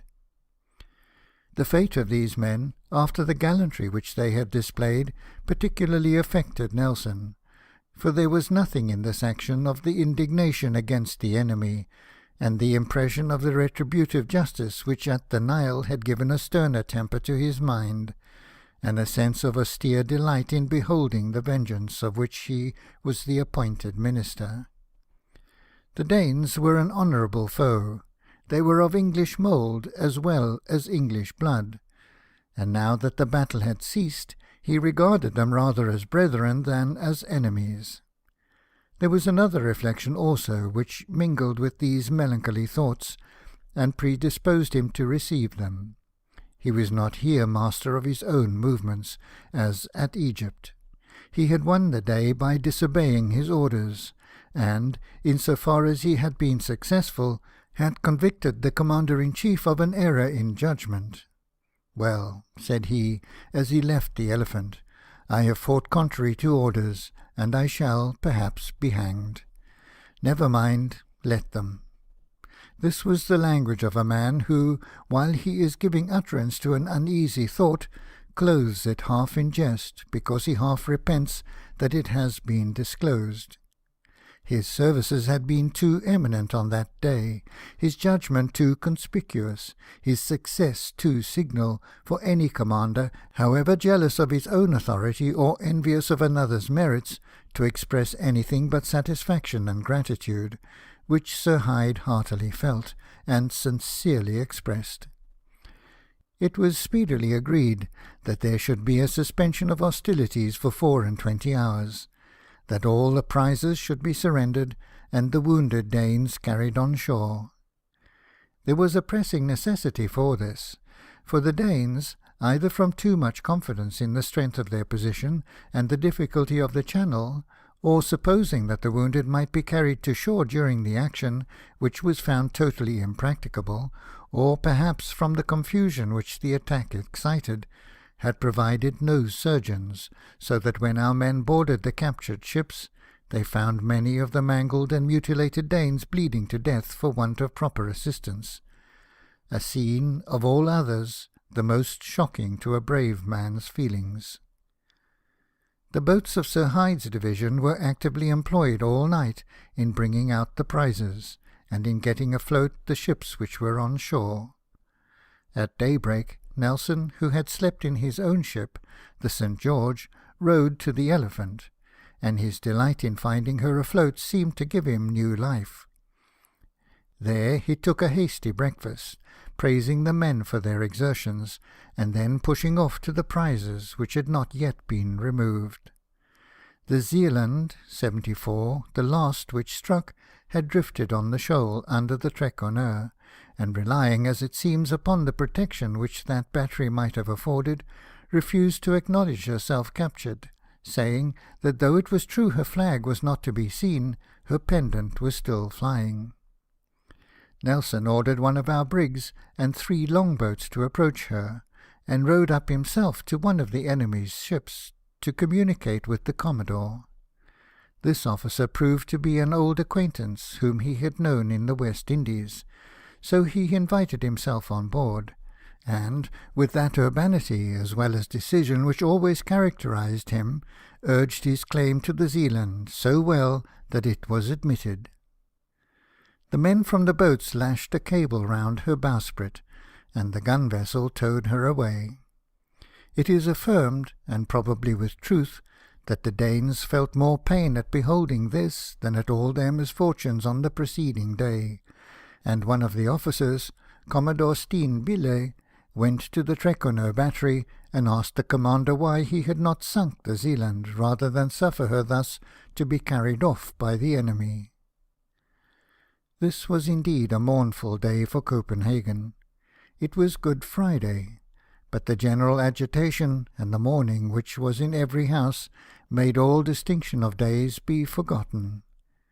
There were at that hour thousands in that city who felt, and more perhaps who needed, the consolations of Christianity, but few or none who could be calm enough to think of its observances. The English were actively employed in refitting their own ships, securing the prizes, and distributing the prisoners. The Danes in carrying on shore and disposing of the wounded and the dead. It had been a murderous action. Our loss, in killed and wounded, was 953. Part of this slaughter might have been spared. The commanding officer of the troops on board one of our ships asked where his men should be stationed. He was told that they could be of no use, that they were not near enough for musketry, and were not wanted at the guns. They had therefore better go below. This, he said, was impossible. It would be a disgrace, and could never be wiped away. They were therefore drawn up on the gangway to satisfy this cruel point of honour, and there, without the possibility of annoying the enemy, they were mown down. The loss of the Danes, including prisoners, amounted to about 6,000. The negotiations, meantime, went on, and it was agreed that Nelson should have an interview with the Prince the following day. Hardy and Fremantle landed with him.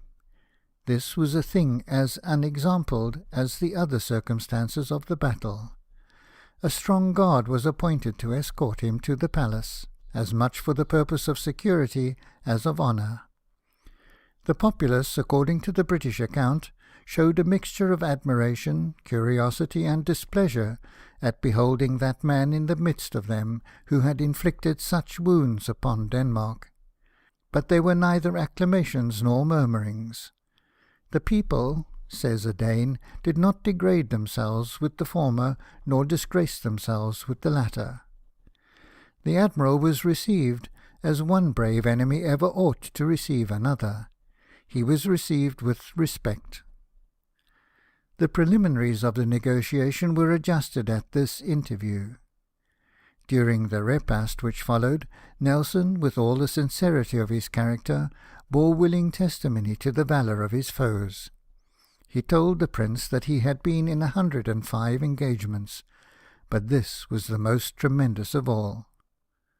The French, he said, fought bravely, but they could not have stood for 1 hour the fight which the Danes had supported for 4.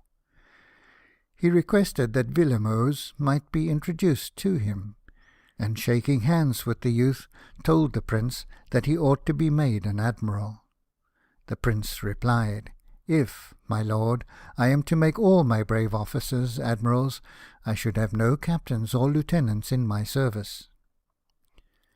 The sympathy of the Danes for their countrymen who had bled in their defence was not weakened by the distance of time or place in this instance. Things needful for the service or the comfort of the wounded were sent in profusion to the hospitals, till the superintendents gave public notice that they could receive no more. On the 3rd day after the action, the dead were buried in the naval churchyard. The ceremony was made as public and as solemn as the occasion required. Such a procession had never before been seen in that, or perhaps in any other city. A public monument was erected upon the spot where the slain were gathered together. A subscription was opened on the day of the funeral for the relief of the sufferers, and collections in aid of it made throughout all the churches in the kingdom. This appeal to the feelings of the people was made with circumstances which gave it full effect. A monument was raised in the midst of the church, surmounted by the Danish colours. Young maidens, dressed in white, stood round it, with either one who had been wounded in the battle, or the widow and orphans of someone who had fallen. A suitable oration was delivered from the pulpit, and patriotic hymns and songs were afterwards performed. Medals were distributed to all the officers and to the men who had distinguished themselves. Poets and painters vied with each other in celebrating a battle which, disastrous as it was, had yet been honourable to their country. Some, with pardonable sophistry, represented the advantage of the day as on their own side. One writer discovered a more curious but less disputable ground of satisfaction in the reflection that Nelson, as may be inferred from his name, was of Danish descent, and his actions, therefore, the Dane argued, were attributable to Danish valour. The negotiation was continued during the 5 following days, and in that interval the prizes were disposed of in a manner which was little approved by Nelson. 6 line of battleships and 8 prams had been taken. Of these, the Holstein, 64, was the only one which was sent home. The Zealand was a finer ship, but the Zealand and all the others were burnt, and their brass battering cannon sunk with the hulls in such shoal water that when the fleet returned from Rebel they found the Danes with craft over the wrecks, employed in getting the guns up again. Nelson, though he forbore from any public expression of displeasure at seeing the proofs and trophies of his victory destroyed, did not forget to represent to the Admiralty the case of those who were thus deprived of their prize money. "Whether," said he to Earl St. Vincent, "Sir Hyde Parker may mention the subject to you, I know not, for he is rich and does not want it, nor is it, you will believe me, any desire to get a few £100 that actuates me to address this letter to you, but justice to the brave officers and men who fought on that day. It is true our opponents were in hulks and floats, only adapted for the position they were in, but that made our battle so much the harder, and victory so much the more difficult to obtain. Believe me, I have weighed all circumstances, and, in my conscience, I think that the King should send a gracious message to the House of Commons for a gift to this fleet. For what must be the natural feelings of the officers and men belonging to it, to see their rich Commander-in-Chief burn all the fruits of their victory, which, if fitted up and sent to England, as many of them might have been, by dismantling part of our fleet, would have sold for a good round sum. On the 9th, Nelson landed again to conclude the terms of the armistice. During its continuance, the armed ships and vessels of Denmark were to remain in their then actual situation as to armament, equipment, and hostile position, and the treaty of armed neutrality, as far as related to the cooperation of Denmark, was suspended. The prisoners were to be sent on shore, an acknowledgment being given for them, and for the wounded also, that they might be carried to Great Britain's credit in the account of war, in case hostilities should be renewed. The British fleet was allowed to provide itself with all things requisite for the health and comfort of its men. A difficulty arose respecting the duration of the armistice.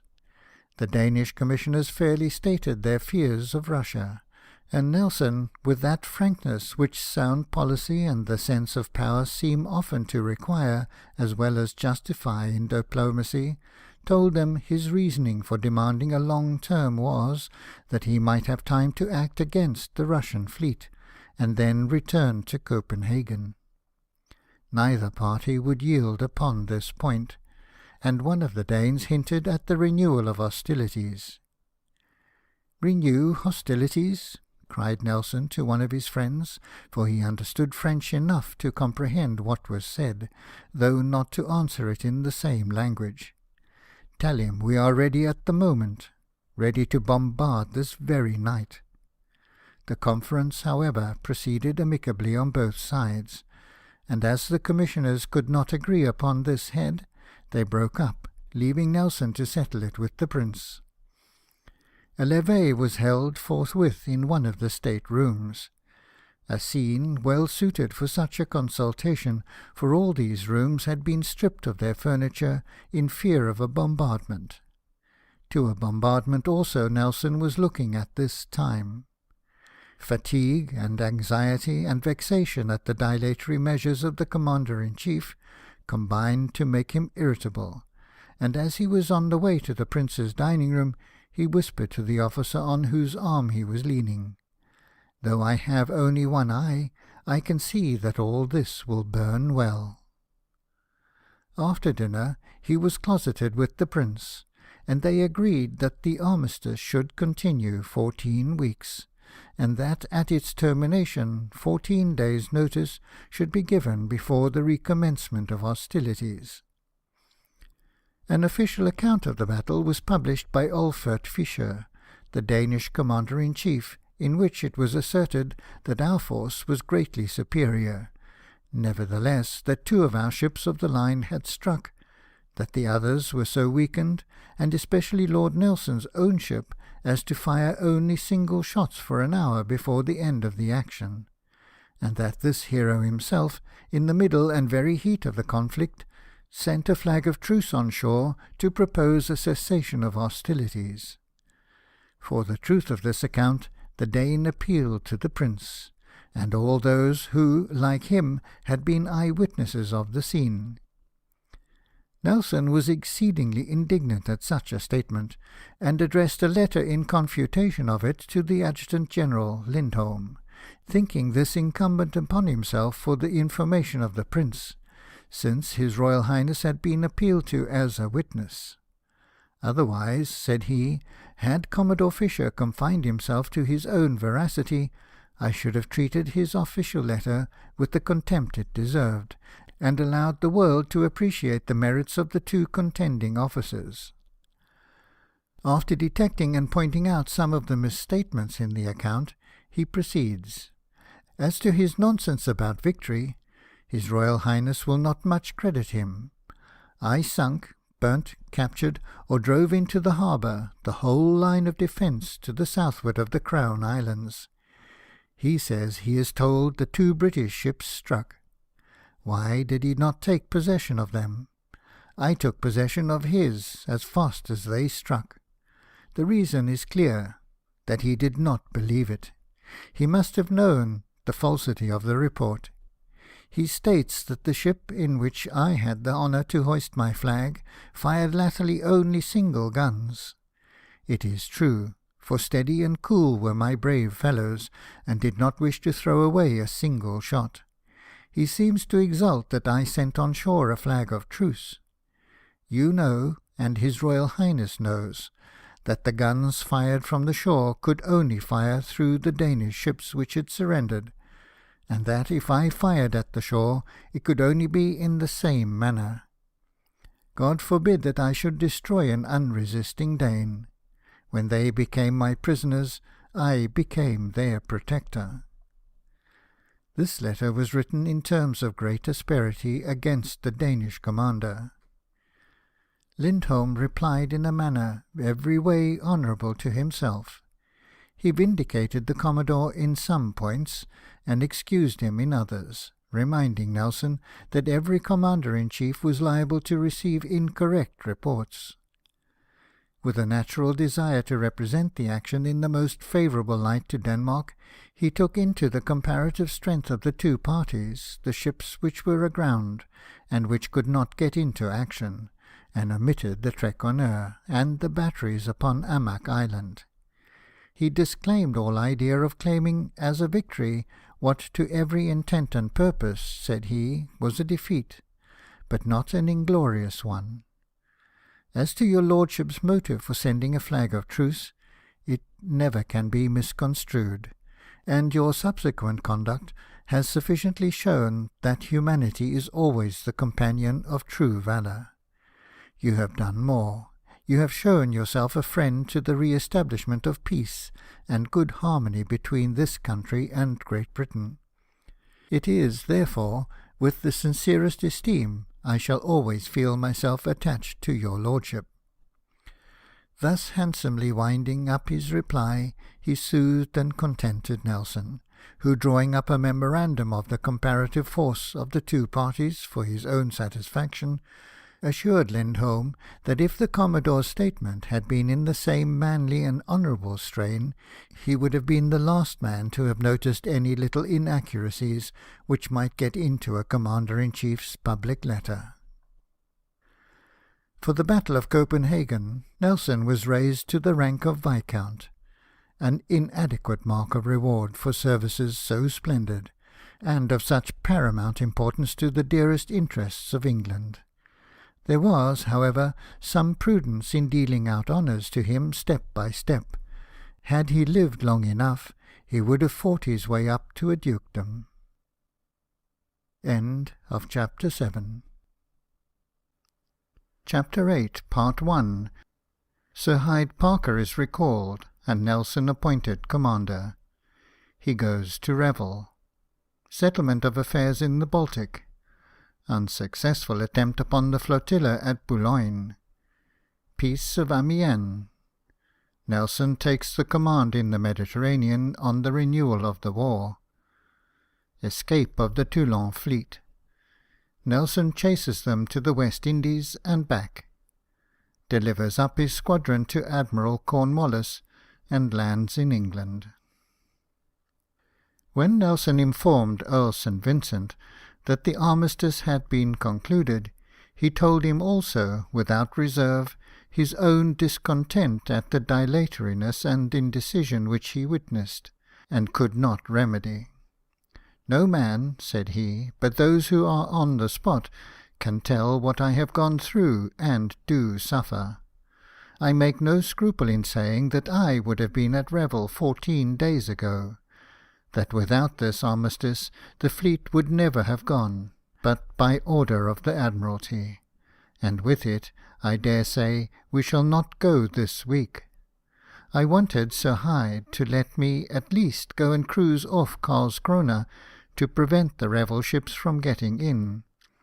I said I would not go to Revel to take any of those laurels which I was sure he would reap there. Think for me, my dear lord, and if I have deserved well, let me return. If ill, for heaven's sake supersede me, for I cannot exist in this state. Fatigue, incessant anxiety, and a climate little suited to one of a tender constitution, which had now for many years been accustomed to more genial latitudes, made him at this time seriously determine upon returning home. If the northern business were not settled, he said, they must send more admirals, for the keen air of the north had cut him to the heart. He felt the want of activity and decision in the commander-in-chief more keenly, and this affected his spirits, and consequently his health, more than the inclemency of the Baltic. Soon after the armistice was signed, Sir Hyde proceeded to the eastward with such ships as were fit for service, leaving Nelson to follow with the rest as soon as those which had received slight damage could be repaired, and the rest sent to England. In passing between the Isles of Amak and Saltholm, most of the ships touched the ground, and some of them stuck fast for a while. No serious injury, however, was sustained. It was intended to act against the Russians first, before the breaking up of the frost should enable them to leave Revel.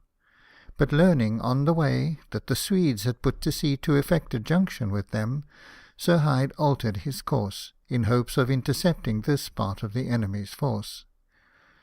Nelson had, at this time, provided for the more pressing emergencies of the service, and prepared on the 18th to follow the fleet.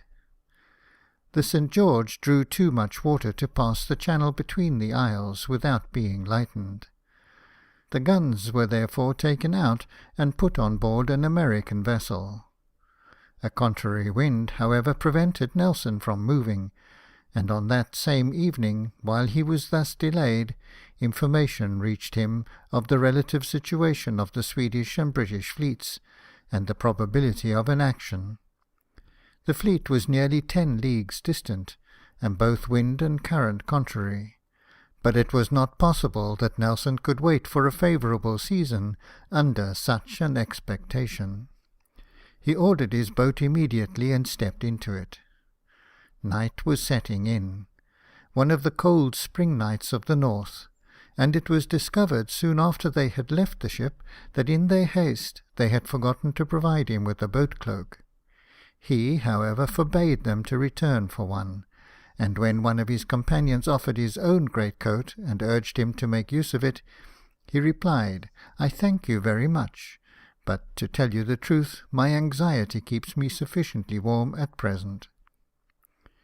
"Do you think," said he, presently, "that our fleet has quitted Bornholm? If it has, we must follow it to Karlskrona." About midnight he reached it, and once more got on board the Elephant. On the following morning the Swedes were discovered, but they, as soon as they perceived the English approaching, retired, and took shelter in Karlskrona behind the batteries on the island, at the entrance of that port. Sir Hyde sent in a flag of truce, stating that Denmark had concluded an armistice, and requiring an explicit declaration from the Court of Sweden whether it would adhere to or abandon the hostile measures which it had taken against the rights and interests of Great Britain. The commander, Vice-Admiral Kronstadt, replied that he could not answer a question which did not come within the particular circle of his duty, but that the king was then at Malmo, and would soon be at Karlskrona. Gustavus shortly afterwards arrived, and an answer was then returned to this effect, that his Swedish Majesty would not for a moment fail to fulfil with fidelity and sincerity the engagements he had entered into with his allies, but he would not refuse to listen to equitable proposals, made by deputies furnished with proper authority by the King of Great Britain, to the United Northern Powers. Satisfied with this answer, and with the known disposition of the Swedish court, Sir Hyde sailed for the Gulf of Finland. But he had not proceeded far before a despatch boat from the Russian ambassador at Copenhagen arrived, bringing intelligence of the death of the Emperor Paul, and that his successor, Alexander, had accepted the offer made by England to his father of terminating the dispute by a convention. The British admiral was, therefore, required to desist from all further hostilities. It was Nelson's maxim that, to negotiate with effect, force should be at hand and in a situation to act. The fleet, having been reinforced from England, amounted to 18 sail of the line, and the wind was fair for Revel. There he would have sailed immediately, to place himself between that division of the Russian fleet and the squadron at Kronstadt, in case this offer should prove insincere. Sir Hyde, on the other hand, believed that the death of Paul had effected all which was necessary. The manner of that death, indeed, rendered it apparent that a change of policy would take place in the cabinet of Petersburg. But Nelson never trusted anything to the uncertain events of time, which could possibly be secured by promptitude or resolution. It was not, therefore, without severe mortification that he saw the Commander-in-Chief return to the coast of Zealand and anchor in Kyoge Bay, there to wait patiently for what might happen. There the fleet remained till dispatches arrived from home on the 5th of May, recalling Sir Hyde and appointing Nelson Commander-in-Chief. Nelson wrote to Earl St. Vincent that he was unable to hold this honourable station. Admiral Graves also was so ill as to be confined to his bed, and he entreated that some person might come out and take the command.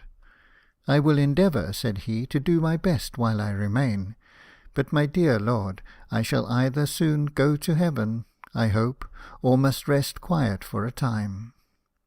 If Sir Hyde were gone, I would now be under sail." On the day when this was written, he received news of his appointment.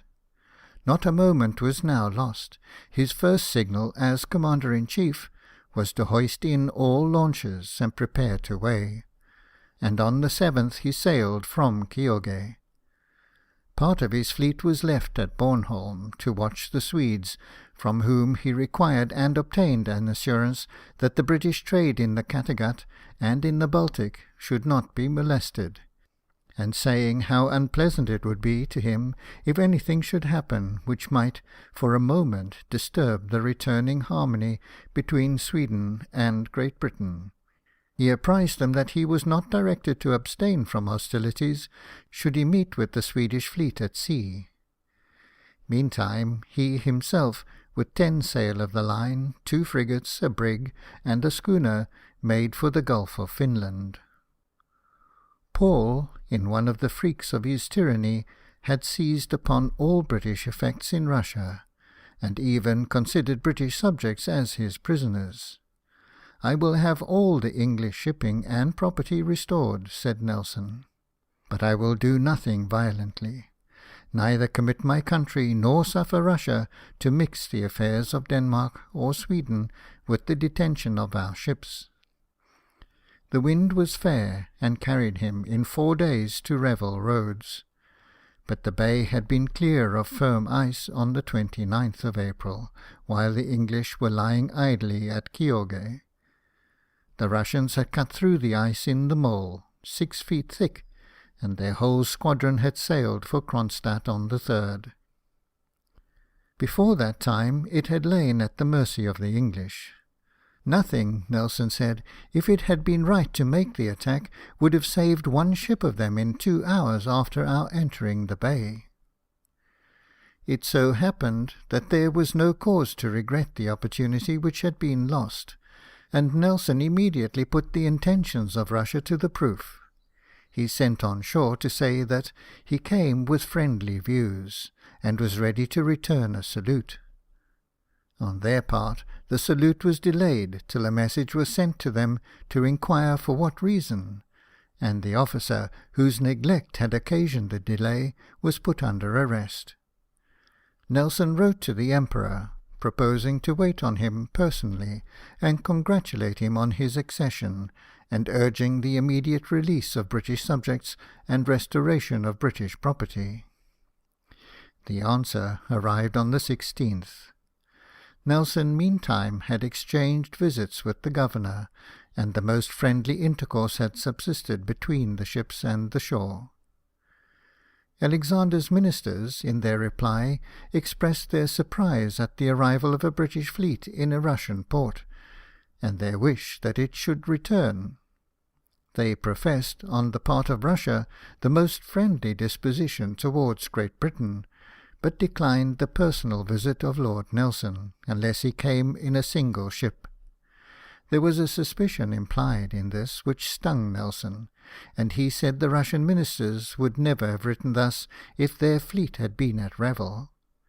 He wrote an immediate reply, expressing what he felt.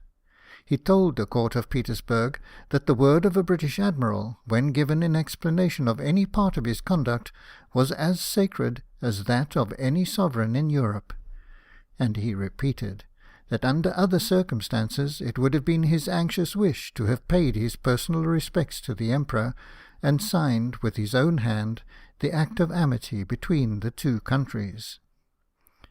Having dispatched this, he stood out to sea immediately, leaving a brig to bring off the provisions which had been contracted for, and to settle the accounts. "I hope all is right," said he, writing to our ambassador at Berlin. "But seamen are bad negotiators, for we put to issue in 5 minutes what diplomatic forms would be 5 months doing."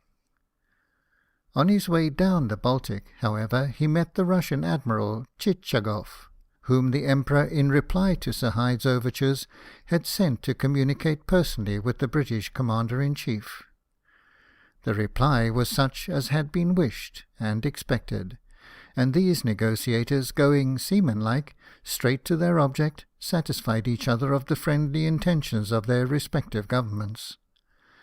Nelson then anchored off Rostock, and there he received an answer to his last despatch from Revel, in which the Russian court expressed their regret that there should have been any misconception between them, informed him that the British vessels which Paul had detained were ordered to be liberated, and invited him to Petersburg in whatever mode might be most agreeable to himself. Other honours awaited him. The Duke of Mecklenburg-Strelitz, the Queen's brother, came to visit him on board his ship, and towns from the inland parts of Mecklenburg sent deputations with their public books of record, that they might have the name of Nelson in them written by his own hand. From Rostock the fleet returned to Kyoge Bay. Nelson saw that the temper of the Danes towards England was such as naturally arose from the chastisement which they had so recently received. "In this nation," said he, "we shall not be forgiven for having the upper hand of them. I only thank God we have, or they would try to humble us to the dust." He saw also that the Danish cabinet was completely subservient to France. A French officer was at this time the companion and counsellor of the Crown Prince, and things were done in such open violation of the armistice that Nelson thought a second infliction of vengeance would soon be necessary.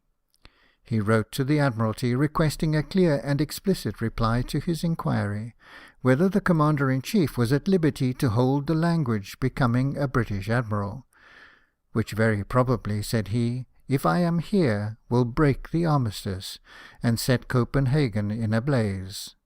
I see everything which is dirty and mean going on, and the Prince Royal at the head of it.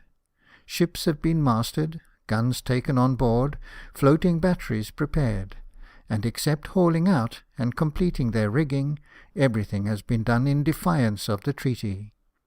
My heart burns at seeing the word of a prince, nearly allied to our own good king, so falsified, but his conduct is such that he will lose his kingdom if he goes on, for Jacobins rule in Denmark. I have made no representations yet, as it would be useless to do so until I have the power of correction. All I beg, in the name of the future Commander-in-Chief, is that the orders may be clear, for enough is done to break 20 treaties, if it should be wished, or to make the Prince Royal humble himself before British generosity." Nelson was not deceived in his judgment of the Danish cabinet, but the Battle of Copenhagen had crippled its power. The death of the Tsar Paul had broken the confederacy, and that cabinet therefore was compelled to defer till a more convenient season the indulgence of its enmity towards Great Britain. Soon afterwards, Admiral Sir Charles Maurice Pole arrived to take the command. The business, military and political, had by that time been so far completed that the presence of the British fleet soon became no longer necessary. Sir Charles, however, made the short time of his command memorable by passing the Great Belt, for the first time, with line-of-battle ships working through the Channel against adverse winds. When Nelson left the fleet, his speedy termination of the expedition, though confidentially expected, was not certain, and he, in his unwillingness to weaken the British force, thought at one time of traversing Jutland in his boat by the canal to Tonningen on the Eider, and finding his way home from thence.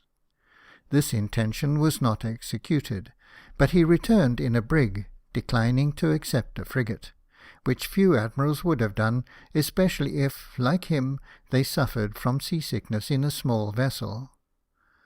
On his arrival at Yarmouth, the first thing he did was to visit the hospital and see the men who had been wounded in the late battle.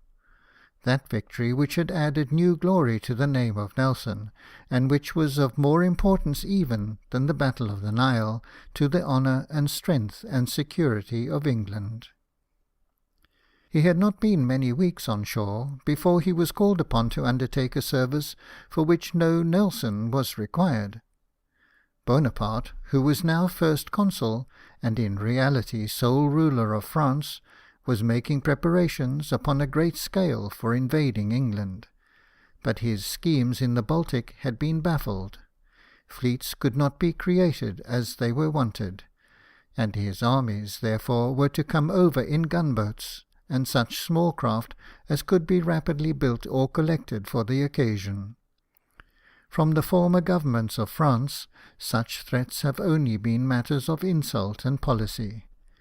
In Bonaparte they were sincere, for this adventurer, intoxicated with success, already began to imagine that all things were to be submitted to his fortune. We had not, at that time, proved the superiority of our soldiers over the French, and the unreflecting multitude were not to be persuaded that an invasion could only be effected by numerous and powerful fleets. A general alarm was excited, and in condescension to this unworthy feeling, Nelson was appointed to a command extending from Orfordness to Beachy Head, on both shores. A sort of service, he said, for which he felt no other ability than what might be found in his zeal. To this service, however, such as it was, he applied with his wonted alacrity, and having hoisted his flag in the Medusa frigate, went to reconnoitre Boulogne, the point from which it was supposed the great attempt would be made, and which the French, in fear of an attack themselves, were fortifying with all care. He approached near enough to sink 2 of their floating batteries, and destroy a few gunboats which were without the pier. What damage was done within could not be ascertained. Boulogne, he said, was certainly not a very pleasant place that morning, but, he added, it is not my wish to injure the poor inhabitants, and the town is spared as much as the nature of the service will admit. Enough was done to show the enemy that they could not with impunity come outside their own ports. Nelson was satisfied by what he saw that they meant to make an attempt from this place, but that it was impracticable, for the least wind at W.N.W., and they were lost. The ports of Flushing and Flanders were better points. There we could not tell by our own eyes what means of transport were provided. From thence, therefore, if it came forth at all, the expedition would come. And what a forlorn undertaking, said he. Consider cross tides, etc. As for rowing, that is impossible. It is perfectly right to be prepared for a mad government, but with the active force which has been given me, I may pronounce it almost impracticable. That force had been got together with an alacrity which has seldom been equalled. On the 28th of July we were, in Nelson's own words, literally at the foundation of our fabric of defence, and 12 days afterwards we were so prepared on the enemy's coast that he did not believe they could get 3 miles from their ports. The Medusa, returning to our own shores, anchored in the rolling ground off Harwich, and when Nelson wished to get to the Nore in her, the wind rendered it impossible to proceed there by the usual channel. In haste to be at the Nore, remembering that he had been a tolerable pilot for the mouth of the Thames in his younger days, and thinking it necessary that he should know all that could be known of the navigation, he requested the maritime surveyor of the coast, Mr. Spence, to get him into the Swin by any channel, for neither the pilots which he had on board nor the Harwich ones could take charge of the ship. No vessel drawing more than 14 feet had ever before ventured over the Naze. Mr. Spence, however, who had surveyed the channel, carried her safely through. The channel has since been called Nelson's, though he himself wished it to be named after the Medusa. His name needed no new memorial. Nelson's eye was upon Flushing. To take possession of that place, he said, would be a week's expedition for 4,000 or 5,000 troops. This, however, required a consultation with the Admiralty, and that something might be done meantime, he resolved upon attacking the flotilla in the mouth of Boulogne harbour, owning at the same time that this boat warfare was not exactly congenial to his feelings. Into Helvoet or Flushing he would be happy to lead, if government turned their thoughts that way. While I serve, said he, I will do it actively, and to the very best of my abilities. I require nursing like a child, he added. My mind carries me beyond my strength, and will do me up, but such is my nature. The attack was made by the boats of the squadron in 5 divisions, under Captains Somerville, Parker, Cotgrave, Jones, and Conn. The previous essay had taught the French the weak parts of their position, and they had omitted no means of strengthening it and of guarding against the expected attempt. The boats put off about half an hour before midnight, but owing to the darkness and the tide and half-tide, which must always make night attacks so uncertain on the coasts of the Channel, the divisions separated. One could not arrive at all, another not till near daybreak. The others made their attack gallantly, but the enemy were fully prepared. Every vessel was defended by long poles, headed with iron spikes projecting from their sides. Strong nettings were braced up to their lower yards. They were moored by the bottom to the shore, and chained one to another. They were strongly manned with soldiers, and protected by land batteries, and the shore was lined with troops. Many were taken possession of, and though they could not have been brought out, would have been burnt, had not the French resorted to a mode of offence which they have often used, but which no other people have ever been wicked enough to employ. The moment the firing ceased on board one of their own vessels, they fired upon it from the shore, perfectly regardless of their own men. The commander of one of the French divisions acted like a generous enemy. He hailed the boats as they approached, and cried out in English, "Let me advise you, my brave Englishmen, to keep your distance. You can do nothing here, and it is only uselessly shedding the blood of brave men to make the attempt." The French official account boasted of the victory. The combat, it said, took place in sight of both countries. It was the first of the kind, and the historian would have cause to make this remark. They guessed our loss at 400 or 500. It amounted to 172. In his private letters to the Admiralty, Nelson affirmed that had our force arrived as he intended, it was not all the chains in France which could have prevented our men from bringing off the whole of the vessels. There had been no error committed, and never did Englishmen display more courage.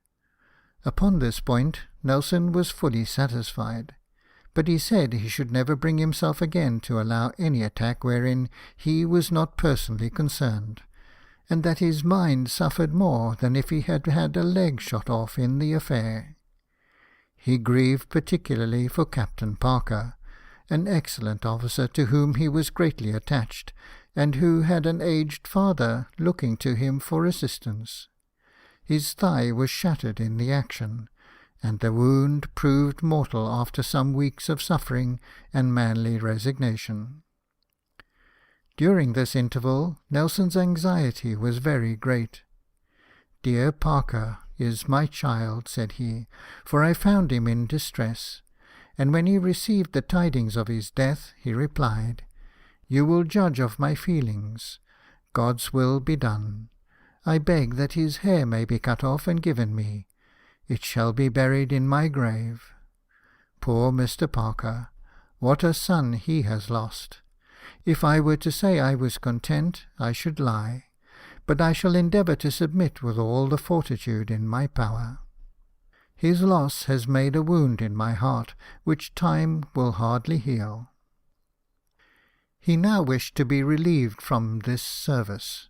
The country, he said, had attached a confidence to his name which he had submitted to, and therefore had cheerfully repaired to the station. But this boat business, though it might be part of a great plan of invasion, could never be the only one, and he did not think it was a command for a vice-admiral. It was not that he wanted a more lucrative situation, for, seriously indisposed as he was, and low-spirited from private considerations, he did not know, if the Mediterranean were vacant, that he should be equal to undertake it. Just at this time the Peace of Amiens was signed. Nelson rejoiced that the experiment was made, but was well aware that it was an experiment.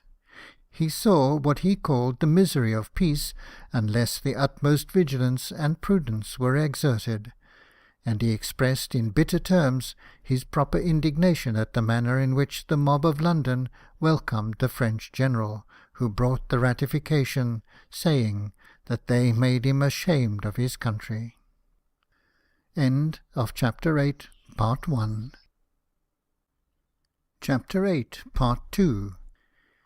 He had purchased a house and estate at Merton in Surrey, meaning to pass his days there in the society of Sir William and Lady Hamilton. This place he had never seen till he was now welcomed there by the friends to whom he had so passionately devoted himself, and who were not less sincerely attached to him.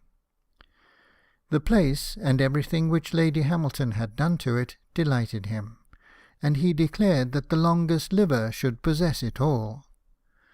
The depression of spirits under which he had long laboured arose from the disquietude in which this connection had involved him, a connection which it was not possible his father could behold without sorrow and displeasure.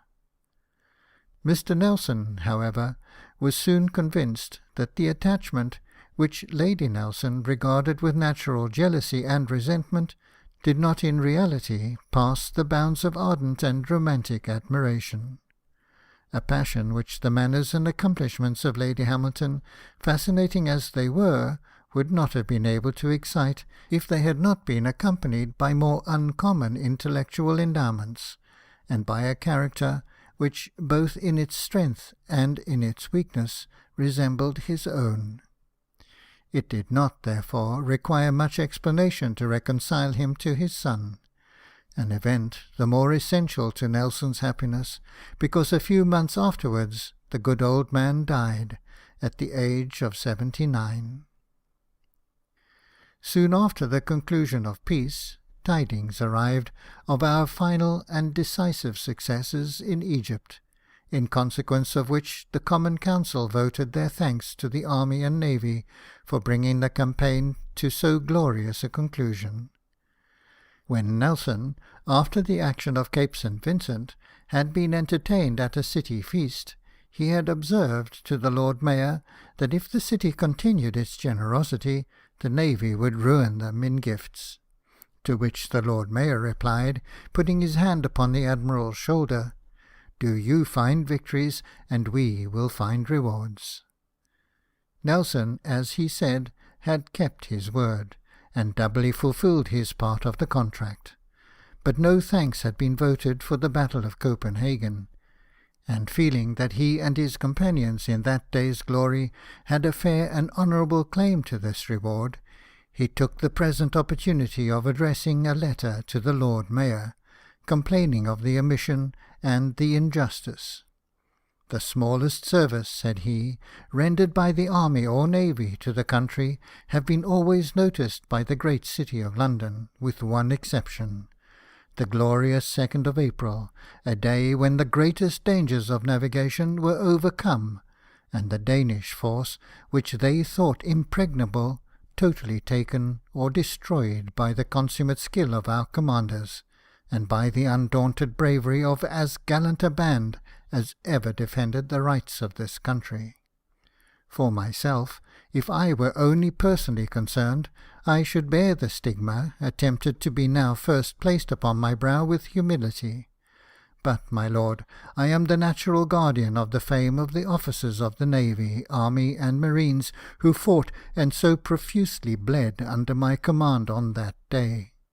Again, I disclaim for myself more merit than naturally falls to a successful commander. But when I am called upon to speak of the merits of the captains of His Majesty's ships, and of the officers and men, whether seamen, marines, or soldiers, whom I had that day the happiness to command, I say, then, that never was the glory of this country upheld with more determined bravery than on that occasion. And if I may be allowed to give an opinion as a Briton, then I say that more important service was never rendered to our king and country. It is my duty, my lord, to prove to the brave fellows, my companions in danger, that I have not failed at every proper place to represent, as well as I am able, their bravery and meritorious conduct." Another honour of greater import was withheld from the conquerors. The king had given medals to those captains who were engaged in the battles of the 1st of June, of Cape St. Vincent, of Camperdown, and of the Nile. Then came the victory at Copenhagen, which Nelson truly called the most difficult achievement, the hardest fought battle, the most glorious result that ever graced the annals of our country. He, of course, expected the medal, and, in writing to Earl St. Vincent, said he longed to have it, and would not give it up to be made an English duke. The medal, however, was not given. For what reason, said Nelson, Lord St. Vincent best knows. Words plainly implying a suspicion that it was withheld by some feeling of jealousy, and that suspicion estranged him during the remaining part of his life from one who had at one time been essentially, as well as sincerely, his friend, and of whose professional abilities he ever entertained the highest opinion. The happiness which Nelson enjoyed in the society of his chosen friends was of no long continuance. Sir William Hamilton, who was far advanced in years, died early in 1803. He expired in his wife's arms, holding Nelson by the hand, and almost in his last words left her to his protection, requesting him that he would see justice done her by the government, as he knew what she had done for her country. He left him her portrait in enamel, calling him his dearest friend, the most virtuous, loyal, and truly brave character he had ever known. The codicil containing this bequest concluded with these words: "God bless him, and shame fall on those who do not say Amen." Sir William's pension of £1,200 a year ceased with his death. Nelson applied to Mr. Addington in Lady Hamilton's behalf, stating the important service which she had rendered to the fleet at Syracuse, and Mr. Addington, it is said, acknowledged that she had a just claim upon the gratitude of the country. This barren acknowledgment was all that was obtained, but a sum, equal to the pension which her husband had enjoyed, was settled on her by Nelson, and paid in monthly payments during his life. A few weeks after this event, the war was renewed, and the day after His Majesty's message to Parliament, Nelson departed to take the command of the Mediterranean fleet. He took his station immediately off Toulon, and there, with incessant vigilance, waited for the coming out of the enemy. When he had been 14 months thus employed, he received a vote of thanks from the City of London for his skill and perseverance in blockading that port so as to prevent the French from putting to sea. Nelson had not forgotten the wrong which the city had done to the Baltic fleet by their omission, and did not lose the opportunity which this vote afforded of recurring to that point. "I do assure your lordship," said he in his answer to the Lord Mayor, "that there is not that man breathing who sets a higher value upon the thanks of his fellow citizens of London than myself. But I should feel as much ashamed to receive them for a particular service marked in the resolution, if I felt that I did not come within that line of service, as I should feel hurt at having a great victory passed over without notice. I beg to inform your lordship that the port of Toulon has never been blockaded by me, quite the reverse.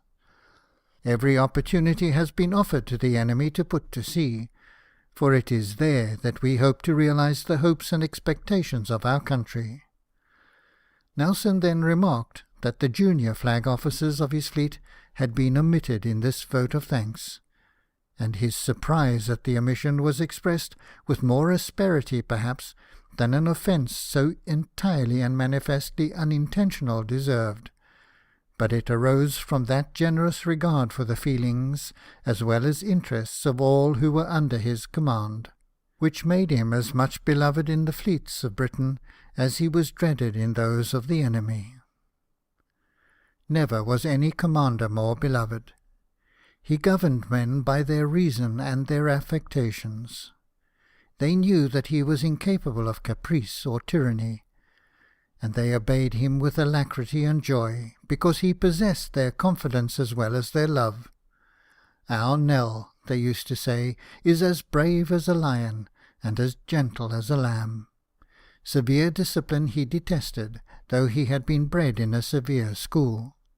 He never inflicted corporal punishment, if it were possible to avoid it, and when compelled to enforce it, he, who was familiar with wounds and death, suffered like a woman.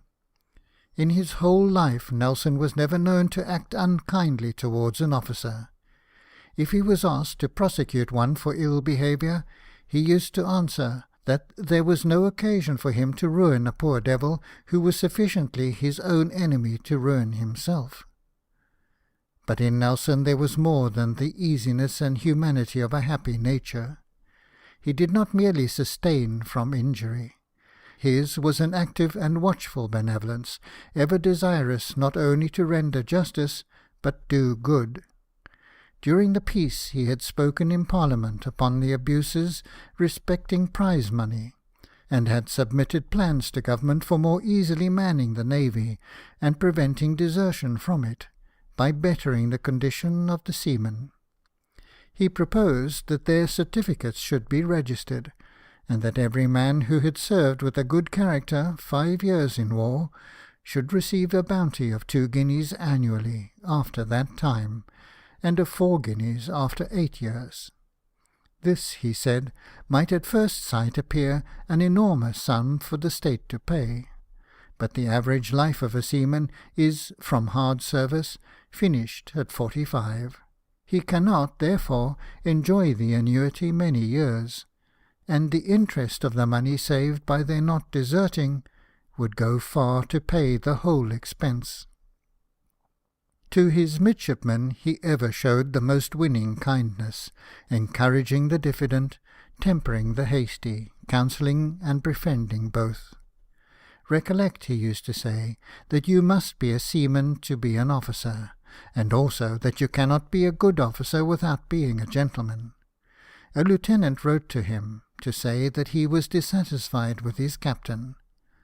Nelson's answer was in that spirit of perfect wisdom and perfect goodness which regulated his whole conduct towards those who were under his command.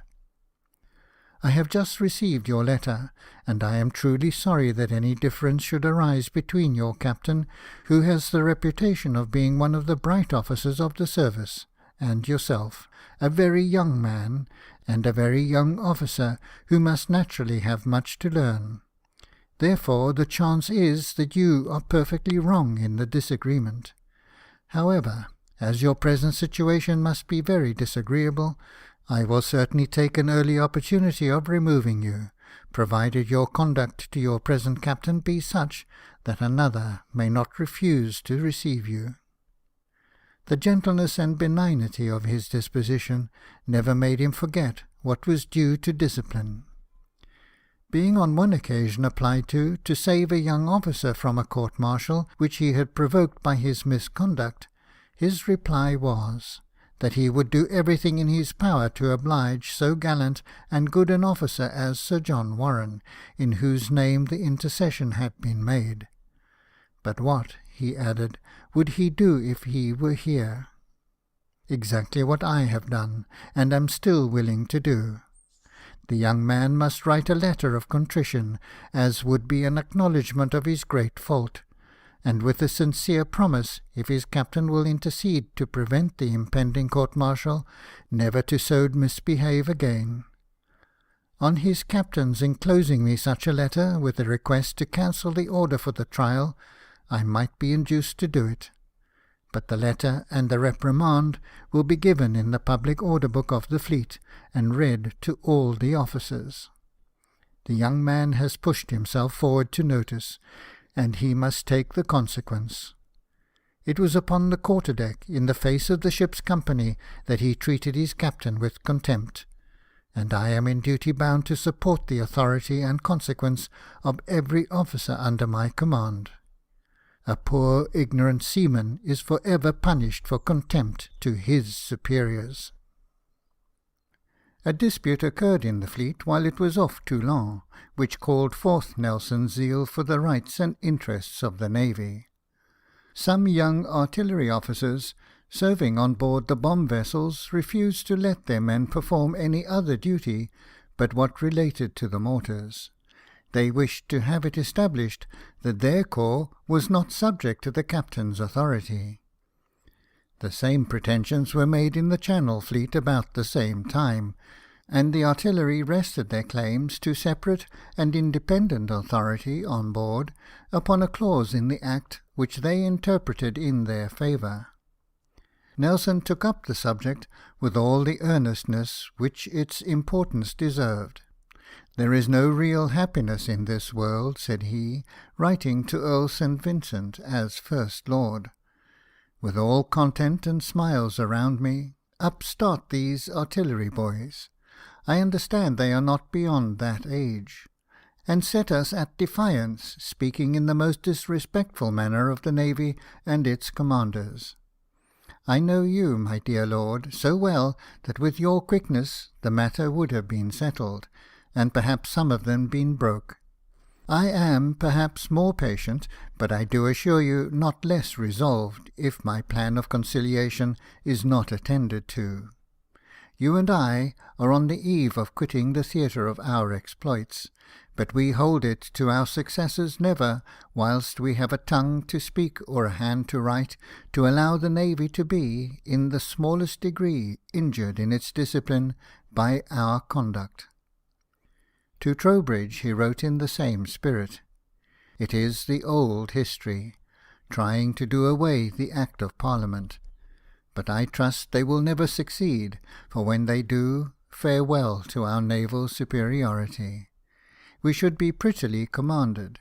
Let them once gain the step of being independent of the navy on board a ship, and they will soon have the other, and command us. But, thank God, my dear Trowbridge, the King himself cannot do away the Act of Parliament. Although my career is nearly run, yet it would embitter my future days and expiring moments to hear of our navy being sacrificed to the army."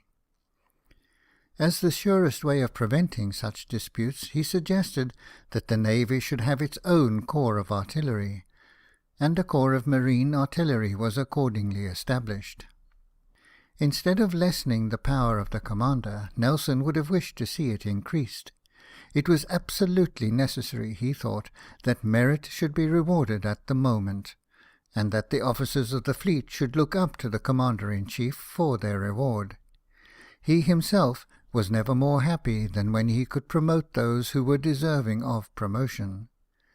Many were the services which he thus rendered unsolicited, and frequently the officer in whose behalf he had interested himself with the Admiralty did not know to whose friendly interference he was indebted for his good fortune.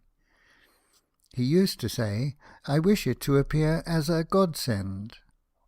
The love which he bore the navy made him promote the interests and honour and memory of all who had added to its glories. The near relations of brother officers, he said, he considered as legacies to the service. Upon mention being made to him of a son of Rodney by the Duke of Clarence, his reply was, "I agree with your Royal Highness most entirely. The son of a Rodney ought to be the protégé of every person in the kingdom, and particularly of the sea officers. Had I known that there had been this claimant, some of my own lieutenants must have given way to such a name, and he should have been placed in the Victory. She is full, and I have 20 on my list. But whatever numbers I have, the name of Rodney must cut many of them out." Such was the proper sense which Nelson felt of what was due to splendid services and illustrious names. His feelings toward the brave men who had served with him are shown by a note in his diary, which was probably not intended for any other eye than his own. November the 7th. I had the comfort of making an old Agamemnon, George Jones, a gunner, into the Chameleon brig. When Nelson took the command, it was expected that the Mediterranean would be an active scene. Nelson well understood the character of the perfidious Corsican, who was now sole tyrant of France, and knowing that he was ready to attack his friends as his enemies, knew, therefore, that nothing could be more uncertain than the direction of the fleet from Toulon, whenever it should put to sea. It had as many destinations, he said, as there were countries. The momentous revolutions of the last 10 years had given him ample matter for reflection, as well as opportunities for observation. The film was cleared from his eyes, and now, when the French no longer went abroad with the cry of liberty and equality, he saw that the oppression and misrule of the powers which had been opposed to them had been the main causes of their success, and that those causes would still prepare the way before them. Even in Sicily, where, if it had been possible longer to blind himself, Nelson would willingly have seen no evil, he perceived that the people wished for a change, and acknowledged that they had reason to wish for it. In Sardinia the same burden of misgovernment was felt, and the people, like the Sicilians, were impoverished by a government so utterly incompetent to perform its first and most essential duties that it did not protect its own coasts from the Barbary pirates. He would fain have had us purchase this island, the finest in the Mediterranean, from its sovereign, who did not receive 5,000 a year from it after its wretched establishment was paid. There was reason to think that France was preparing to possess itself of this important point, which afforded our fleet facilities for watching Toulon not to be obtained elsewhere. An expedition was preparing at Corsica for the purpose, and all the Sards, who had taken part with revolutionary France, were ordered to assemble there. It was certain that, if the attack were made, it would succeed. Nelson thought that the only means to prevent Sardinia from becoming French was to make it English, and that 500,000 would give the king a rich price, and England a cheap purchase.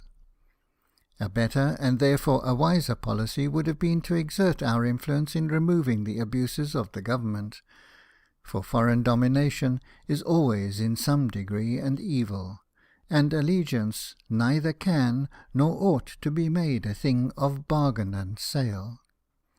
Sardinia, like Sicily and Corsica, is large enough to form a separate state. Let us hope that these islands may, ere long, be made free and independent. Freedom and independence will bring with them industry and prosperity, and wherever these are found, arts and letters will flourish, and the improvement of the human race proceed. The proposed attack was postponed. Views of wider ambition were opening upon Bonaparte, who now almost undisguisedly aspired to make himself master of the continent of Europe, and Austria was preparing for another struggle, to be conducted as weakly and terminated as miserably as the former.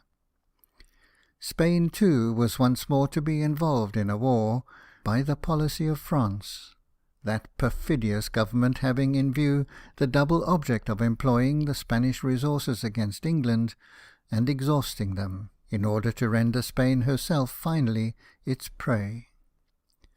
Nelson, who knew that England and the Peninsula ought to be in alliance for the common interest of both, frequently expressed his hope that Spain might resume her natural rank among the nations. We ought, he said, by mutual consent, to be the very best friends, and both to be ever hostile to France. But he saw that Bonaparte was meditating the destruction of Spain, and that while the wretched court of Madrid professed to remain neutral, the appearances of neutrality were scarcely preserved. An order of the year 1771, excluding British ships of war from the Spanish ports, was revived and put in force, while French privateers from these very ports annoyed the British trade, carried their prizes in, and sold them even at Barcelona. Nelson complained of this to the Captain-General of Catalonia, informing him that he claimed, for every British ship or squadron, the right of lying as long as it pleased in the ports of Spain, while that right was allowed to other powers. To the British ambassador he said, "I am ready to make large allowances for the miserable situation Spain has placed herself in, but there is a certain line beyond which I cannot submit to be treated with disrespect. We have given up French vessels taken within gunshot of the Spanish shore, and yet French vessels are permitted to attack our ships from the Spanish shore. Your Excellency may assure the Spanish government that in whatever place the Spaniards allow the French to attack us, in that place I shall order the French to be attacked."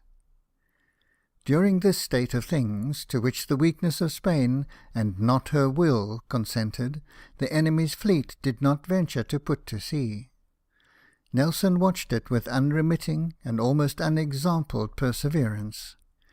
The station of Toulon he called his home. "We are in the right fighting trim," said he. "Let them come as soon as they please. I never saw a fleet, altogether, so well officered and manned.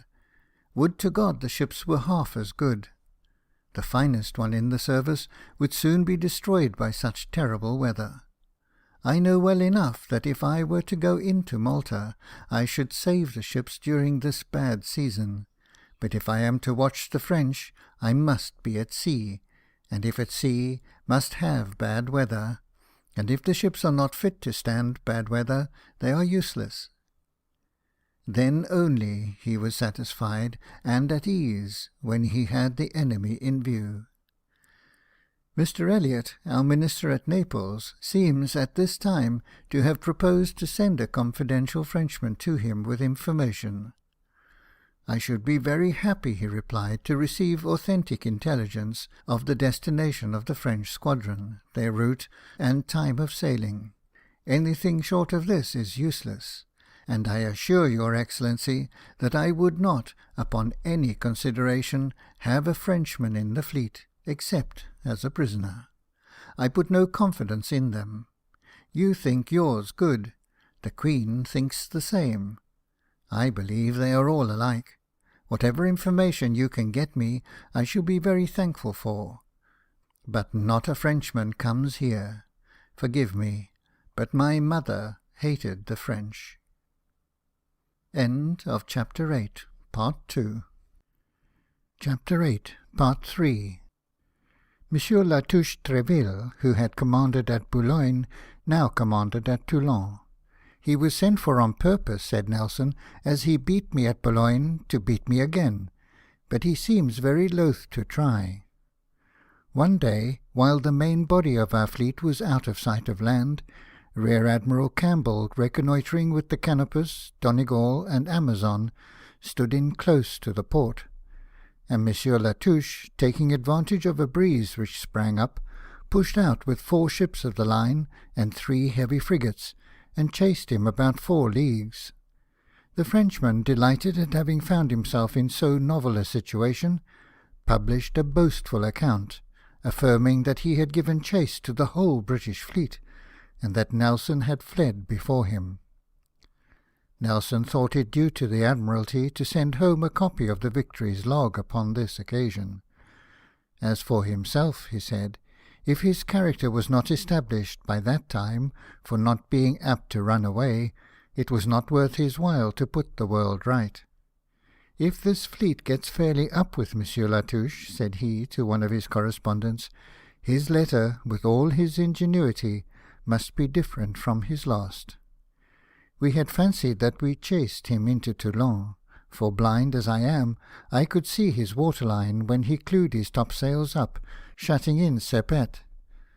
But from the last time of his meeting with Captain Hawker in the Isis, I never heard of his acting otherwise than as a poltroon and a liar. Contempt is the best mode of treating such a miscreant. In spite, however, of contempt, the impudence of the Frenchman half angered him. He said to his brother, "You will have seen Latouche's letter, how he chased me and how I ran.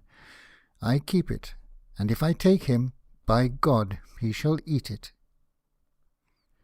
Nelson, who used to say that in sea affairs nothing is impossible and nothing improbable, feared the more that this Frenchman might get out and elude his vigilance, because he was so especially desirous of catching him and administering to him his own lying letter in a sandwich. Monsieur Latouche, however, escaped him in another way. He died, according to the French papers, in consequence of walking so often up to the signal post upon Sepet to watch the British fleet. "I always pronounced that would be his death," said Nelson. "If he had but come out and fought me, it would at least have added 10 years to my life." The patience with which he had watched Toulon he spoke of truly as a perseverance at sea which would never be surpassed. From May 1803 to August 1805, he himself went out of his ship but 3 times. Each of those times was upon the King's service, and neither time of absence exceeded an hour. The weather had been so unusually severe that, he said, the Mediterranean seemed altered. It was his rule never to contend with the gales, but either to run to the southward to escape their violence, or furl all sails and make the ships as easy as possible. The men, though he said flesh and blood could hardly stand it, continued in excellent health, which he ascribed in great measure to a plentiful supply of lemons and onions. For himself, he thought, he could only last till the battle was over. One battle more, it was his hope that he might fight.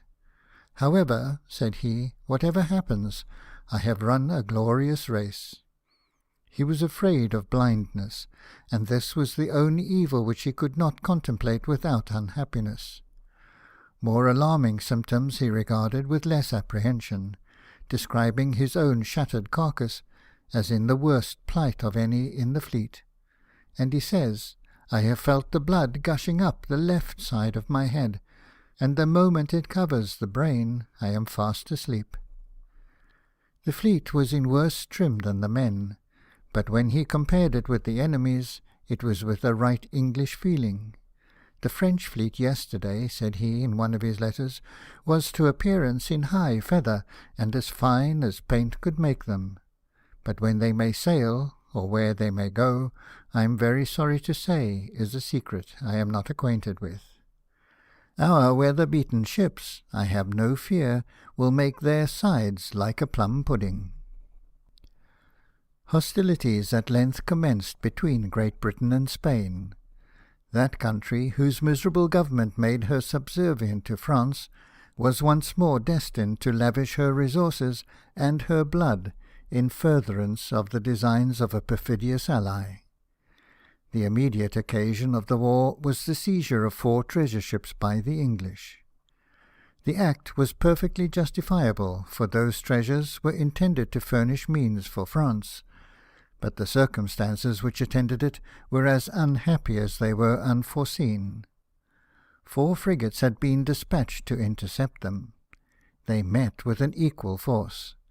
Resistance, therefore, became a point of honour on the part of the Spaniards, and one of their ships soon blew up with all on board. Had a stronger squadron been sent, this deplorable catastrophe might have been spared, a catastrophe which excited not more indignation in Spain than it did grief in those who were its unwilling instruments, in the English government and in the English people. On the 5th of October this unhappy affair occurred, and Nelson was not apprised of it till the 12th of the ensuing month.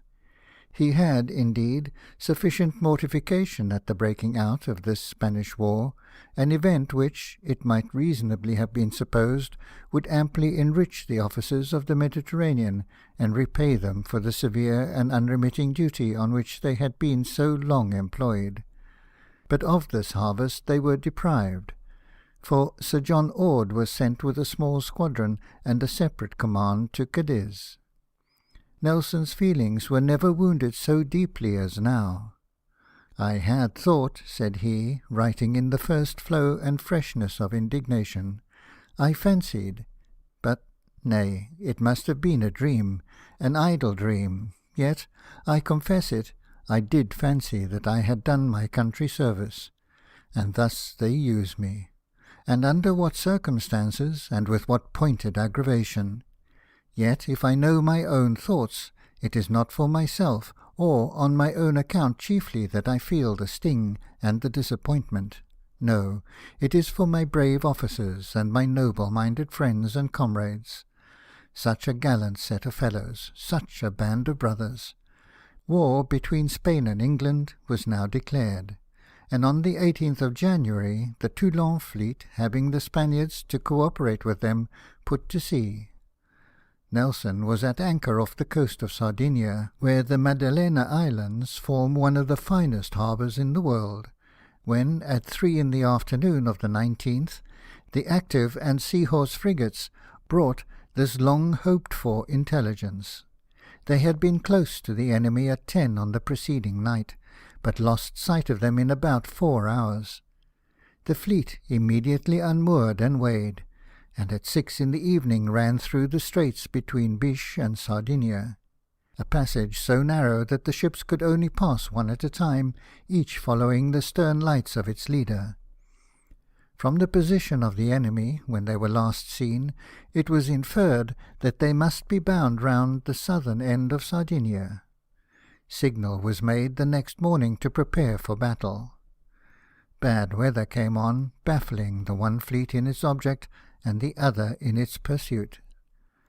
Nelson beat about the Sicilian seas for 10 days without obtaining any other information of the enemy than that one of their ships had put into Ajaccio, dismasted, and having seen that Sardinia, Naples, and Sicily were safe, believing Egypt to be their destination, for Egypt he ran. The disappointment and distress which he had experienced in his former pursuit of the French through the same seas were now renewed.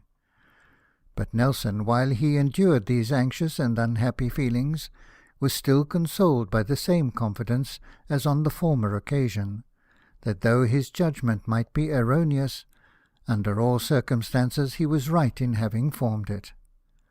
"I have consulted no man," said he to the Admiralty, "therefore the whole blame of ignorance in forming my judgment must rest with me. I would allow no man to take from me an atom of my glory had I fallen in with the French fleet, nor do I desire any man to partake of any of the responsibility. All is mine, right or wrong." Then, stating the grounds upon which he proceeded, he added, "At this moment of sorrow I still feel that I have acted right." In the same spirit he said to Alexander Ball, "When I call to remembrance all the circumstances, I approve, if nobody else does, of my own conduct." Baffled thus, he bore up for Malta, and met intelligence from Naples that the French, having been dispersed in a gale, had put back to Toulon. From the same quarter he learned that a great number of saddles and muskets had been embarked, and this confirmed him in his opinion that Egypt was their destination. That they should have put back in consequence of storms which he had weathered gave him a consoling sense of British superiority. "These gentlemen," said he, "are not accustomed to a Gulf of Lyons gale. We have buffeted them for 21 months, and not carried away a spar." He, however, who has so often braved these gales, was now, though not mastered by them, vexatiously thwarted and impeded, and on February the 27th he was compelled to anchor in Pulla Bay in the Gulf of Cagliari. From the 21st of January the fleet had remained ready for battle, without a bulkhead up, night or day. He anchored here that he might not be driven to leeward. As soon as the weather moderated he put to sea again, and after again beating about against contrary winds, another gale drove him to anchor in the Gulf of Palma on the 8th of March. This he made his rendezvous. He knew that the French troops still remained embarked, and wishing to lead them into a belief that he was stationed upon the Spanish coast, he made his appearance off Barcelona with that intent. About the end of the month he began to fear that the plan of the expedition was abandoned, and sailing once more towards his old station off Toulon on the 4th of April, he met the Phoebe with news that Villeneuve had put to sea on the last of March with 11 ships of the line, 7 frigates and 2 brigs. When last seen they were steering towards the coast of Africa. Nelson first covered the channel between Sardinia and Barbary, so as to satisfy himself that Villeneuve was not making the same route for Egypt which Gantheaume had taken before him, when he attempted to carry reinforcements there. Certain of this, he bore up on the 7th for Palermo, lest the French should have passed to the north of Corsica, and he dispatched cruisers in all directions. On the 11th he felt assured that they were not gone down the Mediterranean, and sending off frigates to Gibraltar, to Lisbon, and to Admiral Cornwallis, who commanded the squadron off Brest, he endeavoured to get to the westward, beating against the westerly winds. After 5 days, a neutral gave intelligence that the French had been seen off Cap de Gat on the 7th. It was soon afterwards ascertained that they had passed the Straits of Gibraltar on the day following, and Nelson, knowing that they might already be half-way to Ireland or to Jamaica, exclaimed that he was miserable. One gleam of comfort only came across him in the reflection that his vigilance had rendered it impossible for them to undertake any expedition in the Mediterranean. 8 days after this certain intelligence had been obtained, he described his state of mind thus forcibly in writing to the Governor of Malta: "My good fortune, my dear Ball, seems flown away. I cannot get a fair wind, or even a side wind. Dead foul, dead foul. But my mind is fully made up what to do when I leave the Straits, supposing there is no certain account of the enemy's destination. I believe this ill luck will go near to kill me, but as these are times for exertion, I must not be cast down, whatever I may feel. In spite of every exertion which could be made by all the zeal and all the skill of British seamen, he did not get in sight of Gibraltar till the 30th of April, and the wind was then so adverse that it was impossible to pass the Gut.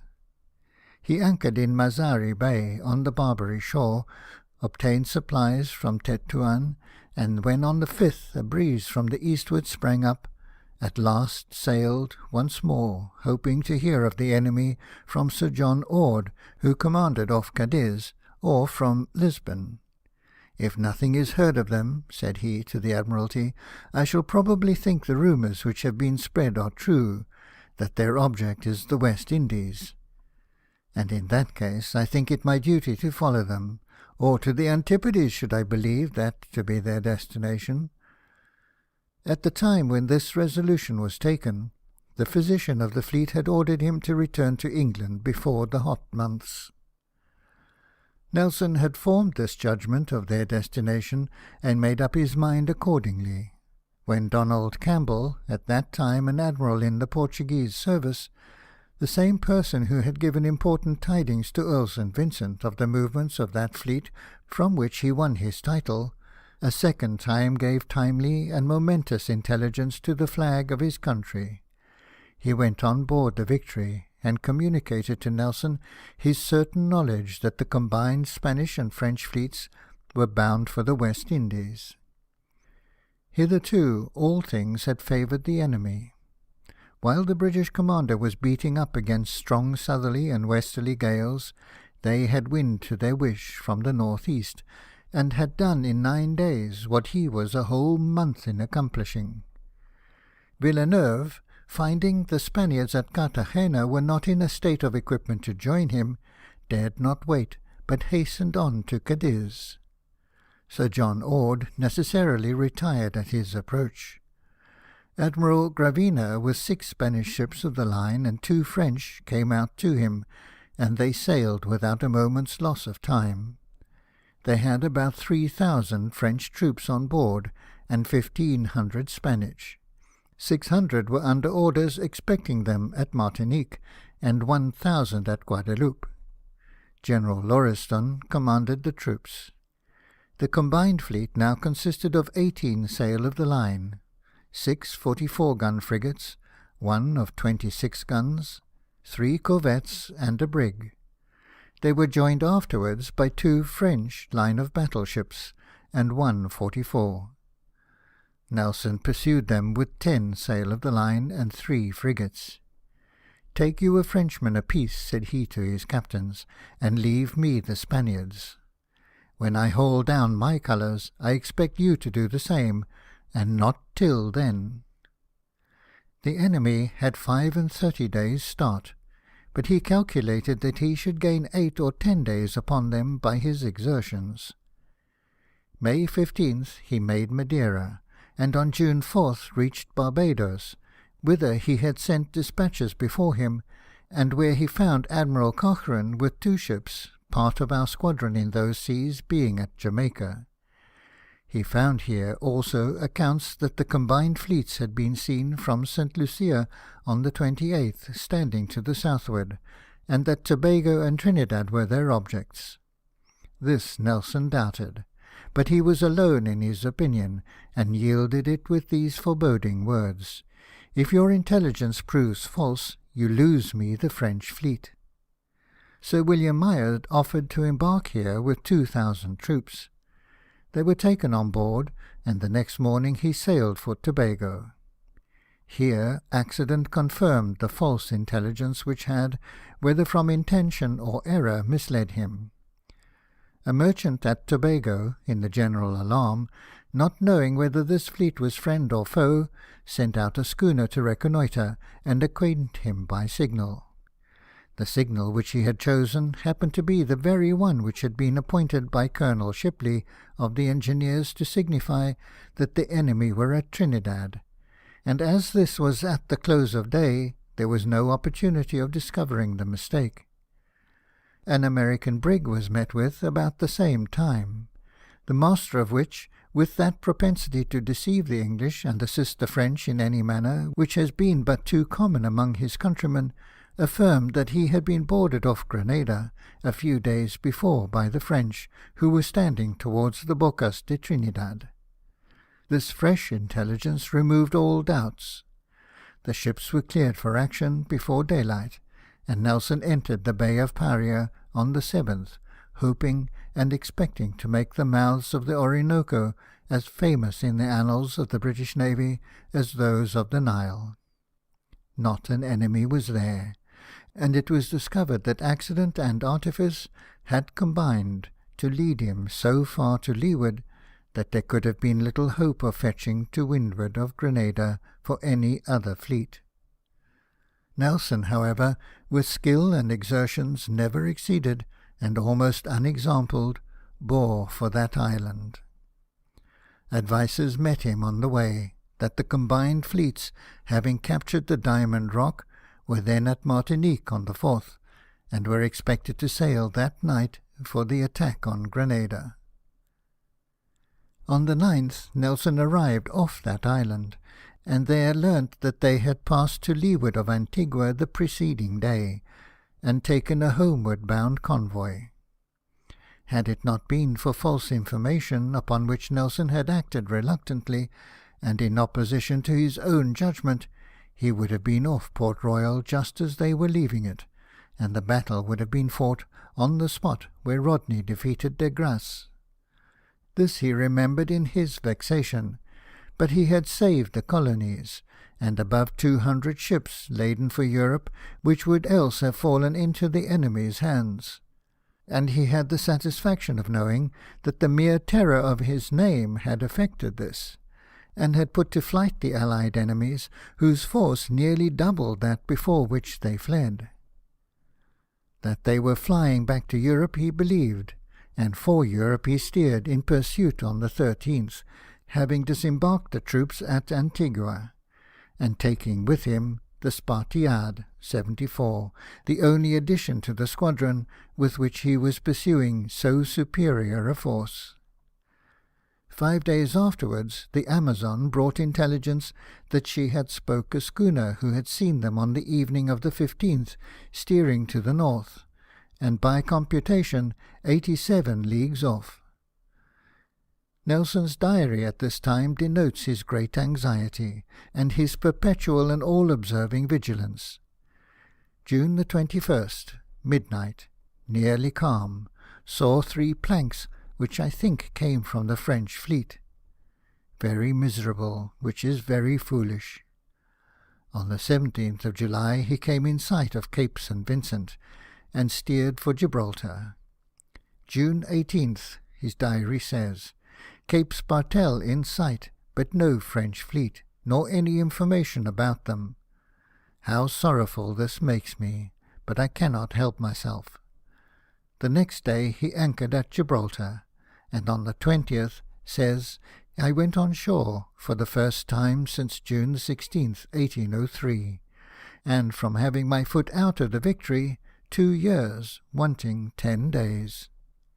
Here he communicated with his old friend Collingwood, who, having been detached with a squadron, when the disappearance of the combined fleets and of Nelson in their pursuit was known in England, had taken his station off Cadiz. He thought that Ireland was the enemy's ultimate object, that they would now liberate the Ferrol squadron, which was blockaded up by Sir Robert Calder, call for the Rochefort ships, and then appear off Ushant with 3 or 4 and 30 sail, there to be joined by the Brest fleet. With this great force, he supposed, they would make for Ireland, the real mark and bent of all their operations. And their flight to the West Indies, he thought, had been merely undertaken to take off Nelson's force, which was the great impediment to their undertaking. Collingwood was gifted with great political penetration. As yet, however, all was conjecture concerning the enemy, and Nelson, having victualled and watered at Tetuan, stood for Quechua on the 24th, still without information of their course. Next day, intelligence arrived that the Curieux brig had seen them on the 19th standing to northward. He proceeded off Cape St. Vincent rather cruising for intelligence than knowing whither to betake himself.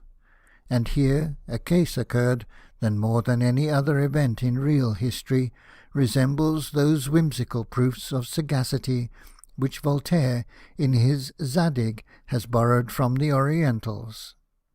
One of our frigates spoke to an American, who, a little to the westward of the Azores, had fallen in with an armed vessel, appearing to be a dismasted privateer, deserted by her crew, which had been run on board by another ship, and had been set fire to, but the fire had gone out. A logbook and a few seamen's jackets were found in the cabin, and these were brought to Nelson. The logbook closed with these words: "2 large vessels in the west-northwest," and this led him to conclude that the vessel had been an English privateer cruising off the Western Islands. But there was in this book a scrap of dirty paper filled with figures. Nelson, immediately upon seeing it, observed that the figures were written by a Frenchman, and after studying this for a while, said, "I can explain the whole. The jackets are of French manufacture, and prove that the privateer was in possession of the enemy. She had been chased and taken by the 2 ships that were seen in the west-northwest. The prize-master, going on board in a hurry, forgot to take with him his reckoning. There is none in the logbook, and the dirty paper contains her work for the number of days since the privateer last left Corvo, with an unaccounted-for run, which I take to have been the chase, in his endeavour to find out her situation by back reckonings. By some mismanagement, I conclude, she was run on board of by one of the enemy's ships and dismasted. Not liking delay, for I am satisfied that those 2 ships were the advanced ones of the French squadron, and fancying we were close at their heels, they set fire to the vessel and abandoned her in a hurry. If this explanation be correct, I infer from it that they are gone more to the northward, and more to the northward I will look for them." This course accordingly he held, but still without success. Still persevering, and still disappointed, he returned near enough to Cadiz to ascertain they were not there, traversed the Bay of Biscay, and then, at last hope, stood over for the northwest coast of Ireland, against adverse winds, till on the evening of the 12th of August he learnt they had not been heard of there. Frustrated thus in all his hopes after a pursuit to which, for its extent, rapidity, and perseverance, no parallel can be produced, he judged it best to reinforce the Channel fleet with his squadron, lest the enemy, as Collingwood apprehended, should bear down upon Brest with their whole collected force. On the 15th he joined Admiral Cornwallis off Ushant. No news had yet been obtained of the enemy, and on the same evening he received orders to proceed with the Victory and Superb to Portsmouth. End of Chapter 8. Chapter 9, Part 1. Sir Robert Calder falls in with the combined fleets. They form a junction with the Ferrol squadron, and get into Cadiz. Nelson is appointed to the command. Battle of Trafalgar, Victory, and the death of Nelson. At Portsmouth, Nelson at length found news of the combined fleet. Sir Robert Calder, who had been sent out to intercept their return, had fallen in with them on the 22nd of July, 60 leagues west of Cape Finisterre. Their force consisted of 20 sail of the line, 3 50-gun ships, 5 frigates, and 2 brigs. His, of 15 line of battleships, 2 frigates, a cutter, and a lugger. After an action of 4 hours, he had captured an 84 and a 74, and then thought it necessary to bring to the squadron for the purpose of securing their prizes. The hostile fleets remained in sight of each other till the 26th, when the enemy bore away. The capture of 2 ships from so superior a force would have been considered as no inconsiderable victory a few years earlier. But Nelson had introduced a new era in our naval history, and the nation felt respecting this action as he had felt on a somewhat similar occasion. They regretted that Nelson, with his 11 ships, had not been in Sir Robert Calder's place, and their disappointment was generally and loudly expressed. Frustrated as his own hopes had been, Nelson had yet the high satisfaction of knowing that his judgment had never been more conspicuously approved, and that he had rendered essential service to his country by driving the enemy from those islands where they expected there could be no force capable of opposing them. The West India merchants in London, as men whose interests were more immediately benefited, appointed a deputation to express their thanks for his great and judicious exertions. It was now his intention to rest a while from his labours, and recruit himself, after all his fatigues and cares, in the society of those whom he loved. All his stores were brought up from the Victory, and he found in his house at Merton the enjoyment which he had anticipated. Many days had not elapsed before Captain Blackwood, on his way to London with dispatches, called on him at 5 in the morning.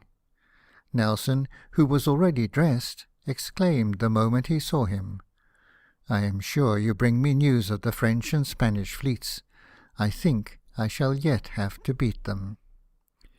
They had refitted at Vigo after the indecisive action with Sir Robert Calder, then proceeded to Ferrol, brought out the squadron from thence, and with it entered Cadiz in safety. "Depend on it, Blackwood," he repeatedly said, "I shall yet give Monsieur Villeneuve a drubbing." But when Blackwood had left him, he wanted resolution to declare his wishes to Lady Hamilton and his sisters, and endeavoured to drive away the thought. He had done enough, he said. Let the man trudge it who has lost his budget. His countenance belied his lips, and as he was pacing one of the walks in the garden, which he used to call the quarter-deck, Lady Hamilton came up to him and told him she saw he was uneasy. He smiled and said, no, he was as happy as possible. He was surrounded by his family. His health was better since he had been on shore, and he would not give sixpence to call the king his uncle. She replied that she did not believe him, that she knew he was longing to get at the combined fleets, that he considered them as his own property, that he would be miserable if any man but himself did the business, and that he ought to have them as the price and reward of his 2 years' long watching and his hard chase. "Nelson," said she, "however we may lament your absence, offer your services. They will be accepted, and you will gain a quiet heart by it. You will have a glorious victory, and then you may return here and be happy." He looked at her with tears in his eyes. Brave Emma, good Emma. If there were more Emmas, there would be more Nelsons. His services were as willingly accepted as they were offered, and Lord Barnham, giving him the list of the navy, desired him to choose his own officers. "Choose yourself, my lord," was his reply. "The same spirit actuates the whole profession. You cannot choose wrong." Lord Barnham then desired him to say what ships and how many he would wish, in addition to the fleet which he was going to command, and said they should follow him as soon as each was ready. No appointment was ever more in unison with the feelings and judgment of the whole nation. They, like Lady Hamilton, thought that the destruction of the combined fleets ought properly to be Nelson's work, that he who had been, half round the sea-girt ball, the hunter of the recreant Gaul, ought to reap the spoils of the chase, which he had watched so long and so perseveringly pursued. Unremitting exertions were made to equip the ships which he had chosen, and especially to refit the Victory, which was once more to bear his flag. Before he left London, he called at his upholsterer's, where the coffin which Captain Hallowell had given him was deposited, and desired that its history might be engraven upon the lid, saying it was highly probable that he might want it on his return. He seemed indeed to have been impressed with an expectation that he should fall in the battle. In a letter to his brother, written immediately after his return, he had said, "We must not talk of Sir Robert Calder's battle. I might not have done so much with my small force. If I had fallen in with them, you might probably have been a lord before I wished, for I know they meant to make a dead set at the victory." Nelson had once regarded the prospect of death with gloomy satisfaction.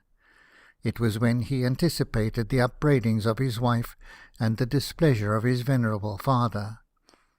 The state of his feelings now was expressed in his private journal in these words: "Friday night, September 13. At 10:30 I drove from dear Merton, where I left all which I hold dear in this world, to go to serve my king and country. May the great God, whom I adore, enable me to fulfil the expectations of my country. And, if it is his good pleasure that I should return, my thanks will never cease being offered up to the throne of his mercy. If it is his good providence to cut short my days upon earth, I bow with the greatest submission, relying that he will protect those so dear to me, whom I may leave behind. His will be done. Amen. Amen. Amen." Early on the following morning he reached Portsmouth, and having dispatched his business on shore, endeavoured to elude the populace by taking a byway to the beach. But a crowd collected in his train, pressing forward to obtain a sight of his face. Many were in tears, and many knelt down before him and blessed him as he passed. England has had many heroes, but never one who so entirely possessed the love of his fellow countrymen as Nelson. All men knew that his heart was as humane as it was fearless, and there was not in his nature the slightest alloy of selfishness or cupidity, but that, with perfect and entire devotion, he served his country with all his heart, and with all his soul, and with all his strength, and, therefore, they loved him as truly and as fervently as he loved England. They pressed upon the parapet to gaze after him when his barge pushed off, and he was returning their cheers by waving his hat. The sentinels, who endeavoured to prevent them trespassing upon this ground, were wedged among the crowd, and an officer who, not very prudently upon such an occasion, ordered them to drive the people down with their bayonets, was compelled speedily to retreat, for the people would not be debarred from gazing till the last moment upon the hero, the darling hero of England. He arrived off Cadiz on the 29th of September, his birthday. Fearing that, if the enemy knew his force, they might be deterred from venturing to sea, he kept out of sight of land, desiring Collingwood to fire no salute and hoist no colours, and wrote to Gibraltar to request that the force of the fleet might not be inserted there in the Gazette. His reception in the Mediterranean fleet was as gratifying as the farewell of his countrymen at Portsmouth. The officers who came on board to welcome him forgot his rank as commander in their joy at seeing him again. On the day of his arrival, Villeneuve received orders to put to sea the first opportunity. Villeneuve, however, hesitated when he heard that Nelson had resumed the command. He called a council of war, and their determination was that it would not be expedient to leave Cadiz unless they had reason to believe themselves stronger by 1/3 than the British force. In the public measures of this country, secrecy is seldom practicable, and seldom attempted. Here, however, by the precautions of Nelson and the wise measures of the Admiralty, the enemy were for once kept in ignorance. For, As the ships appointed to reinforce the Mediterranean fleet were dispatched singly, each as soon as it was ready, their collected number was not stated in the newspapers, and their arrival was not known to the enemy. But the enemy knew that Admiral Lewis, with 6 sail, had been detached for stores and water to Gibraltar. Accident also contributed to make the French admiral doubt whether Nelson himself had actually taken the command. An American, lately arrived from England, maintained that it was impossible, for he had seen him only a few days before in London, and at that time there was no rumour of his going again to sea. The station which Nelson had chosen was some 50 or 60 miles to the west of Cadiz, near Cape St. Mary's. At this distance he hoped to decoy the enemy out, while he guarded against the danger of being caught with a westerly wind near Cadiz, and driven within the straits. The blockade of the port was rigorously enforced, in hopes that the combined fleet might be forced to sea by want. The Danish vessels, therefore, which were carrying provisions from the French ports in the bay, under the name of Danish property, to all the little ports from Ayamonte to Algeciras, from whence they were conveyed in coasting boats to Cadiz, were seized. Without this proper exertion of power, the blockade would have been rendered nugatory by the advantage thus taken of the neutral flag. The supplies from France were thus effectually cut off. There was now every indication that the enemy would speedily venture out. Officers and men were in the highest spirits at the prospect of giving them a decisive blow, such, indeed, as would put an end to all further contest upon the seas. Theatrical amusements were performed every evening in most of the ships, and "God Save the King" was the hymn with which the sports concluded.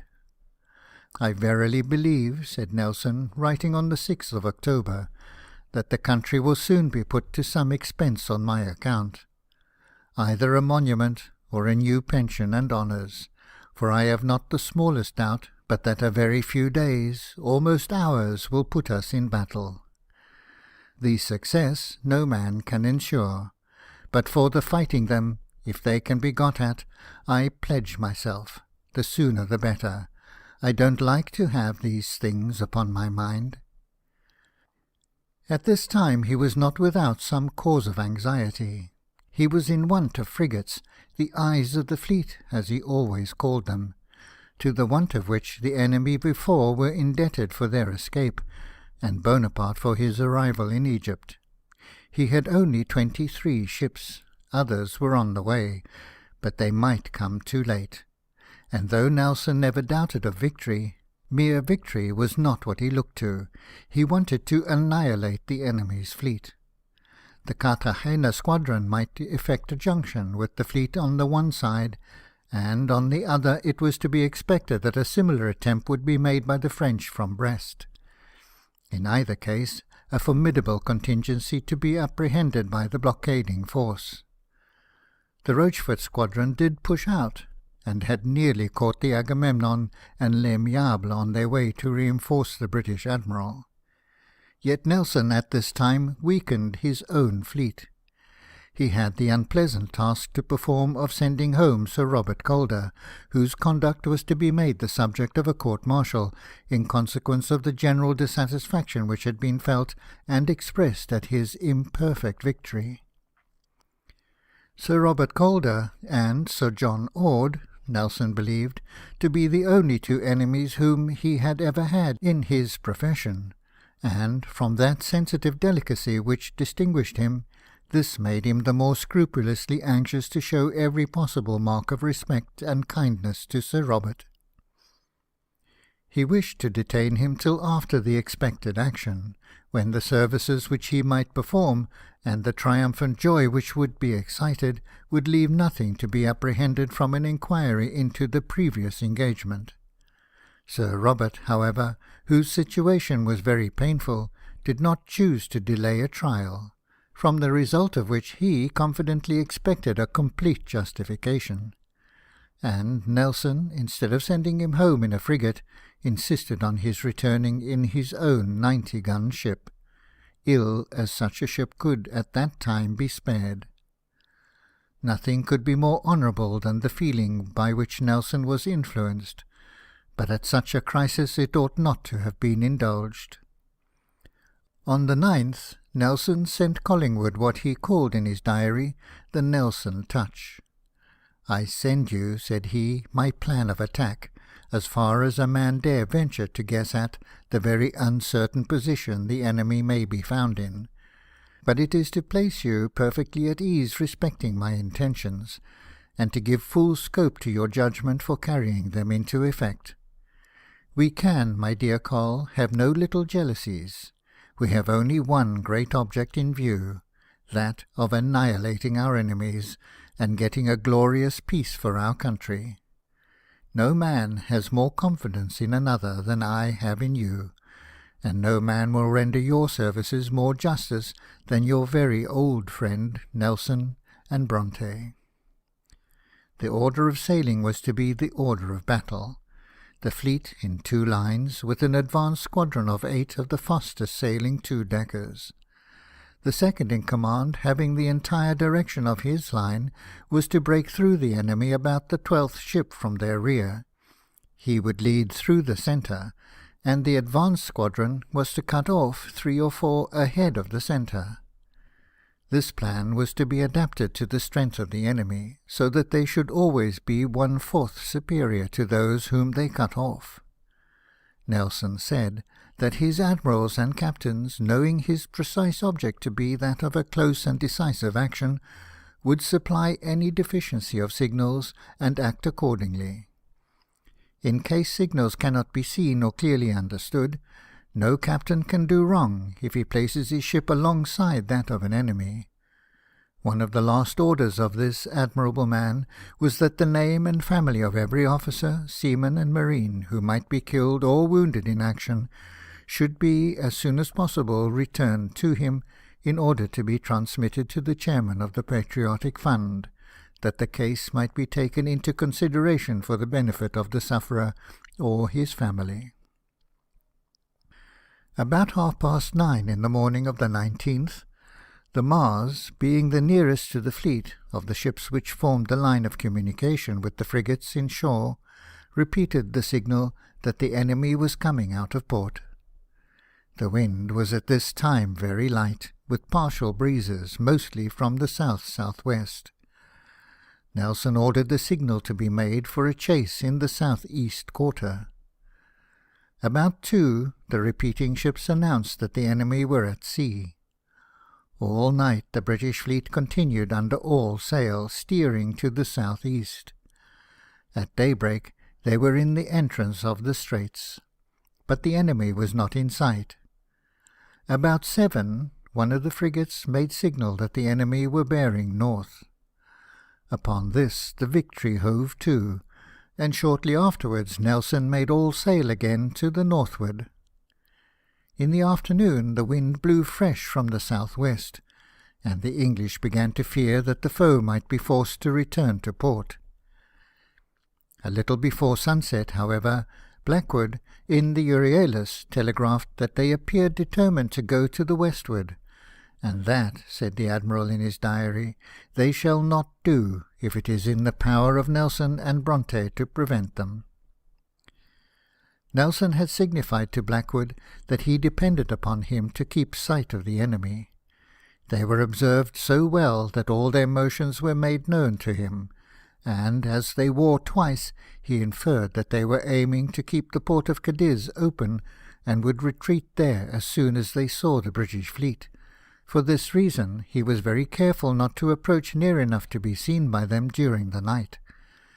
At daybreak the combined fleets were distinctly seen from the Victory's desk, formed in a close line of battle ahead, on the starboard tack, about 12 miles to leeward, and standing to the south. Our fleet consisted of 27 sail of the line and 4 frigates, theirs of 33, and 7 large frigates. Their superiority was greater in size and weight of metal than in numbers. They had 4,000 troops on board, and the best riflemen who could be procured, many of them Tyrolese, were dispersed through the ships. Little did the Tyrolese, and little did the Spaniards at that day, imagine what horrors the wicked tyrant whom they served was preparing for their country. Soon after daylight, Nelson came upon deck. The 21st of October was a festival in his family, because on that day his uncle, Captain Suckling, in the Dreadnought, with 2 other line of battleships, had beaten off a French squadron of 4 sail of the line and 3 frigates. Nelson, with that sort of superstition from which few persons are entirely exempt, had more than once expressed his persuasion that this was to be the day of his battle also, and he was well pleased at seeing his prediction about to be verified. The wind was now from the west, light breezes, with a long heavy swell. Signal was made to bear down upon the enemy in 2 lines, and the fleet set all sail. Collingwood, in the Royal Sovereign, led the lee line of 13 ships. The Victory led the weather line of 14. Having seen that all was as it should be, Nelson retired to his cabin and wrote this prayer: "May the great God, whom I worship, grant to my country, for the benefit of Europe in general, a great and glorious victory, and may no misconduct in any one tarnish it. And may humanity after victory be the predominant feature in the British fleet. For myself individually, I commit my life to him that made me, and may his blessing alight on my endeavours for serving my country faithfully. To him I resign myself, and the just cause which is entrusted to me to defend.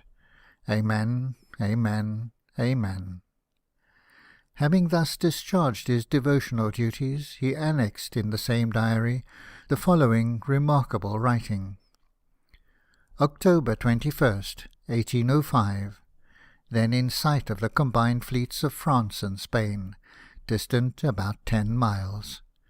Whereas the eminent services of Emma Hamilton, widow of the Right Honourable Sir William Hamilton, have been of the very greatest service to my king and country, to my knowledge, without ever receiving any reward from either our king or country.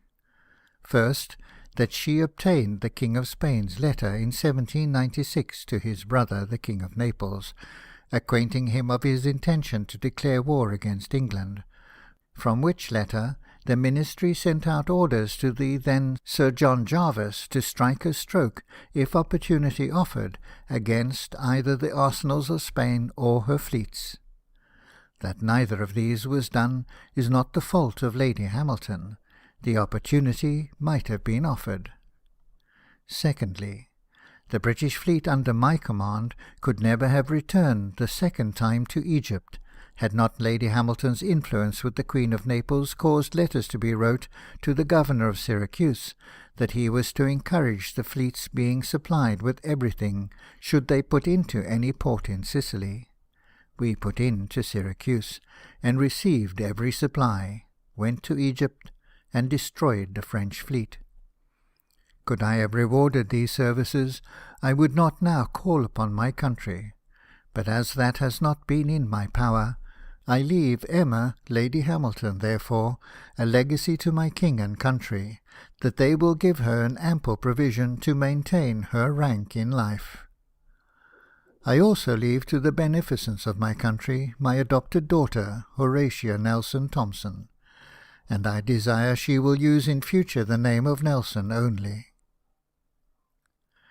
These are the only favours I ask of my king and country at this moment when I am going to fight their battle.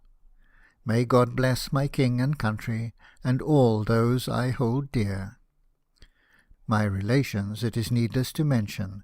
They will, of course, be amply provided for. Nelson and Bronte. Witness, Henry Blackwood, T.M. Hardy. The child, of whom this writing speaks, was believed to be his daughter, and so, indeed, he called her the last time that he pronounced her name. She was then about 5 years old, living at Merton under Lady Hamilton's care. The last minutes which Nelson passed at Merton were employed in praying over this child as she lay sleeping. A portrait of Lady Hamilton hung in his cabin, and no Catholic ever beheld the picture of his patron saint with devouter reverence.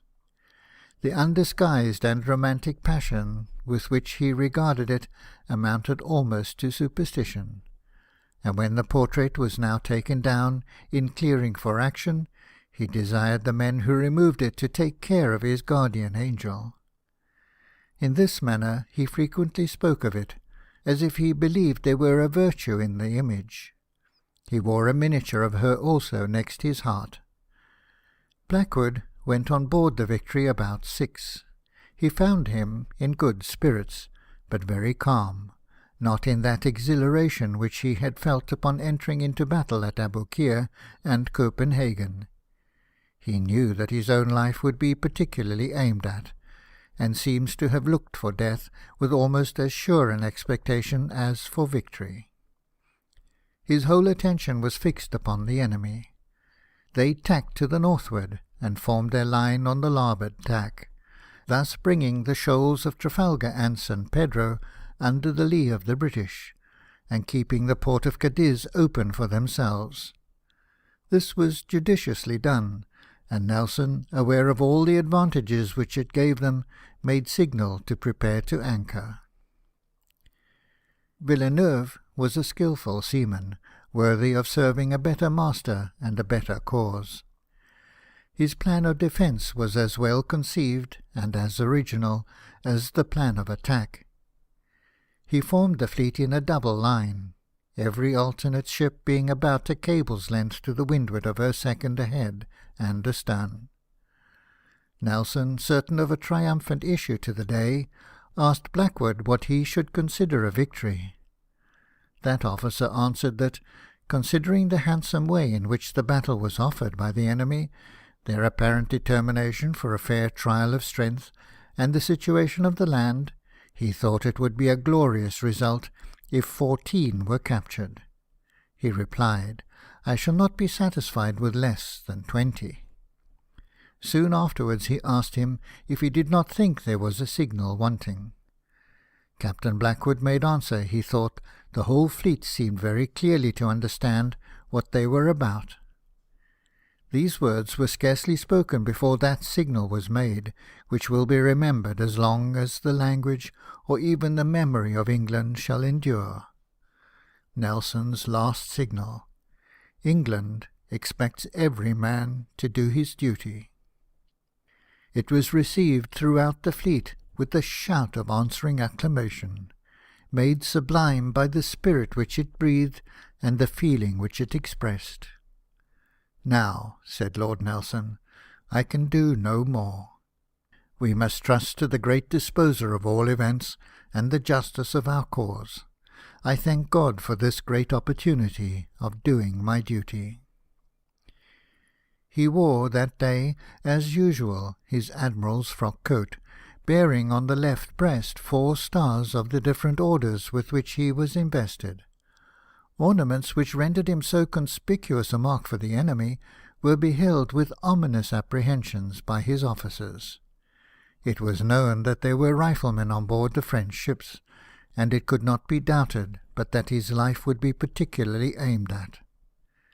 They communicated their fears to each other, and the surgeon, Mr. Beattie, spoke to the chaplain, Dr. Scott, and to Mr. Scott, the public secretary, desiring that some person would entreat him to change his dress, or cover the stars.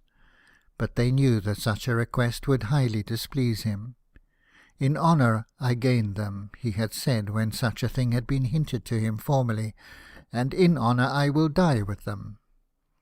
Mr. Beattie, however, would not have been deterred by any fear of exciting his displeasure from speaking to him himself upon a subject in which the weal of England as well as the life of Nelson was concerned, but he was ordered from the deck before he could find an opportunity.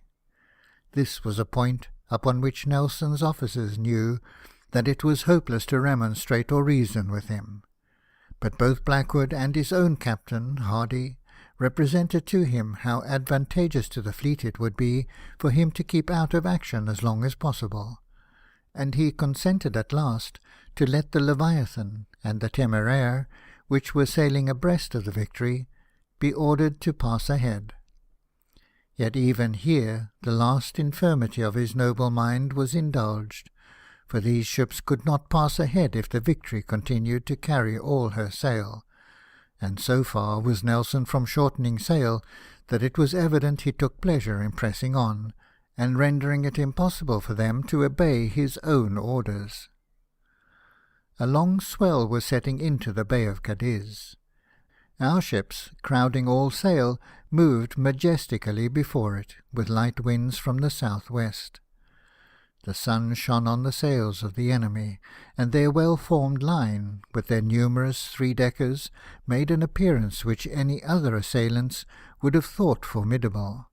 But the British sailors only admired the beauty and the splendour of the spectacle, and, in full confidence of winning what they saw, remarked to each other what a fine sight yonder ships would make at Spithead. End of Chapter 9, Part 1. Chapter 9, Part 2. The French admiral from the Bucentaure beheld the manner in which his enemy was advancing, Nelson and Collingwood each leading his line, and pointing them out to his officers, he is said to have exclaimed that such conduct could not fail to be successful. Yet Villeneuve had made his own dispositions with the utmost skill, and the fleets under his command waited for the attack with perfect coolness. 10 minutes before 12 they opened their fire.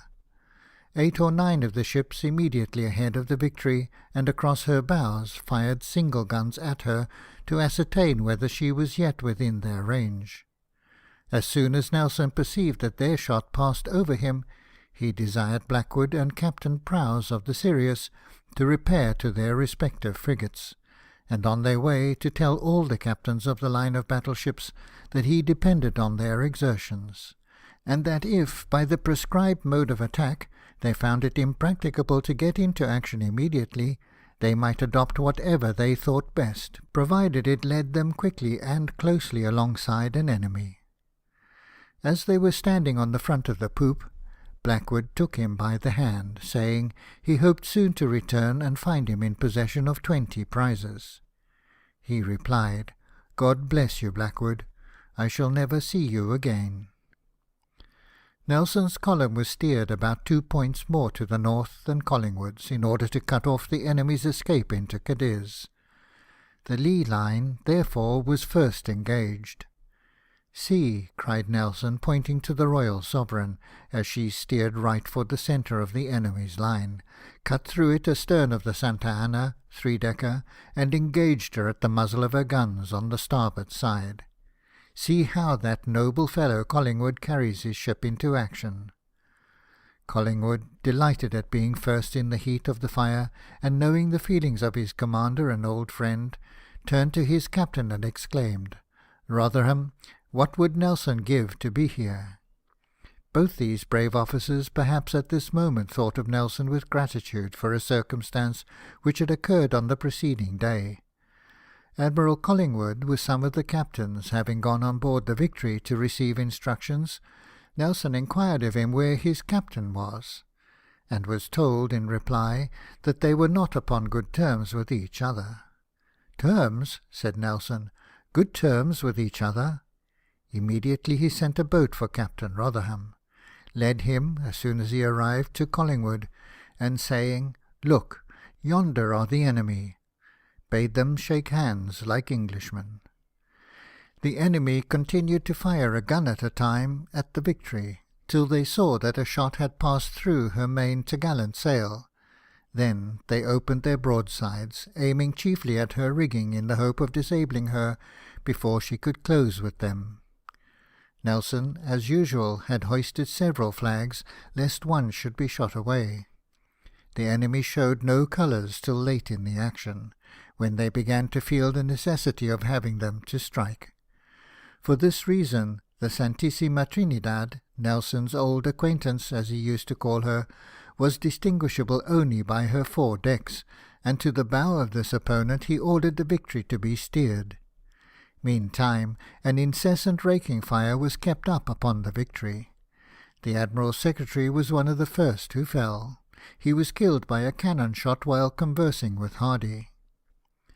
Captain Adair of the Marines, with the help of a sailor, endeavoured to remove the body from Nelson's sight, who had a great regard for Mr. Scott.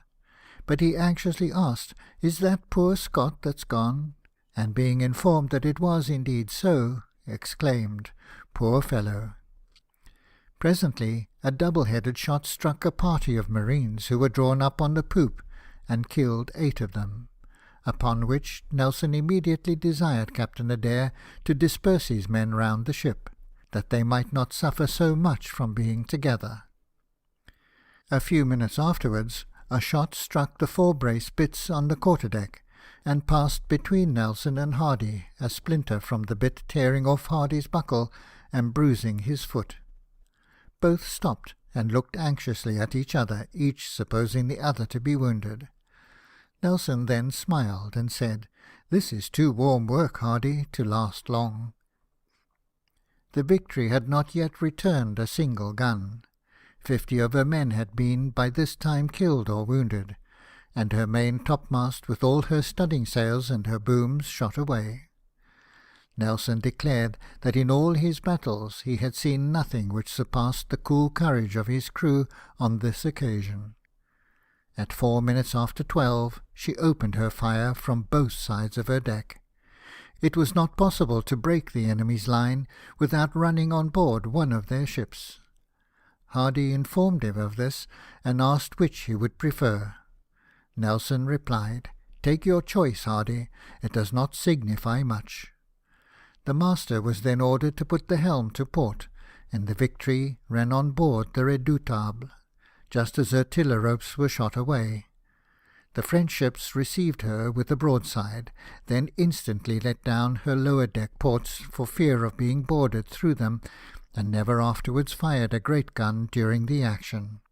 Her tops, like those of all the enemy ships, were filled with riflemen. Nelson never placed musketry in his tops.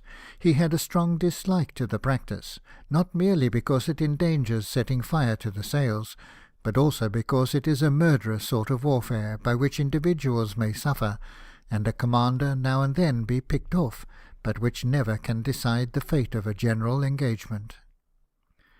Captain Harvey, in the Temeraire, fell on board the Redoutable on the other side.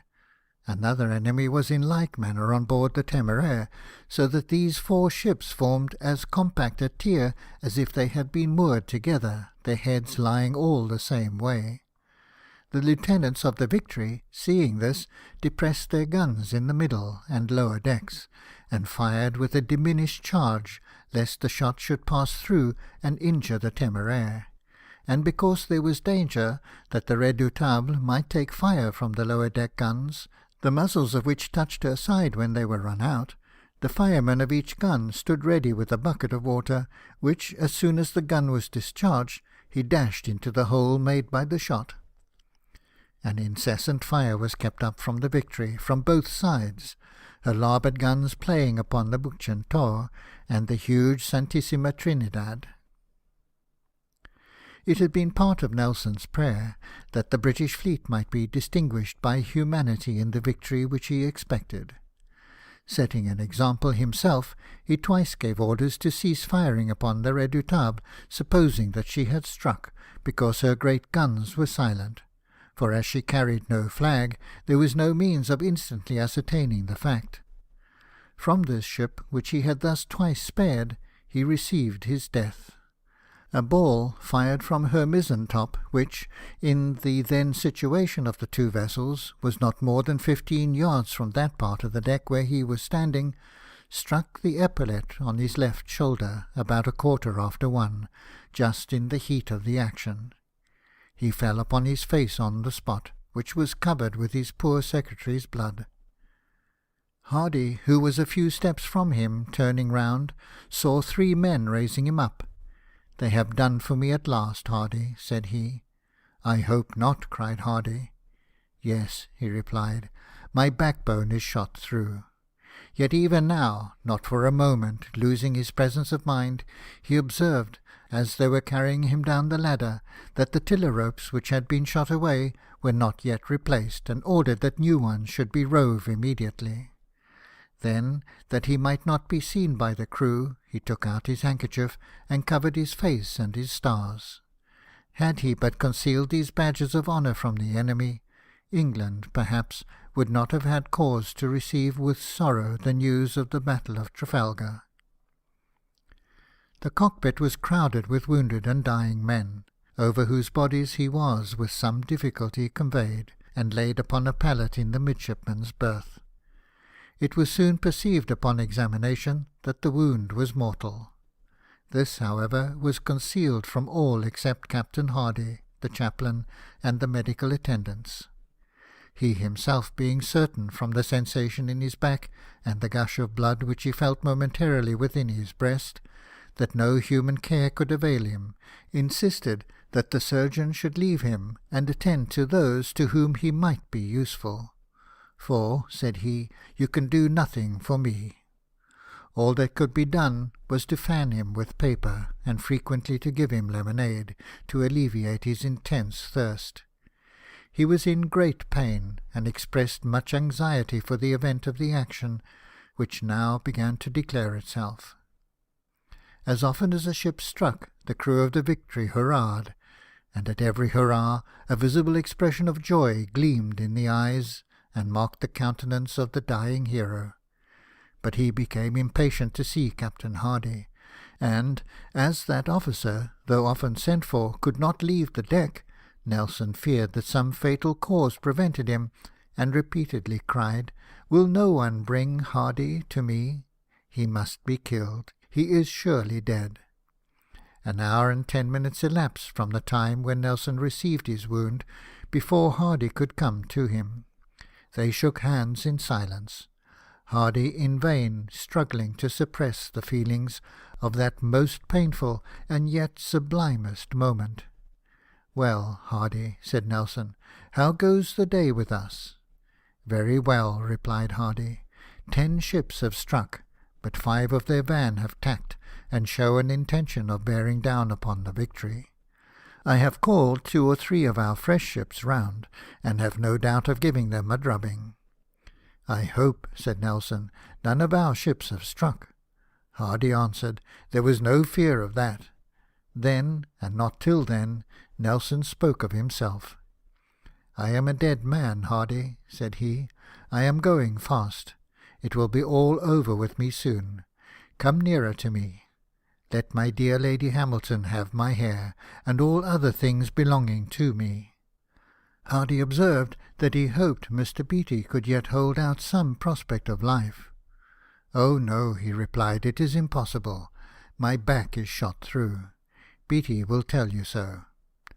Captain Hardy then once more shook hands with him, and with a heart almost bursting, hastened upon deck. By this time, all feeling below the breast was gone, and Nelson, having made the surgeon ascertain this, said to him, "You know I am gone. I know it. I feel something rising in my breast," putting his hand on his left side, "which tells me so." And upon Beatty inquiring whether his pain was very great, he replied, "So great that he wished he was dead.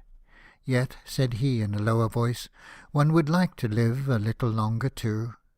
And after a few minutes, in the same undertone, he added, "What would become of poor Lady Hamilton if she knew my situation?" Next to his country, she occupied his thoughts. Captain Hardy, some 50 minutes after he had left the cockpit, returned, and again taking the hand of his dying friend and commander, congratulated him on having gained a complete victory. How many of the enemy were taken he did not know, as it was impossible to perceive them distinctly, but 14 or 15 at least. "That's well," cried Nelson, "but I bargained for 20. And then, in a stronger voice, he said, "Anchor, Hardy, anchor." Hardy, upon this, hinted that Admiral Collingwood would take upon himself the direction of affairs. "Not while I live, Hardy," said the dying Nelson, ineffectually endeavouring to raise himself from the bed. "Do you anchor." His previous order for preparing to anchor had shown how clearly he foresaw the necessity of this. Presently, calling Hardy back, he said to him in a low voice, "Don't throw me overboard," and he desired that he might be buried by his parents, unless it should please the king to order otherwise. Then, reverting to private feelings, "Take care of my dear Lady Hamilton, Hardy. Take care of poor Lady Hamilton. Kiss me, Hardy," said he. Hardy knelt down and kissed his cheek, and Nelson said, "Now I am satisfied. Thank God I have done my duty." Hardy stood over him in silence for a moment or two, then knelt again and kissed his forehead. "Who is that?" said Nelson, and being informed, he replied, "God bless you, Hardy." And Hardy then left him for ever. Nelson now desired to be turned upon his right side, and said, "I wish I had not left the deck, for I shall soon be gone." Death was indeed rapidly approaching. He said to the chaplain, "Doctor, I have not been a great sinner," and after a short pause, "remember that I leave Lady Hamilton and my daughter Horatio as a legacy to my country." His articulation now became difficult, but he was distinctly heard to say, "Thank God I have done my duty." These words he had repeatedly pronounced, and they were the last words which he uttered. He expired at 30 minutes after 4, 3 hours and a quarter after he had received his wound. Within a quarter of an hour after Nelson was wounded, about 50 of the Victory's men fell by the enemy's musketry. They, however, on their part were not idle, and it was not long before there were only 2 Frenchmen left alive in the mizentop of the Redoutable. One of them was the man who had given the fatal wound. He did not live to boast of what he had done. An old quartermaster had seen him fire, and easily recognized him, because he wore a glazed cocked hat and a white frock. This quartermaster and 2 midshipmen, Mr. Collingwood and Mr. Pollard, were the only persons left on the Victory's poop. The 2 midshipmen kept firing at the top, and he supplied them with cartridges. One of the Frenchmen, attempting to make his escape down the rigging, was shot by Mr. Pollard and fell on the poop. But the old quartermaster, as he cried out, that's he," and pointed at the other, who was coming forward to fire again, received a shot in his mouth and fell dead. Both the midshipmen then fired at the same time, and the fellow dropped in the top. When they took possession of the prize, they went into the mizentop and found him dead, with 1 ball through his head and another through his breast. The Redoutable struck within 20 minutes after the fatal shot had been fired from her. During that time she had been twice on fire, in her forechains and in her forecastle. The French, as they had done in other battles, made use in this of fireballs and other combustibles, implements of destruction which other nations, from a sense of honour and humanity, have laid aside, which add to the suffering of the wounded without determining the issue of the combat, which none but the cruel would employ, and which never can be successful against the brave. Once they succeeded in setting fire, from the Redoutable, to some ropes and canvas on the Victory's booms. The cry ran through the ship and reached the cockpit, but even this dreadful cry produced no confusion. The men displayed that perfect self-possession in danger by which English seamen are characterized. They extinguished the flames on board their own ship, and then hastened to extinguish them in the enemy by throwing buckets of water from the gangway. When the Redoutable had struck, it was not practicable to board her from the Victory, for though the 2 ships touched, the upper works of both fell in so much that there was a great space between their gangways, and she could not be boarded from the lower or middle decks, because her ports were down. Some of our men went to Lieutenant Quillam and offered to swim under her bows and get up there, but it was thought unfit to hazard brave lives in this manner. What our men would have done from gallantry, some of the crew of the Santissima Trinidad did to save themselves. Unable to stand the tremendous fire of the Victory, whose larboard guns played against this great four-decker, and not knowing how else to escape them, nor where else to betake themselves for protection, many of them leapt overboard and swam to the Victory, and were actually helped up her sides by the English during the action. The Spaniards began the battle with less vivacity than their unworthy allies, but they continued it with greater firmness. The Argonauta and Bahama were defended till they had each lost about 400 men. The San Juan Nepomuceno lost 350. Often as the superiority of British courage has been proved against France upon the seas, it was never more conspicuous than in this decisive conflict. 5 of our ships were engaged muzzle to muzzle with 5 of the French. In all 5, the Frenchmen lowered their lower deck ports and deserted their guns, while our men continued deliberately to load and fire till they had made the Victory secure. Once, amidst his sufferings, Nelson had expressed a wish that he were dead, but immediately the spirit subdued the pains of death, and he wished to live a little longer, doubtless that he might hear the completion of the Victory which he had seen so gloriously begun. That consolation, that joy, that triumph was afforded him. He lived to know that the Victory was decisive, and that the last guns which were fired at the flying enemy were heard a minute or 2 before he expired. The ships which were thus flying were 4 of the enemy's van, all French, under Rear Admiral Dumanoir. They had borne no part in the action, and now, when they were seeking safety in flight, they fired not only in the Victory and the Royal Sovereign as they passed, but poured their broadsides into the Spanish captured ships, and they were seen to back their topsails for the purpose of firing with more precision. The indignation of the Spaniards at this detestable cruelty from their allies, for whom they had fought so bravely and so profusely bled, may well be conceived. It was such that when, 2 days after the action, 7 of the ships which had escaped into Cadiz came out in hopes of retaking some of the disabled prizes, the prisoners in the Argonauta, in a body, offered their services to the British prize-master to man the guns against any of the French ships, saying that if a Spanish ship came alongside, they would quietly go below, but they requested that they might be allowed to fight the French in resentment for the murderous usage which they had suffered at their hands. Such was their earnestness, and such the implicit confidence which could be placed in Spanish honour, that the offer was accepted, and they were actually stationed at the lower deck guns. Dumanoir and his squadron were not more fortunate than the fleet from whose destruction they fled. They fell in with Sir Richard Strachan, who was cruising for the Rochefort squadron.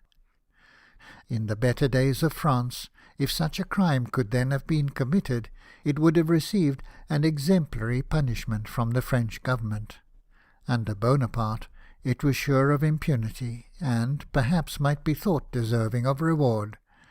But if the Spanish court had been independent, it would have become us to have delivered Dumanoir and his captains up to Spain, that they might have been brought to trial and hanged in sight of the remains of the Spanish fleet. The total British loss in the Battle of Trafalgar amounted to 1,587. 20 of the enemy struck. Unhappily, the fleet did not anchor, as Nelson almost with his dying breath had enjoined. A gale came on from the south-west. Some of the prizes went down, some went on shore. One effected its escape into Cadiz, others were destroyed. 4 only were saved, and those by the greatest exertions. The wounded Spaniards were sent on shore, and assurance being given that they should not serve until regularly exchanged, and the Spaniards, with a generous feeling which would not perhaps have been found in any other people, offered the use of their hospitals for our wounded, pledging the honour of Spain that they should be carefully attended there. When the storm after the action drove some of the prizes upon the coast, They declared that the English who were thus thrown into their hands should not be considered as prisoners of war, and the Spanish soldiers gave up their own beds to their shipwrecked enemies. The Spanish Vice-Admiral, Alava, died of his wounds. Villeneuve was sent to England and permitted to return to France. The French government say that he destroyed himself on the way to Paris, dreading the consequences of a court-martial, but there is every reason to believe that the tyrant, who never acknowledged the loss of the Battle of Trafalgar, added Villeneuve to the numerous victims of his murderous policy. It is almost superfluous to add that all the honours which a grateful country could bestow were heaped upon the memory of Nelson. His brother was made an earl, with a grant of 6,000 a year. 10,000 were voted to each of his sisters, and 100,000 for the purchase of an estate. A public funeral was decreed, and a public monument. Statues and monuments also were voted by most of our principal cities. The leaden coffin in which he was brought home was cut in pieces, which were distributed as relics of St. Nelson, so the gunner of the Victory called them. And when, at his interment, his flag was about to be lowered into the grave, the sailors who assisted at the ceremony, with one accord, rent it into pieces, that each might preserve a fragment while he lived. The death of Nelson was felt in England as something more than a public calamity. Men started at the intelligence and turned pale, as if they had heard of the loss of a dear friend. An object of our admiration and affection, of our pride and our hopes, was suddenly taken from us, and it seemed as if we had never till then known how deeply we loved and reverenced him. What the country had lost in its great naval hero, the greatest of our own and all former times, was scarcely taken into the account of grief. So perfectly, indeed, had he performed his part, that the Maritime War, after the Battle of Trafalgar, was considered at an end. The fleets of the enemy were not merely defeated, but destroyed. New navies must be built, and a new race of seamen reared for them, before the possibility of their invading our shores could again be contemplated. It was not, therefore, from any selfish reflection upon the magnitude of our loss that we mourned for him. The general sorrow was of a higher character. The people of England grieved that funeral ceremonies, public monuments, and posthumous rewards were all which they could now bestow upon him, whom the king, the legislature, and the nation would alike have delighted to honour, whom every tongue would have blessed, whose presence in every village through which he might have passed would have wakened the church bells, have given schoolboys a holiday, and drawn children from their sport to gaze upon him, and old men from the chimney-corner to look upon Nelson ere they died. The victory of Trafalgar was celebrated, indeed, with the usual forms of rejoicing, but they were without joy. For such already was the glory of the British Navy, through Nelson's surpassing genius, that it scarcely seemed to receive any addition from the most signal victory that was ever achieved upon the seas. And the destruction of this mighty fleet, by which all the maritime schemes of France were totally frustrated, hardly appeared to add to our security or strength, for while Nelson was living, to watch the combined squadrons of the enemy, we felt ourselves as secure as now, when they were no longer in existence. There was reason to suppose, from the appearances upon opening the body, that in the course of nature he might have attained, like his father, to a good old age. Yet he cannot be said to have fallen prematurely, whose work was done, nor ought he to be lamented who died so full of honours and at the height of human fame. The most triumphant death is that of the martyr, the most awful that of the martyred patriot, the most splendid that of the hero in the hour of victory. And if the chariots and the horses of fire had been vouchsafed for Nelson's translation, he could scarcely have departed in a brighter blaze of glory. He has left us, not indeed his mantle of inspiration, but a name and an example which are at this hour inspiring hundreds of the youths of England, a name which is our pride, and an example which will continue to be our shield and our strength. Thus it is that the spirits of the great and the wise continue to live and to act after them, verifying in this sense the language of the old mythologist. For gods they are, through high Jove's counsels good, haunting the earth, guardians of mankind.